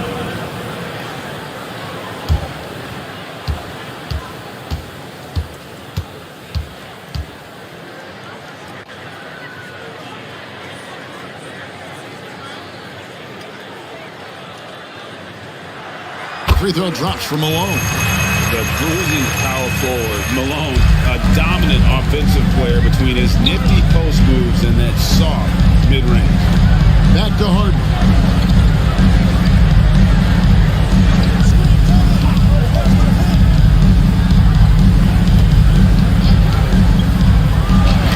Harden with the stuff. Just an absolute master at creating separation. That is a nice move by Harden to free himself up. And the Jazz call time here. Look, some of James Harden's career numbers are crazy, but he's also got a lot of firsts to go along with those overall totals, like the first 60 triple-double.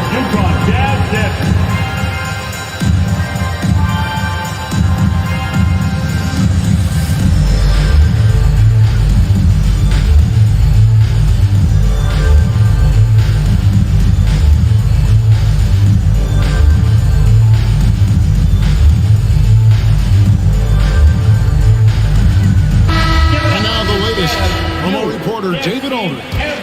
Guys, during the last break, I listened to Utah's coach address his team. He told them, you can do a lot of great things out there and still lose if you don't take care of the boards. I want to see more effort, gang rebounding, everyone involved. That was his only focus. Thank you, David. And Harden was the first player to average 25 points and 7 assists in a season. Yeah, and that was in the 2018-19 season. The same year, he was also the first player to score at least 30 points against every other team. No one had done that since the NBA expanded in 2004. Jordan looking around. From outside the arc, and Harden gets it to go in on the assist from Michael Jordan. Jordan's got assist number 5 here tonight. Brown outside. Back to Iverson. They need this. That shot, no good. Good work defensively by Harden.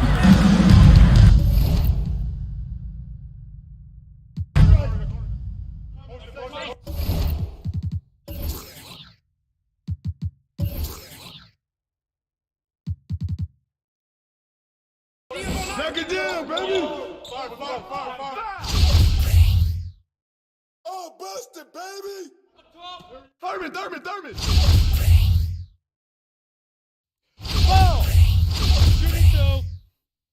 Boy, Jay! Box out! Kick it out! Who's that ball? Give it up! Watch him! Oh, foul!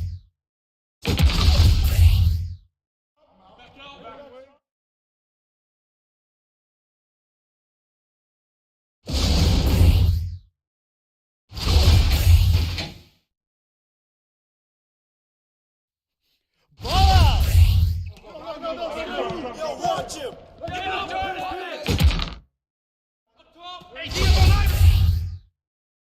I got him! Get to the block, Brand! Yeah, baby!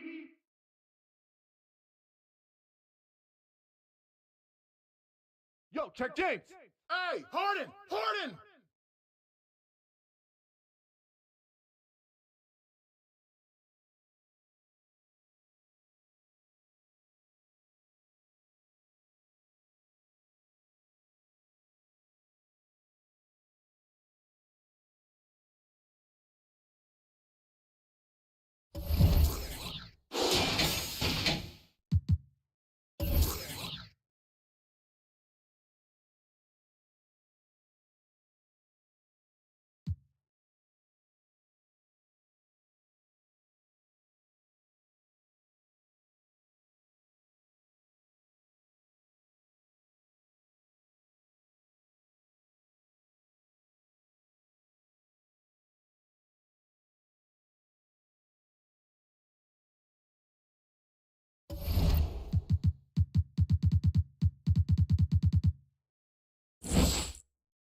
And the final card, the final player is... The card that probably has the most longevity of the entire year, Diamond Takeover Donovan Mitchell. Very, very excited to see him in action. Still one of my favorite cards to this day, and he came out very early in the game cycle. But this is a Season 1 stalwart, so I'm very excited. So there it is. There's the matchup. There's the cards. Let's have a nice friendly game, Professor. I would hate to break that 2-game undefeated streak that you have here on 2K TV. Let's get it. You guys are bringing in some heavy hitters, and you got a hollow KD. That's pretty solid. And the Kings preparing for this road contest as they get off the bus. And before... Thanks a lot, Brian. No shortage of confidence, Allie. Thanks for that. Now let's take a look at the Kings opening lineup. And for the Lakers, boy, it's been a tough stretch for both of these teams lately, Grant. Each side could really use this win to turn things around. Right now, it's all about desperation for these teams, BA. It's easy to get down on yourself and your team when you've been struggling like these two clubs have. But sometimes all it takes is one good game to rejuvenate a team. 5 on the clock. Here's Havlicek. Driving in. Ooh, a clear foul there on the missed shot. So he'll get a pair at the line. It seems hard to believe, but it's been almost 40 years since the Kings moved to Sacramento. And you know, maybe they haven't hung any banners, but they've had some special players and some great seasons in that time. And they mean a lot to that community.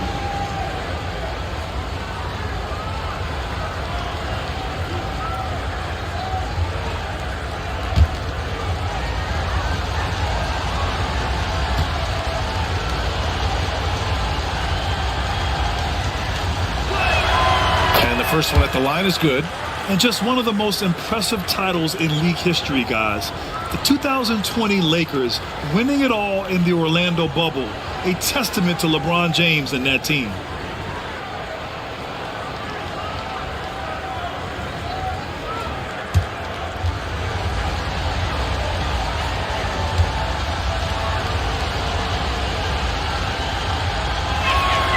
And that one goes in. 2 from the line that time. You know, that 2020 bubble title for the Lakers, what made it so difficult? You know, BA, the mental grind of all that time in the bubble. 3 months in the same place. NBA players are used to being in 4 cities in a week. So it really was a different kind of challenge for them. Evan Mobley. That's his first personal foul. First team foul. At the line for Los Angeles, Kawhi Leonard. 2 shots.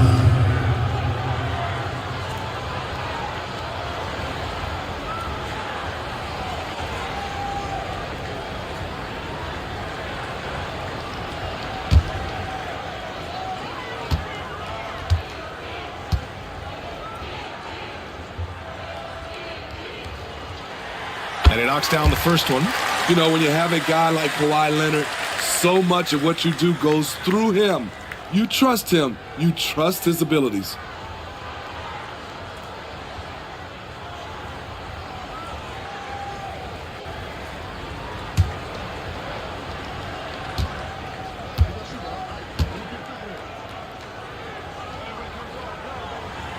And Leonard drops them both.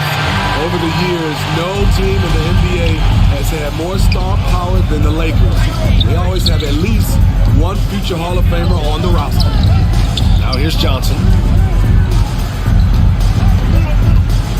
That's tipped. And it goes out of bounds. That one off Johnson. Lakers ball.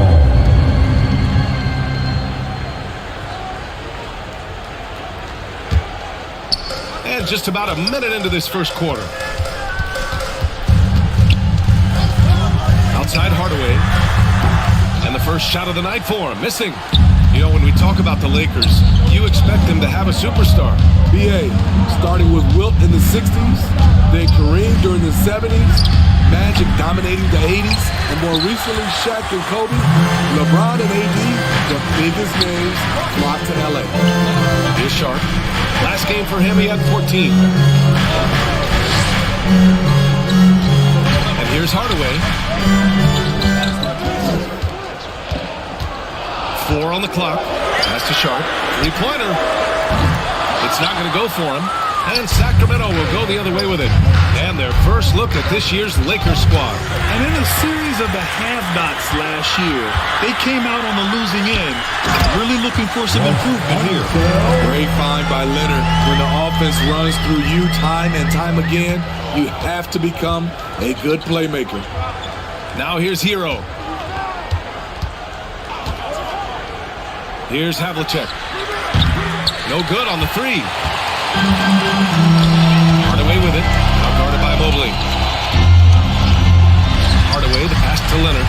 Out to the right wing. Outside Hardaway.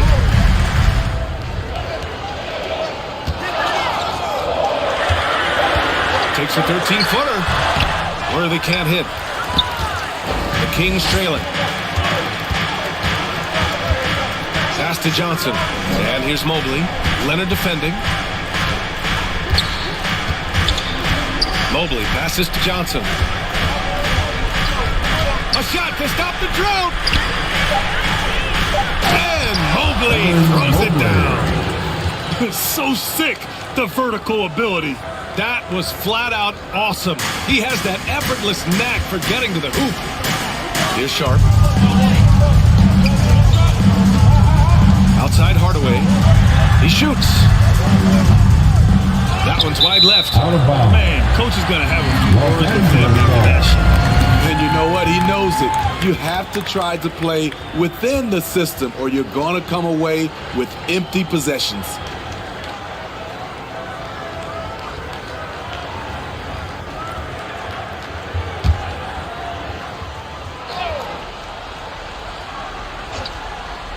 For Los Angeles, they've gone 1 of 5 to start things off.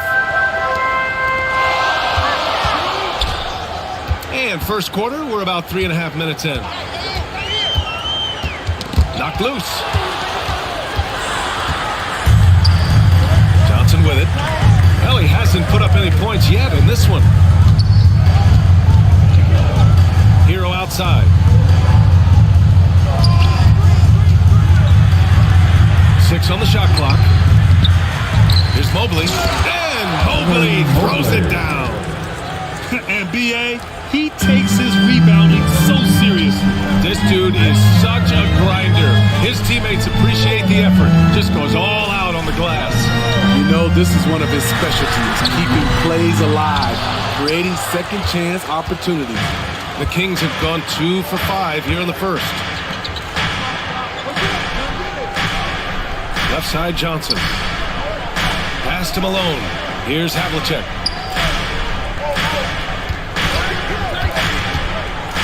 Mobley with it. Here's Malone. Up again. It's good on the putback. The effort, the position, the timing, all there. And add instincts to that. He can sense where the rebound's going to go. Time called here. Los Angeles decides to talk it over. Everyone's still finding their footing in this early part of the season, Grant. How important is it to get off to a really hot start? Oh, it's so important to get off early to a good start, B.A. You really want to build some momentum early. In some ways, it can really set the tone for the rest of the season.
For Sacramento. Girl dance team, enjoy.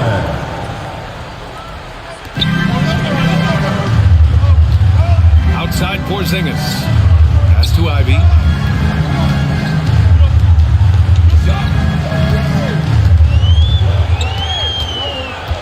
5 on the shot clock. And there's a whistle. He'll head to the line to shoot 2. They'll pin that one on DeAndre Jordan. Grant Ivey gets a lot of attention for his scoring, but he can also lock you down at the other end. Oh, yes, he can, B.A. He's big, active, and athletic, too. A strong on-ball defender as well. He'll also jump passing lanes, causing deflections. He looks to flip turnovers into points.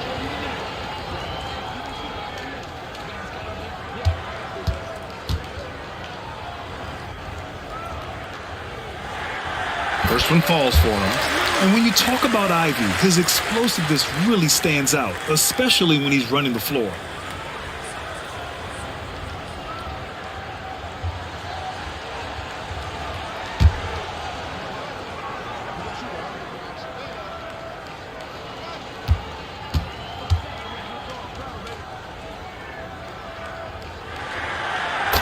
It's both from the stripe. For Sacramento, they've gone just 3 for 7 here at the start. Ball passes to Hunter. Back to Ball.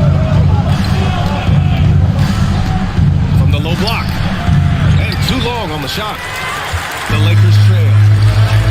Williams from long range. He drops it from range. The defense decides to gamble off him, and he cashes in. Outside Hunter. Back to Ball. Pass to Jordan. Now here's Ball. Porter pulls it in.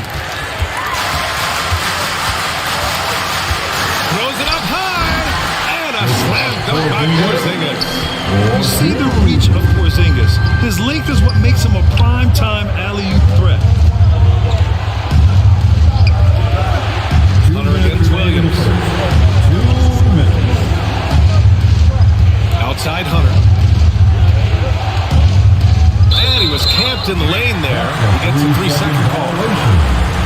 And always interesting to look back at last season.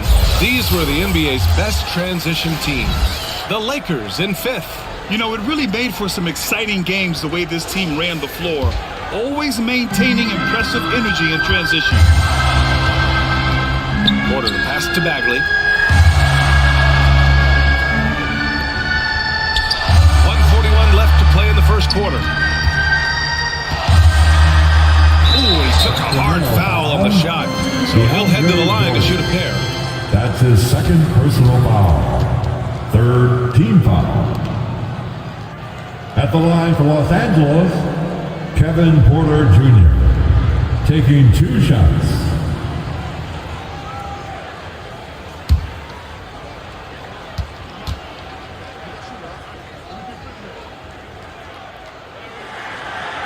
That free throw no good.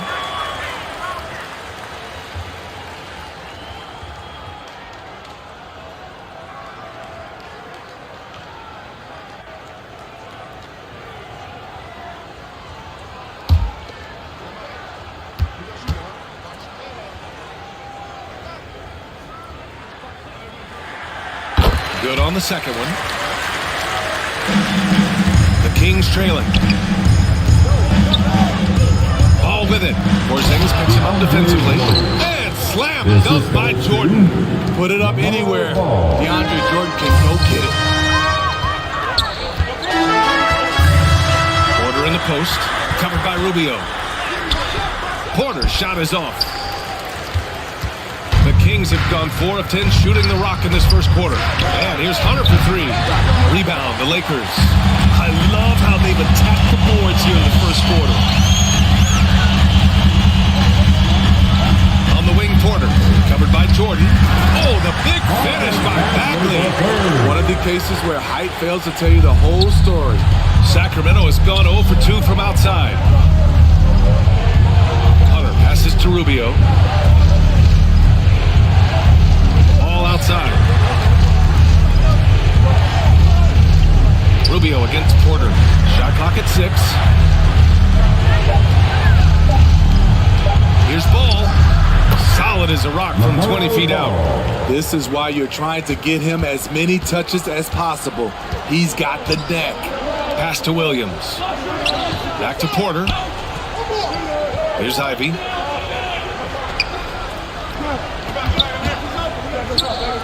Outside Porter. Takes the three.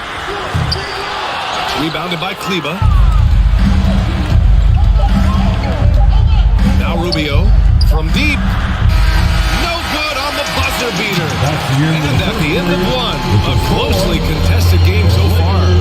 Lakers ahead, leading by just 2. And we've got more NBA action on 2K Sports coming your way after the break.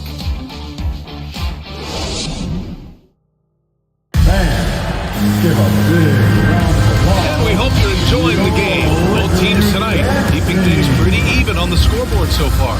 Guys, what stands out to you from the Lakers in this one? Well, what I love is the tremendous belief in their bench. They were looking for points and their reserves delivered. This is where you credit the guys in the front office for going out and getting you the pieces you need. On the court for the Kings, second quarter underway. Outside Johnson. Pass to Mobley. He nails it, and we're tied. Mobley's got 6 points. And you like the balance here, not just falling in love with the free ball. Here's Worthy.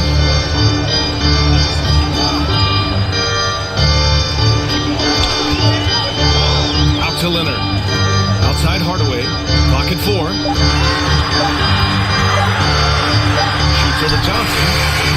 No good off the back of the rim. You've got to love how they've been crashing the boards, fighting hard for every miss. Here's Havlicek. And Sacramento again with the bucket. Some shooters get tunnel vision, but Tyler, keeping his eyes up and his options open, delivers a great pass. Now here's Hardaway. Looking for his first basket still in this one. Here's Worthy. That one doesn't drop. So the Kings will take it the other way. Their next game is at FedEx Forum in Memphis for a matchup with the Grizzlies. That'll wrap up this short 2-game road trip. And their offensive execution has really picked up here in the second period. After receiving heavy criticism in his second year, Tyler Hero came into the 2021-22 season on a different level, averaging over 20 points per game. Great timing. That can be the difference between an assist and a turnover. Pass to Hero. Over Sharp. Hardaway grabs the board. You know, with Hero, Smitty, his play earned him the 6th Man of the Year. And he ran away with that award, B.A. And it wasn't only because of his prolific scoring. Hero also displayed his playmaking ability, and he improved on the defensive end as well. Here's Leonard. Rebounded by Johnson. More often than not, he'll cash it in from that area. The defense might have done just enough to bother him. To the wing on the left. Havlicek offline with a 3. The Lakers have gotten only 1 of 4 shots to go in. And the foul is called. He missed it, so he's got a couple of free throws coming his way. You know, one expression you hear from a lot of coaches nowadays, threatening drives. What's the value of breaking the paint? BA, triple penetration is so important, particularly in today's game. With the spacing and the great shooting on the perimeter, if you can get to the paint, one, you may score at the rim, but if the defense collapses, now you have an opportunity to find an open shooter from 3. For Sacramento, they've gone 3 of 5 since the beginning of the second. Outside Johnson.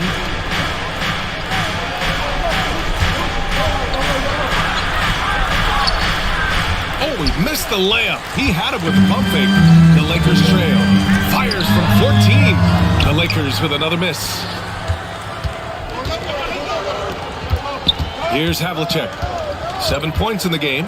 Back to Johnson. Pass to Hero. Jacks up a 3. Leonard pulls down the board. Well, the Lakers shooting a low 31%. Their offense is lacking. Baseline jumper. Sharp, no good. Sacramento has gone 1 for 3 from downtown here in the second. Here's Havlicek. Ooh, plenty of contact on that shot. Officials call the foul, and he'll take 2 free throws now. That's his first. And a moment here to take a look at the scoring breakdown for the Kings. For me, they made a point to attack inside early in the game, and it's paid off for them. A lot of solid looks in the paint. And I've also liked how they've attacked the opposition off of turnovers. I mean, just making them pay for every mistake out there.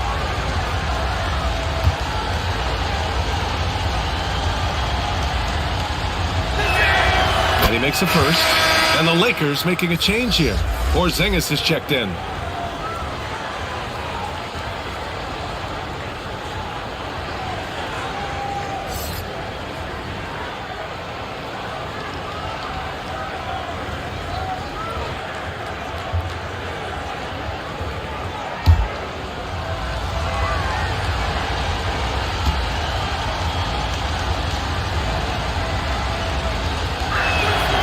So he hits both. That's what he does. Rock solid at the line.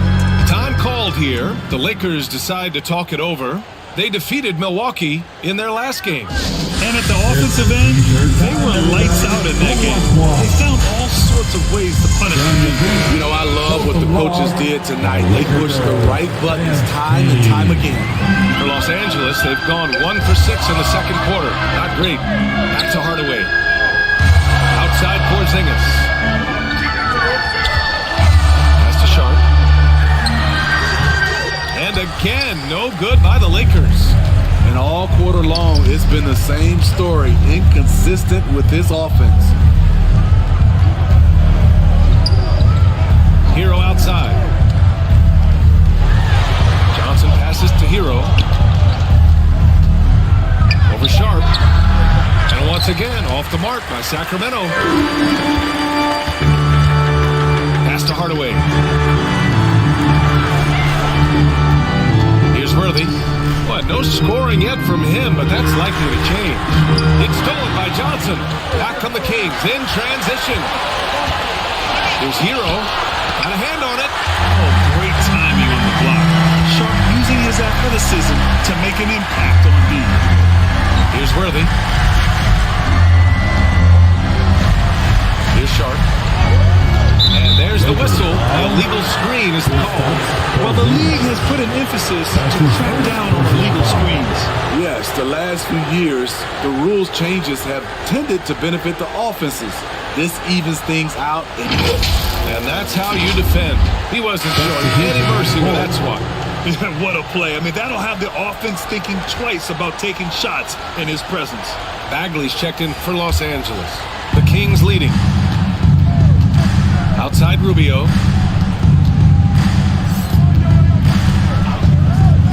Pass to Hunter. This one for 3. Unable to get that one. And the Lakers will go the other way with it. Next game against the Bulls at United Center. It's a quick turnaround on the road. Just one game. Three-pointer Sharp. Rebound by the Kings. The struggle is real. He's been way off with his shot all evening long. And Porzingis with the block. Gotta be careful shooting around Porzingis. His length is so capable of erasing shots. The Kings making a switch here. Jordan's checked in.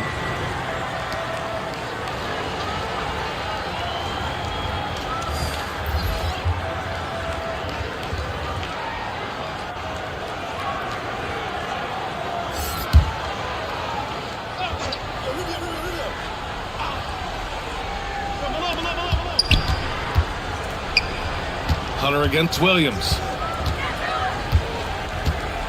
Pass to Rubio. Shot is up. Tips it.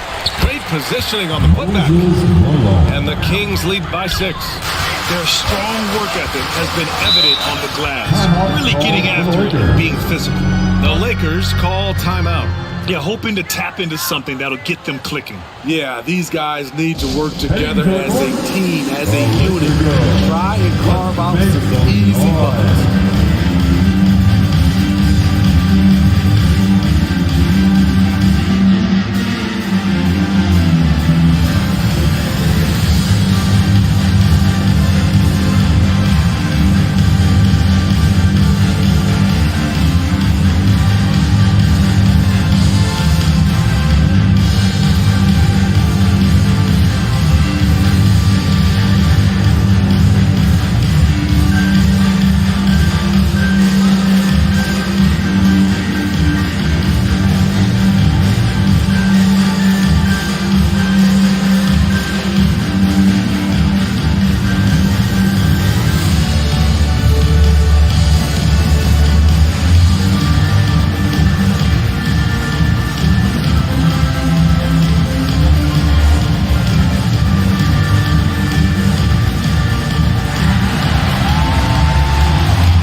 welcome to the floor, the legendary, fantastic Laker Girls.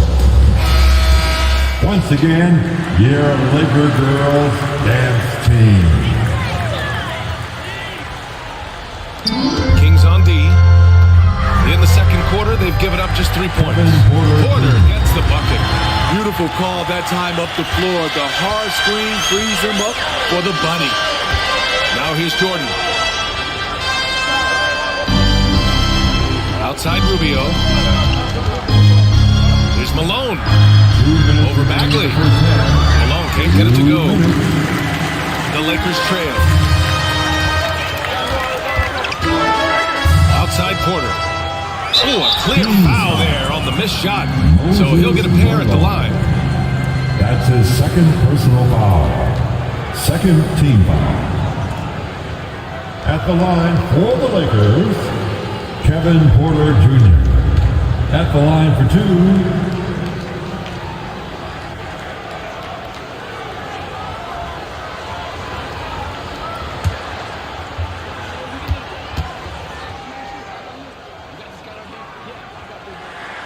the first free throw is good.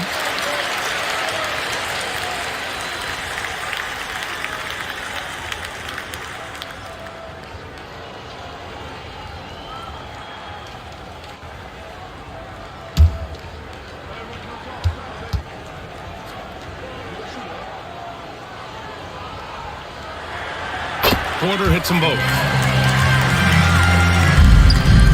Sacramento has gone 1 of 4 from three-point land here in the second. Pass to Rubio. A minute 37 left to play in the second quarter. And here's Jordan. The kick out to Ball. 3 on the clock. Let's go with a 3. And Ivy pulls it down. Los Angeles shooting a low 30% to the floor. And here's Porter outside. Nice. Gets his second bucket. He's 2 for 4 now. Took him a while to get going, but here in the second quarter, he's found his rhythm. Pass to Hunter. Back to Ball.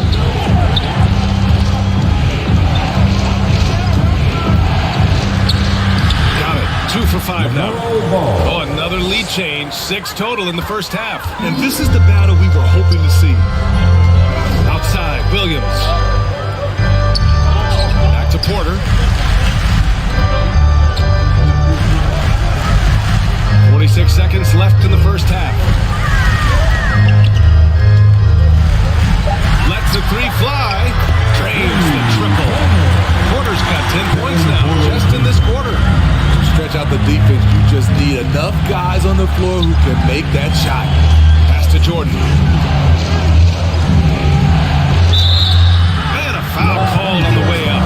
So he'll take 2 from the free throw line. Kristaps Porzingis picks one up. DeAndre is very skilled at going up into contact. Tough for the defense to be able to stop him without fouling.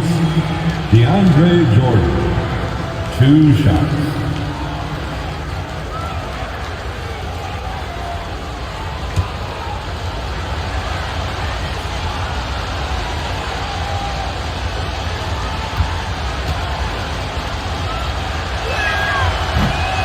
That free throw misses. And for all the developments Jordan's made to his game, free throw shooting remains a challenge.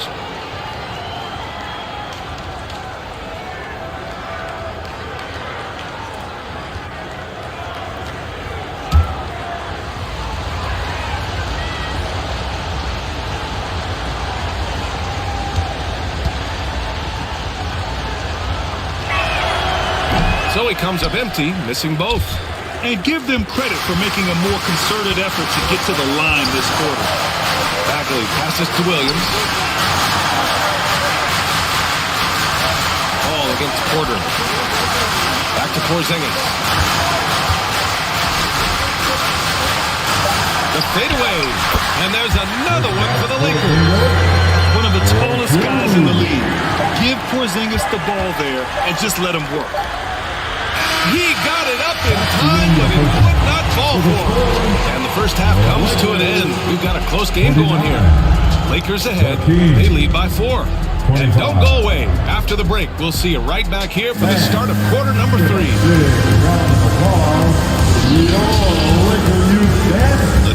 Sports Halftime Show. Hey everybody, good to see you back here on our halftime show. Well, actually, we can't see you, but you can see us. But you can. Ernie Johnson, Kenny Jet Smith, Shaquille O'Neal. You're watching the NBA on 2K Sports.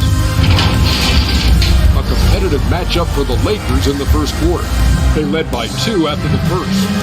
And so far, they're out in front, but not by much as we head into the half. What you think, Kenny, about what we saw from the Lakers? You have to recognize their bench play. Sometimes we overlook the second. But tonight, they think the coaching staff has got to be loving this. Getting that extra boost is huge. And Shaq, what do you think about Sacramento? What impressed me the most was the effort they put into the offensive game.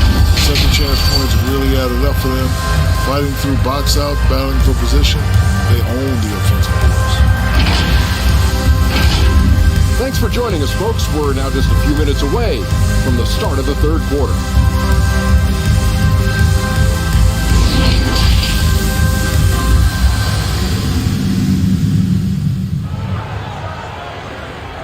Heading to the court. And we're halfway through this one. Plenty of basketball left in a game that's been a fairly even one. Without question, Kevin Porter displaying his skills today. I like how they control the tempo and play to his strengths. And many of those quality shots have been jumpers. A very high percentage of those in the first half. And in that first half, we saw a pretty tight battle. We'll soon find out what sort of adjustments were discussed during halftime. Now here's Hero. Still getting warmed up offensively. No buckets yet in the game from him. Pass to Havlicek, down low. A shot by Johnson, no good. Los Angeles has gone 3 of 6 from deep so far. And for Sacramento, and that one's good. Sharp. And his athleticism is big for Sharp in the post. And he can finish with either hand as well. So he'll get a lot of points down low there in his career. Now here's Johnson.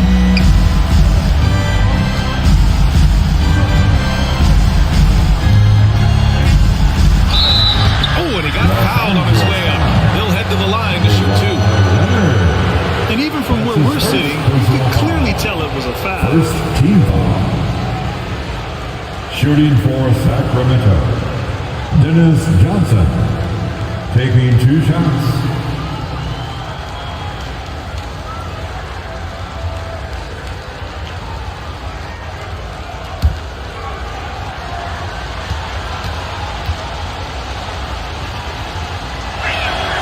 And he drops the first. Hardaway's checked in for Porter Jr.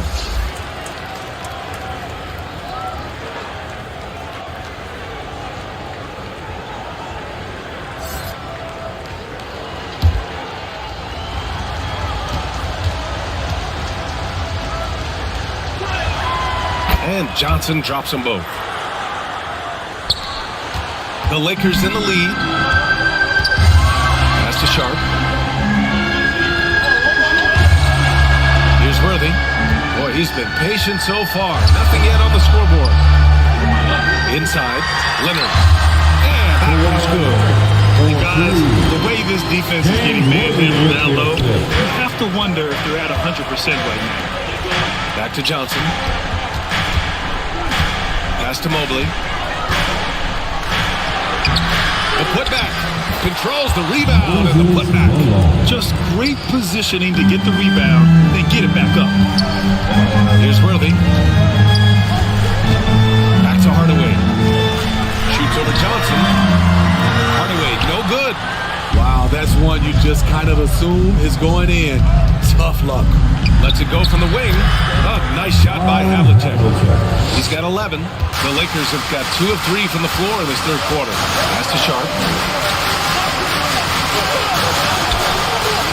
2 minutes gone in this third quarter now. Down low. And there's a whistle. He'll head to the line to shoot 2. It's going to be Evan Mobley. Good job inviting contact. The closer Leonard gets to the rim, the more dangerous he becomes. At the line for the Lakers, Kawhi Leonard taking 2 shots.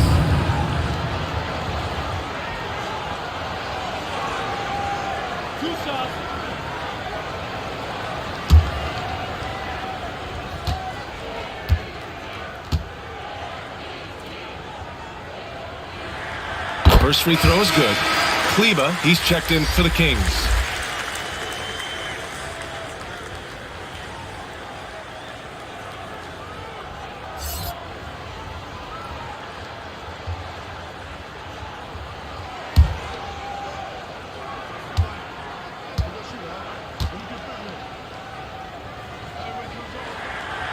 Both good from the line that time. The Kings trailing. Pass to Hero.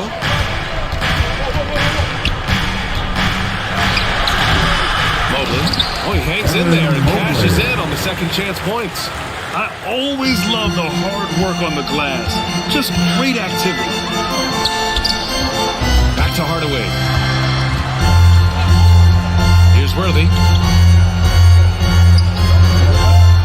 Now here's Hardaway.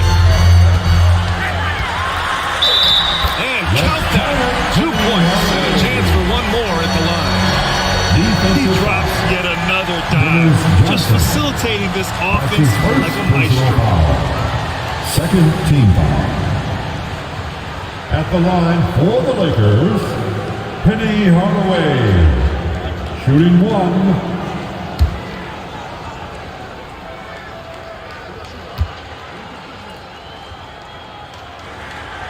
That one's good from Hardaway.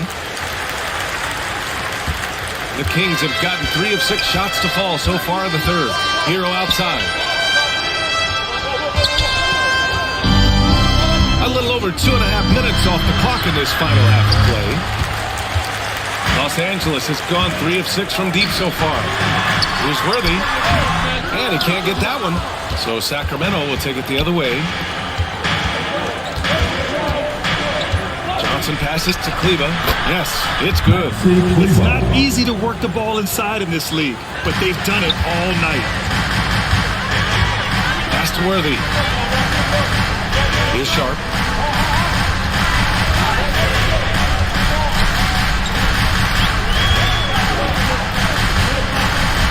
To the middle. Here's Hardaway. Rebounded by Johnson. The Kings have gone 4 of 8 in the third. Here's Hero, and there's the slam. Dunk to finish it off. Hero produces across the board. Some guys have potential, others just get it done. Pass to Worthy. And the call is going to be, yes, an illegal screen. That's just being out of sync at the worst time. Costly. And that's how you defend. Glad we had a chance to see a replay of that block again. What a powerful rejection. He's not wanting them to get an advantage in this competitive game.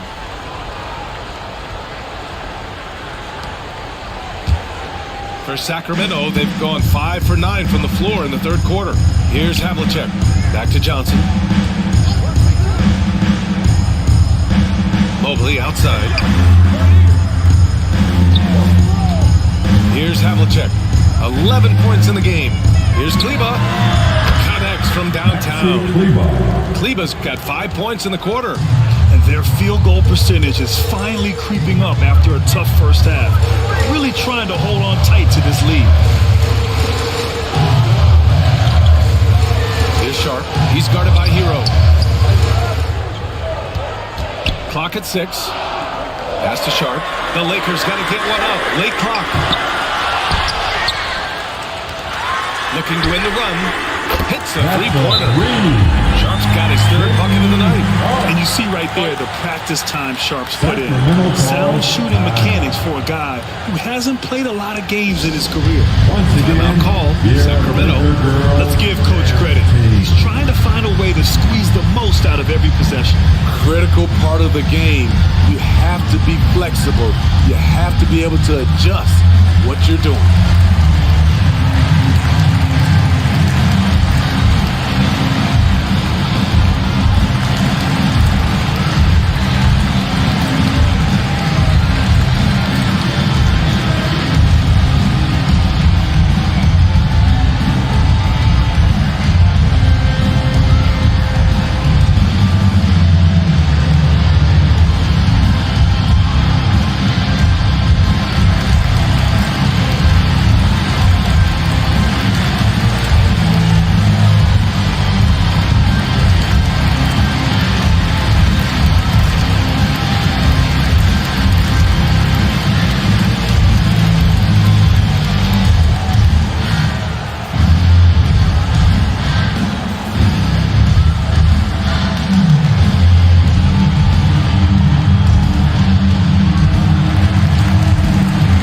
And a new group getting ready for the Kings. Jordan's checked in for Kleba.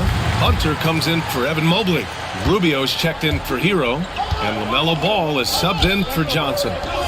Now here's Rubio.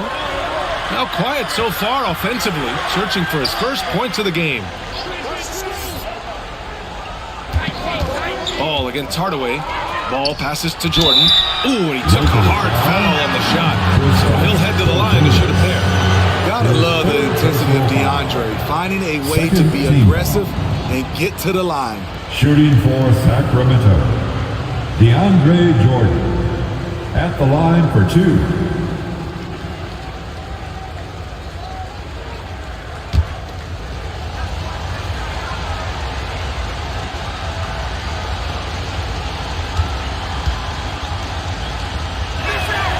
Throw's good.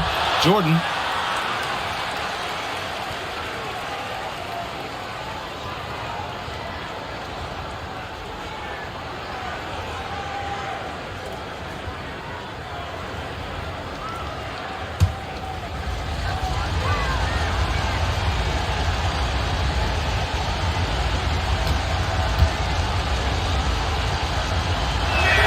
And he makes the first, but misses the second. He wanted to get his team the lead, and even though he didn't, he should feel good. At least he tied it up. And early in his career, Porzingis was a shot creator. You think he can get back to that, Grant? You know, BA, yeah. In Dallas, his role was more catch and shoot.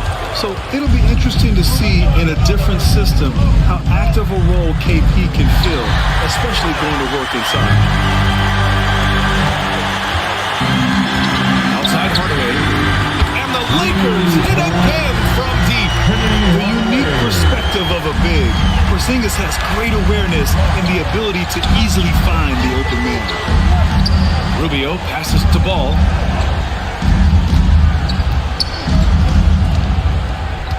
Pass to Jordan. Over Ivy, and he'll draw the foul. He'll head to the line for 2. That's his first personal foul. 3rd team foul. At the line for the Kings, DeAndre Jordan, taking 2 shots.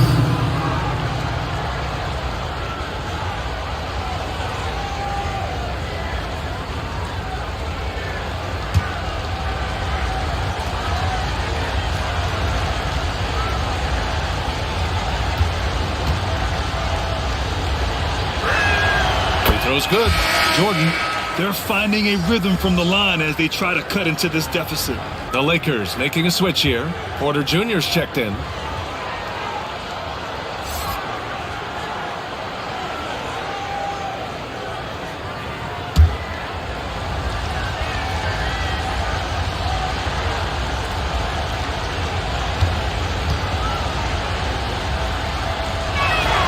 And both free throws good for Jordan. Los Angeles has gotten 5 of their 9 attempts from deep to go. Pass to Ivy. And here is Williams. Here's Ivy. 2 minutes remaining in the third. And down it goes. 2 points. And the Lakers lead by 3. And great work by Ivy slipping through the contact. You have to be ready for aggressive defense here in this league. Pass to Jordan. Here's Havlicek. Williams defending. Here's Havlicek. 11 points in the game. And he's going to the line for 2. The official saw contact while he was going up. Man, he made sure to get his money's worth on that The foul. 4th team foul.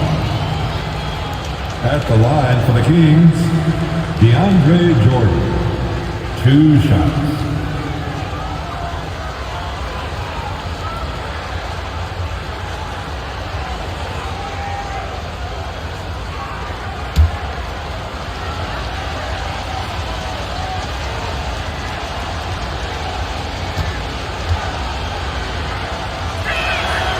No good on that one.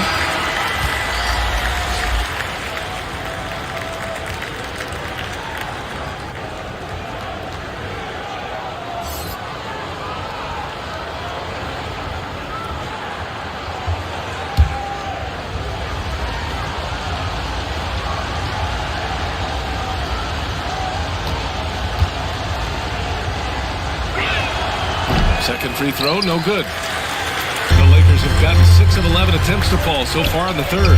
To the inside, Ivy takes the assist and lays it in. Nice setup. And now a 5-point Los Angeles lead. Ball passes to Hunter. Back to Ball. Outside Rubio. The three is up. Porzingis grabs the board. Porzingis has got 4 rebounds now. And he lobs it up. Stolen away. Nice job to interrupt the alley-oop attempt. Rubio with the ball. Looking for his first basket still in this one. Pass to Jordan. Here's Malone on the money from 12 feet away. And just using the size advantage he has. I mean, he can easily see over the defense. And let's also add, he has touch from there. That's a solid shot for him. Williams passes to Porter. Outside Bagley. Here's Ivy. Just 5 to shoot.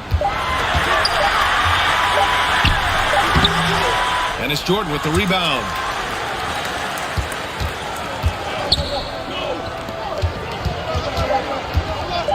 Ball outside. This for the tie. Missed it. It's still anybody's game as we reach the end of 3. The Lakers on top, up 3. After a quick break, we're coming right back at the start of the 4th quarter.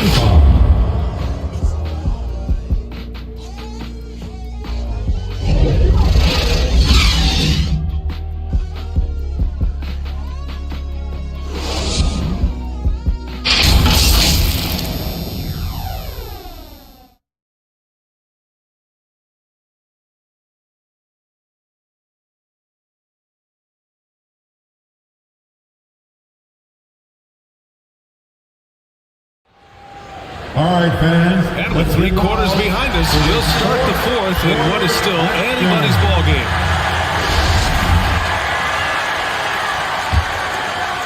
Here's Hardaway.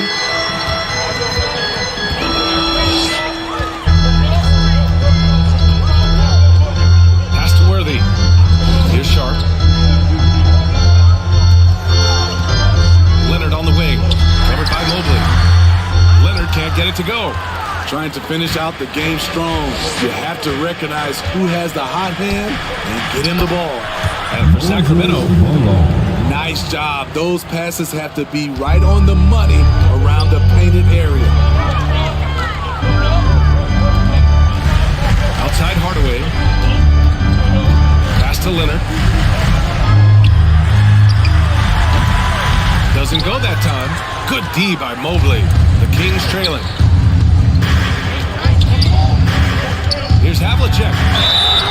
And so he draws the foul, headed to the line to shoot a pair. I don't mind that. I mean, they met him at the rim and temporarily prevented the point. And a moment now to quickly take a look at the offensive approach for Los Angeles. Smart ball handling from them in this one. Passing around to get ahead of the defense and putting it in the hands of ready shooters. And also attacking in transition has been working for them. I mean, credit them for running the break well and being opportunistic. That one drops. He ties it up.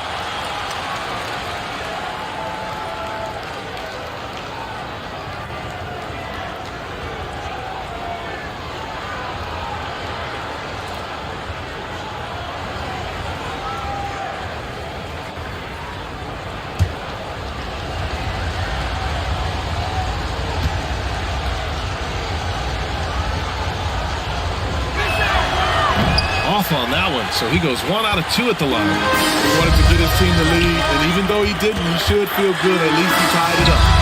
Hardaway, no good. Out of character for him to miss that shot. Maybe just a little too casual there. Here's Johnson to take the lead and rejected. Here's Worthy.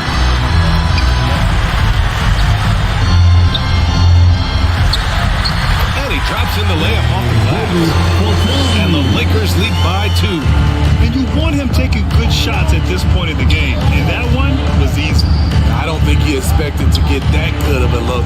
Poor communication defensively. Now here's Hero. Here's Havlicek. And he comes up with a bucket. And this is just typical of him. Always making an impact at crucial moments in the game. It's the fourth quarter and it's a close game. You want to get the ball to someone you can rely on. Time called here. Los Angeles decides to talk it over. It may be a player's league, but the coaches obviously play a big part as well. Yeah, if that weren't the case, you wouldn't see so many coaching changes in the offseason.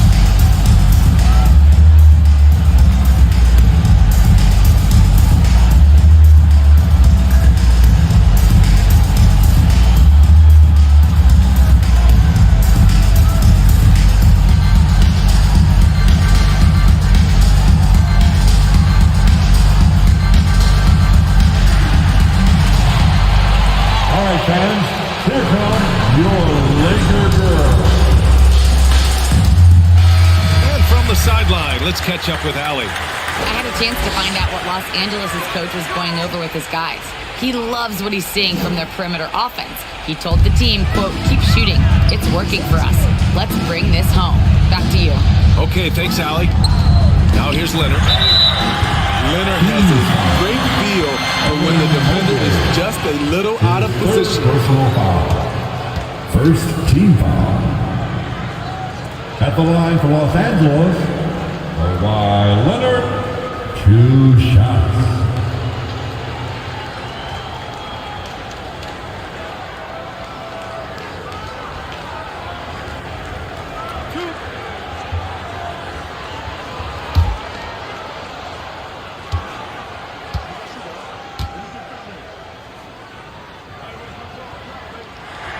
And he knocks down the first one.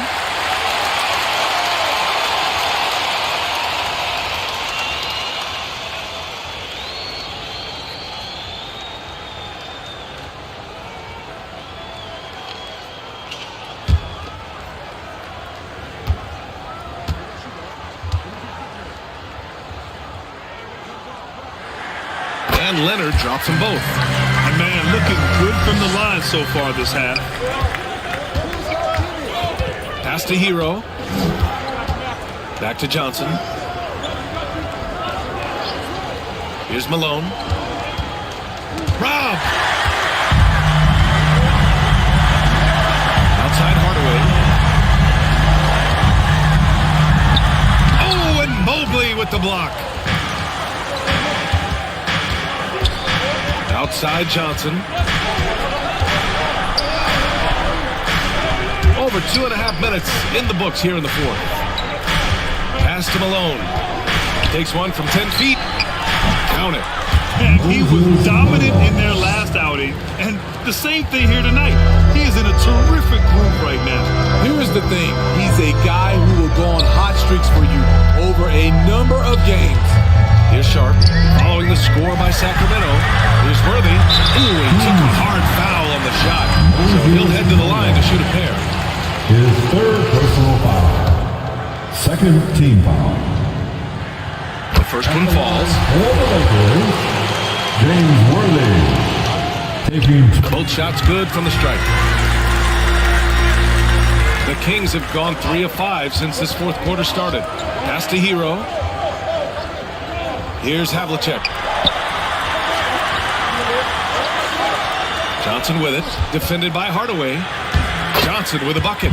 They've now had assists on each of their last 3 buckets. The Lakers have gotten only 1 of 5 to fall here in the fourth. Here in the fourth quarter, just under 2.5 gone by. And he's going for the lob. Ooh, and Leonard throws it down.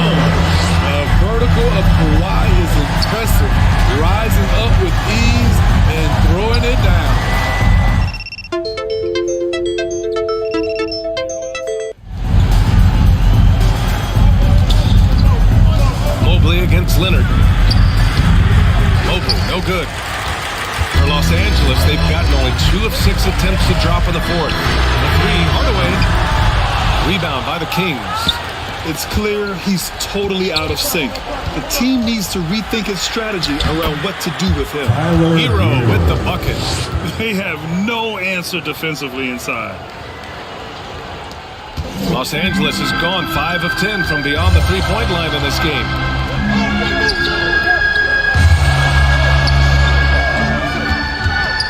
Fades away. Sacramento grabs the miss. Johnson's got 4 rebounds now.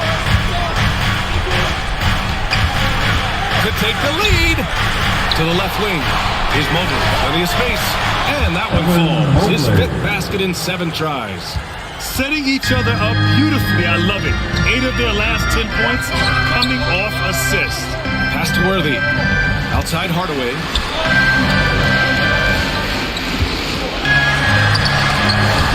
It's tipped. Now here's Hero. And there's the lob. Set up on the alley-oop. Great catch. Great flush. Time called here. Los Angeles decides to talk it over. It's time to talk this over and try to put a stop to this run. Because right now it feels like the pace is being dictated to them. They need to go back to playing their brand of basketball. And now we present our New Balance Player of the Game. It's almost beyond belief what he's done in this game. He's been impossible to cool off, hitting just about everything he looks at. It doesn't matter who's guarding him. He's had an answer for just about everyone. Back to Hardaway. Over Johnson. And again, the Lakers, no good. And for his offense, this has just been a brutal period.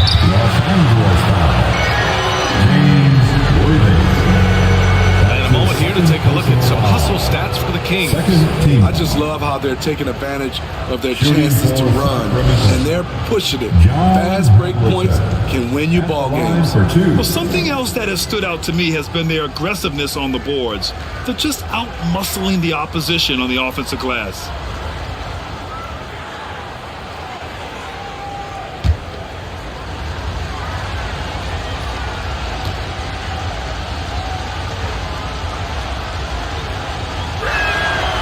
First one at the line is good.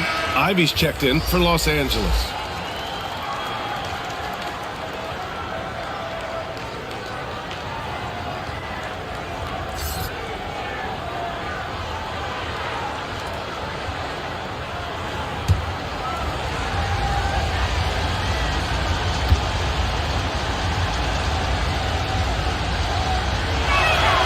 And so he hits both.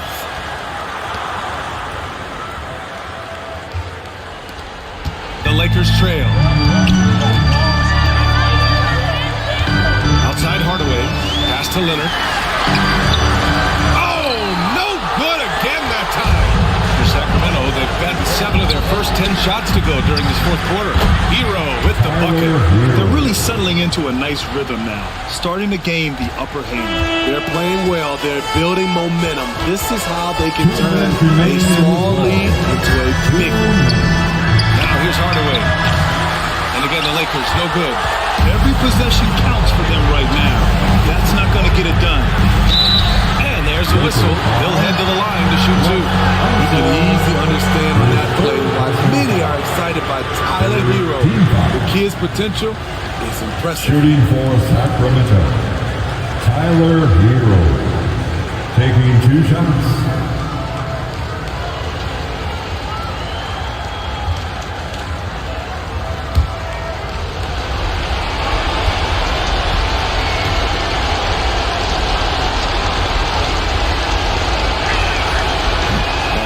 As he doesn't get the first one to fall. Trying to focus now for the second. And the Lakers making a change here. Sharp's checked in.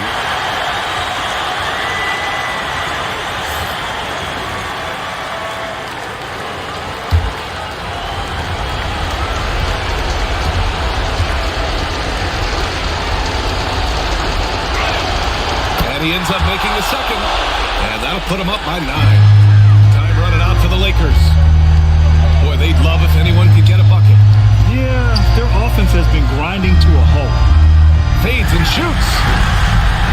Havlicek pulls it down. Well, the Kings shooting at a decent clip, 45% for the game. Hero outside. Pass to Malone.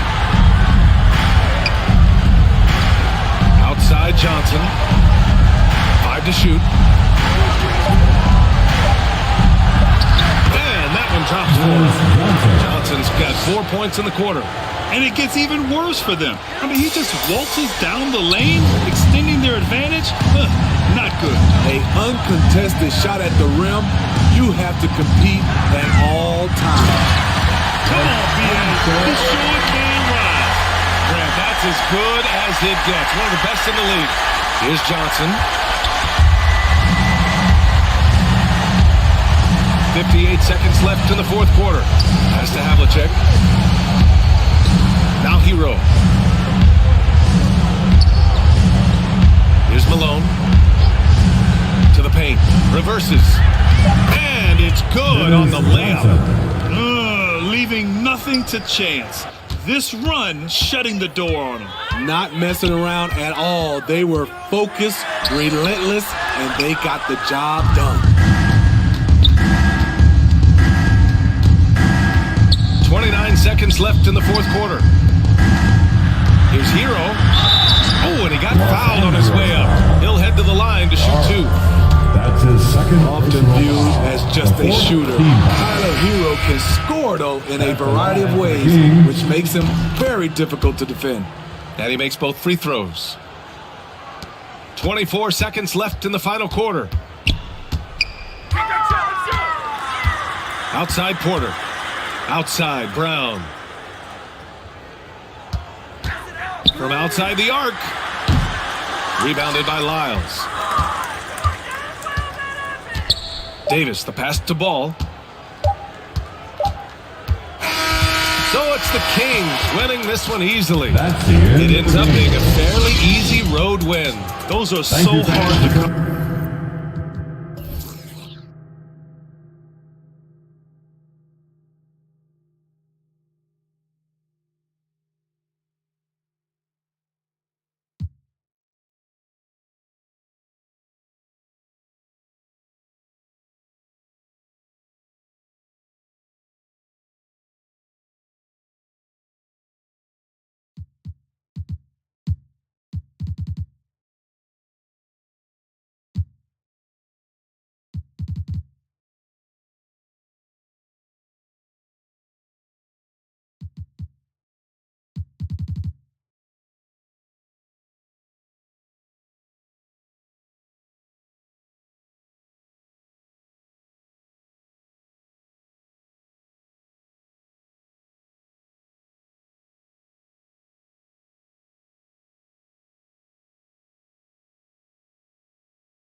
I feel like we're doing a lot better than we did last segment, so I'm excited.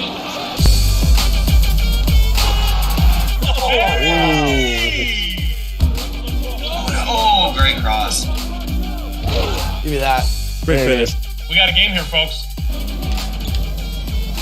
Oh no. Oh no. That's my bad. Good pass. Good pass, Chris. Go, 2K TV, let's go. Yeah.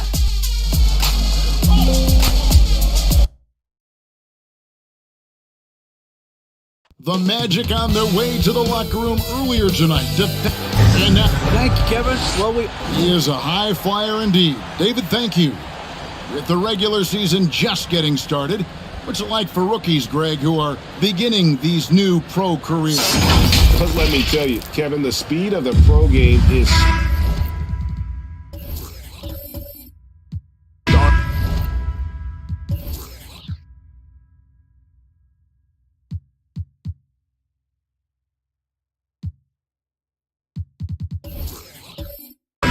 Things are happening so fast, it can take years for the game to slow down. Now a look at Philadelphia's starting lineup. They've got Nowitzki. Frazier is out there with Cade Cunningham. Then there's Jonathan Isaac. And it's Embiid in at the 5, down low. And for the Magic, Kevin Love out there with Abdul-Jabbar. Then it's Morant. Then there's Petrovic. And it's Rice in at the 3, the small forward. And it's sent back by Nowitzki. Here's Isaac.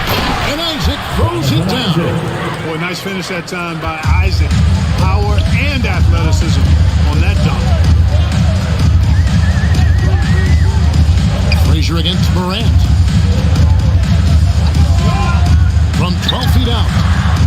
shot off the mark. And Philadelphia the other way now. This, of course, their first opportunity to play Orlando this season. And even though they're one of the top teams, they drop the season series to this squad. So sometimes matchups play a role. Yeah, sometimes matchups do, but I don't think they're interested in looking at that. They want to come back strong and show they're the better team this time. Here's Rice, following the score by Walt Frazier. Morant finds Love. And here's Morant. Fires the three. That shot off. And Greg, the Philadelphia 76ers have made it very clear that they are all in on a title run. And their front office has been very focused on trying to get top-tier talent on this roster. After the trust the process here, they're now aggressively pursuing titles here in Philly. Ice. Oh, good on the triple. They are 0 for the game thus far. 0 of 4 here, still looking for their first win. Isaac misses. Orlando's gone 0 of 2 from deep. 2 free throws coming up, and they call the shooting foul. That one on Embiid. And for Orlando, it's been a tough decade. We would agree on that. Greg, they've only won 2 playoff games since 2012. Well, they've only made the playoffs twice in that span as well. So they've got a lot of draft picks lined up in the next few years, and they need to make good on those high picks.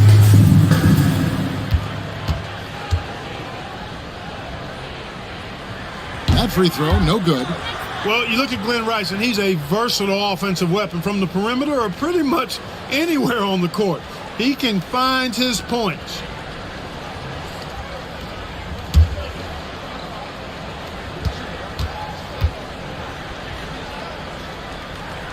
Good on the second free throw. Hey, there's no denying the direction in Philly. They want to win now. The Sixers have an attitude coming from their front office that they want to get it done now, and I like seeing it. And for the 76ers organization, the expectation is, of course, Clark, a championship. And that's where the expectation should be when you have a potential MVP in Joel Embiid. I mean, he's been an MVP candidate multiple seasons in a row. I think the Sixers should be thinking title.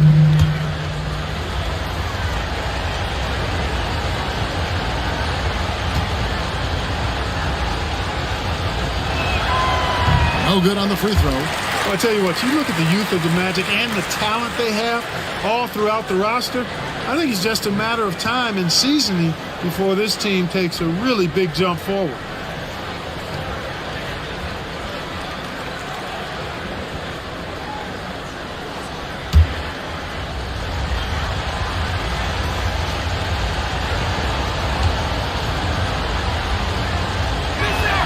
And he sinks the second. And you know, Clark, the Magic have collected their young talent in a number of ways. Yeah, I like the diversity of accumulation, if you will. They've traded for some, they've drafted most. They know when their timeline is. The Magic, I think, have done a really good job with their rebuild. For Philadelphia, they've gone 2 for 4 from the field so far today. Cunningham looking it over. And that's rejected by Abdul-Jabbar. To the paint. And that one's good by Petrovic. Hey, against tough defense, Petrovic still able to get it up and down through contact. Cunningham outside. A baseline chain. Isaac misses. Well, I admire the fact he's trying to power through this rough stretch, but on occasion you'll have periods like this. To the inside. And it's Morant with the rebound. And Morant's got the ball here for the Orlando Magic. The pass to Rice. And trying for the go-ahead basket. It doesn't go in. The 76ers lead. Can't get it to fall. Those are chances almost always you can rely on him to get you 2 points with the lead. Just enough to keep him out of rhythm. And really good defensive play to cut him off there and square up. Excellent example of toughness and physicality on defense. Got his nose right in the middle of things and made a play. And the replay demonstrating once again how aggressive that defense was. And right out of the gate, trying to set the tone defensively. You gotta love that energy. Here's Frazier against Washington. He was really on his game. And Philadelphia decides to take their first timeout right here. They defeated the Wizards in their last game. And it was one of those games where it was just hard to get anything going. And you could see frustration emerge. And you know what? Even though it was a frustrating night shooting the ball, they found a way to get it done and pulled it out. And a win's a win, and that ultimately is all that matters.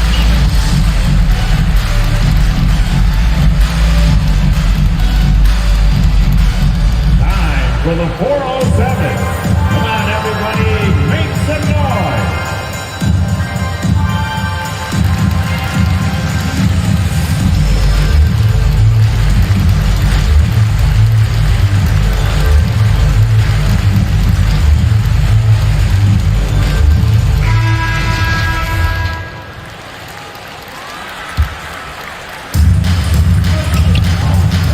Right side. Nowitzki for three. The 76ers again can't hit it. Not quite enough defense that time around. Just lucky he was off. Flash contact on the shot, and now a three-point play chance as he'll head to the line. That's on Jonathan Isaac, who shot 2 free throws in the game, made one and missed one. Well, certainly, Clark, the 76ers the past few seasons have given their fans plenty to feel good about. Yeah, and you know, those Philly fans are really hard to please. They have great expectations and knowledge to go along with it.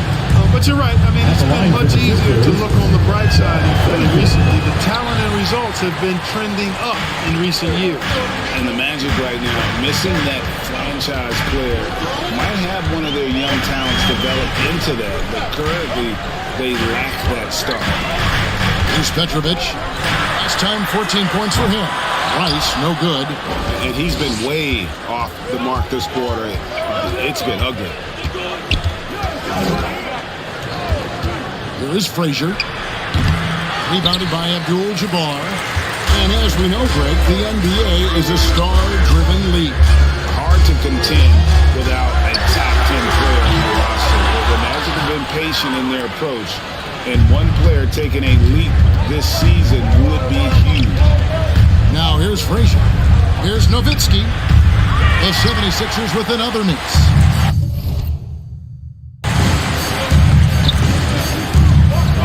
Here's Petrovic. Frazier covering. Petrovic with the pass to Morant. Here's Rice. Jacks up a three. It's hauled in by the 76ers. Embiid's got his 4th rebound with that last one here tonight. Trying to get open is Nowitzki. Cunningham gets the bucket. Yeah, you know, we know this about Frazier. Tremendously creative, both as a scorer and as a playmaker. And now the first timeout called here for the Magic. Well, you look at the counting numbers for Cade Cunningham. He fills up a stat sheet. The key for him moving forward, though, efficiency. Let's get it, Magic fans. So a new group on the floor for Orlando. Your 407 10 speed.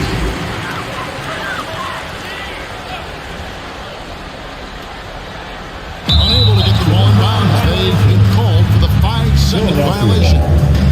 And you talk about Cade's efficiency. Greg on a struggling team, that can be a challenge.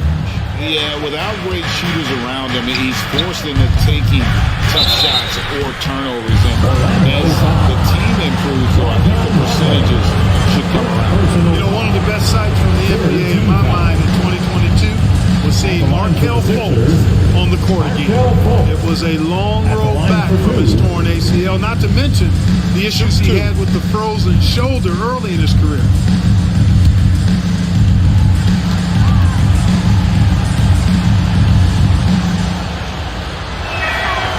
Free throw good from Fultz. And for a player who relies on quickness and mobility like Fultz, an ACL injury can be devastating. Well, trust me, I haven't had one, but I know enough guys who have, and it's a tough injury for any player to come back from, a torn ACL. And Markelle had to work extremely hard every day for a year and a half. All credit to him for putting that kind of effort into his rehab so he could get back out on the court. The Magic trailed by 4.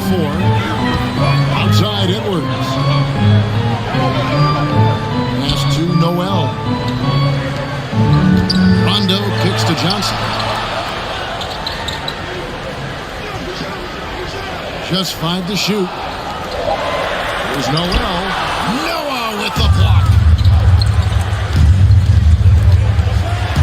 LeVert against Edwards. Boy, you give Caris LeVert that kind of positioning, guys. I mean, he's going to finish with power.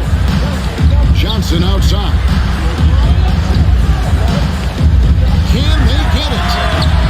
And Philadelphia grabs the miss.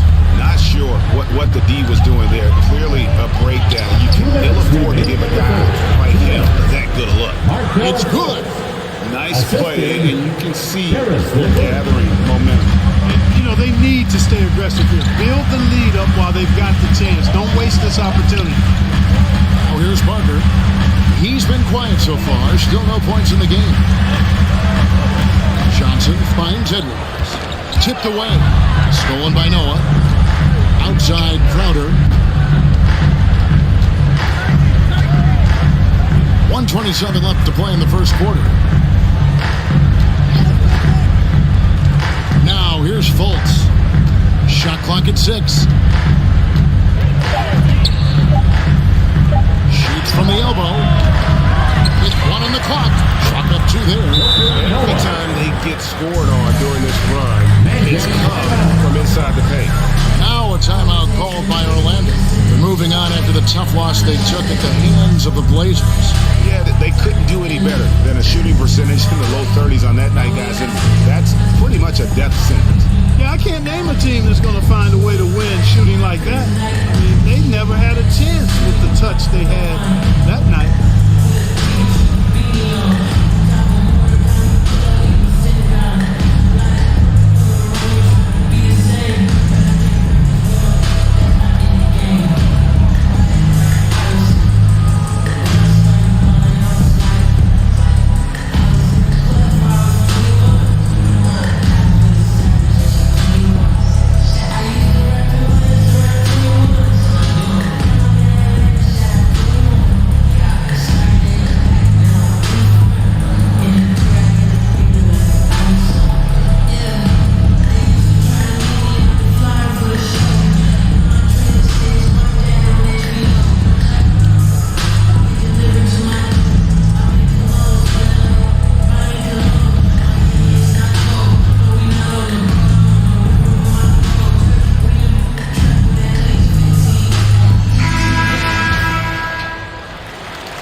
So it's Rondo bringing it up for the Orlando Magic. It's a 10-point game. Johnson dishes to Parker. Some nice ball movement by the Magic. Edwards passes to Noel. Johnson with the bounce pass. Now it passes it to Johnson. And they recover it. Parker kicks to Rondo. To Edwards. Parker outside.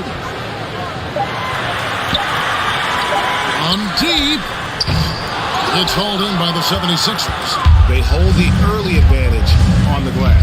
Yeah, nothing major, not a huge advantage, but certainly a good sign for them going forward.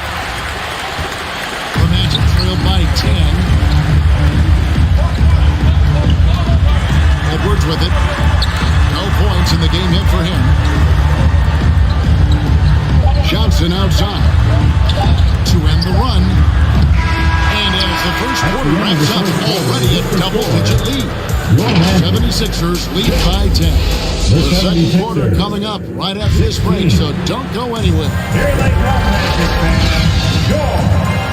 And welcome back to the second quarter of action. Plenty of basketball left to play, but this one has been one-sided so far. And guys, let's get your take on the hustle stats for Philadelphia. They've not been passive at all on defense early on. Challenging shots, and it's resulted in a number of blocks. And something else they've done well tonight is finding points in transition. So far, the fast break has been a plus for them. Marquez and the Magic had some of the worst injury luck in this NBA the last couple seasons. Certainly have, Kevin. And this is a team that has been trying to develop young players. And they've been somewhat stifled because of injury. And I think the best way to grow is through young players. And you've got to give them reps, playing games. So it's been frustrating for Orlando to have these outstanding young talents be thwarted by injury. 7 in the second quarter for the Philadelphia 76ers. They've got Frazier. Noah is out there with Nowitzki. Then it's Cunningham, and it's LeVert in at the small forward position. Here is Cunningham, following the basket by Ja Morant. The offensive rebound, Noah, and he makes the bucket, gets the whistle, and now a three-point play chance here for him. Second personal foul. And defensively, they are on their heels every time the ball comes inside. Yeah, I think they've got to ramp up the aggressiveness. If they don't, things are just going to get worse from here. First trip to the free throw line for him tonight. Isaac's checked in for the 76ers. What's up?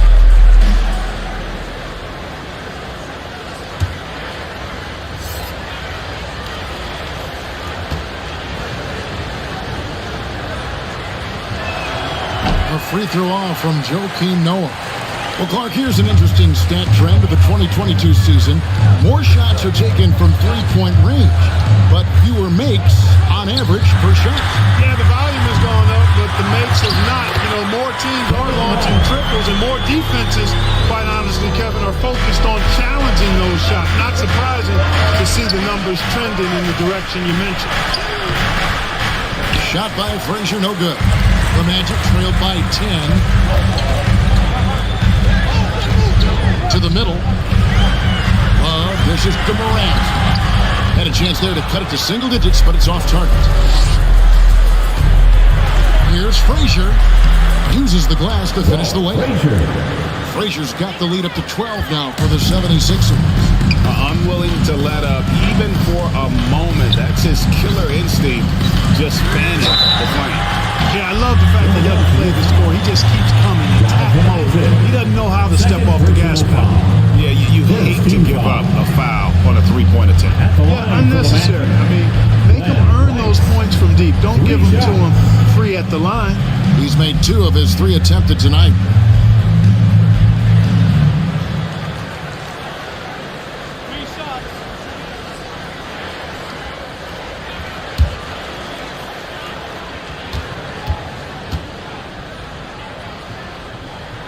First one falls for it. And the 76ers making a change here. Embiid's checked in.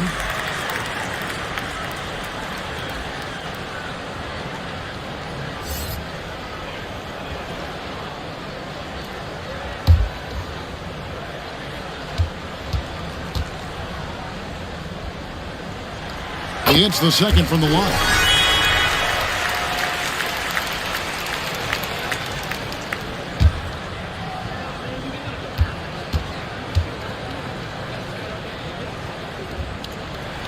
And he makes all 3. And what an advantage. You really feel like you can always trust him when he's at the line. The pass to Cunningham. Back to Frazier. Over to the wing. Nowitzki gets a wide open look.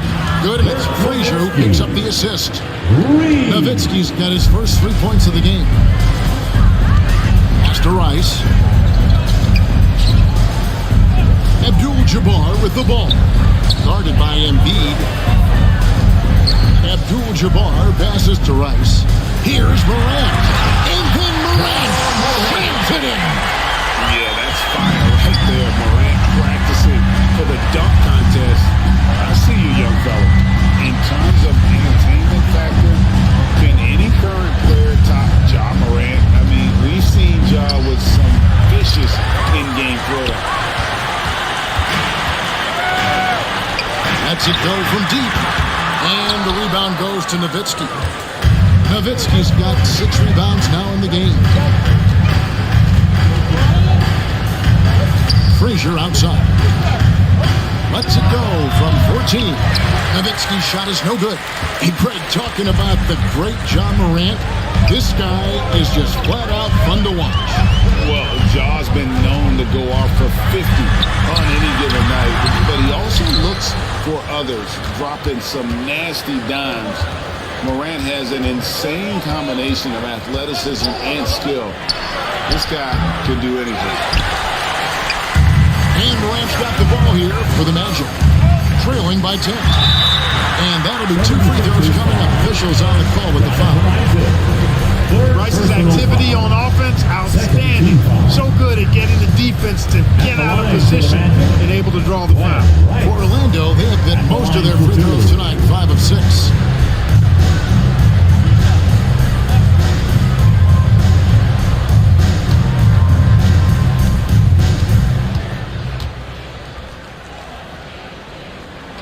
The first one falls. They've hit every one of their free throws here in the second quarter. Very important when you're trailing.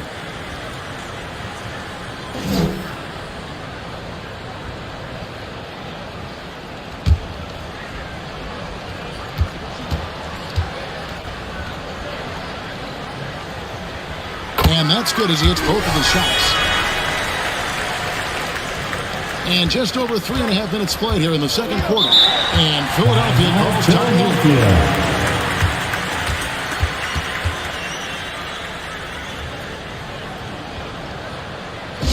Fans, please give a big round of applause for your Magic Youth Dance Team.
Fans, give it up for your almost 4 minutes gone here in the second quarter of play. Nowitzki for 3. Oh, and he almost had a 4-point play right there. He'll go to the line with a chance for 3.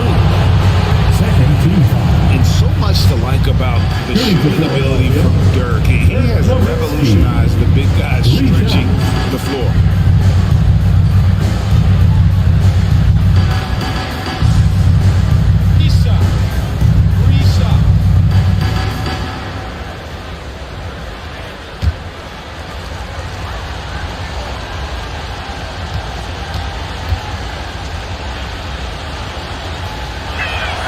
Free throw good, Nowitzki.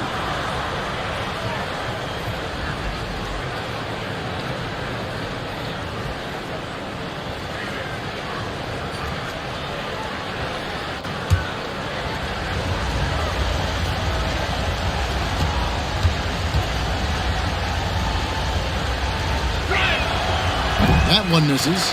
And with their struggles at the line this quarter, that free throw percentage has dropped down to about 55%. That's not going to get it done.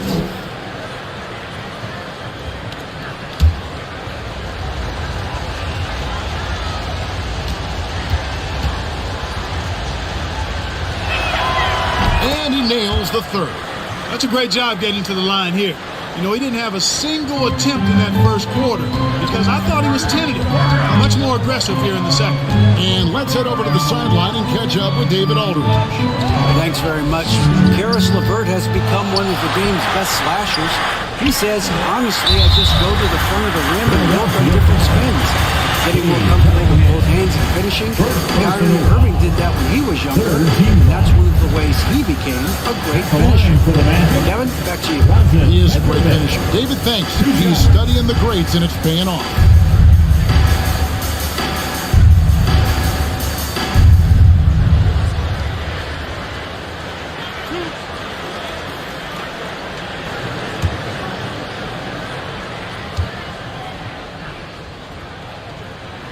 And he makes the first. You talk about a tough cover. Petrovic just keeps himself in excellent condition and knows how to change pace there to draw fouls.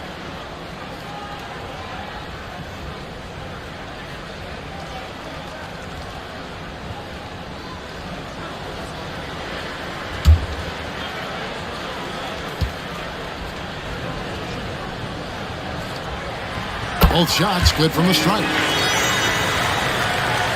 The 76ers leading by 8. Frazier left side. Another shot, and Embiid lays it in. More than likely, if there's a second chance bucket to be had, Embiid will get it. Makes him work even harder on the boards when he knows there's pay dirt at the end of it. Here's Rice. He's got 9. Beyond the arc. And it goes out of bounds. That one's off Abdul-Jabbar. When Joel Embiid entered the NBA, many questioned if he would be able to overcome the devastating injuries. Well, you know, he didn't play his first 2 years in the league. Those questions were fair to ask. I mean, is this guy ever going to get on the court? But once he did, oh my, a monster. I've not seen a big guy do the stuff Joel Embiid can do. It's actually insane. Fultz, no good. The Magic trailed by 10. For 3, Edwards connects from 3-point range. Edwards got his first bucket of the game and he's on the board for 3. Passes it to Nowitzki, out to the wing.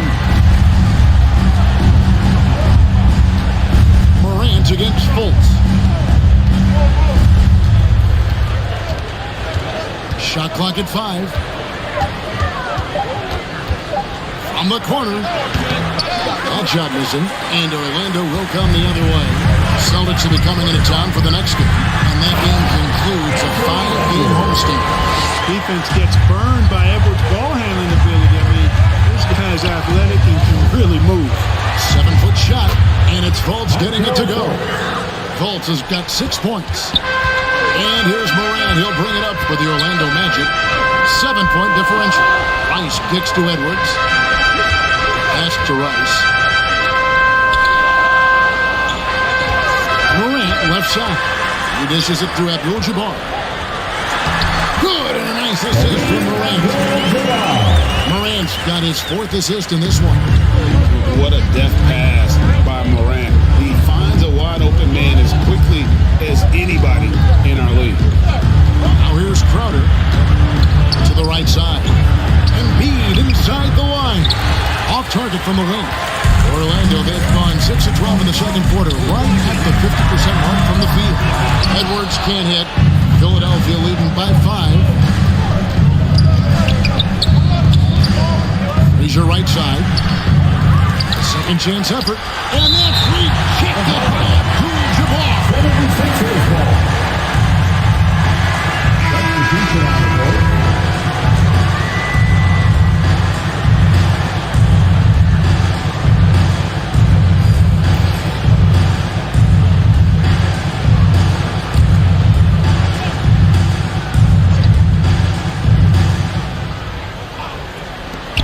.125 left in the first half. And Fultz gets it to go. It is so good to see Markelle Fultz shoot the ball with confidence, showing why he was the overall #1 pick in the draft. Johnson for 3. A rebound by Noah. Noah's got 5 rebounds tonight. Here's Fultz. Rebound by the Magic. Outside Edwards. 52 seconds left to play here in the second quarter. Rondo on top on the wing. Johnson. 5 on the clock. And here's Edwards from the arc. And it's out of bounds. The Magic as Orlando will retain possession.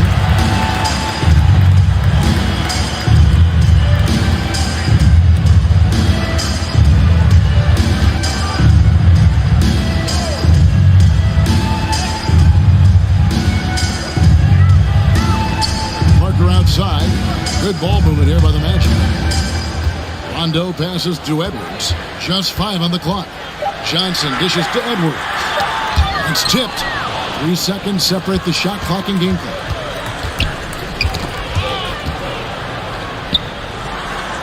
Down low. Here's Fultz. 2 points. That one goes.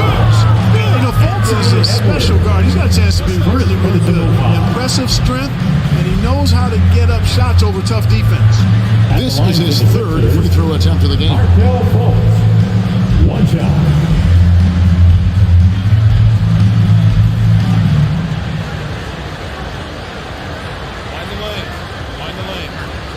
One shot.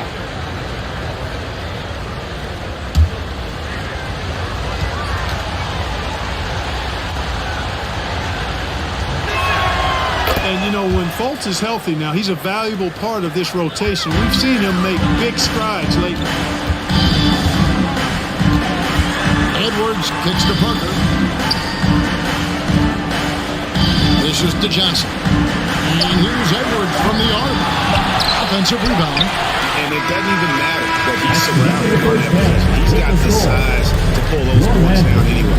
That'll do it for the first half. 76ers ahead, up by 11. And now we'll send it over to David Aldridge, who is standing by courtside. David. Hey, Kevin, thank you. Joel, an early lead and a lot to like in the performance thus far. Would you agree? Oh, I thought we played great. Defensively, I know that I had someone behind me. If I made a mistake that was going to protect the rim, I thought we did great. We know the adjustments are coming, and we'll see who takes advantage. Thanks. Back to you, Kevin. Thank you, David. And we'll be right back after halftime to start the third quarter. See you in just a bit. It's the 2K Sports Halftime Show. Hey everybody, welcome to the 2K Sports Halftime Program. I'm Ernie Johnson alongside Shaquille O'Neal and Kenny the Jet Smith. Philadelphia finds themselves ahead after 2 quarters. They lead by 11. And over to Shaq. What did you think about Philadelphia? Their efforts in the paint have really paid dividends. It's been a focal point for them, not so much for the other team. That's been the difference in the game. And over to Kenny. How about what you saw from the Magic? Obviously, that was U-G-L-Y. Just under 30% from the field, disorganized, chucking up bad shots. Man, I tell you, they have to adjust their play, and they got to get better looks. And that's a wrap for our halftime show. The third quarter just about to get started.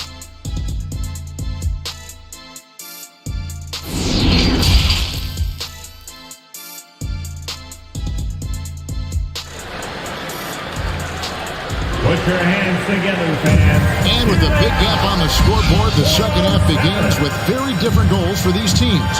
One side trying to mount a comeback, one side trying to protect their lead. You have to like what we're seeing so far from Markelle Fultz. And how about the amount he's contributing in the scoring column? Through 2 quarters, he has been terrific.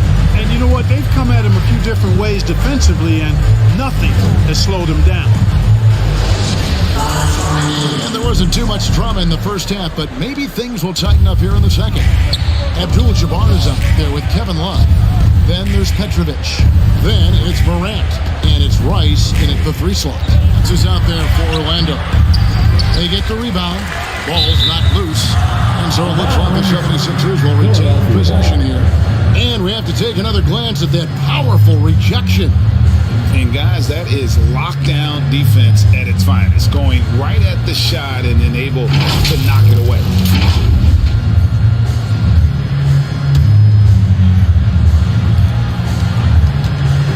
To the paint, here's Embiid. And foul on the shot. He'll shoot 2 at the free throw line.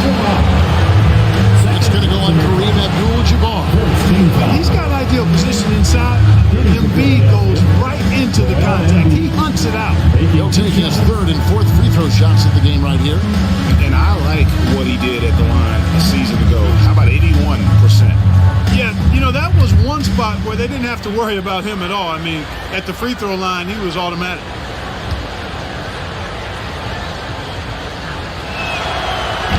And that one misses. Well, Greg, what can you say about Joel Embiid's growth from a leadership perspective? Pretty impressive, isn't it? Tremendous, Kevin. Carrying the Sixers with everything they went through. Even though he came in second in MVP voting 2 years in a row, no player more important to his team than Joel Embiid. And he's good on the second. You know, what I respect about Embiid, in addition to his tremendous skill and size, is his willingness to keep working on himself. He's already an elite talent, but if he sees any room for improvement, he'll go to work to make it happen. Now here's Morant. He's looking for Abdul-Jabbar and finds him. Wow, Kareem goes up beautifully. Just has to catch the ball, and gravity will do the rest. Nowitzki kicks to Frazier.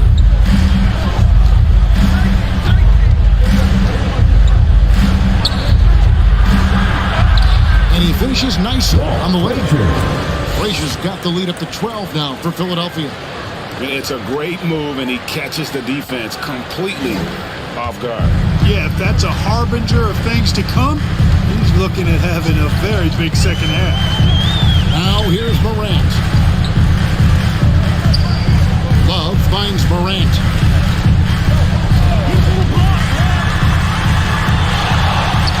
Again, the Magic score. My goodness, have mercy. Breaking ankles like there's no tomorrow. On the wing, Isaac. There's the pass to Frazier. Embiid with it. No one near him. Good, and it's Frazier who picks up the assist. Frazier's got 3 assists now in this one. And the latest now from our sideline reporter, David Aldridge. David, it's all yours. Take it away. Thanks very much. Orlando has a very young roster. Coach Jamal Mosley says, one thing I've said to them is dominate the simple. The more we can keep it simple, the better we'll be. Not overthinking things, just playing off instincts and reaction. Kevin, back to you. Place to start. Makes a lot of sense. David, thanks. And it's the 76ers with the ball. Following the bucket by Orlando. Poked away.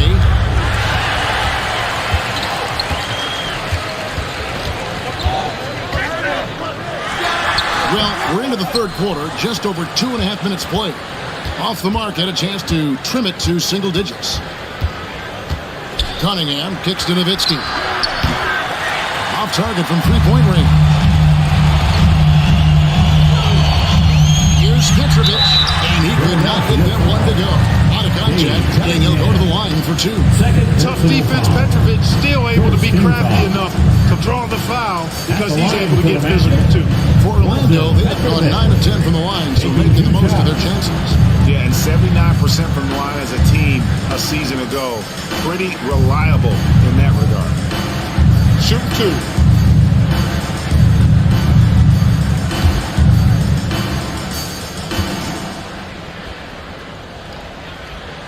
No good on that one.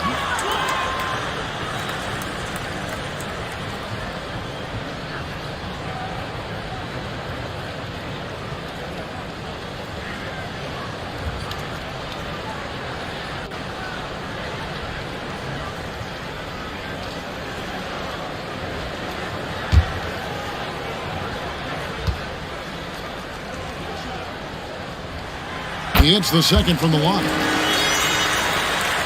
The 76ers leading by 9. Cunningham outside.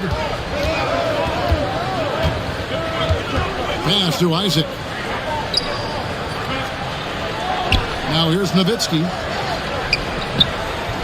Down to 5 on the shot clock. Embiid. No good. Shot missing. Good defense by Abdul-Jabbar. Morant scanning the floor from 12 feet out. And the rejection by Embiid. Frazier outside.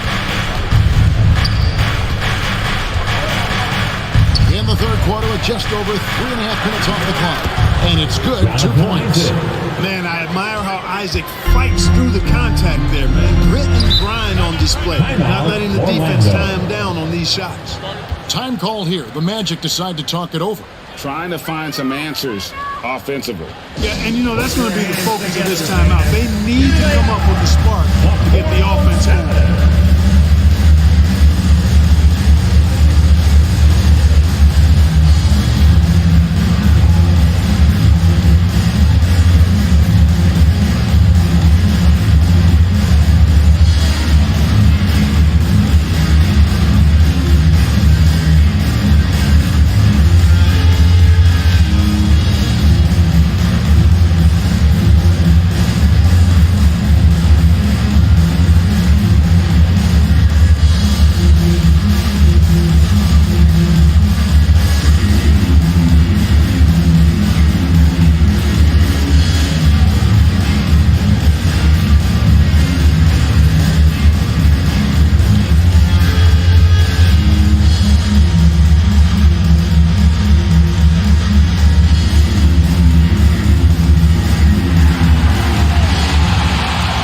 your hands together, fans.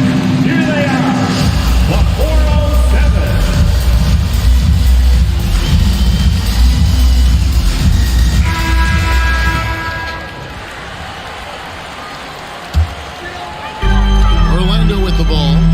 They trail by 11. And there's the call. It's going to be an illegal screen. You'll see it in the NBA, but hard to argue that pick wasn't illegal.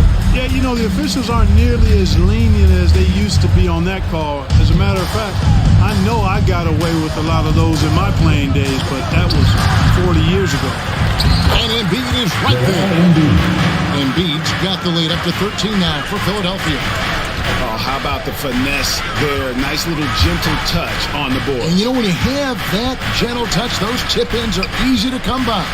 But only if you grind hard enough to get yourself in tight before the shot goes up, guys. You've got to get your work done before the shot is attempted. Oh, great anticipation by Cunningham. Managing to get his hand on that shot. Parker's checked in for Abdul-Jabbar.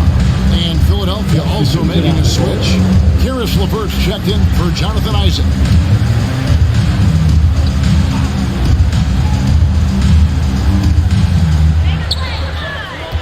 Here's Petrovic. Rebound by the 76ers. Nowitzki's got 9 rebounds in the game, getting it done.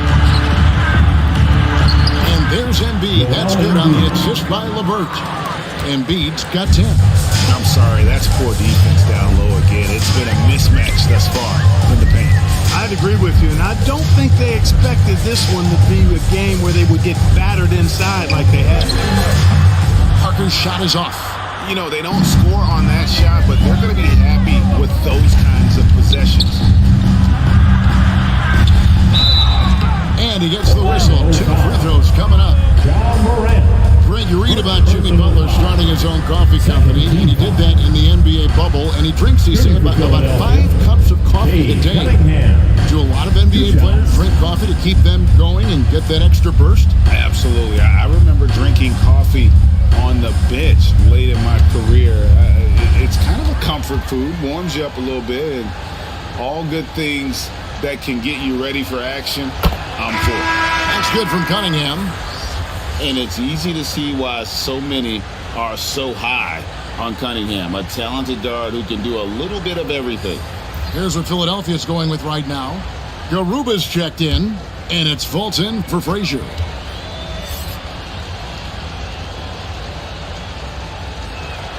He hits both from the stripe. So it's Orlando now. 17-point game. They've been struggling here on offense. Yeah, a bit of a dry spell for sure. Rondo passes to Johnson. Offensive rebound. And Noel kicks to Johnson. Feeds it to Edwards. And 2 free throws coming up. Unable to get that one to go with all the contact. It's going to be on Cade Cunningham. Yeah, and you know, when Edwards is aggressive, I think it forces defenders to try to get physical back. When he's close to the rim, he usually is able to draw the foul as a result. Let's look at the energy stats, how the hustle game has been going for Philadelphia. Take a break. Great job by this team closing out, blocking a bunch of shots, and just a tremendous effort defensively. You know, we've got to talk about how they've continued to force turnovers and turn those turnovers into points. They came out aggressive, and they've not let up. Crowder is checked in for Philadelphia.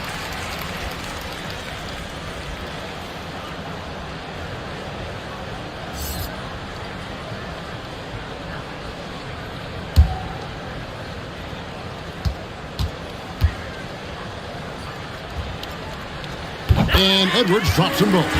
How about the work ethic of Anthony Edwards? Not to mention that linebacker build and the sweet shooting stroke. But what he wants most is to see his team succeed. That's what you love about AE. Here's Garuba. Still getting warmed up offensively. No scoring yet from him. Embiid wide open. That one off the back iron and out. Total breakdown from the defense there. I mean, he'll usually take advantage when that's the case. Edwards passes to Rondo. Kicks to Johnson. Lobbed up there for Edwards. 2 minutes remaining in the third. 2 minutes. Johnson against Crowder. He feeds it to Embiid. That's good. Basket number 5 on a 5-for-8 night shooting. Well, you know, there's only so much you can do against Embiid, guys. I mean, he's such a terrifically skilled offensive player with great size. I mean, he plays pretty much through any kind of contact. Now here's Noel. And that one drops for him. Noel's got his first bucket in this one. Most of Noel's points come on the interior. Really uses his size effectively down there. Pass to Garuba.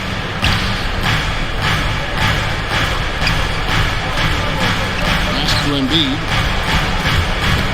Not loose. That's the 6th make from the field. He's taken 9 shots and missed but 3. Boy, you look at the defense, not nearly the hustle or energy at that end of the floor. It's the exact opposite of what it was in the first half. Oh, here's Edwards. He has 7. Philadelphia with the ball. They're on a 12-4 run. Attacking in transition, the most consistent way to generate easy looks. Yep, exactly. And if there's any opportunity for early offense, you've got to push it and push it every time. Crowder against Johnson. Outside Rondo. Lock at 6. Near the three-point line, it's Edwards.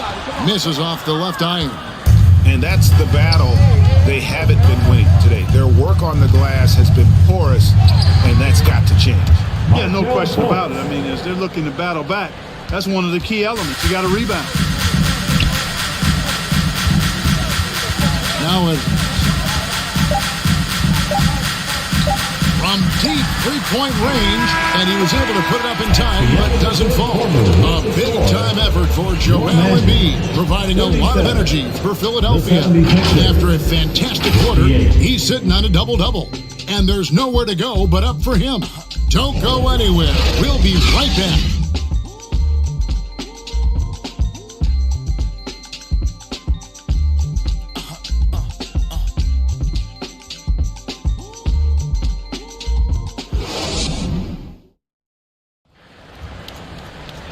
And 1 quarter to go in a game that to this point has not been an evenly fought contest. The Magic trailed by 21. So on the floor for Philadelphia. We've got Cunningham. Nowitzki is out there at Noah. Then there's Jonathan Isaac. And it's Frazier in at the point. The delicate touch on display there. Gotta love when Morant lets that floater fly off his fingertips. Beautiful. Nowitzki. It seems like they found their rhythm offensively, and they're shooting the ball much better out of the break. Hey, I don't know if it was changing baskets or what, guys, but they clearly look a lot better offensively. Here's Cunningham. Petrovic with the rebound. Not his best game, but they're still getting it done collectively. And that one clearly a foul. Gets the whistle and 2 shots coming up. And for a lot of up-and-coming teams, getting better defensively is the key to reaching, Greg, that next level. That being considered, what's the first step in that improvement? A lot of times it's bringing in a great defender, like a Pat Beverly or an Andre Iguodala, a defensive anchor who also inspires his teammates to take that challenge. And he knocks down the first one.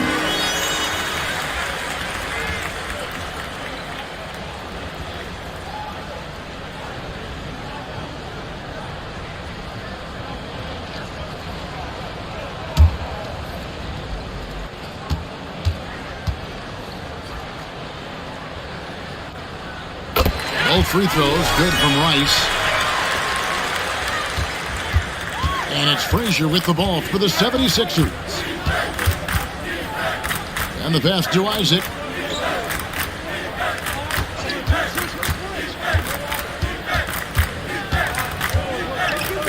Fader on the way.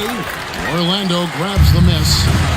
Abdul-Jabbar's got 6 rebounds here tonight. And the officials calling for a 3-second violation.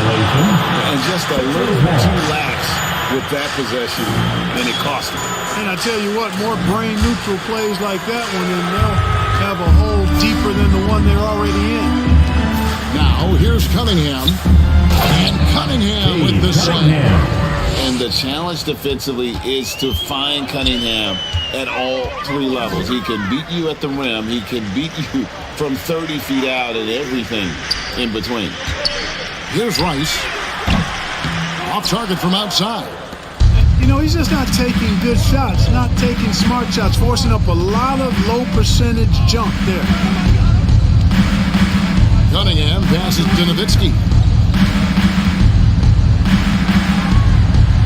When you were playing, social media wasn't a thing. Now that you see it through your eyes, how has that changed the game? I think it's changed it exponentially, and in many ways it's been good in terms of more people being able to be connected. You can expose more people to more of the beauty of the game. For marketing, I think it's terrific when you talk about video clips and all of the different kinds of content you can create and share globally around the game. The challenge, though, for the players is making sure that they keep the main thing, keep first things first, and not allow the noise of the internet and social media to be a distraction. Well, it's very expressively to the rim. Coach can't be happy about that. And, you know, I think he's going to tell them simply, we have to show more fight on the interior. That's the top priority right now.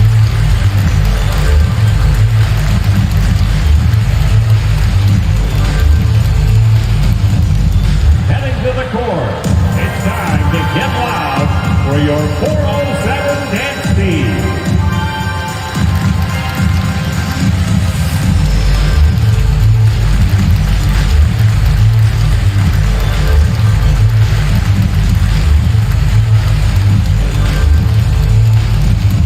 Here they come, Magic fans. Your 407. What a show. Give it up again for the 407 dance team. And so here's Orlando. Love the pass to Petrovic. And Cunningham with the block. Here's Love, and a lot of contact on that one, so he'll shoot two here. Dirk Nowitzki picks up that one. Such a skilled guy to guard. Love a difficult matchup for anybody. Last season, of course, Marcus Smart won the Defensive Player of the Year. You know, Greg, it's rare to see a guard win it. Should perimeter players get more consideration from this point on? It's tough, Kev. I do think they should, and I think the numbers, though, tend to favor the rim protectors, but it's only right to recognize great defense.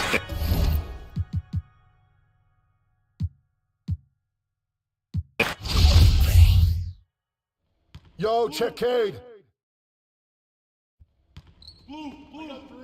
Down low, Dirk. Hey, come on, grab that. Oh, and one. Corner. Set up. Hey, yo, front him. TF on walk. Yo, who's got turn?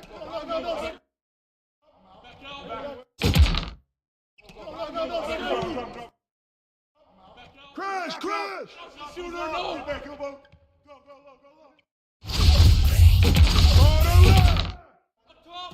Corner. Way to hit it. Take that. Blue. Bryce. And one. Timeout. Start it.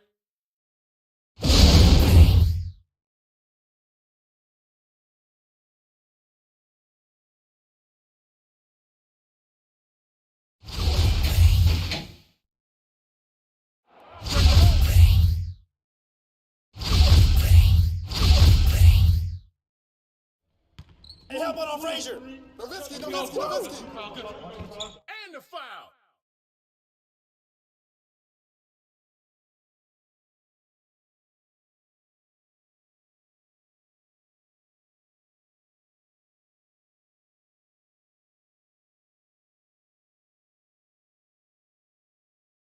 Love.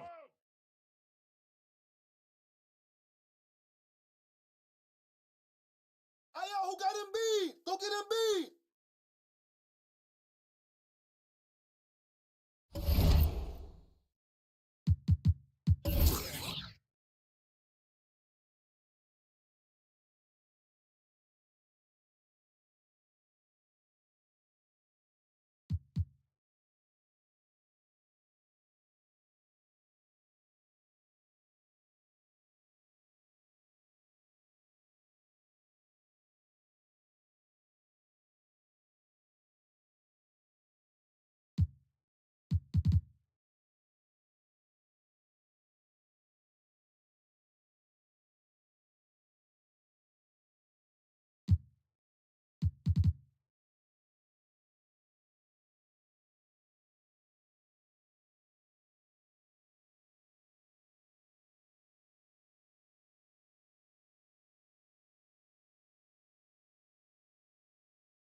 Oh, no.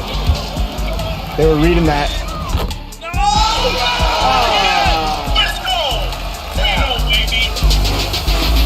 Good game, guys. Good game. Thank you. Good game. That's the thing that's fun about these games is you can get in and out of them pretty quickly. Professor, what's been the benefits to having this new mode this year, besides the fact that you get to beat Team 2K TV on 2K TV? You know, co-op is fun. You hop in the mode with your friends. 2K Sports welcomes you to the following presentation of the NBA.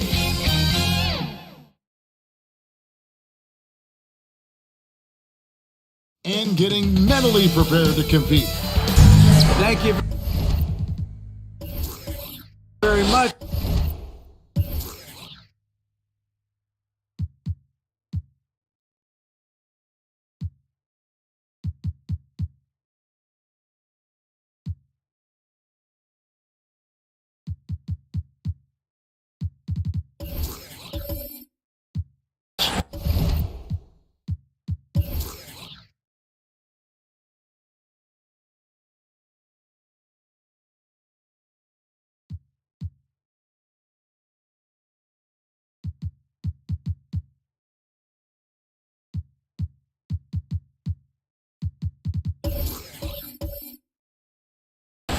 What's not to like? Everything makes sense. Rest the players, more practice time, and all the things you just talked about. Maybe DA, less is more. And thanks for the report.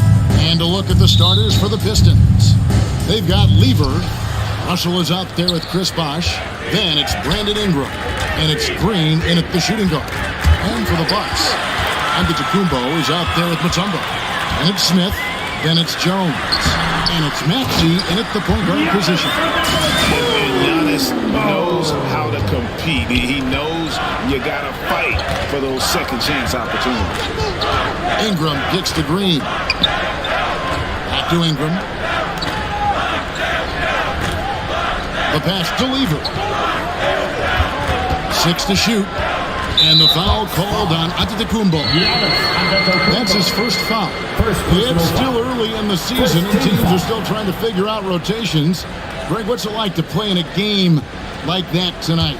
Well, for a lot of these guys, Kevin, it's all about jockeying for position, making an argument for minutes, and you want to earn the trust of your coaches. Bosh.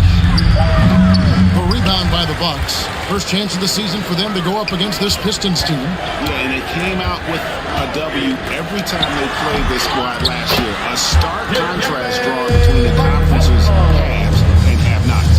I mean, the one guy you have to box out. Dikembe is so active on the way. Lever dishes to Bosh. Pistons passing it around. Green against Maxey. And Green gets it to go. Just setting the tone with an aggressive move to the rack. And where's the help defensively? No excuse. You have to be aware. He should be on your radar all the time. Now, here's Maxey. And in the game with the Lakers, he did not play that well. Shooting foul as the whistle blows, and he'll shoot 2 free throws. First personal foul. It goes on Brandon Ingram. This is his first trip to the line tonight. And he was dialed in at the line a season ago, 87% from the line. 2 shots.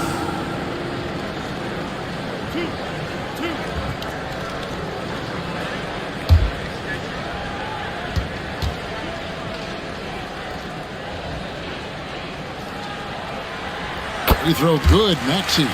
And the Bucks are on a tremendous run here. The most consecutive playoff appearances since that streak they had back from 1980 to 91.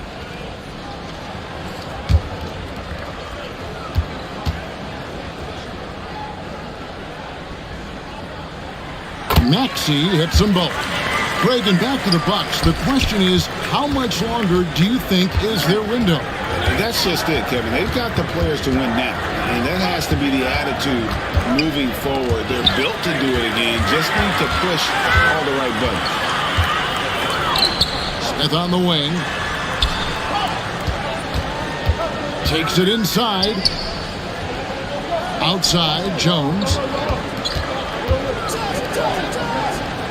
Ingram against Smith. Shoots over Ingram with the tip. Great positioning on the putback. Mutombo's got his second bucket of the night. Challenging the defense at the rim, something he does very well. Excellent tipping. Russell against Mutombo. Green taking his time here. Lever has the open look. Rebound, Giannis Antetokounmpo. Everything worked except for the outcome. You want him to shoot that every time. Maxey finds Giannis. Doesn't go for him. And it's Detroit the other way. They're moving on after the tough loss they took at the hands of Miami. Yeah, in that one, the shot selection wasn't terrible, but they had to tighten it up. It did not happen. They never really got into a rhythm, despite trying a few different things. Sometimes it's just not your number. Second personal foul. And a chance for just a second to check out the scoring breakdown for Milwaukee. It's all about the fire they're pushing with early on. Crashing the boards, and the result, second chance points. And the other thing, I love how they're playing up tonight, getting into ball handlers and forcing some turnovers. That one is off. It's been a little over a decade, Steve, since the Pistons last made real noise in the playoffs. They've had a tough run of it lately, but rebuilding periods are never pretty, Kevin. They just need time to get back to contender status. Chris Middleton's checked in for Giannis Antetokounmpo. Good on the second free throw. And so it's Maxey with it. He brings it up for the Milwaukee Bucks. Kicks it to Middleton. Passes it to Jones. And here's Maxey. Here's Mutombo, and it's Dikembe with the jam. That's why you never quit battling on the offensive glass. And that's a nice reward for his effort. The flush, perfect. Working hard, beating everyone to the ball. He does this night in and night out. Now here's Green, here's Weaver, and Jones sends it back. Pass to Maxey.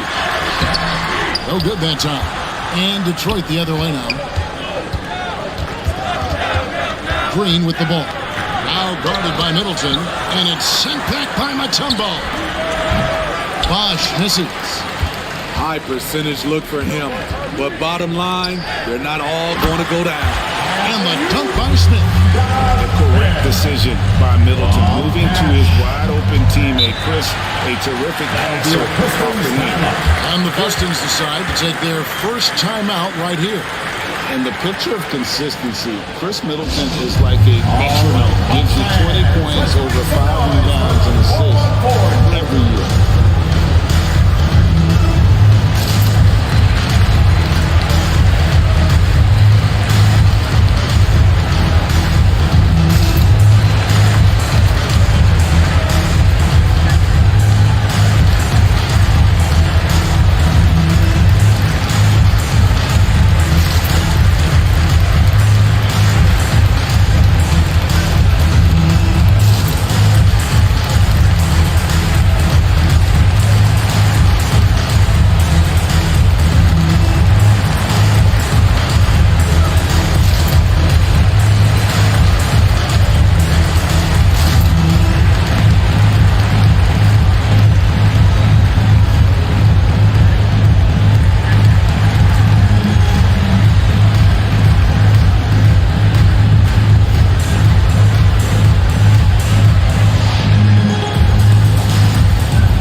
Checked in for the Bucks. Wright comes in for Maxey for the Pistons.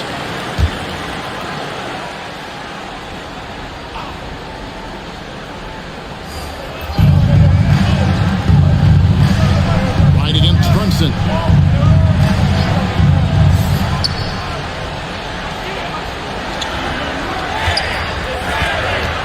Wagner on the wing. Gordon the pass to Brunson. Clock at 4. Detroit, no good that time either. And it's the Bucks ball. They're on a 12-3 run right now. Jones, no luck. Pistons trailed by 9. Here's Brooks. It's out of bounds. The Pistons able to retain possession here. A sensational block that definitely deserves another look. And an early swat like that can really set the tone. Now the shooters will be feeling his presence. The Bucks making a switch here. Richardson's checked in. Josh Richardson.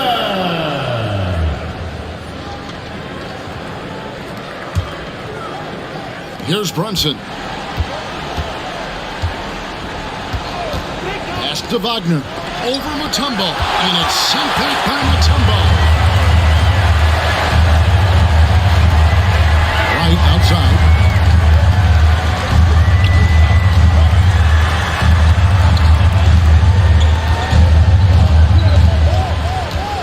Pope loose. 5 on the clock. Brunson against Marjanovic. Adams taking his time here. Gordon inside. Richardson cover. Gordon kicks to Adams. 20 feet out. No good off the back of the rim. Milwaukee leading by 9. Richardson dishes to Mutombo. Now the pass to Marjanovic. Middleton inside the three-point line. Chance there to push it to double digits, but it's off the mark. Here's Brooks. Misses and the dry spell continues. And it's right with the ball for the Bucks. They couldn't put the pieces together, losing the last matchup with the Lakers. Well, they couldn't buy a bucket at times, and that's frustrating. That game was not different. Bad shot selection can put you in a hole, which can make you desperate, which can lead to even more bad shots. First trip to the free throw line for him in this one. Dikembe Mutombo. Taking 2 shots.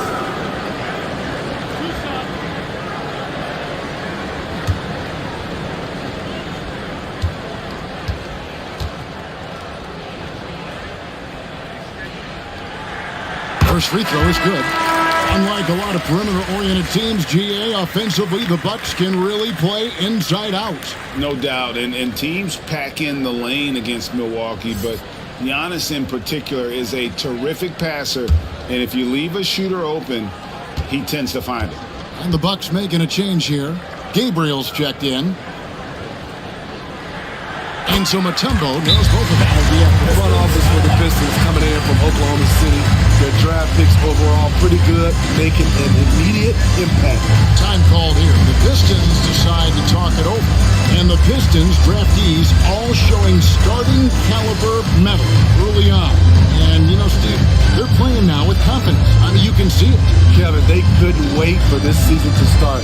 They know this is a team poised to make that jump to contending for the playoffs.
.137 left in the first quarter.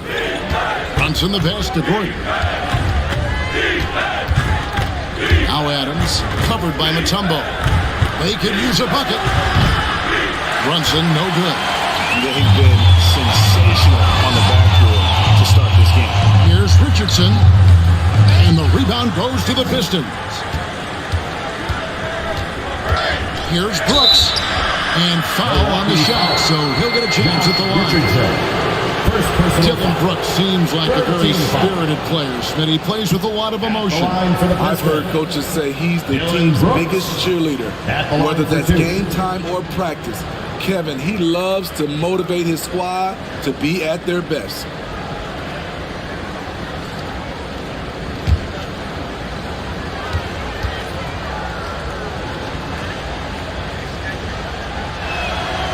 And that one falls for Brooks. And when you look at the complete game of the Detroit Pistons, there are struggles on both ends of the floor, which I'm sure can feel discouraging at times. Smith checked in for Milwaukee.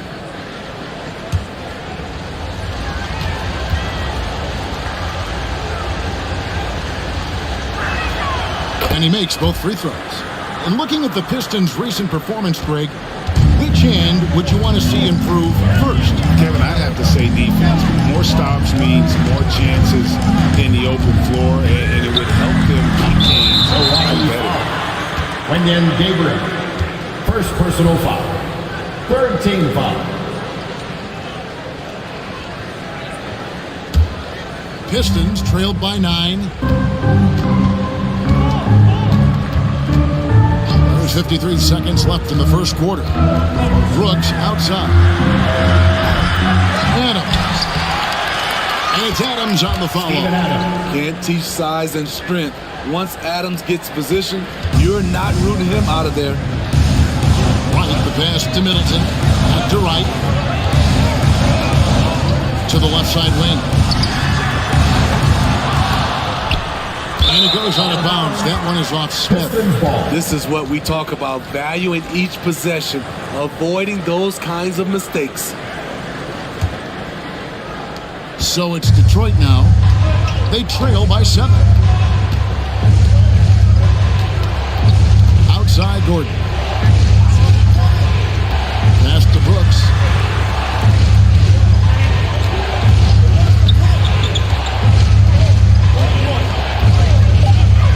Three-pointer. Hits it from three-point range. Now just a 4-point Bucks lead. Confident and relatively efficient from 3. Brooks gives you another person who can space the floor. And we reached the end of the first quarter. Bucks lead 5-4. We'll get things started in the second quarter when we return.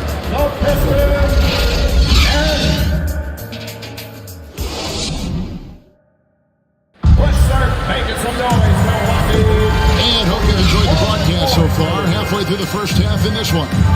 And look what we've seen from Milwaukee. What do you think, guys? You could see they were well prepared defensively coming into this one. Yes, what they do, they take away the things that teams like to do offensively. Also keeping them out of sync.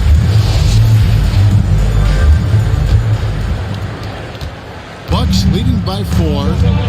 They've got Smith actually out there with Jones. And then there's Antetokounmpo. And it's Gabriel in at the 5 down low. That's the 5 on the floor for the Bucks. And contact on the shot, so he'll be shooting free throws here. That one on Maxey. And even though Fat Lever spends most of his time on the perimeter, the man is a triple-double waiting to happen. He is the complete package in terms of scoring, assisting, and rebounding. Big fella does it all. Pistons have gone 3 of 4 at the free throw line tonight. And just to mention, a season ago, they were very comfortable at the line, hitting about 78% of their free throws.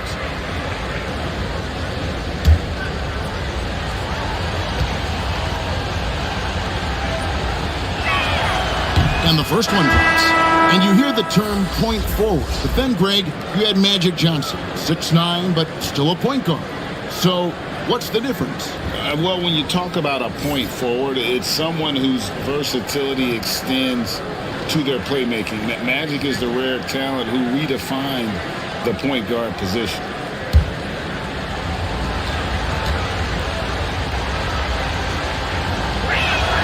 So after making the first, he goes 1 for 2. And they haven't been able to turn it into a big lead, but their rebounding advantage is starting to add up. Terrific play. This is why you run your offense through him and live with the results. He's gone 2 for 2 at the line so far. That's his first personal foul. First team foul. At the line for Milwaukee, Tyrese Maxey. At the line for one.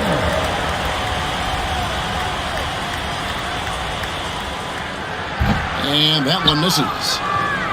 And it's Russell with the ball. He'll bring it up for the Detroit Pistons.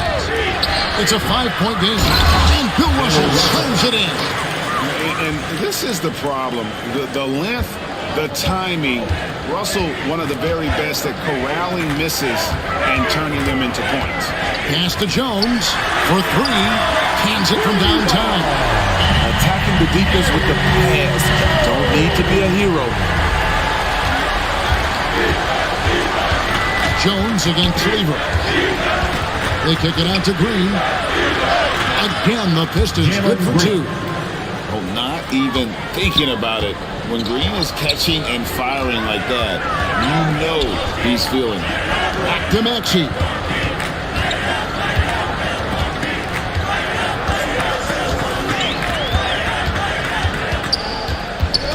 They get a hand on it. 4 on the shot clock. And slam dunk by Maxey. And the passing skills of Giannis continue to improve. His floor awareness has grown through the years. And Greg, even with teams daring Giannis to shoot from outside, his career three-point percentage stepped below 30%. And still an elite scorer because of his proficiency at the rim. But it's been said before, if he adds the triple, he'll be truly unguarded. Now, here's Maxey. He's got 6. And the truth is, this league would have been much bigger had he shot better.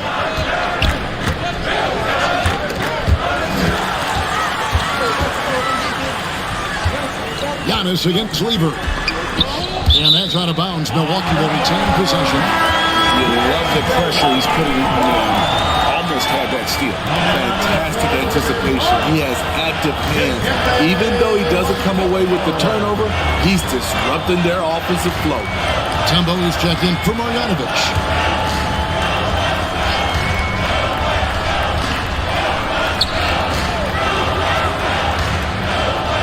Lever against Maxey. Jones. That one wide left. Pistons trailed by 6. Green, the pass to Lever. Here's Russell. Antetokounmpo pulls it in.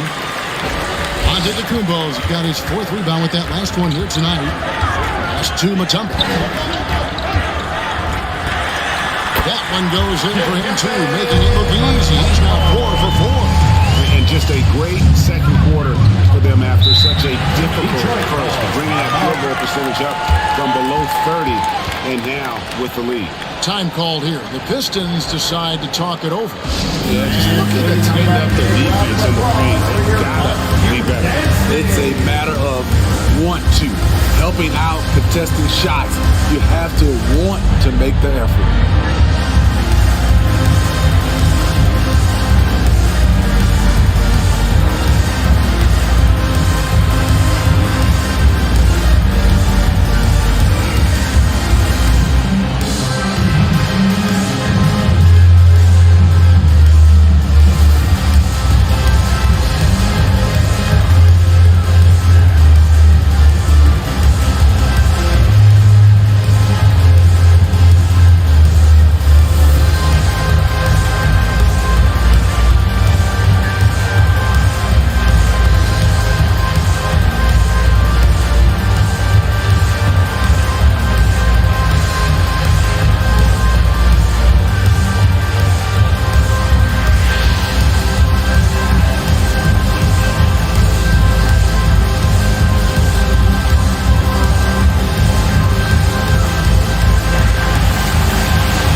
Please give a big round of applause for your Bucks Youth Dance Team. Here in the second quarter, about 3 minutes played.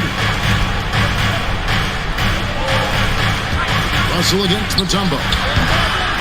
And it's Russell missing. And the fadeaway was the only option he had on that one. Defender there all over.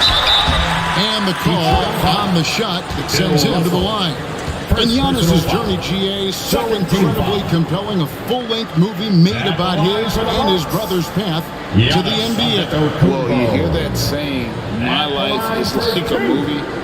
Never truer than for Giannis. It's been an odyssey for the Greek freak.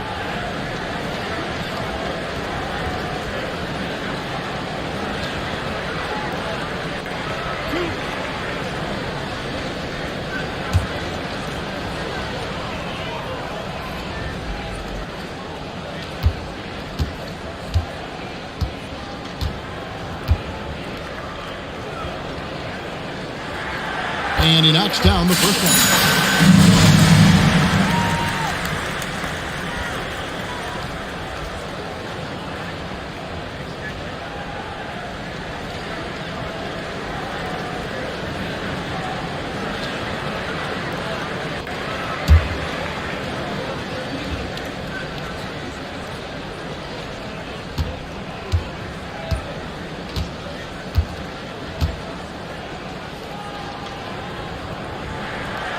That's also good. So he hits both free throws. And Ingram has got the ball here for Detroit, trailing by 10. Lever, the pass to Russell. And the slam dunk by Russell. And the relentless nature that is Bill Russell. Always working for the best scoring opportunity. Won't find one better than that. Bucks leading by 8. Smith outside. And there's the pass to Jones. And the Bucks miss again. And the great shooters know when they've got enough opening to go for the three. I didn't think it was a bad choice on that possession. Great ball movement by B.I. Spots a wide open teammate and feeds him.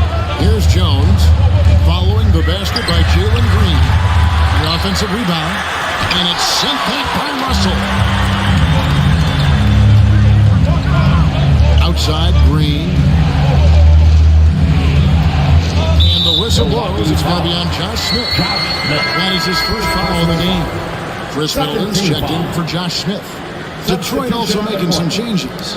Adams, he's checked in for Bosch.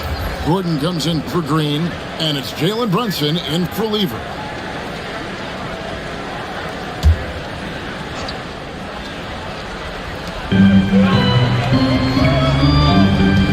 With it, still looking for his first bucket in this one. And he gets the whistle. 2 free throws coming up. Nice work to get it inside and drop contact. The Pistons shooting their 7th and 8th attempts at the foul line tonight. At the line for 2.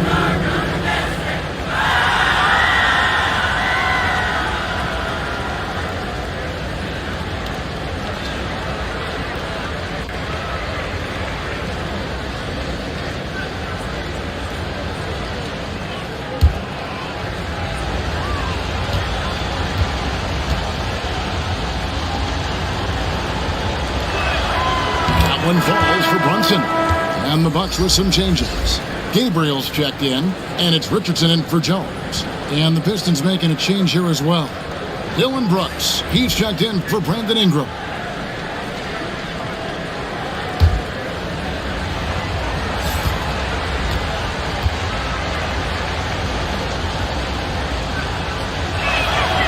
He doesn't get the second one.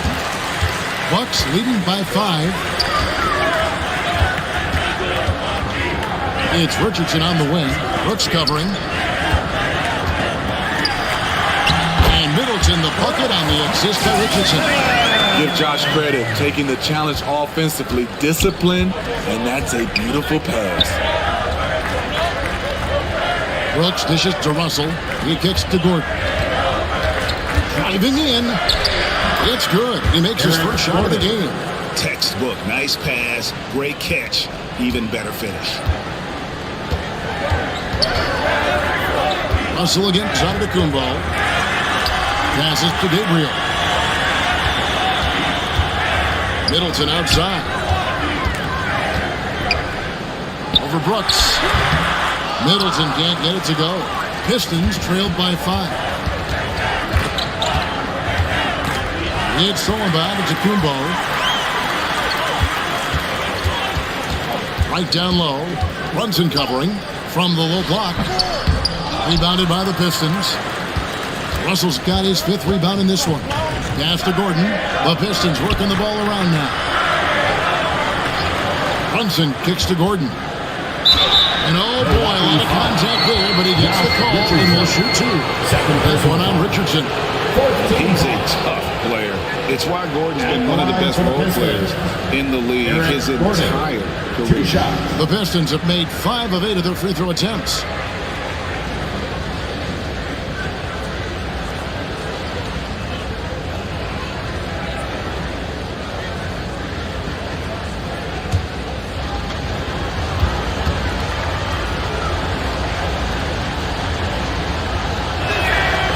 Free throw good from Gordon.